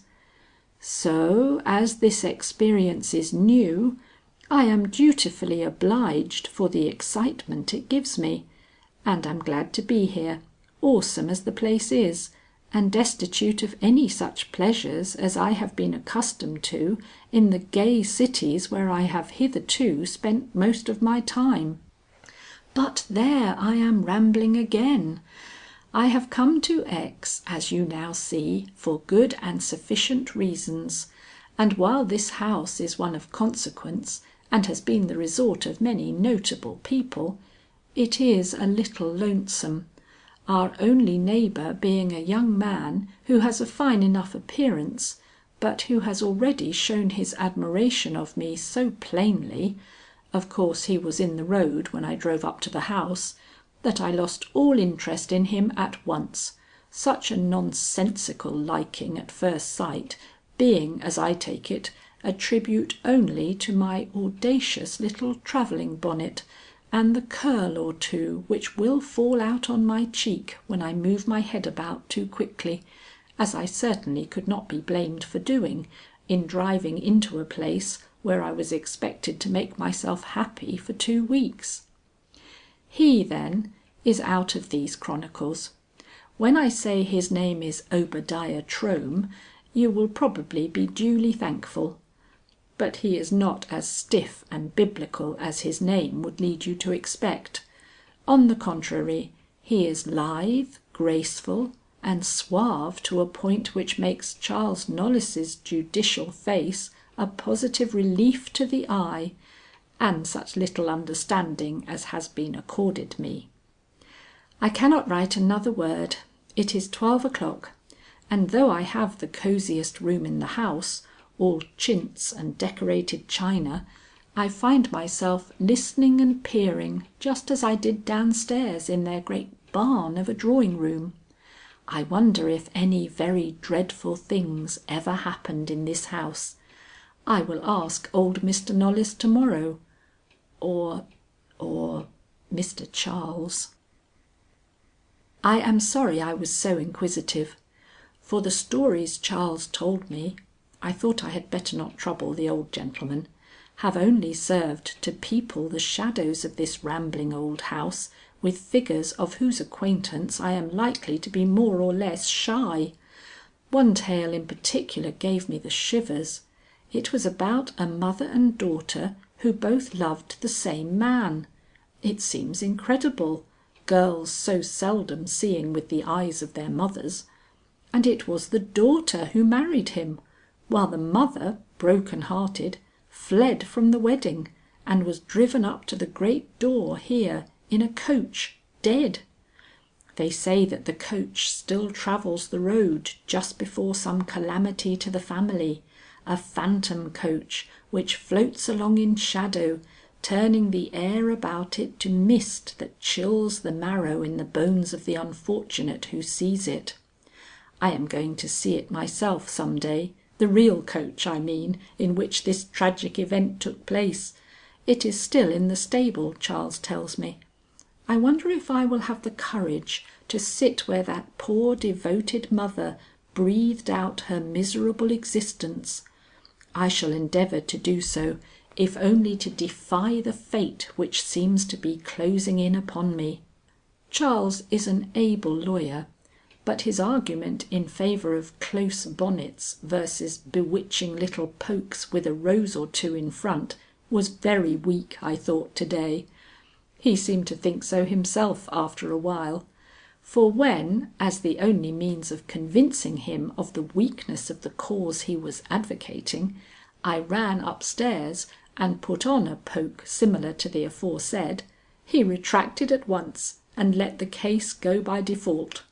For which I and the poke made suitable acknowledgments, to the great amusement of Papa Knollys, who was on my side from the first. Not much going on to-day, yet I have never felt merrier. O ye hideous bare old walls, won't I make you ring if... I won't have it.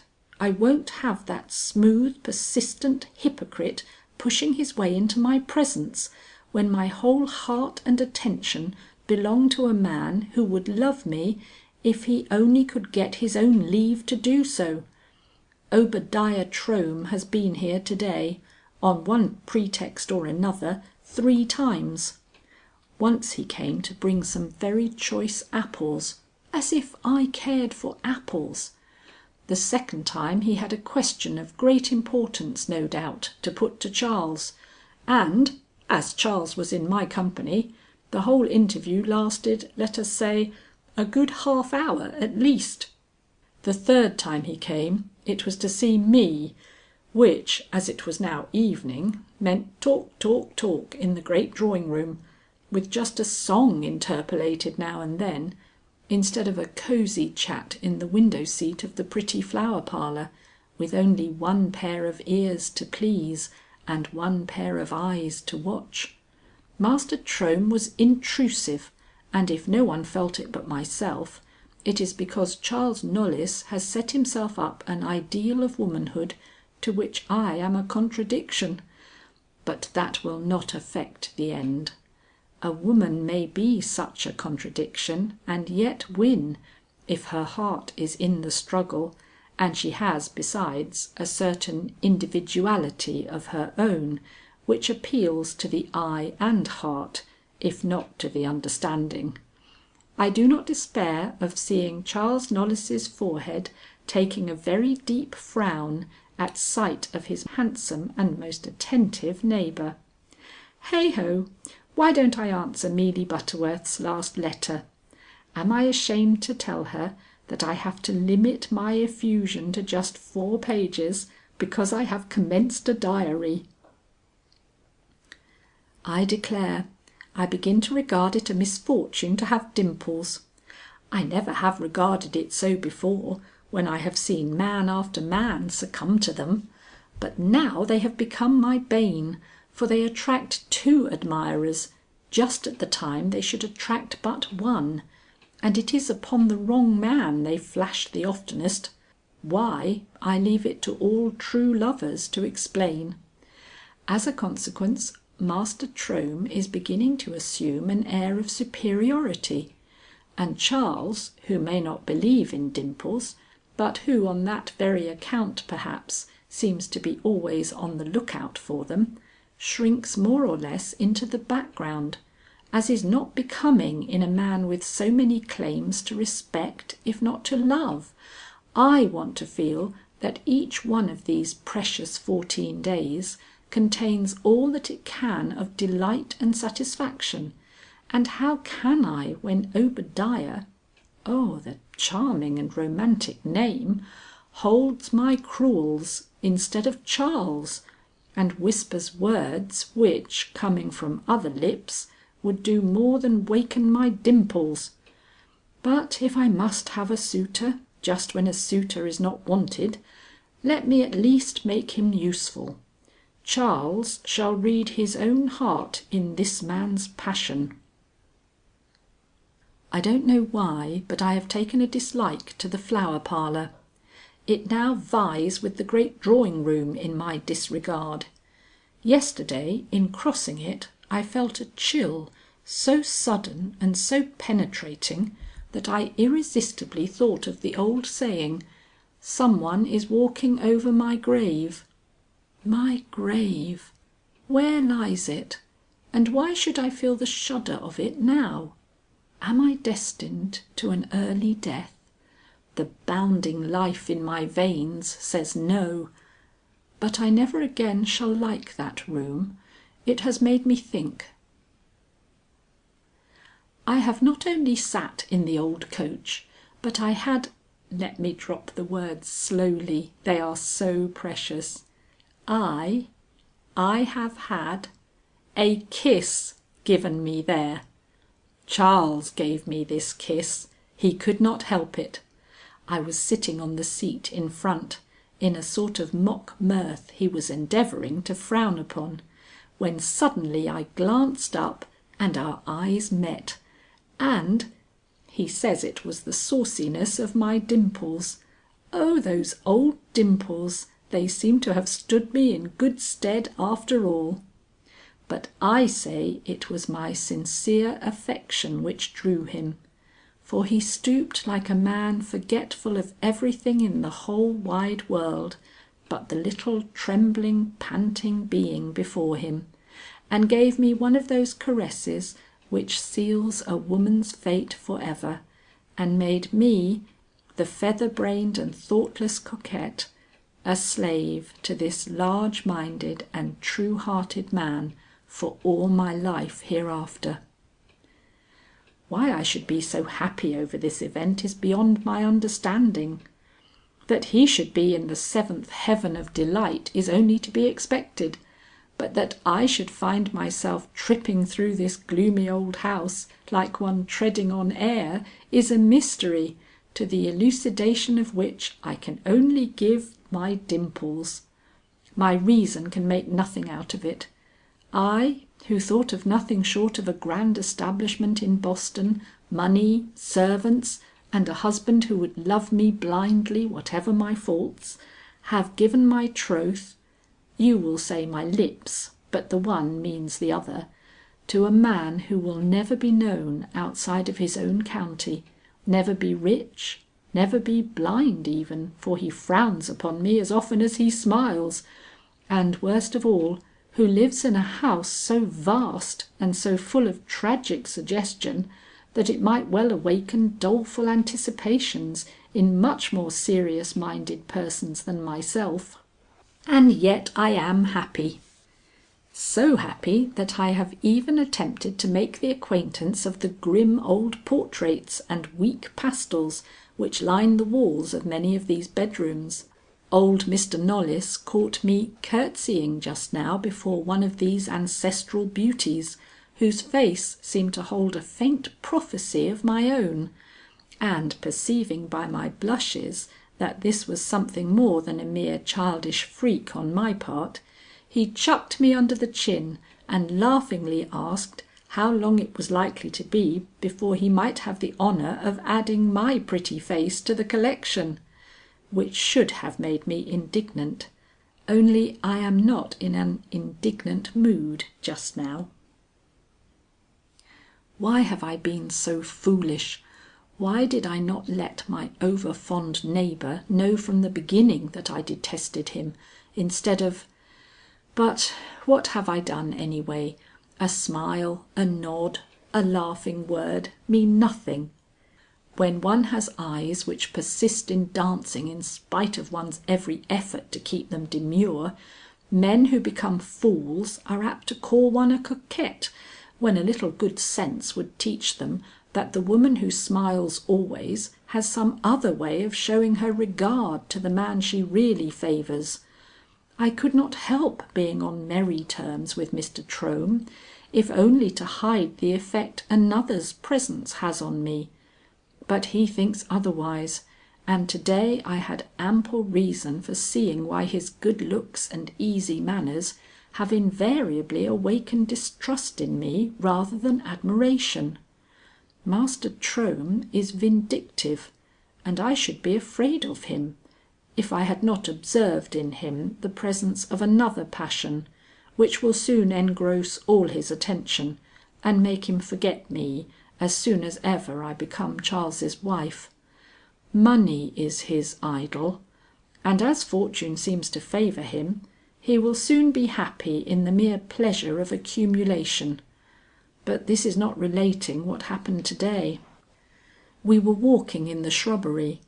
By we, I naturally mean Charles and myself, and he was saying things which made me at the same time happy and a bit serious, when I suddenly felt myself under the spell of some baleful influence that filled me with a dismay I could neither understand nor escape from. As this could not proceed from Charles, I turned to look about me, when I encountered the eyes of Obadiah Trohm, who was leaning on the fence separating his grounds from those of Mr. Knollys, looking directly at us. If I flinched at this surveillance, it was but the natural expression of my indignation. His face wore a look calculated to frighten any one, and though he did not respond to the gesture I made him, I felt that my only chance of escaping a scene was to induce Charles to leave me before he should see what I saw in the lowering countenance of his intrusive neighbour. As the situation demanded self-possession and the exercise of a ready wit, and as these are qualities in which I am not altogether deficient, I succeeded in carrying out my intention sooner even than I expected. Charles hurried from my presence at the first word, and proceeded towards the house without seeing Trohm, and I, quivering with dread, turned towards the man whom I felt rather than saw approaching me. He met me with a look I shall never forget. I have had lovers, too many of them, and this is not the first man I have been compelled to meet with rebuff and disdain, but never in the whole course of my none too extended existence have I been confronted by such passion, or overwhelmed with such bitter recrimination. He seemed like a man beside himself, yet he was quiet, too quiet, and while his voice did not rise above a whisper, and he approached no nearer than the demands of courtesy required, he produced so terrifying an effect upon me that I longed to cry for help, and would have done so, but that my throat closed with fright, and I could only gurgle forth a remonstrance, too faint even for him to hear. "You have played with a man's best feelings," he said. "You have led me to believe that I had only to speak to have you for my own. Are you simply foolish, or are you wicked? Did you care for me at all, or was it only your wish to increase the number of men in your train? This one," here his hand pointed quiveringly towards the house, "has enjoyed a happiness denied me. His hand has touched yours, his lips," here his words became almost unintelligible, till his purpose gave him strength, and he cried, "But notwithstanding this, notwithstanding any vows you may have exchanged, I have claims upon you that I will not yield. I who have loved no woman before you, will have such a hand in your fate that you will never be able to separate yourself from the influence I shall exert over you. I will not intrude between you and your lover. I will not affect dislike, or disturb your outer life with any vain display of my hatred or my passion, but I will work upon your secret thoughts, and create a slowly increasing dread in the inner sanctuary of your heart, till you wish you had called up the deadliest of serpents in your pathway, rather than the latent fury of Obadiah Trohm. You are a girl now. When you are married and become a mother, you will understand me. For the present I leave you. The shadow of this old house, which has never seen much happiness within it, will soon rest upon your thoughtless head. What that will not do, your own inherent weakness will. The woman who trifles with a strong man's heart has a flaw in her nature which will work out her own destruction in time. I can afford to let you enjoy your prospective honeymoon in peace. Afterwards," he cast a threatening look towards the decaying structure behind me, and was silent. But that silence did not unloose my tongue. I was absolutely speechless. "10 brides have crossed yonder threshold," he presently went on, in a low musing tone freighted with horrible fatality. "One, and she was the girl whose mother was driven up to these doors dead, lived to take her grandchildren on her knees. The rest died early, and most of them unhappily. Oh, I have studied the traditions of your future home. You will live, but of all the brides who have triumphed in the honourable name of Knollys, you will lead the saddest life, and meet the gloomiest end, notwithstanding you stand before me now, with loose locks flying in the wind, and a heart so gay that even my despair can barely pale the roses on your cheek."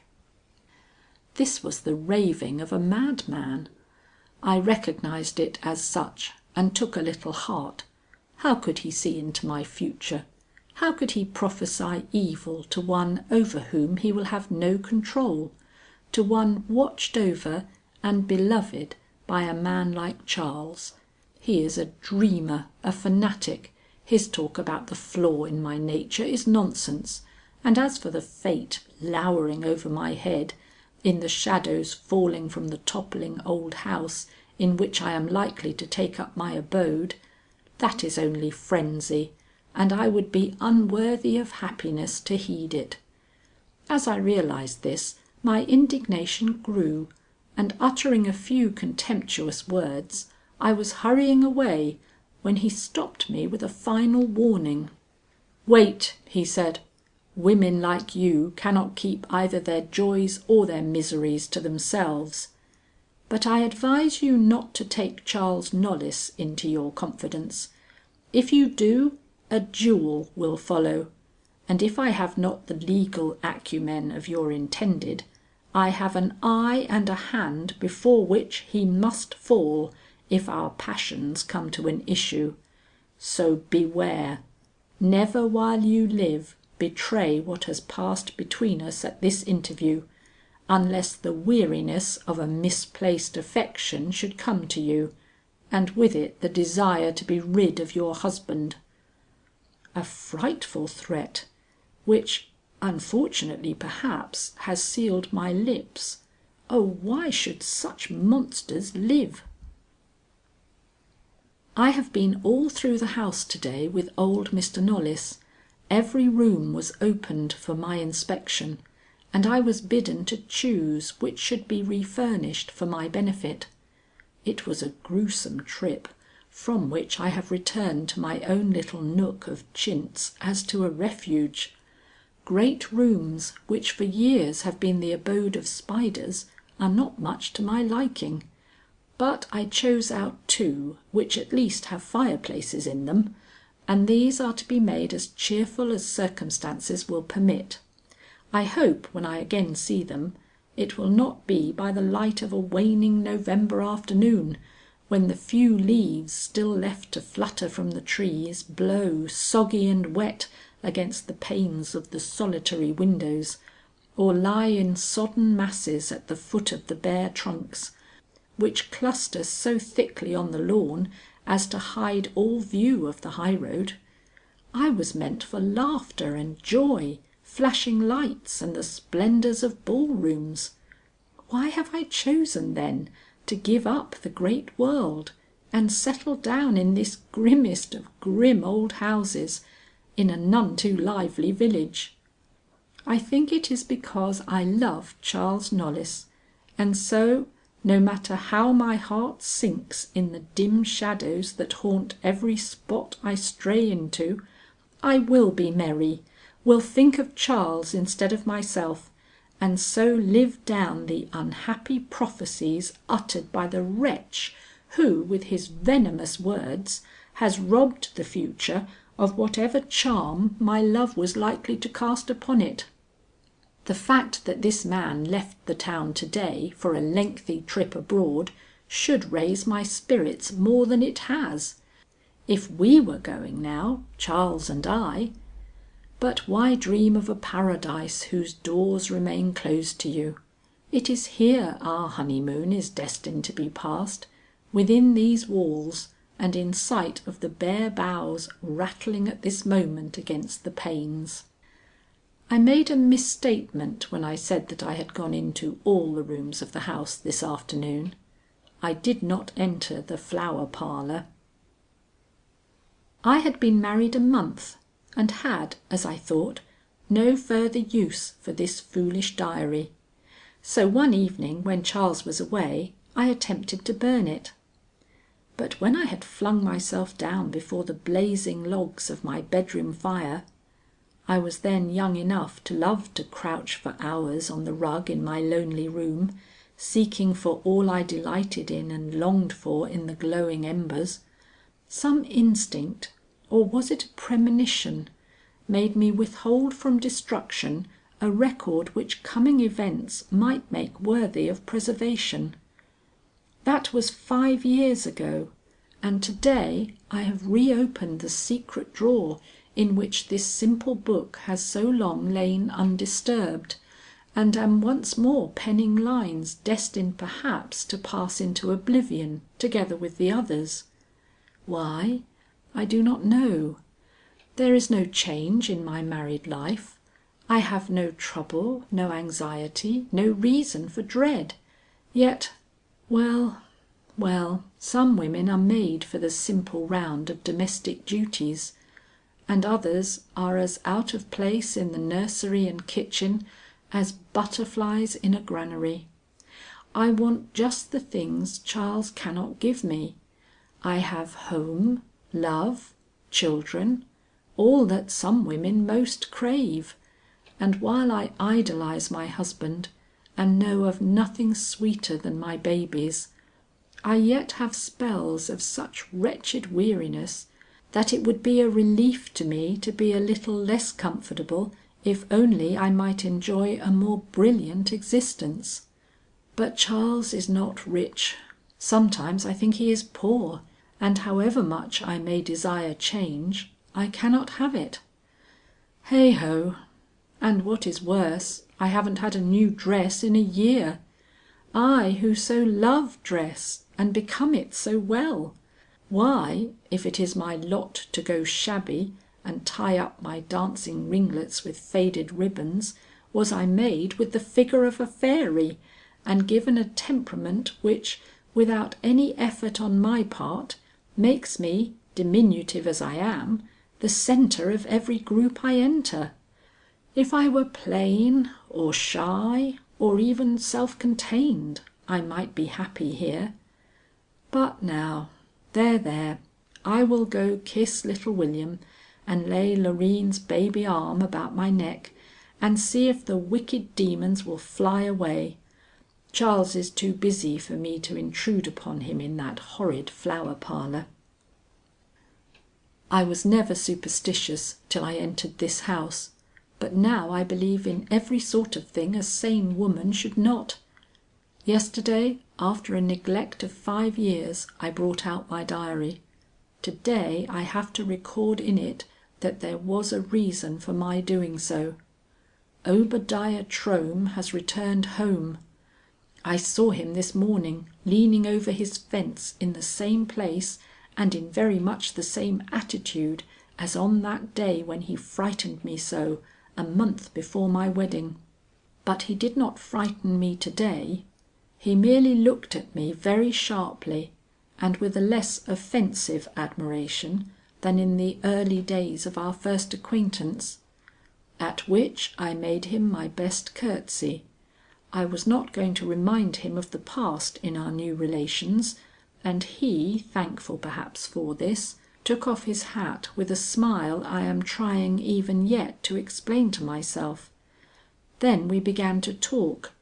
He had travelled everywhere and I had been nowhere. He wore the dress and displayed the manners of the great world, while I had only a hungry desire to do the same.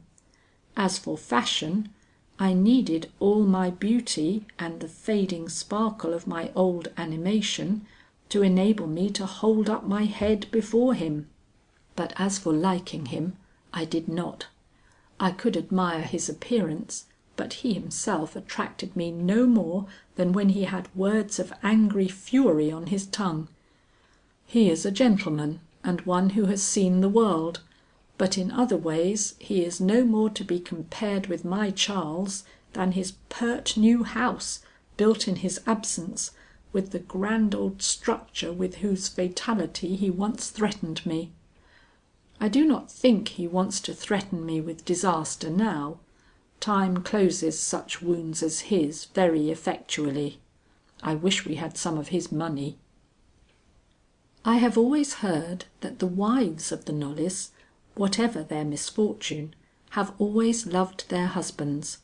I do not think I am any exception to the rule.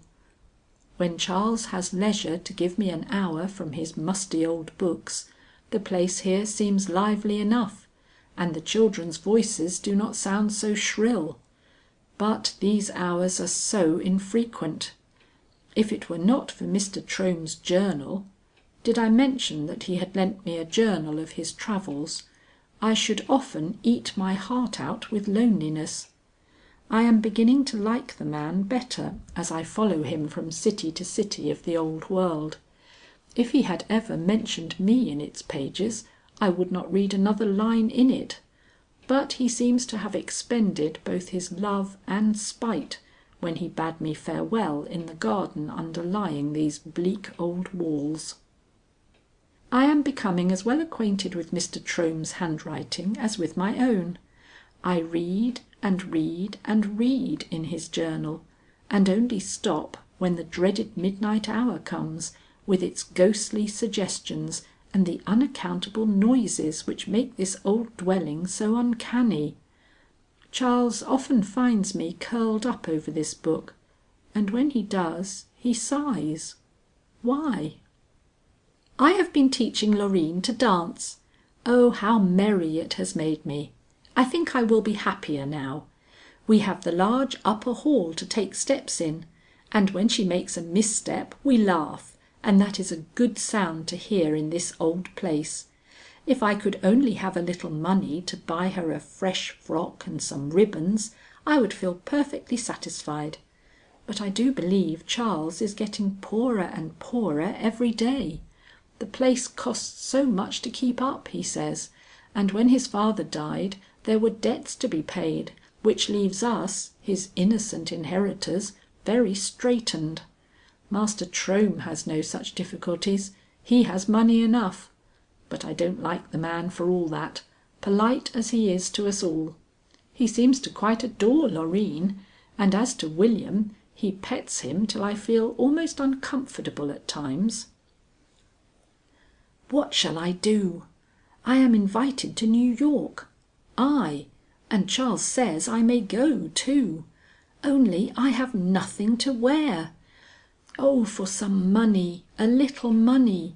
It is my right to have some money. But Charles tells me he can only spare enough to pay my expenses, that my Sunday frock looks very well, and that even if it did not, I am pretty enough to do without fine clothes, and other nonsense like that. Sweet enough, but totally without point in fact. If I am pretty, all the more I need a little finery to set me off, and besides to go to New York without money, why I should be perfectly miserable. Charles himself ought to realise this, and be willing to sell his old books before he would let me go into this whirl of temptation without a dollar to spend. As he don't, I must devise some plan of my own for obtaining a little money, for I won't give up my trip, the first offered me since I was married. And neither will I go away and come back without a gift for my two girls, who have grown to womanhood without a jewel to adorn them, or a silk dress to make them look like gentlemen's children. But how get money without Charles knowing it? Mr. Trohm is such a good friend, he might lend me a little, but I don't know how to ask him without recalling to his mind certain words long since forgotten by him perhaps, but never to be forgotten by me, feather-brained as many people think me. Is there any one else? I wonder if some things are as wicked as people say they are. Here the diary breaks off abruptly, but we know what followed. The forgery, the discovery of it by her suave but secret enemy, his unnatural revenge, and the never dying enmity which led to the tragic events it has been my unhappy fortune to relate at such length. Poor Althea! With thy name I write Finis to these pages. May the dust lie lightly on thy breast under the shadow of the Flower Parlour, through which thy footsteps passed with such dread in the old days of thy youthful beauty and innocence. End of the Epilogue. Recording by Mary Bard. End of Lost Man's Lane by Anna Katharine Green.